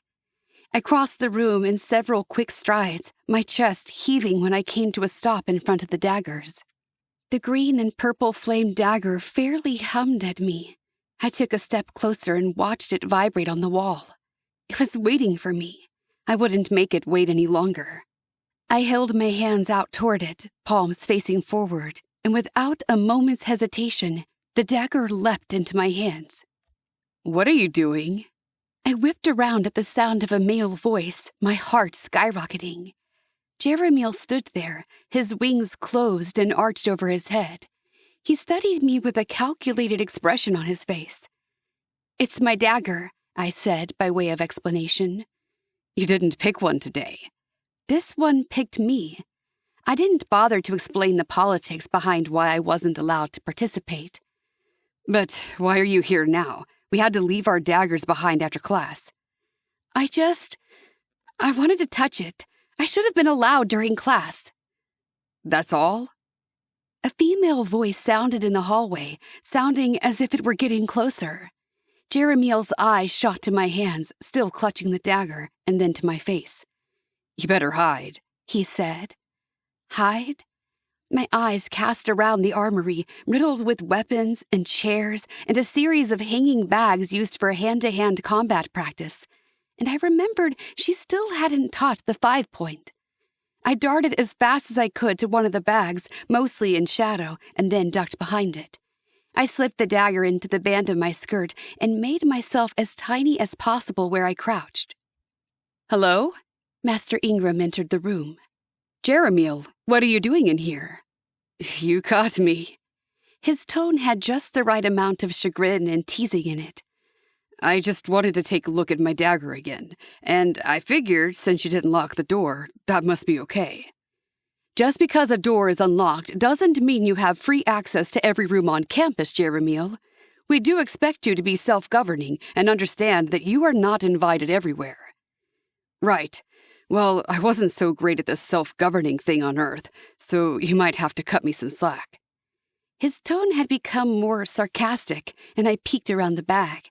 Master Ingram did not look pleased. She crossed her arms over her chest. "Did you touch the daggers?" "No, ma'am. You did say to leave them there until next time." She didn't react to his mocking. "These daggers are dangerous. There's a reason why we don't allow them in the possession of a first or second year. So let me make it more clear to you. Unless you have been invited to enter a room, if the door is closed, don't go in." He leaned toward her, smirking. "Got it. But you might consider locking the doors." He whispered the last words as if revealing a secret. "You know, for those angels like me who maybe aren't so bright." He gave a sly smile, then strolled out of the room, hands in his pockets. I stared after him in total shock. Why had he covered for me? And he was way too good at playing the rebel. When they discovered the missing dagger, the blame would be placed squarely on him. Master Ingram took a deep breath and smoothed the front of her dark pants. Her wings fluttered, and though I couldn't perceive an aura around her, I imagined she felt agitation. With a quick look around, she turned and marched from the room. She faced the room after she stepped out, scanning the corners again, as if sensing she wasn't alone.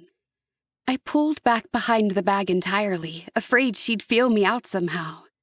Then she closed the doors, and the lights flickered out, and then there was the unmistakable click of a lock.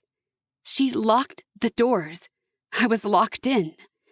My heart pounded so loud, I worried the sound would draw her back.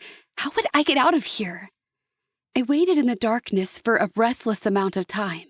But even with no lights, the armory wasn't total darkness. The sun dipped down below the horizon, but I still didn't move. Eventually, the moon came out, lighting the interior of the room again. I was certain it was safe now.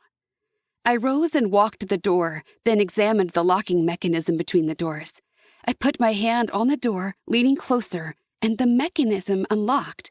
I jumped back, surprised, and then I realized the lock was meant to keep people out, not in. I could get out. I stepped into the dark hall and closed the door behind me. Someone might notice the door wasn't locked in the morning, but the blame would not fall on me. My hand brushed against the dagger tucked safely in my waistband. Never again would I be without it. Iblis looked up from her desk where she read from one of the many thick books from the academy the moment I entered the dorm room. "Where have you been?" she asked. "I looked for you at dinner. I even asked Kerubiel, and he didn't know where you were." "I was studying," I said, taking my cue from her open book. "At the library." "I messaged you." "Did you?" I pulled out my agenda, buried in my book bag. I opened it and touched the surface. The screen sprang to life, showing her message. "Where are you? Want to sit together at Shema?" Followed by another message from Kerubiel. "You promised to tell me when it's time." And yet a third message, and my heart did a funny tumble when I saw the image of Malik's face. Could we talk sometime? I ignored the last two. Kerubiel would see me soon enough, and no, I hadn't taken off yet. As for Malik, we would just argue, and I would not be able to hide what I had done from him. "I can't go to Shema," I said to Iblis. "Oh, because of—" "The whole hell stuff, yeah. And why would Kerubiel know where I was?" I scowled, irritated that she thought we were connected somehow. "Well, it's obvious there's something between you." "There's not," I huffed. I took off my sweater and climbed into my bed, glad I didn't have to hide my wingless state from her anymore. But I still needed to hide the dagger. I faced the wall and pulled it from my waist, admiring it. It warmed in my hand, and a desire to protect and preserve surged through me. With this dagger, I could keep the darkness at bay. I could stop those who wished ill and harm on heavenly beings and defenseless mortals alike. But that wasn't what I would do with it. I slipped the dagger under my pillow and lay my head upon it. I wouldn't keep it on my body. It would be safe in my room. I hardly slept that night, certain an alarm would sound, ring out among the archangels and masters, warn them a dagger had been taken. But morning came with no such alarm. Breakfast turned my stomach, a mixture of nerves and guilt preventing me from consuming anything imbued with light. I expected at any moment someone would come to summon me, or a message would appear on my screen requesting my presence in the Elder Master's office. None came. Was it possible the missing dagger had been overlooked? "You have all discovered a propensity for at least one manipulation," Barakiel said during our next synergy class, walking among us where we stood on the field. "And I know you are eager to learn how to control that element. But today, I want you to start small. Sit on the grass. Feel the soft blades beneath your body. Use a small part of your energy to summon forth the tiniest particle of your element. Then play with it. Hold it in your hand. Keep it small. Nothing bigger than a marble. You may begin." We glanced around at each other before settling into the grass. I wasn't sure of the size of a marble, so I watched those around me. No one had brought up my watering abilities since that day weeks earlier, but I wasn't about to call attention to myself again. So I focused on the air. I held my hand out to it, pulling the energy from within my core and calling the wind forward. A tiny breeze blew across my palm. I stared at it, unable to hide my wonder. Though I couldn't see the air currents, I felt the sensation flickering over my skin. A shadow fell over me, and I looked up in time to see Barakiel. He crouched in front of me. "Why are you playing with air when you could play with water?" he asked softly. My face warmed. Apparently, I had the ability to play with multiple elements. "You have a unique ability, a power. You shouldn't hide from it." I glanced around at my classmates, absorbed in their own attempts to call forth the elements. I can manipulate 3 of them." "Fire?" I nodded. Barakiel settled back on his heels, appraising me. "Then we are lucky to have you on our side." "Can all the Forsaken master the elements as I have?" I whispered, barely breathing out the words. I hoped no one could hear me. "Usually, the Renegade angels are only able to manipulate water," Barakiel said, matching my tone.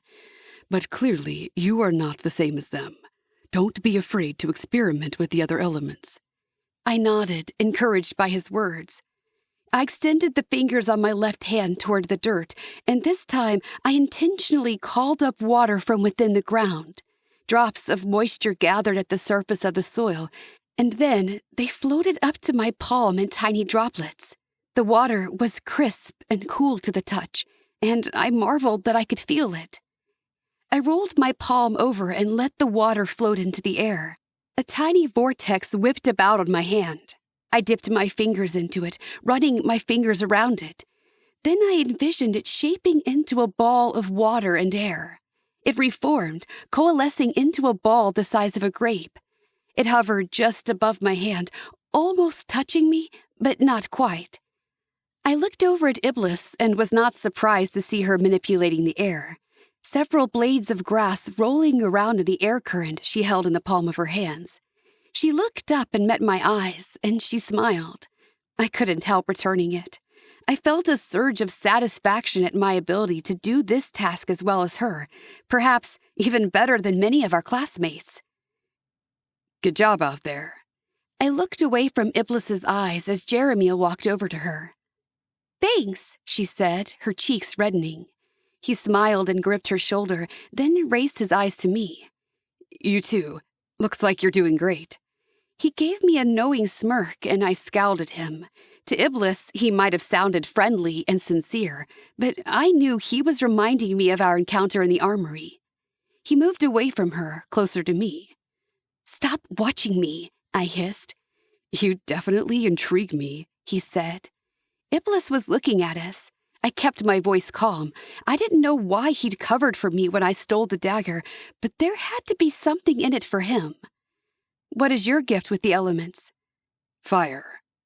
Sounds like you two would make a good match, Iblis said, her voice slightly strained. Jess can do fire also. You could do fire?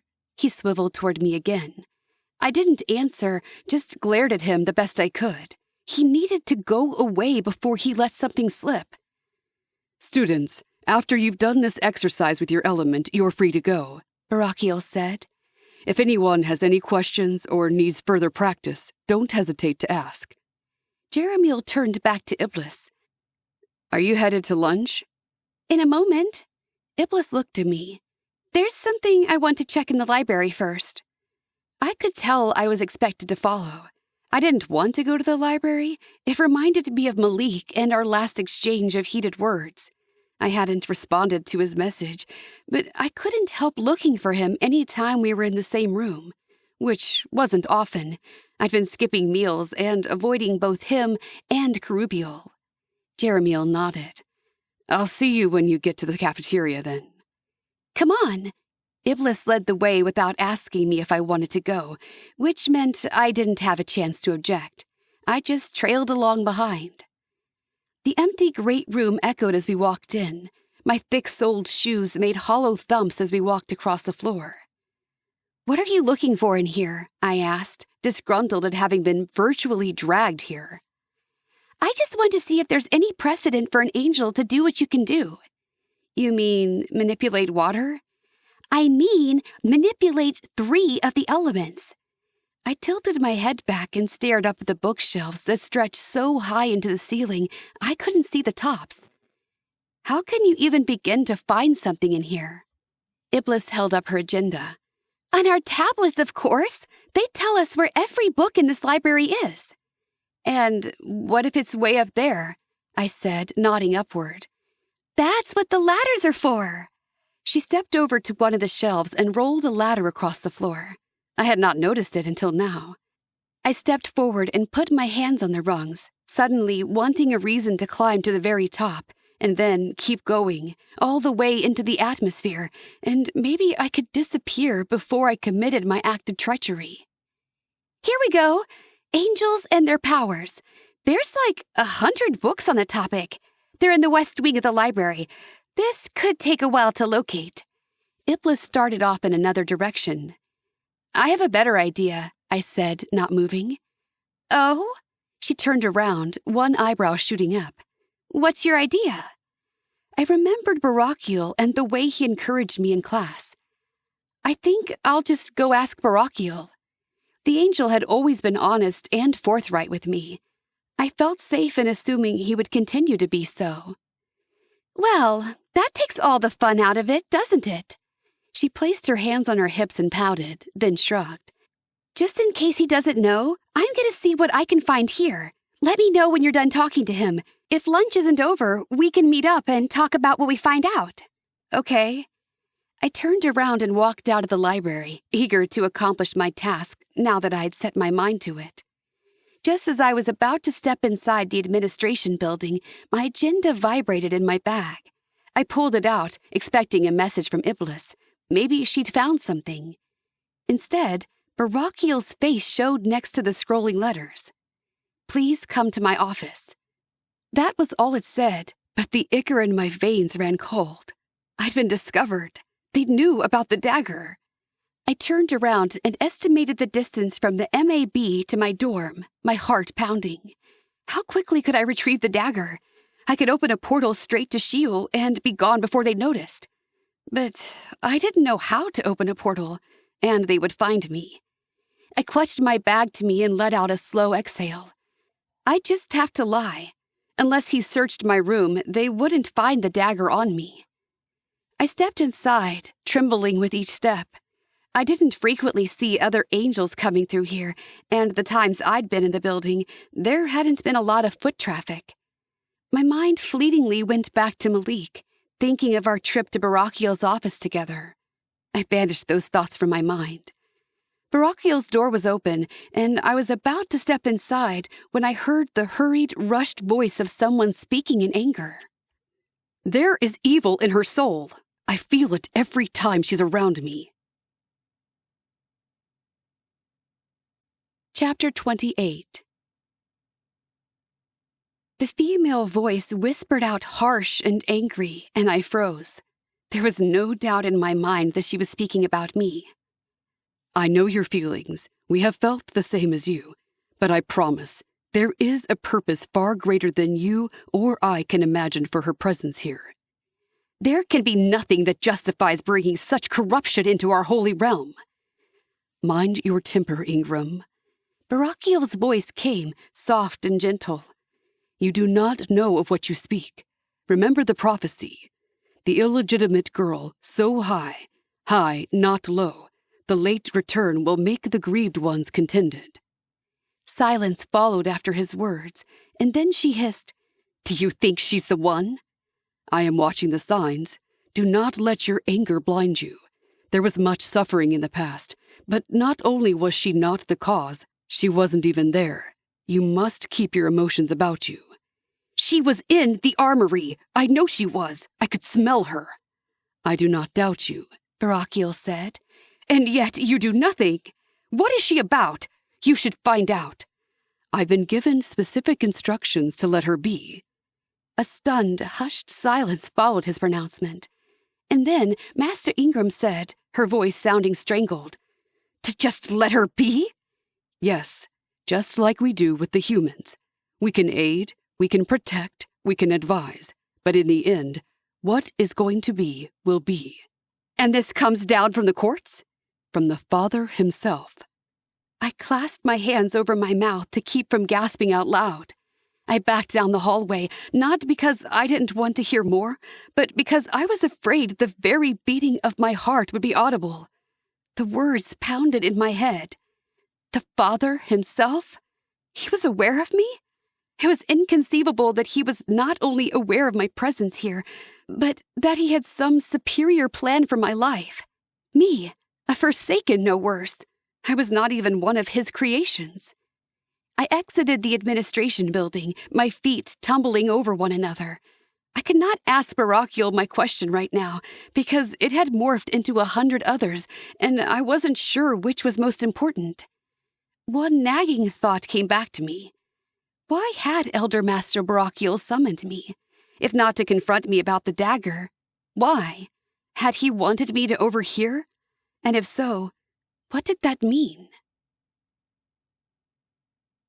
My agenda dinged again as I approached the library, and I pulled it from my bag, my hands shaking so bad I struggled to open it. Was it Elder Master Barakiel asking if I'd heard? It was Malik. I would really like to talk to you. There are things I need to say. I read his message 3 times, taking deep breaths to clear my head each time. Did he wish to berate me some more? To tell me off for good this time? Whatever it was, the time had come to keep my distance from him. I put the agenda back in my bag and pushed open the library doors. "Iblis?" I called, seeking her out in the mass of books. "Iblis?" "Jess?" Her voice came as a small echo from somewhere deeper in the library. I moved that direction, seeking her out. I needed to tell someone what I'd heard, and quickly, before I forgot. I spotted her partially up a ladder. She climbed down, a book clutched under her arm.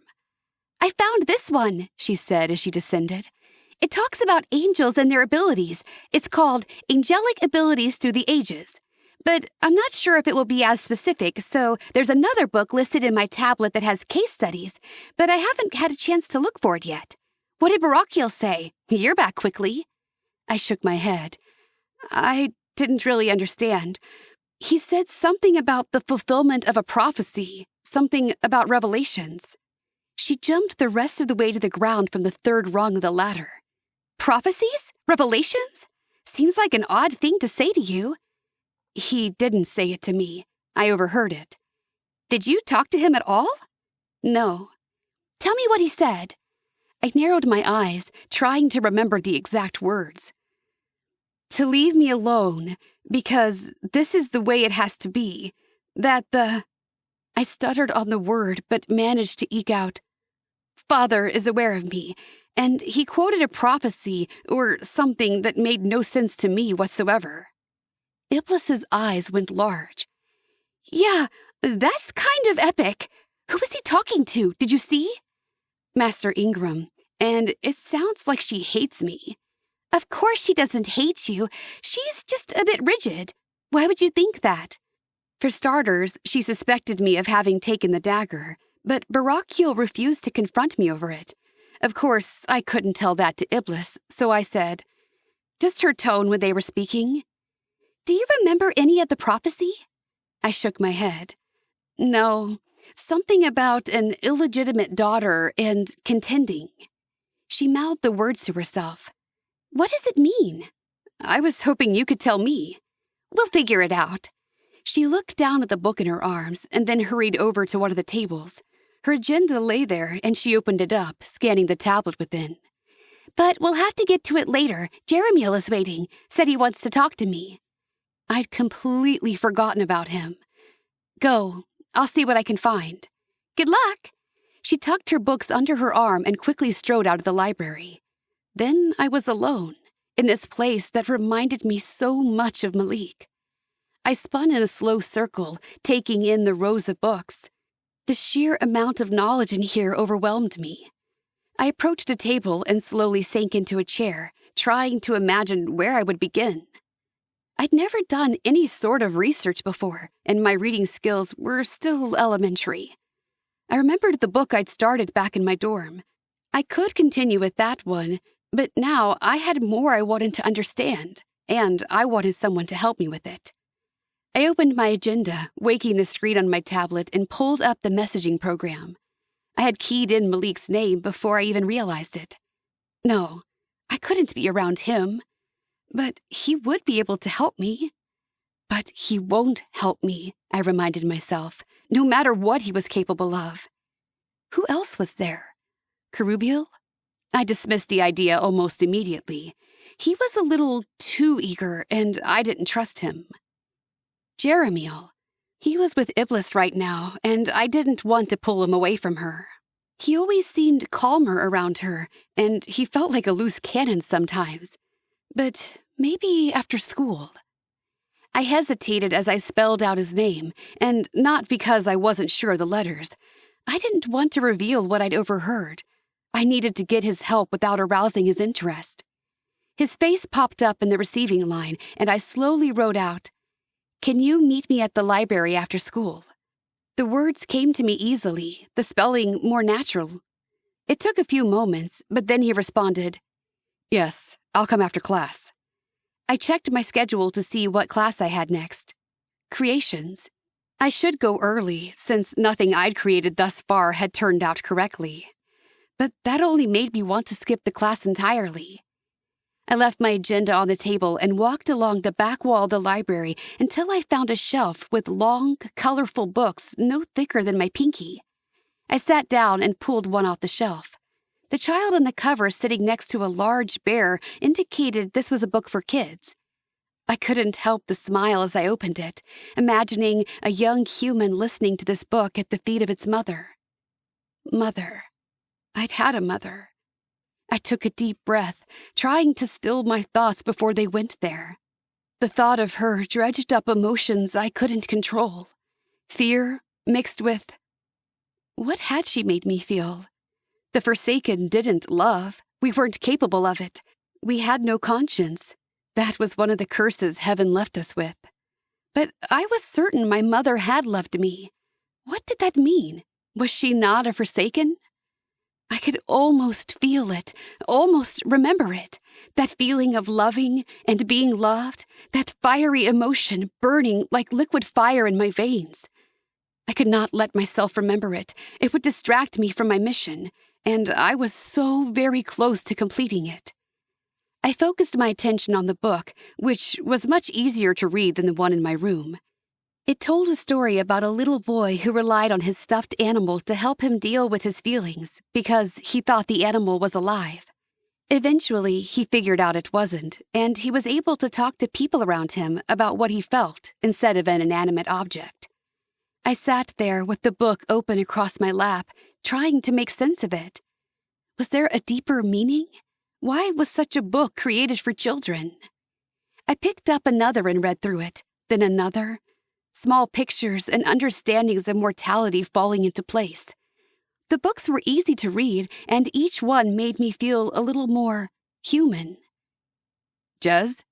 I looked up at Jeremiel as he stood over me, his hands in the pockets of his pants, wings tucked and folded behind his shoulders. His light curly hair fell across his face. Thanks for coming. I dropped the book onto the ground beside me and jumped to my feet. Jeremiel's eyes checked my movements, and he tilted his head, reading the titles of the picture books beside me. Then he looked back at me with a curious expression on his face. A bit of nostalgic reading? Nostalgic? Why? He shrugged. I thought maybe the books meant something to you. Maybe from your childhood. Of course. Why else would I be reading a children's book? I didn't answer the question and looked back at him instead. I need your help. I want to research something, but I don't know how. I've never had to do research or use the library, and I'm not sure how to begin. He nodded. Sure, right. Well, I'm not the best, but I do know the theory behind researching. That was several steps ahead of me. I appreciate it. What class is it for? If I told him it wasn't for a class, he would only be more intrigued by my choice of personal study. So I said, History? That's a hard class. You must have a big essay to write for it. I just nodded. I'm supposed to be looking at prophecies and revelations. That's pretty broad. Jeremiel pulled out his agenda and moved the stylus over the screen. What kind of prophecies? I don't really know. Well, Jeremiel gave a short laugh and shook his head. No wonder you're not sure how to get started. He swiveled his screen to show me. These are all the books in this library that mention prophecies. Wow, I murmured. The list scrolled off the screen, and I realized there must be hundreds. Can we just pick one? Go for it. I touched a title on the screen, and it grew larger. Jeremiel turned down an aisle, scanning book spines.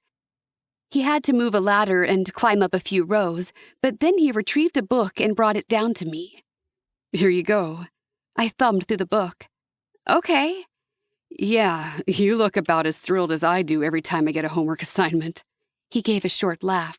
I've never been in the habit of doing them. I scanned the table of contents. The book was broken into 3 parts. Prophecies about humanity, angelic prophecies, and prophecies about the end of times. I moved to a table and sat down. Why? Seems like a waste of time. When would I need the information? He rolled his eyes. Now I have to take Earth biology because I'm not ready for the heavenly version. I was itching to peruse this book, but his words also made me curious. I'll probably have to take that too. Why was learning a waste of time? Jeremiel settled across from me, leaning back in his chair and playing with his stylus. I had my family to take care of. I needed money, not knowledge. I knew about the desire for lucre and money, but only from a theoretical point of view. Money isn't real. Not here it isn't, but on Earth, it meant maybe I could keep my brother and sister alive. A muscle twitched in his cheek, since my mom was set on getting us killed. A few silent words slipped out in his sentence, and I knew he'd uttered some colorful expletives. I put my book down, far more interested in his story now. Your mother wanted you killed? Not so much, but she didn't do anything to keep us alive either. It was up to me, and a lot of good I did. I'm dead now. I flashed back to what he'd said in TLG. You were shot in a house. Yeah. His nostrils flared. It was supposed to be a quick job, one that would arrange my family's safety for a few months. Instead, I died. I was worse than my mom. The anger and helplessness glistened in his eyes.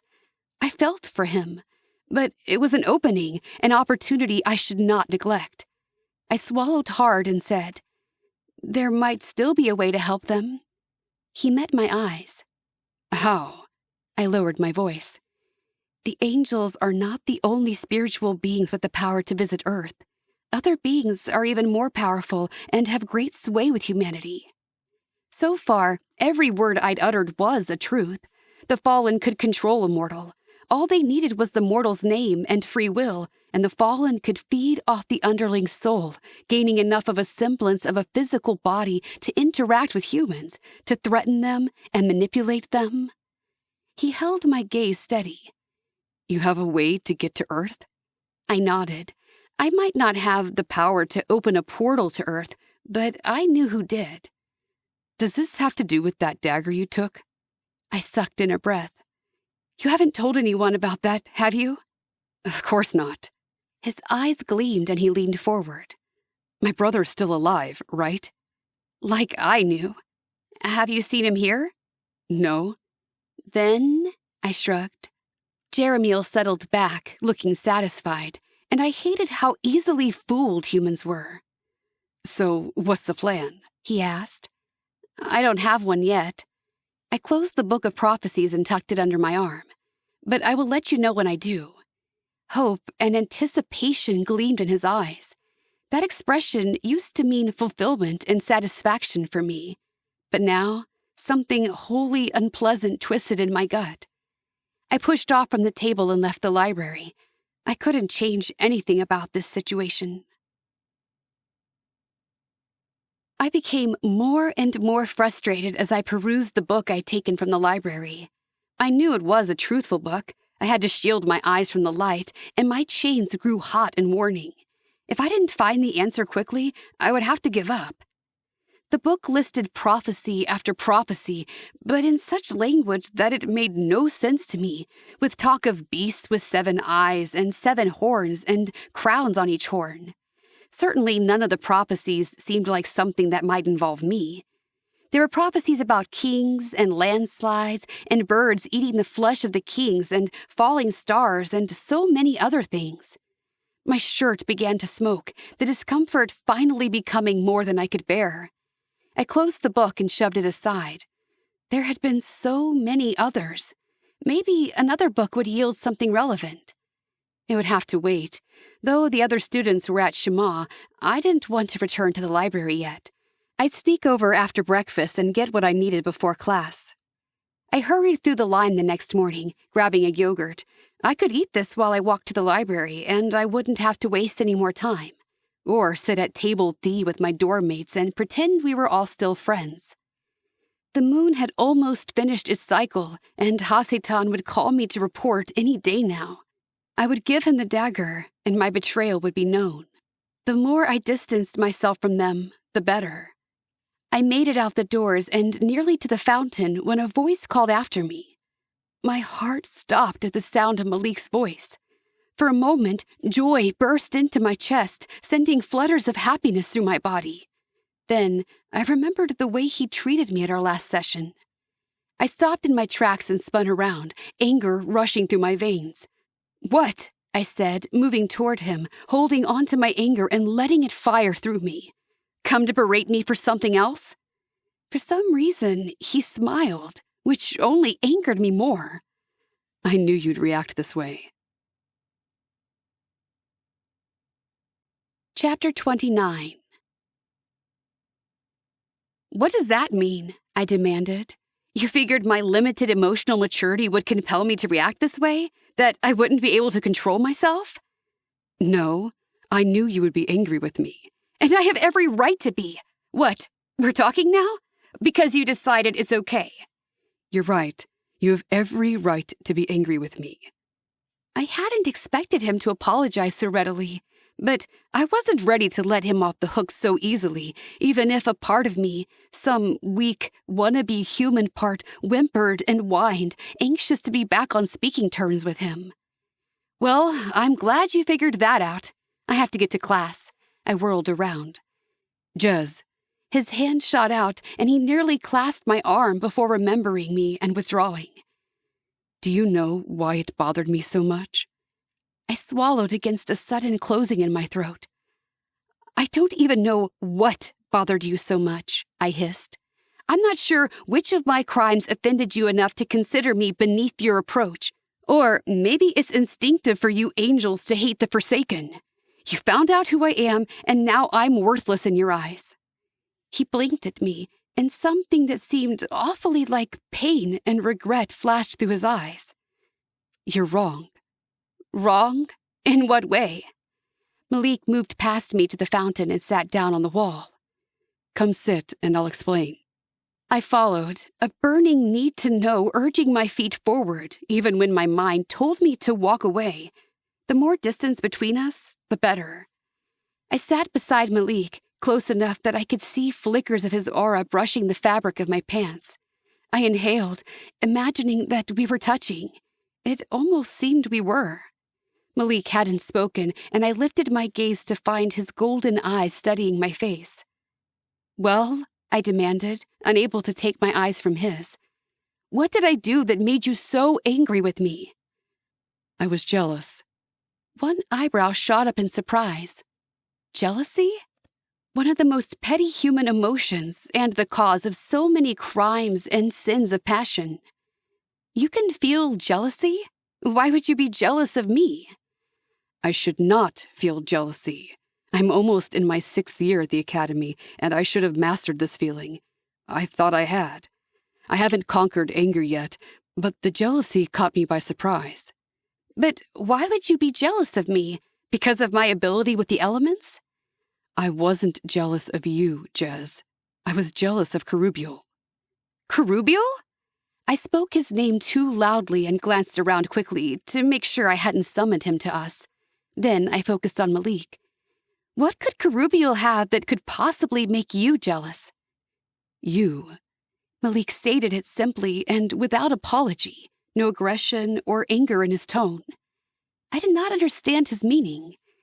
Kerubiel doesn't have me. A ghost of a smile flashed across Malik's face. I think part of the problem is that something about you has drawn me to you since we met. But I fought it. It seemed wrong because of who you are. It took me a while, but I realized I was wrong to judge you for that. Men don't like to be blamed for the fall of Adam, and yet, here I was, blaming you for the fall of Hasatan. His words rang true, striking a chord in me, and I trembled as I tried to discern the different layers of interpretation. And I was frustrated. That's not really something I can explain, except when I saw Kerubiel kiss you, I was furious. I wondered why that was possible for him and not me. The only thing I could think of was because he's a shadow shade, and you... And then I was just angry, and I made a fool of myself coming between you. Then you sent me away, and I thought I'd misinterpreted every interaction between us. And the jealousy took over. He had no right to kiss me, I said, remembering that moment with revulsion. But he did kiss you, and I can't even touch you without hurting you. You're the one I want to touch, I said without thinking. I recoiled at my words, realizing perhaps I should not say such things out loud. My eyes tracked along to the black wings behind his shoulders. I've wanted to touch you since the day I saw you. He let out a breath. So, there is a connection between us. I met his gaze, not sure how to answer that. But you weren't sure, Malik said. So you sent me away. You wanted to explore a relationship with Kerubiel. Is that it? I just blinked at him. I didn't know what he was talking about. And that's your right. And I acted like an... His last word vanished with no sound, and I arched a brow, curious what he said. I should have given you your space to decide who you want to be with. Finally, something that made sense. Who I want to be with? I would never choose to be with Kerubiel. Then why did you kiss him? How did he do it? I shook my head, feeling some of the residual panic from the memory of the pain his touch had caused. It was agony to my soul. I clenched my hands into fists and stared at Malik. I wanted to destroy him for hurting me so much. Malik sucked in a breath. So he can't touch you either? Of course not. No one can. Malik looked down at the bench where our thighs were nearly touching. Your aura is touching my leg. And yours is touching mine. He looked at me and gave a twisted half-smile. At least our auras can touch. Was it humor I detected in his voice? I couldn't help returning his smile. You are more like us than you realize, he said. So, I said, my tone soft, an unfamiliar nuance in my voice. Are we friends again? Malik scooted over a bit and put his hand on the bench. Put your hand next to mine. I did, careful not to touch him. Malik spread his fingers, so close it seemed like electric sparks danced between our hands. Do you feel that? I caught my breath. You mean you do too? That's our auras touching. He looked at me. I believe in you. I see goodness in you. You have to believe it too. I could not tear my gaze from his, and a whirlwind of conflicting emotions fluttered up in my heart. There's no goodness in me, I whispered. My soul is black and dark. I turned my head, pulling my hand from his. Instantly, I felt the loss of his aura, so close to mine that I felt his soul. I will never be what you are. I stood up, cradling my bag to my chest, and hurried toward the Dumas building, feeling a deeper pain than I'd felt when Malik wasn't speaking to me. For a moment, I had indulged in a weak, yet delicious fantasy, that I was not a Forsaken, that I had followed the favored one and could be on the same level as Malik. But I hadn't, and I couldn't, and realizing what I couldn't have only made it worse. I hardened my heart. All of this would be over soon. The first war in heaven, Master Remiel said, writing the words on the white screen. Kerubiel sat beside me, and I felt his gaze slide over me, but I didn't turn. I despised that he was the one I would have to work with here. He was who I was allied with. I wanted to be allied with Malik, but it would be a different kind of alliance. One of goodness and faith and protection. Two beings wanting to right the injustices and hurts of the world. A poignant longing filled my chest. Malik thought I was capable of being that person. He would soon know how wrong he was. Master Remiel turned to face us. What were the sides? If you read the assignment, you'll know the answer. I knew the answer without doing the reading. The Forsaken and the Favored. But I waited to see what someone else would say. Zophiel raised her hand. There were many parties that broke away, but two main ones were the Light-Led and the Renegades. Even their term for the Forsaken was degrading. I was starting to think it was correct. That's right, Remiel nodded. Several smaller dissidents agreed with neither the Light-Led nor the Renegades. But when it came to choosing sides, they paired with the Light-Led. For that, they were also rewarded. Sent to Earth and given bodies, I said, hoping the sadness I felt didn't reflect in my voice. Camiel furrowed his brow. Why would the Renegades fight against coming to Earth? Wasn't that what they wanted also? Yes. Remiel sat down on the edge of his desk. But they wanted to do it their way. And when Hassetan realized his plan hadn't been chosen, he and the Renegades decided to make it happen by force. When they attacked the heavenly hosts, it was with the full intent to usurp the Father and bring Hassetan's plan to fruition. He promised his angels that not only would they get to Earth and receive bodies, but they would also inherit the same heavenly glory the Father had promised the Light-Led. This wasn't the same story I'd been told. I cleared my throat, disliking my uncertainty. That's not how I've heard it. Remiel looked at me, and I hated the kindness in his eyes, the pity. Would you like to discuss the differences? We can meet after class if you prefer. I shook my head. I was no longer sure that my version of events was the truth. I thought Hasatan was promised bodies for his angels if they would remove themselves from heaven. The Father created a new realm just for him, but Hasatan didn't trust it. He wanted a guarantee that he and his angels would be treated fairly. When he demanded to be the first sent to earth as proof that he and his angels would receive the same treatment, heaven attacked. The archangels massacred his followers until Hasatan and the Forsaken retreated to Sheol. Once they did, the gates to heaven were forever shut against them. Where did you read that? Layla asked, flipping through a book on her desk. That's not in here. You can find other books containing similar stories in the library, Remiel said. But let's discuss what Jez put forward here. He returned to the board and wrote, Hasatan was promised bodies for his followers if they would leave heaven. He turned and faced us again. What do you think about the statement? Silence reigned for a moment. Then Daniel raised his hand. Well, I don't think the renegades would have followed Hasatan unless they thought they would also get bodies. Good point. All of the souls in heaven wanted a body. We all wanted to experience the height of emotions and experiences that come with the physical body.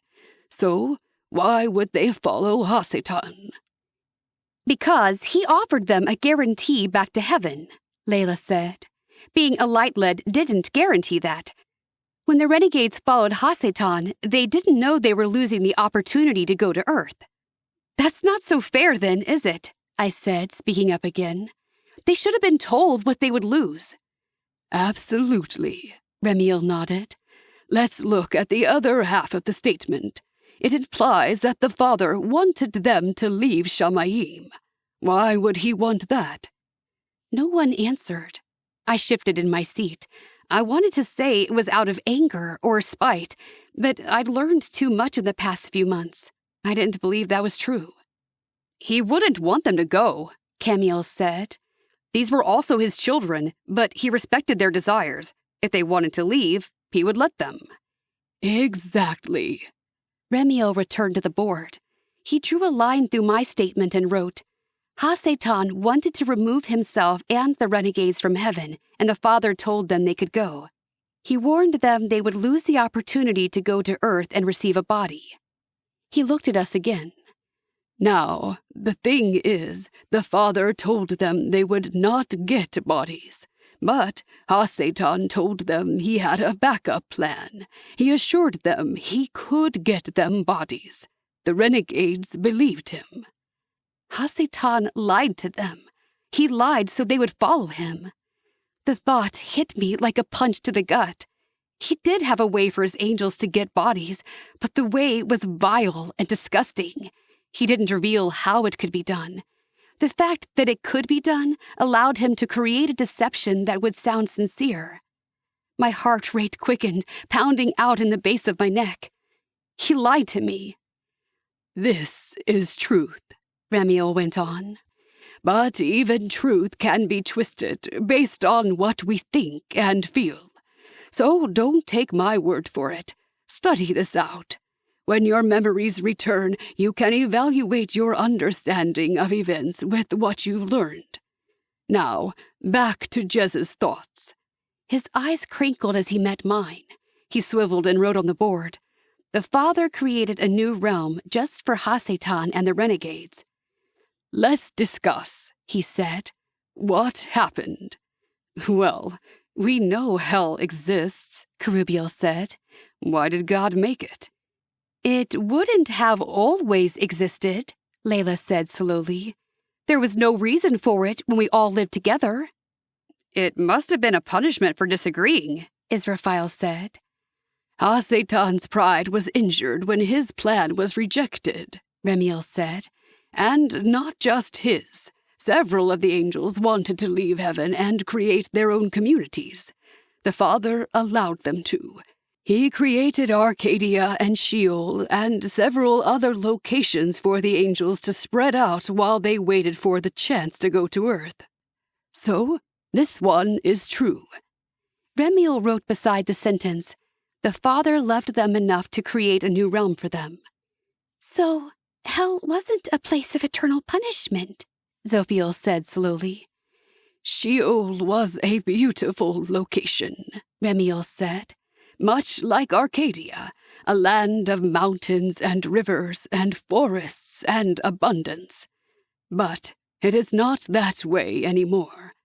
Let's examine Jez's next allegation. He wrote across the board, "Ha-Satan didn't trust the Father and demanded proof they would receive bodies by sending him to Earth." Well, we already know the bodies thing isn't true, Layla said.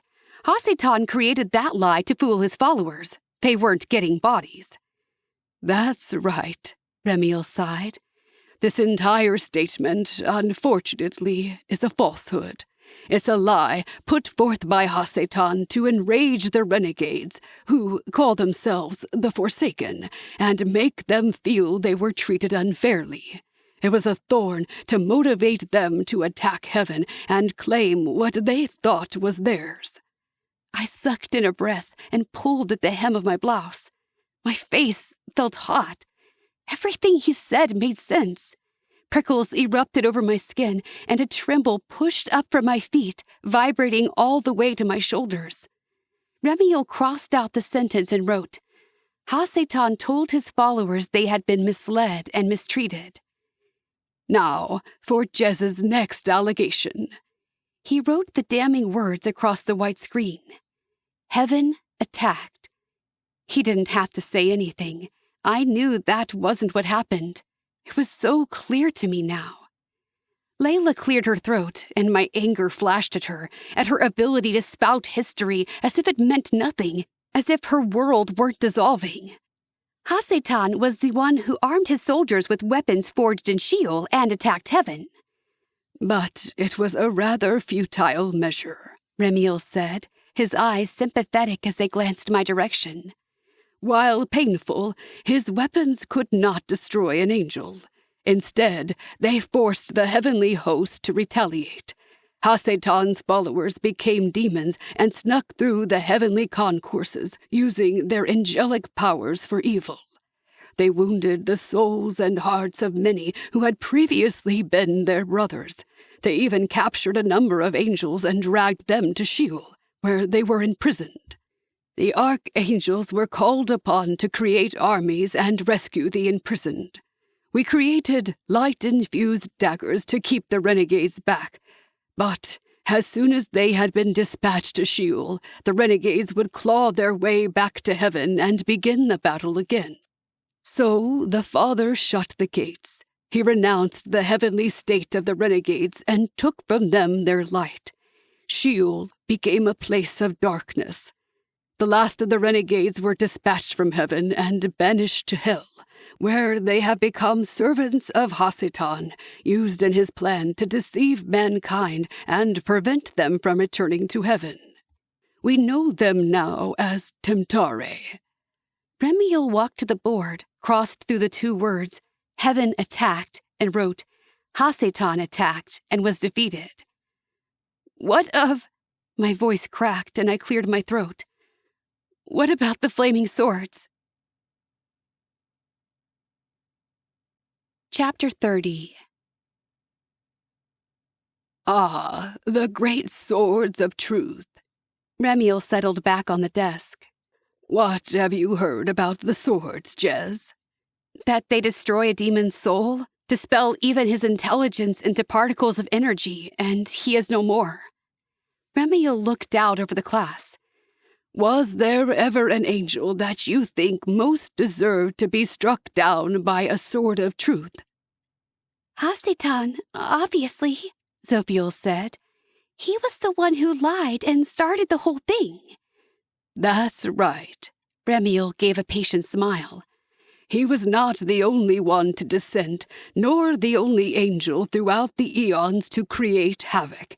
But He was the master manipulator that cost the father a third of his children and continues to con man to his side even today.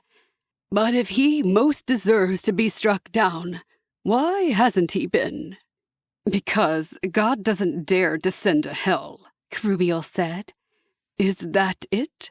Remiel asked, looking out over all of us. He stood and wiped his hands on his white pants. Your assignment today is to write a 2-page essay on why you think Hasatan is still in existence and what the purpose of the Swords of Truth is. Use whatever sources you have at your disposal. Class dismissed. I stood slowly with the others, but instead of leaving the classroom, I approached Remiel's desk. He returned to the board and wiped it down, then faced me as if he'd known I was coming. Yes, Jez. I couldn't wait to research and get some answers. I had to know now. He could cut Hasatan down at any moment. He could be anywhere in this universe that he wants to be, at any time. Remiel didn't blink. Are you asking me? No, I shook my head. Why doesn't he do it? Why do you think? I pondered the question. The light-led on Earth would have a much easier life without Hasatan and the Forsaken, or renegades or Temtare whispering in their ears, taunting them and hurting them. They would be much happier. Wouldn't they? Would they recognize peace without experiencing disharmony? It's all part of the plan, I whispered, and my heart twisted within me as Barakiel's words echoed in my mind. She's part of the plan. Father said to let her be. I turned away, my eyes stinging. I was a part of this too. I faced Remiel again, one last question on the tip of my tongue. The Swords of Truth, do they exist? Yes, Remiel said, a hint of a smile on his lips. Have they ever been used? He shook his head, a slow backward and forward motion. Then why? Why do they exist? That, Jez, he said softly, is a lesson for another day. I moved as though in a daze from the Durham building toward my dorm. That was where I meant to go anyway, but somehow I ended up in front of the library. Changing my mind, I opened the door and pulled it open. As soon as I was inside, facing the rows and rows of books, I knew what I wanted to research. The Swords of Truth. I opened my tablet and found the function to search the library. My fingers trembled as I wrote out, Sword of Truth. It quickly corrected itself, and I committed to memory the proper spelling of the word. To my surprise, only a handful of books were dedicated to the subject, and one was written by Master Remiel, of course. Did I trust him? I did. I moved through the rows until I found the appropriate book, and then I sat down on the cold floor and opened it, searching for answers. I wasn't a quick enough reader to start at the beginning, so I flipped through the pages, scanning. Near the end, a title caught my eye. Justice Vanquishes Mercy. I stopped flipping and read the first paragraph. For the entirety of creation's history, we have witnessed the great forgiveness and mercy the Father has exhibited. Time and time again, the swords have hung over the heads of the renegades and fallen as a tangible but unlikely threat. No demon or dark angel has ever been destroyed or cast out of existence. Yet, mercy has had the reins, and multiple chances have been extended to Hasatan and his followers, giving them every opportunity to turn from evil before it is too late. Because in the Great War, it will be too late. The Great War? Was this their term for the new rule Hasatan planned to initiate? Was the Great War a result of Hassatan's planned takeover? But then, a cold shiver ran down my spine. The new rule was supposed to be of the utmost secrecy. This book had to be thousands of years old. I continued reading because I couldn't stop, because my thoughts were harrowed up now in the inevitability of my fate. During the Great War, after the voice of reason is struck down and lies dead in the street for days, When the renegades and the fallen reign freely on the earth, the archangels will descend in their glory and greatness, wielding flaming swords of truth in their hands, and will destroy the minions of darkness and their master for a millennia of time. I put the book, still open, down on the flooring beside me. A deep ache filled my chest, and hot tears slid down my cheeks. I would be destroyed in this great war, because I was a minion of darkness. I served one master. Footsteps sounded on the tile floor, echoing up through my palms. I wiped my hands across my cheeks, trying to eliminate any evidence of crying. I lifted my head as Malik came around the corner. I wasn't surprised to see him, just as I knew he wasn't surprised to see me. He crouched in front of me, his golden eyes studying me. I was watching for you in the cafeteria. When you didn't show, I thought you might be here. His finger came out, and I flinched when it neared my face. But he came away with a tear on his thumb, and I had felt nothing except for a slight tingle when he neared me. We both stared at his finger. That came from you, and I can touch it. His expression sobered, and he looked back at me. What's wrong? I can feel your distress as if it's my own. How did you find me here? It was a guess. But this row? Right here? He shrugged. I don't know. I guess I just kind of followed the feelings. I wanted to clasp his hands in my own. I wanted to feel his fingers beneath my own. I sat on my hands to stifle the urge. I was reading. Malik's eyes landed on the book beside me, and he picked it up. It was still open to the chapter I'd been reading, and his eyes trailed over it wordlessly. Then he put the book down and looked at me. Jez, this isn't about you. You're not one of them. Malik. I pulled my knees to my chest and wrapped my arms around them. You don't even know what I am. I am darkness. I am evil. This is my fate. There is no redemption for me. You're wrong, he said, his voice firm and confident. Redemption is available for everyone. I've watched it happen. Over and over and over again. We get the opportunity. You're no different.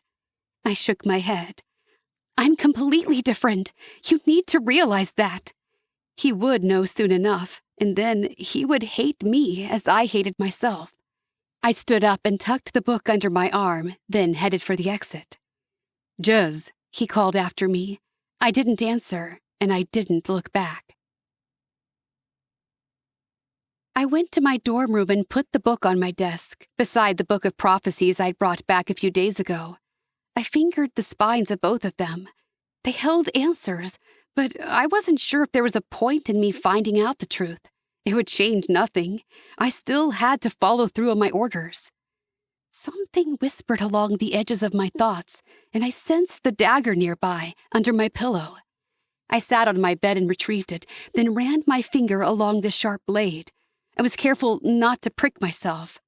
While the daggers might injure an angel of light, they couldn't dispatch the angel.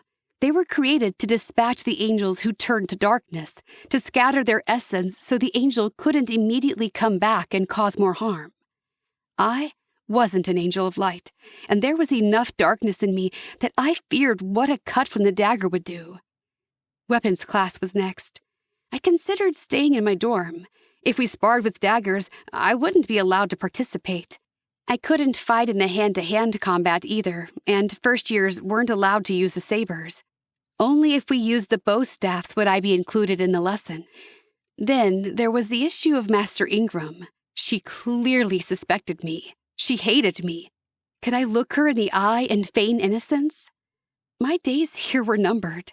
I need to glean all I could from my classes. I slipped the dagger back under my pillow and headed to class. I was the last to arrive. Master Ingram had brought in a class of second and third years, the brilliant white wings of the third years indicating they had already received an assignment and were official GITs. I noticed Malik right away, and he held my gaze as if he'd been watching for me. My stomach churned. Why did he have to be here, reminding me of my guilt and evil behavior? Master Ingram's eyes landed on me as I closed the door behind me, and her lips puckered in distaste. You can stay at the back of the room. Somewhere by the window and out of the way is fine. My ire rose at her obvious dislike for me, but I didn't react. It wouldn't make a difference anyway, so I simply nodded and sat down on the windowsill. As I was saying, I have a few upper-year students here to pair up and show you some sparring techniques. We're not going to use the daggers today, just our hands. First, I'll show you a few stances and basic defensive arm motions. Renegades can't touch you, but Fallen can. I wondered if she would teach the 5-point now. While it required multiple angels, it was one way to dispatch a Fallen if the angels had no weapons, and vice versa. I stood in my spot by the window and mimicked her stance and posture. Good. I can see some of you bring experience from your Earth life.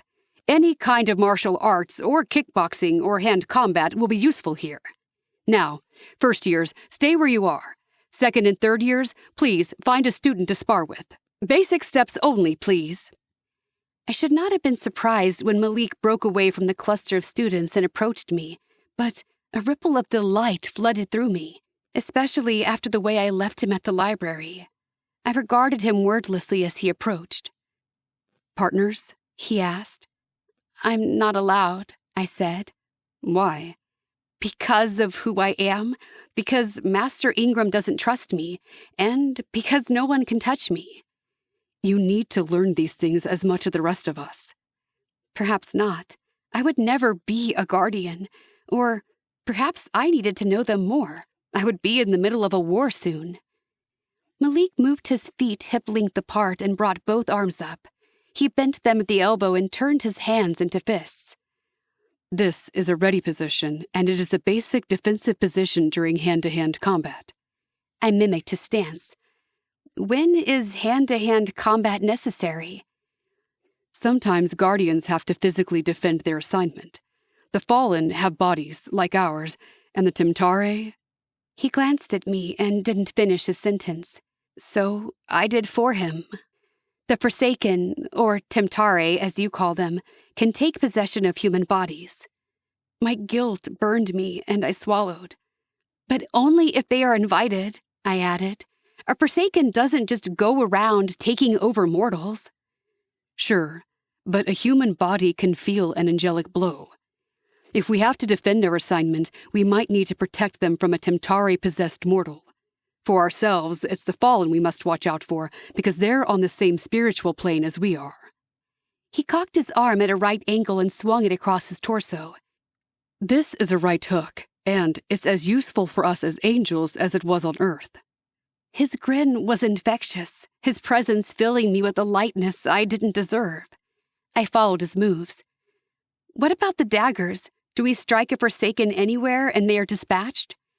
To be effective, to send the demons back to hell, the blow must be to the forehead.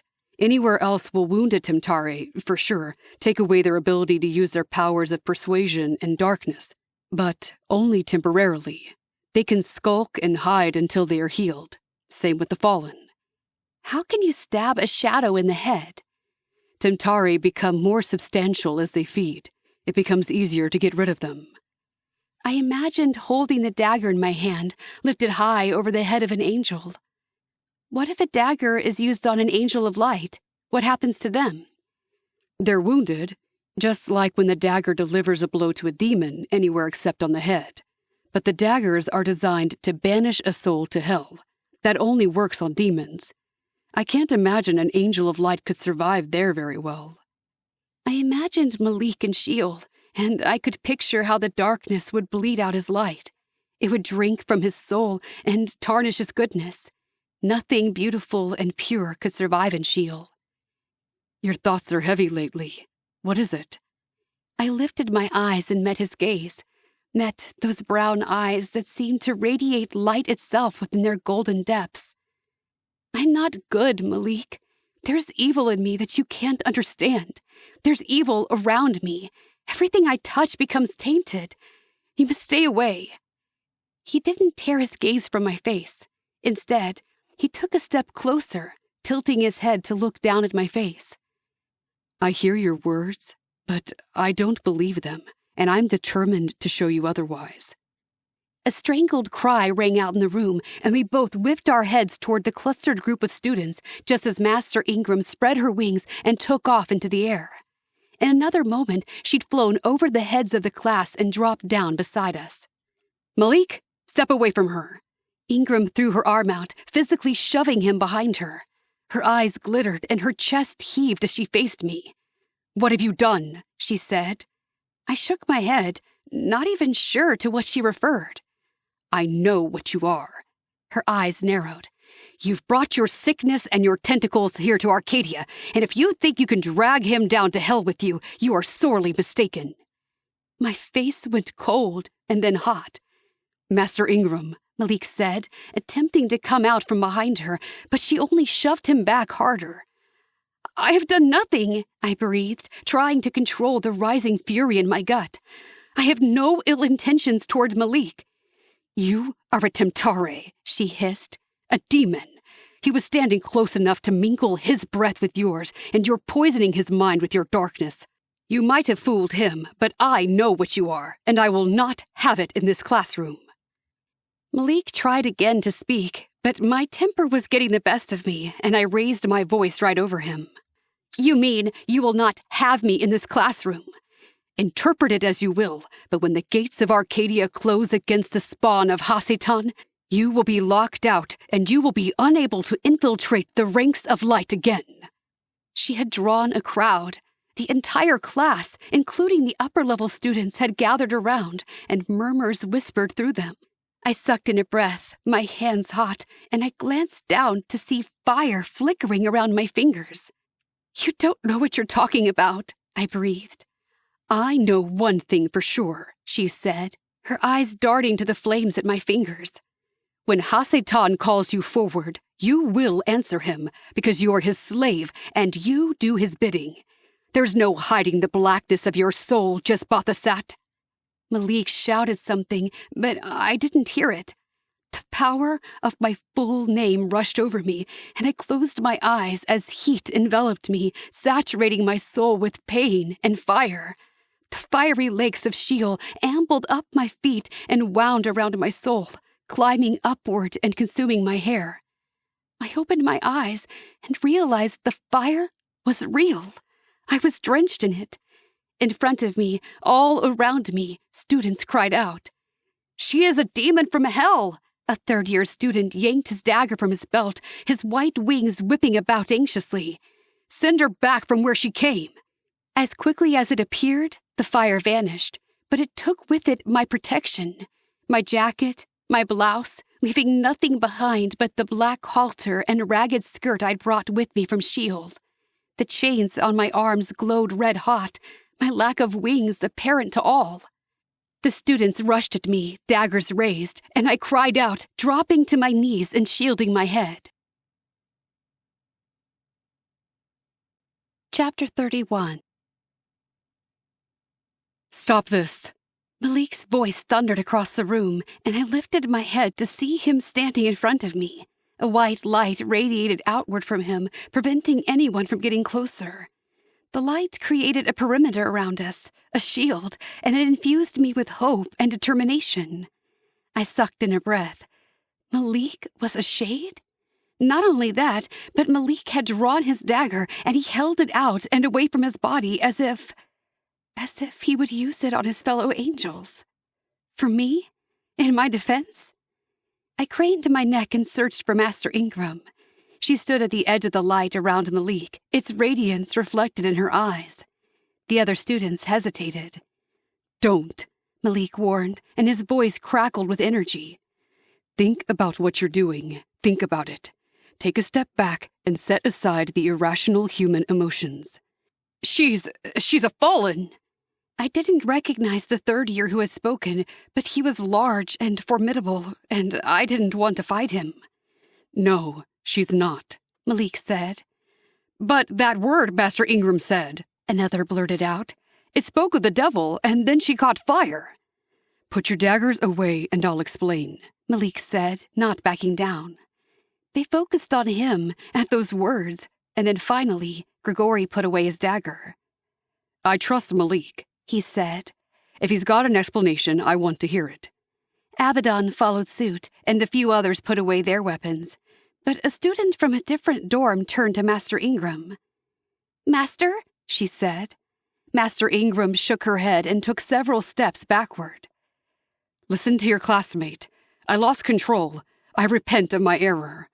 Her words were the final straw, and the remaining daggers were sheathed. Still, the students stared at Malik, waiting for understanding. Malik exhaled, and the white light sucked back into him, leaving me feeling vulnerable and exposed. He turned around, his eyes running over the chains that wrapped around my bare arms. Jez, are you okay? "I'm okay," I murmured, hugging myself. "What is she?" a third-year girl asked. "She's an angel," Iblis said, speaking up. She stepped forward from the group of first-years, eyes defiant and challenging. She stepped past Malik and came to my side. "She's our classmate. She's an apprentice. She's learning just like we are. She's just like us." I met my roommate's eyes, saw the genuine affection there. Not just affection, either. I saw trust. Something cracked open in my chest, broke into a million pieces, and left me raw and aching. I could not betray her. I could not turn against her. "But she has no wings," Doris said, her voice timid, like she feared retaliation. "She must be a fallen," someone else said. Malik caught my eye. "Do you want to explain, or should I?" I shook my head. I couldn't lie to them and pretend I was nothing more than a fellow student. I couldn't deny that their fears of infiltration and betrayal were very real. But I didn't want Malik to speak for me. I cleared my throat and stepped forward, vowing to only reveal what I could truthfully. "My name is Jesbathasat," I said.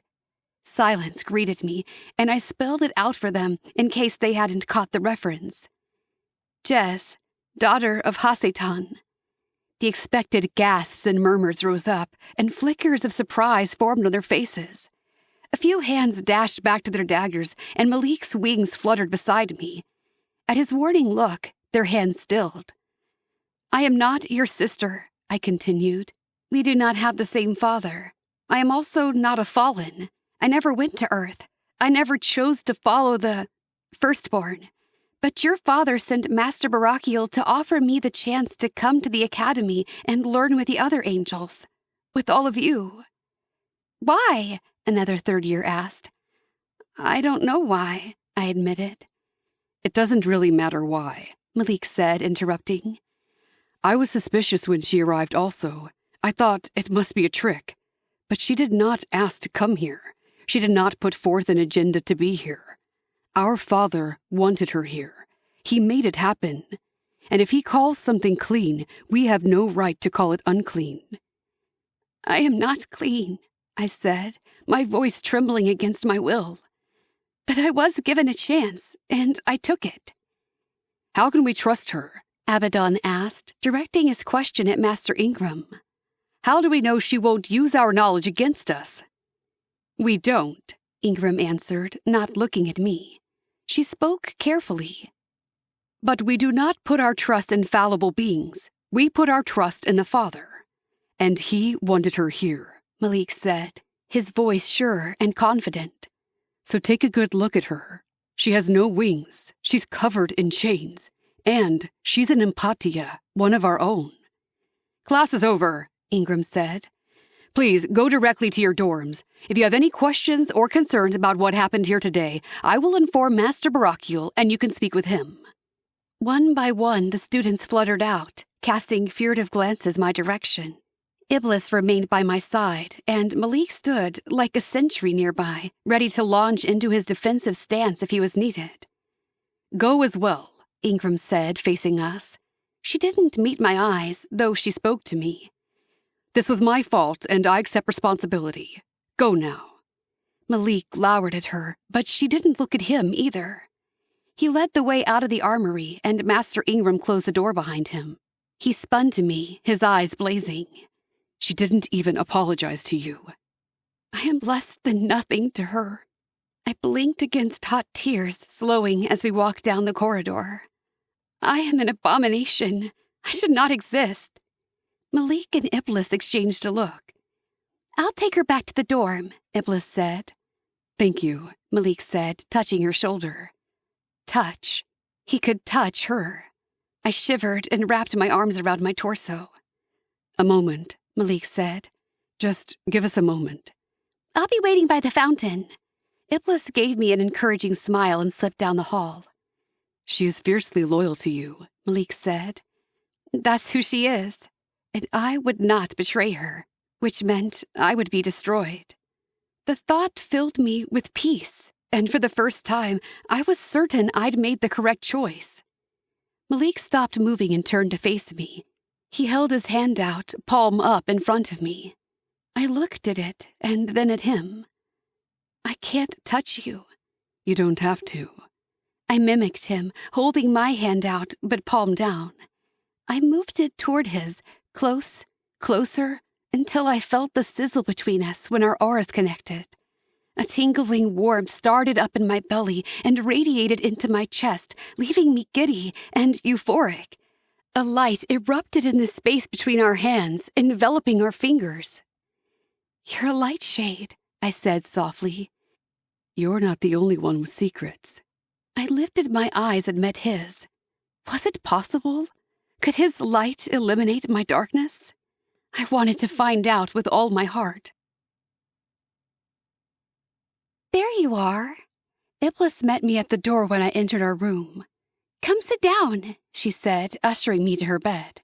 She sat down beside me, her eyes brimming with concern, but her lips turned up in a smile. So, Malik? I clasped my hands together, remembering the pulsing energy between us, even though we couldn't touch. Malik. Good choice. I wish I could hug you, but, you're kind of weird about that. I'm weird about a lot of things. How are you feeling? It's out in the open now, at least. You don't have to pretend. No. Acceptance washed over me, and my shoulders wilted. I couldn't have kept who I was hidden forever. It's out now. At least there's no more wondering when the news will leak. What happens now? Iblis probably referred to my classes, maybe to Master Ingram, or perhaps my position in the academy. But I could only think of one thing. My mission. Now, I stand up for who I want to become. I knew he would summon me. The 2 months had reached their end. I was ready. I lay in bed with my eyes open, and as soon as Iblis fell into a restful state, I got up and left the room. I left the dagger under my pillow. The call came as I crossed the quad. Jezbathasat. I'm coming, I said. I braced myself for what was about to go down. The early spring morning held a crispness to the air, but the water gurgled from the fountain as I reached it. The portal opened in the shimmering depths, and I gathered my courage about me like a shield. I would need every ounce of it to stand up to him. I climbed on top of the wall, sucked in a breath, and jumped. The chains tightened painfully around my arms and shoulders, jerking me hard to shield. The water vanished in a mist of heated steam, leaving me outside the crumbling palace that Hasetan called home. Daughter. His voice vibrated around me, shivering up my neck and pulsing in my head. I bowed my head in submission. Did you retrieve the dagger? I did. I kept my face down, my eyes on the ground. Humble, meek. Confronting him would get me nowhere. Where are the 2 followers you promised me? I was unable to bring them, I said. Silence followed this proclamation, and his shadowy figure emerged from the flaming background. He walked around me, a blurry darkness that sucked at the courage in my soul. You were unable to, or you chose not to? Resolution, Jez, I told myself. I straightened my spine and spoke with as much clarity as I could manage. I have made my choice. Choice? Something like amusement riddled his voice. What choice do you think you have? Fear raced down my spine, but I swallowed hard and stood my course. The choice I should have been given in the beginning. I choose to follow. I couldn't bring myself to speak his holy name. Instead, I said, I choose to be light-led. Hasatan said nothing for a long moment, but I sensed him circling me, his fingers of darkness whispering around my neck. So be it, he said at last, his tone neutral. Give me the dagger, and I will set you free. I sucked in a breath, my shoulders relaxing. I had expected a fight. I had expected to die. But for him to accept my decision so easily. You will? Of course. I will use the dagger to cut the chains that bind you to Sheol, and you can return to Arcadia. Be one of his angels of light. He said it derisively, but I didn't care. My heart swelled with joy, and I felt as if I'd burst. I even felt a surge of something similar to affection for my father. Was it possible he cared for me after all? Thank you, Baal, I breathed out, using the respectful title. The dagger just bought the sat. I cringed slightly at the sound of my name. I would never escape my lineage. I didn't bring it, I admitted. It's in my dorm. Then return and get it. You are bound to me until I hold it in my hands. I didn't want to come back. I wanted to enter into Arcadia as a liberated soul, throw off the chains of darkness, and begin a new life in truth. He saw my hesitation. He stepped closer to me and whispered in my ear. You will never be free if you don't bring me the dagger. I own your soul. I will relinquish it only in exchange for what you promised me. We had a deal. I nodded. I had to honor my end of the bargain. I will return. A shimmering blue portal opened in front of me. No light entered this realm, but I could imagine it, just on the other side of the portal. My soul hungered for it, pulled me toward it. I stepped through, closing my eyes and letting the radiance envelop me. When I opened my eyes again, I stood in the fountain on the quad. The moon shone down upon the academy, lighting up the dark corners and reflecting off the roofs. I was almost free. I would never have wings, and I would never go to Earth. I would never feel the touch of another being. But I would not be bound to Hasatan and Sheol. I would not be forced to serve a dark master. My feet flew beneath me as I hurried to my dorm. All was silent as the angels took their nightly rest. I slipped into my room, leaving the door open as I knelt beside my bed. My fingers crept beneath the pillow and closed around the dagger blade. For a moment, I hesitated. What would Hasatan do with this blade? What evil might happen because I delivered it to him? Nothing, I reassured myself. He couldn't enter Arcadia or any of the heavenly realms. No angels would be descending to Sheol. He would free me from my bonds, and then the dagger would be useless to him. I straightened up, sliding the dagger into the waistband of my skirt. A noise, like a shoe scuffling the tile or a finger brushing the wall, had me jerking my head back toward the open doorway. My heart rate ratcheted, and I hurried to the opening. Had someone followed me from Sheol? It wasn't possible. I peered down the hallway. It was empty. Time to go. I closed the door behind me and lowered my head, crossing the few yards between my dorm and the exit to the building. The fountain beckoned me forward, already shimmering with the open portal. I slowed as I approached, dread icing up my fingers. One last time, I told myself, staring down into the fountain. Never again would I have to return to Sheol. The back of my neck prickled, as if someone were near, breathing on me, brushing their fingers parallel to my skin. I whipped around, searching the quad, but it was empty. No one was here. The chains reddened and burned, calling me down. Brushing aside my trepidation, I stepped into the fountain and let the portal suck me down. I steadied my feet as soon as I arrived. Hasetan, I called, looking at the silhouette of the Black Palace. A noise thumped behind me, and a bright light sliced across the open field. I pressed my hands to my eyes, momentarily blinded. In the next instant, the light diminished. Well, well, well. Hasetan appeared to my right, but he wasn't alone. 3 Forsaken surrounded him, the blackness around them like a vacuum, sucking up any joy or relief I might have felt. "Why did you bring them?" I asked cautiously, suspicion lancing through my heart. I told myself to keep calm. You brought me someone after all. Brought? What? Suddenly, I remembered the thump, the bright light, and I whipped around, fear beating at my throat.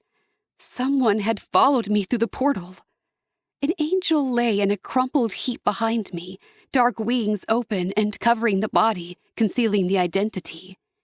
The angel's light was fading fast, dissipating into the vacuum of Sheol. One pink shoe poked out beneath the wing, and my heart lurched. Iblis! I darted forward, calling her name. Iblis! Iblis, wake up! She is merely stunned from the journey. She will wake and be in terrible pain when she does, Hasetan said. The darkness will rip her to pieces as it tears out her light. I could save her and turn her into a fallen, but I'm afraid she has too much light. She wouldn't make a good recruit, but I give you points for effort. The Forsaken stepped closer, and I could just make out the hunger gleaming in their eyes. Hasetan looked at them as well. An angel to feed upon, he mused. The agony and terror would fuel them with delicious nutrients for years, especially if they can keep her alive. Feed on her until her soul slowly fades away. Iblis's body trembled, and she groaned, and then a terrible scream escaped her lips. The Forsaken lurched forward. Chapter 32. "Stay back!" I shouted at them. I stood in front of her, spreading my hands out, trying to protect her. Then I remembered the dagger, and I jerked it from my waistline. "I'll send you back to the depths," I growled. Not a life sentence, but they wouldn't be able to return so easily, and they would not be able to satisfy their hunger. Iblis screamed again, and it awoke something in me. I felt her pain, her terror, her despair. I closed my eyes and breathed it in. No, this was not my nourishment anymore. I opened my eyes and fought off the desire to feed from her soul. "Jez!" Iblis cried. I focused on her. She had sat up, and her wings enveloped her, cradling her. She pressed her hands to her head and screamed again as tendrils of darkness snaked around her torso, danced around her face. "Help her," I said to Hasetan, my voice trembling. "Give me the dagger," he said. Yes, the dagger. I had promised him. I looked at the green and purple weapon gripped in my hand and becoming a part of me as natural as taking a breath. I did not want to let it go. "We had a deal," he growled, and Iblis shrieked in pain as fire erupted from the ground, licking at our bodies. Her body was not like mine. She wouldn't be able to withstand this. I looked back at her face. Tears streaked her cheeks, but her eyes were focused on mine. "You stole the dagger for him?" she said, her voice thick with pain and betrayal. My heart twisted. I couldn't deny her words. "Yes." "You were everything they said you were," she shouted. "This whole time, I believed in you, and you were working for him?" "You cannot take evil out of a creature of darkness," Hasetan cooed, stepping beside me. "It's a hopeless endeavor to redeem a devil." He looked at me and smiled, almost tenderly. "You must realize that, my child, You might try, but you cannot change what you are. No, his words couldn't be true. I was changing. I wasn't the same anymore. Flames leapt up around us, catching Iblis's hair on fire, burning her clothing. She shrieked and writhed in agony. The fire will destroy her, Hasatan said. It will take the person she is and twist her into a demon, an unrecognizable creature of darkness. The pain will consume her. Give me the dagger. I faced him, angry and desperate. Then you'll help her? Yes. Then this was my choice. I took a step forward and flipped the dagger around, holding the hilt out to him. Hasatan took it. I glimpsed the veiny, bumpy flesh of his hand before it morphed into clear skin like my own. He held the dagger carefully in his hands, as if it were delicate, as if it were glass and he didn't want to drop it. At last, he whispered, I have a blueprint. Your turn, I said, my body quaking with each of Iblis's screams. He raised his head, a movement of shadow against shadow, but I saw the red gleam of his eyes. My turn to what? He purred. I trembled at the sound of his voice. To set me free, to help Iblis. He laughed, a low, rumbling sound.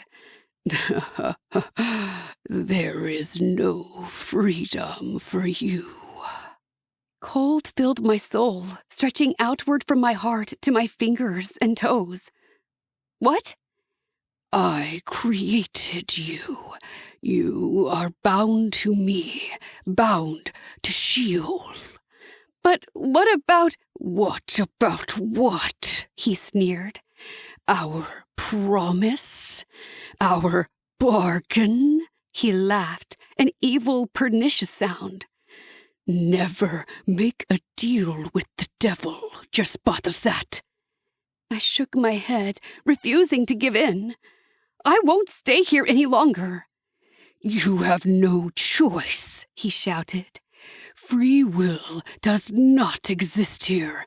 You must do as I say. The chains tightened around me, choking me. I strained against them, but they held me tight. Iblis's cries had grown quieter, mournful wails that pierced my soul. Consume her, Hasatan said, jerking ahead at his Forsaken. No, his renegades.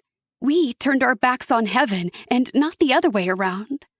Smiles wreathed their demonic faces, once celestial features, now more goat and pig-like than human. They approached Iblis, fingers elongating, damnation issuing forth from their mouths in cloudy wisps. Somehow, I found the strength to move. I stepped in front of them, barring them from Iblis. I won't let you do this. They glanced back at my father. Daughter, Hasatan returned to me. You are my greatest creation. Perhaps you will also be my greatest disappointment. I understand it's a common problem for fathers, but I did not pin all my hopes on you. Your failure means the chance for another to rise to greatness. My chest heaved as I glared at him. You could have been great if you hadn't rebelled.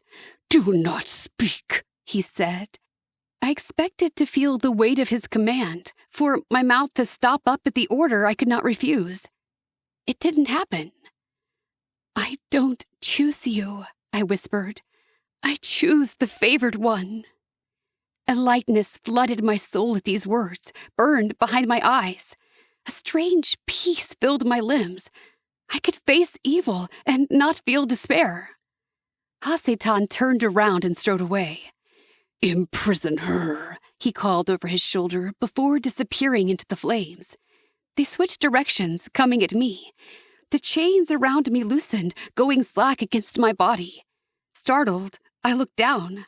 The metal lay black and smooth on my skin. Something about it was different. I lifted a hand and brushed at the chains. My fingers closed around solid metal. Astonished, I pulled at the chain, then gasped when it slithered off my skin like a giant snake. It uncoiled and fell at my feet with a rustling clang. The renegade stopped and stared as well. I yanked on the chain, trying to discern the end, and it snapped in my hand. I looked up at the renegades, and they eyed me. Then one of them gave a war cry and charged me. I whipped the chain at him when he approached, and it wrapped around him, binding him with a searing red glow. He uttered a howl of pain, and then the chain sucked him into the ground, vanishing with both of them. The other two stopped, hesitant, but I had more chains. I peeled another from my shoulder and wielded it like a weapon, ready. I took 2 steps backward and crouched by Iblis. "Stay back!" I felt their uncertainty. They feared my chain, but they feared Hasitan more. I readied myself. They came at once, both of them. I lashed out with the chain, spinning in a circle as it wound itself tightly around the first and then spiraling to include the second. The same red glow enveloped them. Their screams echoed around me as they were swallowed by Sheol. More would come, and I only had 2 chains left. I needed to get Iblis back to Arcadia. My hands trembled as I held my palms over her body.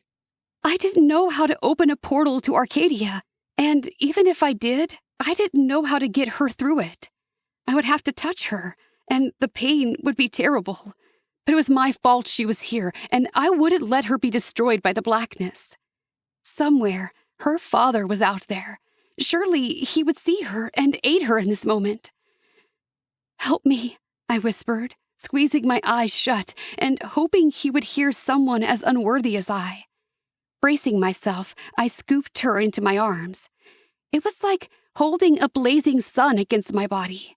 I did not register the sensation of her wings or the raw, burnt edges of her clothing. I registered only the feeling of my skin melting, peeling from my body in layers, exposing muscle and sinews, ichor bubbling up around the wounds. Silver ichor, not black like a demon's, but silver, like an angel's. A blue portal spiraled open at my feet. I stepped through it, holding Iblis in my arms. We came out in the fountain in Arcadia, and I doubled over, Iblis tumbling from my arms onto the hard ground below, her clothing stained with my ichor. It was still night. Had time even passed here in Arcadia? We'd made it back, but Iblis didn't move, didn't stir. Her aura was dim and muted, and I collapsed in the water of the fountain, too weak even to step out. I managed to roll myself onto the edge and then flop onto the ground beside Iblis. We needed help, but I didn't know how to get it. I lay there, staring at the black sky with the brilliant moon, agony in every part of my being. My body trembled, my spiritual matter reacting to a pain as real as to a physical body. Without my agenda, I didn't know how to reach anyone. My fingers spread on the ground, pressing into the paved concrete. I would surely be imprisoned for what I had done. I had stolen a dagger and given it to Hasitan. But I would rather be imprisoned in the celestial jail than sent to the one in Sheol. My regrets bubbled up from my throat, choking me. "I'm sorry," I whispered to the universe. "Malik, I'm sorry." Through my slitted eyes, I thought I saw a light approaching, coming swiftly. It hovered over us before descending beside me, and the light transformed into Barachiel. The archangel knelt beside Iblis and brushed the hair from her face. "What is it? What has happened?" I hadn't noticed Master Salafiel until she spoke. "They are both badly wounded. Fly her to the healers, quick," Barachiel said. Salafiel gathered Iblis into her arms. Her wings, usually kept hidden, spread out from her body in a ray of golden shine. In an instant, she and Iblis turned into a pillar of light and vanished. Barachiel's face appeared above mine, worry lines creasing his forehead. "Now, what to do about you, little one? How do I get you to the healers without hurting you further?" His voice held neither chastisement nor judgment, only concern. I closed my eyes as a few more tears leaked out. Elder Master Barachiel? I sensed another being crouched beside us, and I knew him. I knew his spirit enough that I could feel his presence beside me without opening my eyes. Malik, why are you here? I felt Jez. Curious. Stay with her. I cannot take her to Shamayim, but she needs healing. I will return. I cracked my eyes open and watched the majestic glory of Barachiel's wings as they spread out behind him. And then he was gone also. I'm here, Jez. Malik lay on the ground beside me, his wings folding over me. Not close enough to touch, but close enough that I could feel the strength of his aura. His light enveloped me, burning and stinging my raw and exposed flesh, and I uttered a moan. I wish I could help you, he whispered. He wouldn't stay, not after he knew what I'd done. I did not have the strength to tell him, nor did I want him to leave. So I closed my eyes again and let his strength infiltrate me.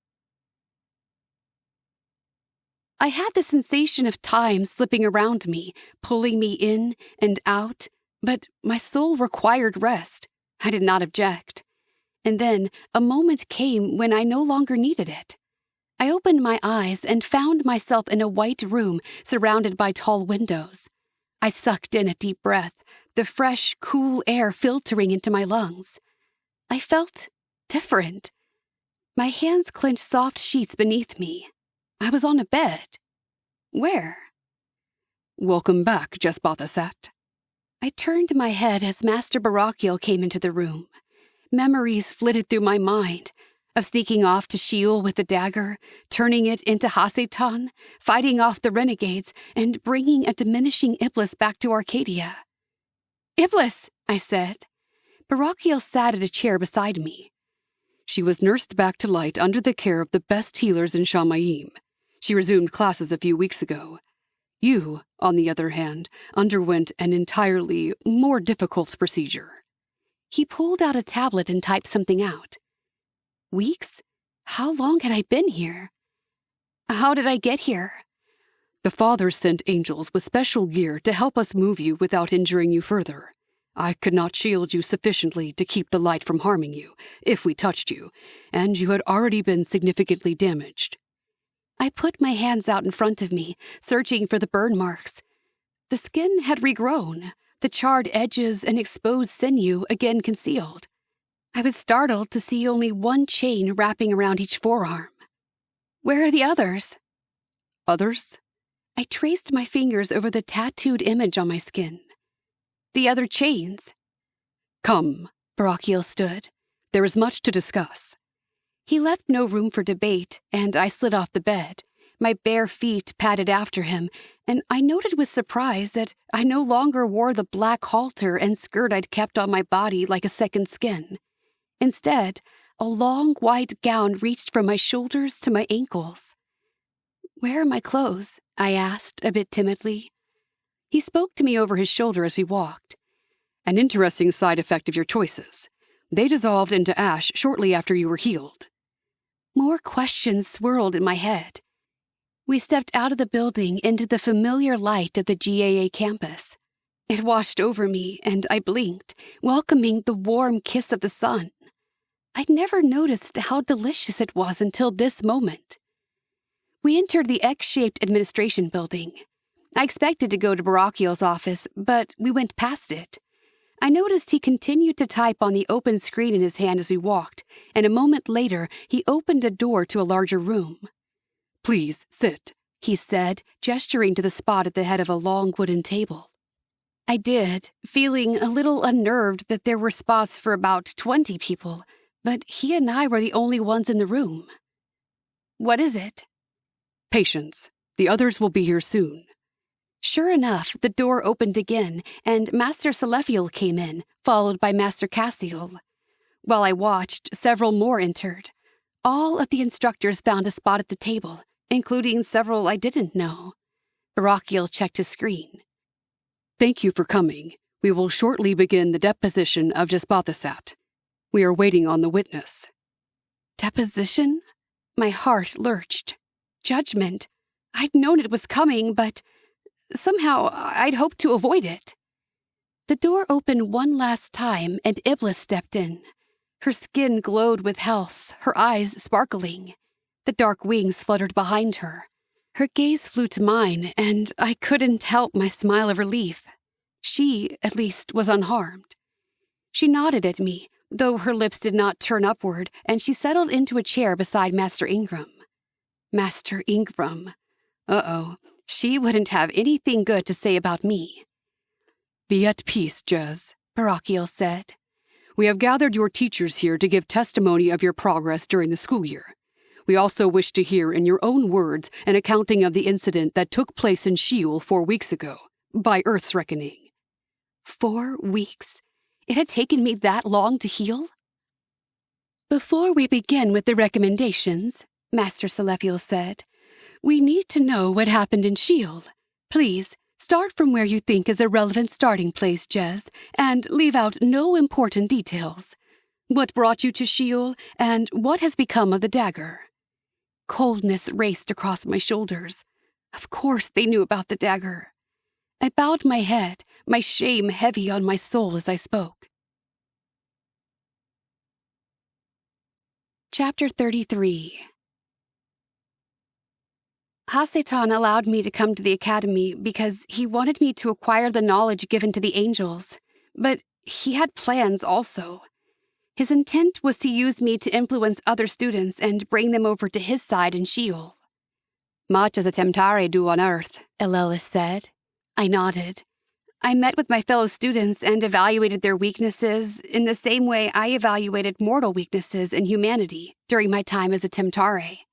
I hated using that word, but it was the correct word. That was what I'd been. I learned which ones were most likely to be deceived by half-truths. I could not look at Iblis as I spoke. Now she knew what kind of a person I truly was. Hasatan commanded me to bring him 2 of my classmates and one of the daggers used against the 4 renegades and the fallen. "Where did you get the dagger?" Master Ingram asked. I stole it. Why mince words? One of the daggers called out to me. I crept into the armory after class and took it. "Because Hasatan told you to?" Ingram said, her tone deriding. "And you did exactly what he asked you?" Master Sabriel said, her voice incensed. My face burned. Yes. "She obeyed him like a mindless slave," Ingram said, sounding triumphant. "I ask you to recall," Barakiel said, "that there is no free will in Sheol. Jesbathasat was not given the choice to disobey. It was not an option. And yet," he faced me now, "you returned to Sheol and Hasatan without any of your classmates." "Except Iblis," Master Ingram said. "I followed her," Iblis said. "She didn't convince me to come." I dared a quick glance at her, but her face remained neutral. "Continue, Jez," Barakiel said. "Why did you return to Sheol alone?" "I went back to tell Hasatan I wouldn't do it," I said, my face down. "You fought off his commands?" Master Selephiel said, her voice unreadable. "Even without the ability to make your own choice?" I tried. "And you gave him the dagger then?" Barakiel asked. "No, I did not take the dagger with me. I was not going to give it to him." "So, how did he get it?" Cassiel asked, leaning forward on the table. "He lied to me, and I believed him. He told me he needed the dagger to cut my chains so I would no longer be bound to Sheol, no longer be his slave. So I returned to my dorm and retrieved the dagger. When I returned to Sheol, Iblis came with me. Her spirit was dying. Hasatan promised to save her and free me in exchange for the dagger. And I gave it to him." My head slumped forward, the hair falling across my face. Master Selephiel spoke. "At that point, Hasatan had you both in his clasp. He could have sent you to the angel prison. How did you escape?" I lifted my face again and met her furrowed brow. "Hasatan left us to the renegades, but when they tried to take Iblis' spirit, Here I hesitated. How could I explain this? The chains that bound me fell to my feet. I was able to use them to bind the renegades and keep them away from us long enough to bring Iblis back to Arcadia. Then Master Barachiel found us, I shrugged. I don't clearly remember the rest. Ingram shook her head. This doesn't make sense. There are too many unanswered questions. How could the chains come off? How did she create a portal to Arcadia? How was she able to touch Iblis? How did Barachiel know to get them? The whole thing reeks of a plot. Hasatan is still pulling the strings. She's an infiltrator trained in the art of deception. Jez, Barachiel said, his tone mild. Can you explain? I took a deep breath. I don't know about the chains, and I don't know how Barachiel found us, but I knew I had to get Iblis back before her spirit was destroyed, so I broke off, not sure how to say it. I asked her father, the father. You prayed, Remiel said, his voice still. Was that what it was? The very idea of a being like me uttering a prayer was sacrilege. However she did it, the portal was opened, Barachiel said. The father woke me from rest, and I followed his instructions to get to the quad immediately. There, I found them both severely injured. Although Jez succeeded in carrying Iblis to Arcadia, her soul wasn't prepared for the light, and it damaged her even more than the darkness of Sheol damaged Iblis. At great personal cost, she saved her friend. Iblis. Master Salephiel turned to my roommate. What do you remember? Is there anything you can add to this? Why did you follow Jez? I heard her get up and leave the dorm, she said, focusing her gaze on me. A few minutes passed before she returned, but she left the door open to our room, so I knew she was leaving again, and I decided to follow her. She blinked, eyes casting downward for a minute. I hid behind the door in the hallway, then crept out to the quad. As soon as Jez leapt through the portal, I did too. Did you know where you were going? Salephiel asked.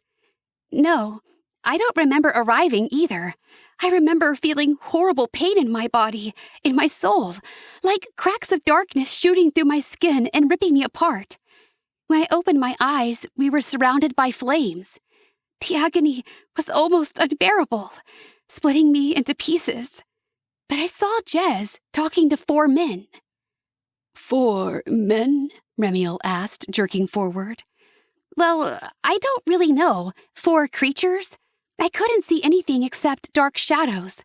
She pulled out the dagger, and she admitted she'd lied to us. Then she gave it to one of the creatures. That's all I remember. You don't remember her bringing you back? Salephiel asked. Iblis shook her head. If she brought me back, great, I'm glad, but I don't remember. And she wasn't sure she believed it. Believed me. I blinked back the burning of tears. I'd lost the trust of my closest friend at the academy. My only friend, really. She gave Hasatan the dagger, Sabriel said.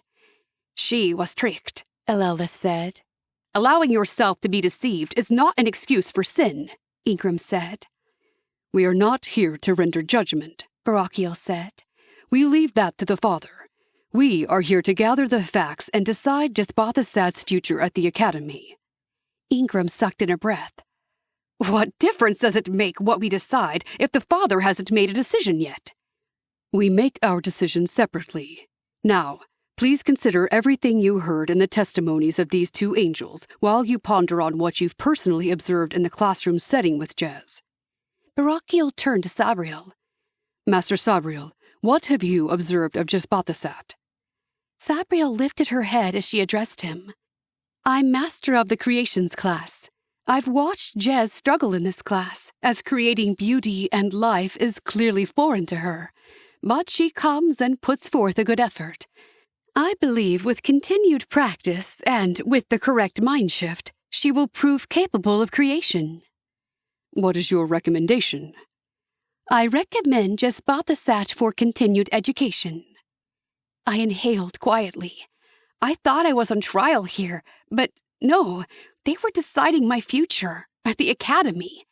It wasn't possible they would let me stay. Could I actually stay? Then my hope sank like a rock to the bottom of the sea. After what they'd just heard, they would not let me. I was too dangerous. Master Remiel, I have Jez in my remedial history class. In the beginning, I could clearly see her warring with her former education and the facts I taught her. But she did not show a rebellious or belligerent spirit, and I've seen significant changes in her tone and attitude in class. She brings thoughtful questions and has proved to be teachable. I recommend her for continued education." Remiel and Barakiel nodded at each other, and then Barakiel said, "Master Lilith, Jez participated in my group therapy class this year. While she was not very forthright about her past and history, under the circumstances, I considered it an acceptable action on her part. She has shown a surprising amount of empathy and compassion for her classmates, especially considering she never experienced the full range of human emotions and experiences. I believe her capable of growing a conscience and exercising judgment, as well as demonstrating understanding and sympathy for human folly. I recommend her for continued education." Beside him, Master Ingram took slow, deep breaths. She focused on the table in front of her, her chest heaving with each movement. My eyes fell on her, as did Master Barakiel's. "Master Ingram, speak your piece." She slowly lifted her eyes, and they burned into mine. "I doubted her from the beginning. She's an evil being, created from darkness, and has shown all the traits of her creator. Insincerity, deception, disloyalty, dishonesty. Her classmates do not accept her. She is not an angel of light, and she has clearly demonstrated her willingness to betray those who have shown her kindness and offered her a chance to change. She will not change. She cannot change. I know we preach that all can change when they accept the light, but she is not one of the Father's children. The rules do not apply to her. I do not recommend her for continued education." Her words seared into my heart, and I swallowed hard. I deserved that. Everything Master Ingram had feared about me had proved to be true. Barakiel nodded, then he faced me. "I was chosen to escort Jaspathasat to Arcadia from Gehenna. I've seen many changes happen to the Angeling in the time since she was brought here. She has come to recognize truth from deception and gained wisdom. She has the ability to manipulate 3 elements, which is a unique talent since light-led are not gifted with the ability to manipulate water. She gives us an advantage, should she prove herself trustworthy and reliable." His gaze seared into mine. "I recommend Jez for continued education." "The recommendation has been made," Master Selefiel said. "By the majority ruling, Jaspathasat has been accepted as a second-year student." My shoulders wilted and I slumped my head forward. I could not even believe it. Master Ingram stood up. "We'll see what the Father says. I wouldn't celebrate yet." She glared at me before leaving the room. Iblis stood as well, and I moved toward her, but Selefiel intercepted. She put a hand on Iblis's shoulder. "We teach forgiveness and acceptance at the Academy," she said, her words soft. "But if you feel unwilling to be Jez's roommate, or unsafe in her presence, you may request an alternate." Iblis's eyes met mine over her shoulder, and then she looked again at Selefiel. "I'll let you know before the start of the next term." "Very good." Master Selefiel moved away, leaving nothing between me and Iblis. Still, I hesitated. She broke the silence first. "Quite an adventure, huh?" Her smile didn't quite reach her eyes. "I'm sorry," I said. "I never wanted to see you in Sheol. I couldn't bear the thought of something happening to you." She tilted her head. "Why?" "I don't know," I said. "But I knew I would rather experience eternal torment than let your light diminish in Sheol." "Why did you betray us?" She would never understand that it wasn't a choice, that the hardest thing I ever did was not follow through on my father's commands. So I simply said, "I was mistaken," and that was the truth. "Well," Iblis shrugged a shoulder, "I was also recommended for second year." "What happens until then? What do we do?" "We have the summer off," we can brush up on skills. I think we get a few more privileges as second years also. You missed the championship game. I thought of Malik and the game we'd watched together and how I'd hoped to watch the spring final with him also. Did we win? No. I barely heard her. I was wondering who Malik had sat with instead of me.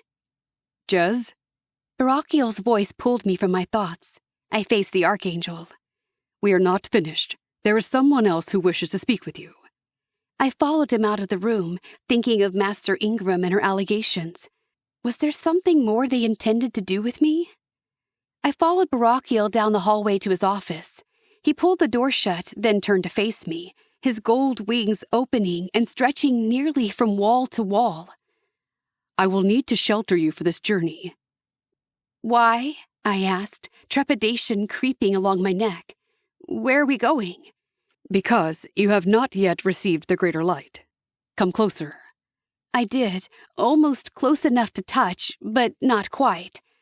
Barakiel unfolded his wings around me, and then the room faded away in a whirlwind of rushing sound, like a great wind roaring past. I shut my eyes against the brilliance pouring in around me. Even Barakiel's shield could not eliminate the radiance. It's safe to open your eyes now, Barakiel said. You're protected. I squinted one eye open, but all I saw was white. Not white like the snow I'd experienced in Arcadia, but white like I'd stepped into a light bulb. I couldn't even see Barakiel, though I knew he stood somewhere just to the side of me. Jezbatha sat. I gasped as the voice seared into my soul, vibrating through my mind and body at the same time. The power behind that one word had me falling to my knees. It was him, the father. Rise, child, he said, his voice kind and gentle and maybe a touch amused. I could not get my feet under me. I trembled from shoulder to toe. How can I be here? Your glory should destroy me. You are not made of darkness as you were only months ago. With Barakiel's help, you are able to tolerate being in my presence. Why have you brought me here? I couldn't see him. I couldn't even tell in which direction he was. The brightness surrounded me from all corners, immense and eternal. I would like to know the thoughts that went through your head when you defied Hasseton. I wasn't trying to be defiant, I said. I realized I was fighting for the wrong side. I did not want to betray my friends. I wanted to experience more light. So, you chose to follow the light? Yes. Do you know why the chains fell off you? No. I recalled how they had piled up around my feet, but I did not understand how that happened. The chains that bound you to Sheol were made by Hasseton to control you. He did not create your soul with the ability to choose right from wrong. He created you to be an empty shell, capable of doing and being only what he put into you to do and be. However, what Hasseton failed to remember was that I created him, and thus I created the power that created you.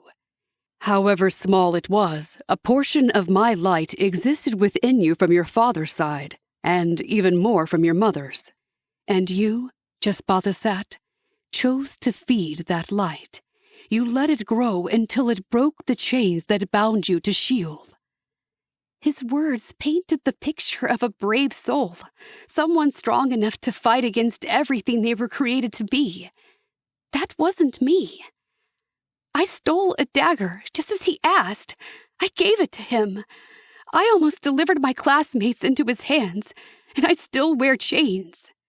I glanced down at my exposed arms, where 2 chains wound up and around my forearms and over my shoulders.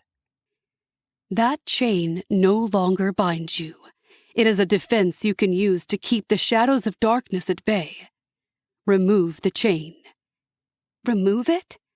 Could I?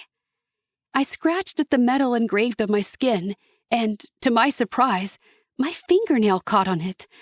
My heart rate quickening, I pried it up and then gave the chain a great snap.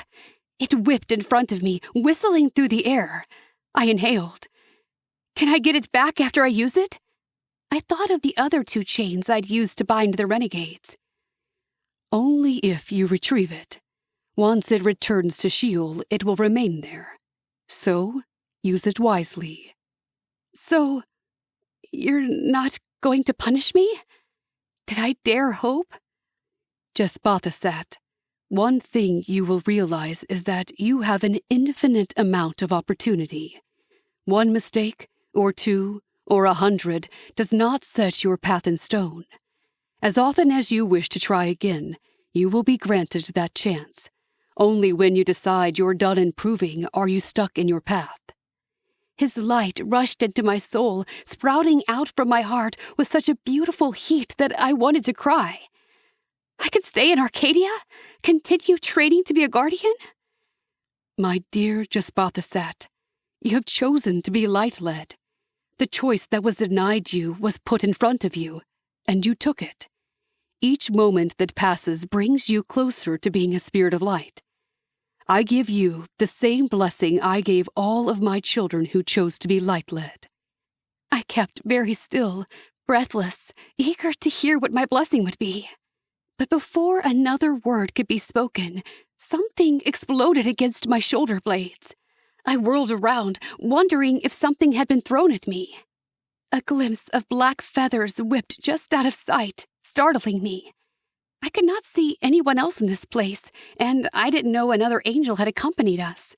I whirled around, trying to make out another person, and something fluttered above me, pulling on the skin of my back. Like it was connected to me. Was it? Could it be? I pulled my shoulder forward and craned my head toward my back. There, fluttering as if with a mind of their own, opening and closing sporadically, rested a pair of beautiful black wings. I gave a cry, my hands flying to my mouth, stunned at this unexpected development. Go back to the academy and learn all you can, Jesbatha. Many great things are yet expected of you. I did not want to leave this moment, this place. I'd never felt such joy and happiness. I sobbed, my hands dropping from my face. Thank you. Thank you so much. Barachiel's wings enfolded me once again, blocking out a portion of the light. But what I felt in my soul could not be lessened. Chapter 34. Barachiel returned me to the quad. I stared at my own shadow, with the dark wings spread out wide behind me. I couldn't control them, and I laughed at the way they moved, as if wanting to take flight. Congratulations, Jez, Barachiel said, his tone riddled with pride. You've done well. What happens now? I asked. The school year ended while you were in recovery. Tonight is the ceremony of progression. Some students will move on to the next level. Others will repeat the year. Come to the ceremony. Celebrate with your classmates. Wear your ceremonial gown. What does that look like? You'll find it in your closet. I hadn't noticed a gown in there before. I started toward my dorm room, but suddenly I felt an intense longing to see a certain angel, one whose name had not been mentioned once during my inquisition. Had he been to see me while I was recovering? Or had he changed his mind about me when he realized the full depth of my wickedness? He doesn't know the full depth, I reminded myself. He doesn't know everything you did as a Timtare. I hoped he would never find out. That was a different life now, a different me. Without my agenda, I couldn't contact Malik, nor did I wish him to see me in this flowing healing gown. I would go back to the room, change my clothes, and message him to see if he wanted to meet. I prayed he would. I picked up my pace as I neared the dorm, because now I remembered there was a mirror inside, and I wanted to see my wings. Normally, students milled about the campus, but I only saw a few angels outside. 3rd and 4th years walked by, their white wings reflecting the sun overhead. I smiled at them, no longer envious. I had wings, beautiful black wings. I pressed the palm of my hand to the door and burst into my room. Iblis sat at the desk, and she looked up when I entered.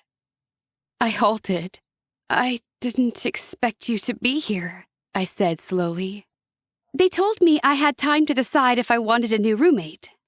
I thought I would see how things are with you first." She regarded me, her clear eyes flicking over my face and then going to the wings behind my shoulders. A small smile graced her lips. "There's no hiding those." I could not stop the grin that spread across my face. "He gave me wings," I whispered, still in awe. "I'm light-led now. I'm not a renegade anymore." My throat closed and I choked on my words, too emotional to continue. Iblis closed the book she'd been reading. "Well, I think it's safe to say you've changed, and I don't know if I trust you completely, but I'm willing to give it another try." I beamed at her, wrapping my arms around my torso and wanting to hug her. "I promise not to let you down." "Jess," she said hesitantly, "I didn't tell them everything in the deposition." I looked at how she fidgeted, a blush creeping over her cheeks as she looked down at her hands. "What else is there?" I asked, mystified. "What did you conceal?" "I got a message," she said. "It woke me right before you arrived. It told me you were in danger and I needed to follow you." I gaped at her, reeling at this new information. "You didn't decide to follow me of your own accord?" "Of course not. I didn't suspect you of anything. If you want to sneak around, that's your business." I couldn't even think of what this meant. "Who was it from?" "I don't know. It came secretly." I didn't know messages could be sent that way, but someone knew where I was going and wanted Iblis in Sheol. Whoever it was no friend of ours. "Why didn't you tell Barakiel?" I demanded. "The message disappeared," she said, "and I didn't want to get the Cinder in trouble." "Do you think it's bad?" Her blue eyes were wide now, troubled. I closed my eyes and considered it. Then I looked at her. "I'm sure it was nothing, but if you get any other messages like that, let me know." She nodded. "I will." My eyes darted to the small room attached to ours, and I pushed past her desk, suddenly anxious to see myself. My wings brushed the edges of the doorframe to the washroom, a new tactile sensation that was completely foreign to me. I stopped in front of the mirror and admired them. Long, sweeping feathers sprouted up from behind me. The ones up top were softer, kind of downy. Then they grew thicker, sturdier. I tried to flap them, but the wings did not respond to me, and I realized I would have to learn how to control them. I stepped out of the bathroom and went to the closet, searching for the ceremonial gown Barakiel had mentioned. "Have you seen Malik?" I asked, trying to sound only mildly curious. "Of course, he's our dorm leader." I paused in my search. The next question would sound less mild. "Has he said anything about me?" "Not to me, but then I'm sure he knew I didn't know anything." I nodded, feeling a prick of disappointment. "What do the gowns for tonight look like?" Iblis stood and went to her own wardrobe, opening it up. "Like this." She removed a shimmering white gown with cap sleeves, long and waistless, though it looked more fitted through the bodice. The academy seal rested over the left breast, while ribbons colored for our dorm dangled from the right shoulder. She held it up to herself and smiled. "We'll look stunning up there in these." I pictured my new black wings with the white dress. "Yes, we will." I turned away from the closet and picked up my agenda, resting quietly on my desk. Did I dare? Yes. I pulled up the messaging screen and typed Malik's name. Then I wrote, "Can you meet?" To my surprise and relief, his response came back almost immediately. "When and where?" "The library," I replied. And then I had an idea. "On the tower." "I'll be there." My heart fluttered so tightly within my chest that I put my hand to my flesh, almost expecting to feel it pounding its way out. And then I turned and rushed for the door. "Where are you going?" Iblis asked. I turned to face her. To the library? She lifted an eyebrow. Last minute studying? I opened my mouth to reveal the truth to her, but I saw a glimpse of mischief in her eyes. She was teasing me. She knew what I was doing. Yes, I said, lifting my chin. A very important subject matter. She laughed. Good luck, then. If I knew how to make my wings work, I would have flown to the library. But flying on campus was against the rules, so it was a good thing I couldn't. I simply rushed as quickly as I could. There were more students out and about now, a carefree and jovial attitude about them. I didn't make eye contact with any of them, not wanting to be delayed by curious questions or inquisitive friends. I hurried into the library and went straight to the back. The ladder was there, the one that stretched up to the tower. I put my hands on the rungs and tilted my face, trying to see the top. I could not. I started upward, hand after hand gripping the metal rungs beneath me, 1 foot at a time. Up and up and up. The floor beneath me disappeared, and the books blurred into a kaleidoscope of colors. Finally, I reached the catwalk at the top. I stepped onto it, still holding the railing, and made my way to the door at the end. It opened up at my touch, and I stepped into the fresh air, the wind whipping my hair around me as I approached the overlook. It took my breath away, just as it had the first time. The sun had begun to set, and stars shimmered around me as if I were in outer space. Wonder filled my soul. In the distance, I could see planets, the solar systems the Father had created. How did this place exist? The elements were strong here, earth and wind and fire and water. I could feel them pulsing around me, ready to be gathered in by experienced fingers and create new worlds, new universes. Jez? I whipped around at the sound of Malik's voice. I'd almost forgotten we were meeting here. He approached me slowly, his hands in his pants pockets, his expression inquisitive as he looked me over. You have wings. I nodded, suddenly shy. How could I explain what had happened? Would he accept me this way? Does that mean you're staying? The Father pardoned me, I said. I've been accepted as a light-led. I told you. Malik's face broke out into a wide smile. I told you redemption was available to all. He held his hand out toward me, palm out, but I remained where I was. I did terrible things, Malik, I said. He couldn't possibly still accept me. He must not know. I gave Hasitan a dagger, and I nearly betrayed my friends. Pain over my choices clenched my heart, and hot tears swam in my eyes. I know, he said softly, his eyes growing somber. I know what you did. Then how can you stand there and look at me, offer your hand to me as if I were as pure as any other angel? Because I know who you are. I know your heart, and I knew you would hate yourself even though you didn't have a choice. You are not his daughter, Jez. You are his creation, but not his daughter. His words of acceptance seared my soul and warmed my heart at the same time. I don't deserve your friendship, I whispered. I don't deserve forgiveness. Put your hand out. I did so this time, putting my hand out, palm out, as close to Malik's as I dared without touching. Our auras mingled, energy crackling between us. Malik inhaled and closed his eyes, and something in my stomach tightened. He opened his eyes, the gold swirling in their brown depths. None of us deserves forgiveness, and yet I was forgiven. You are forgiven. It's a miracle.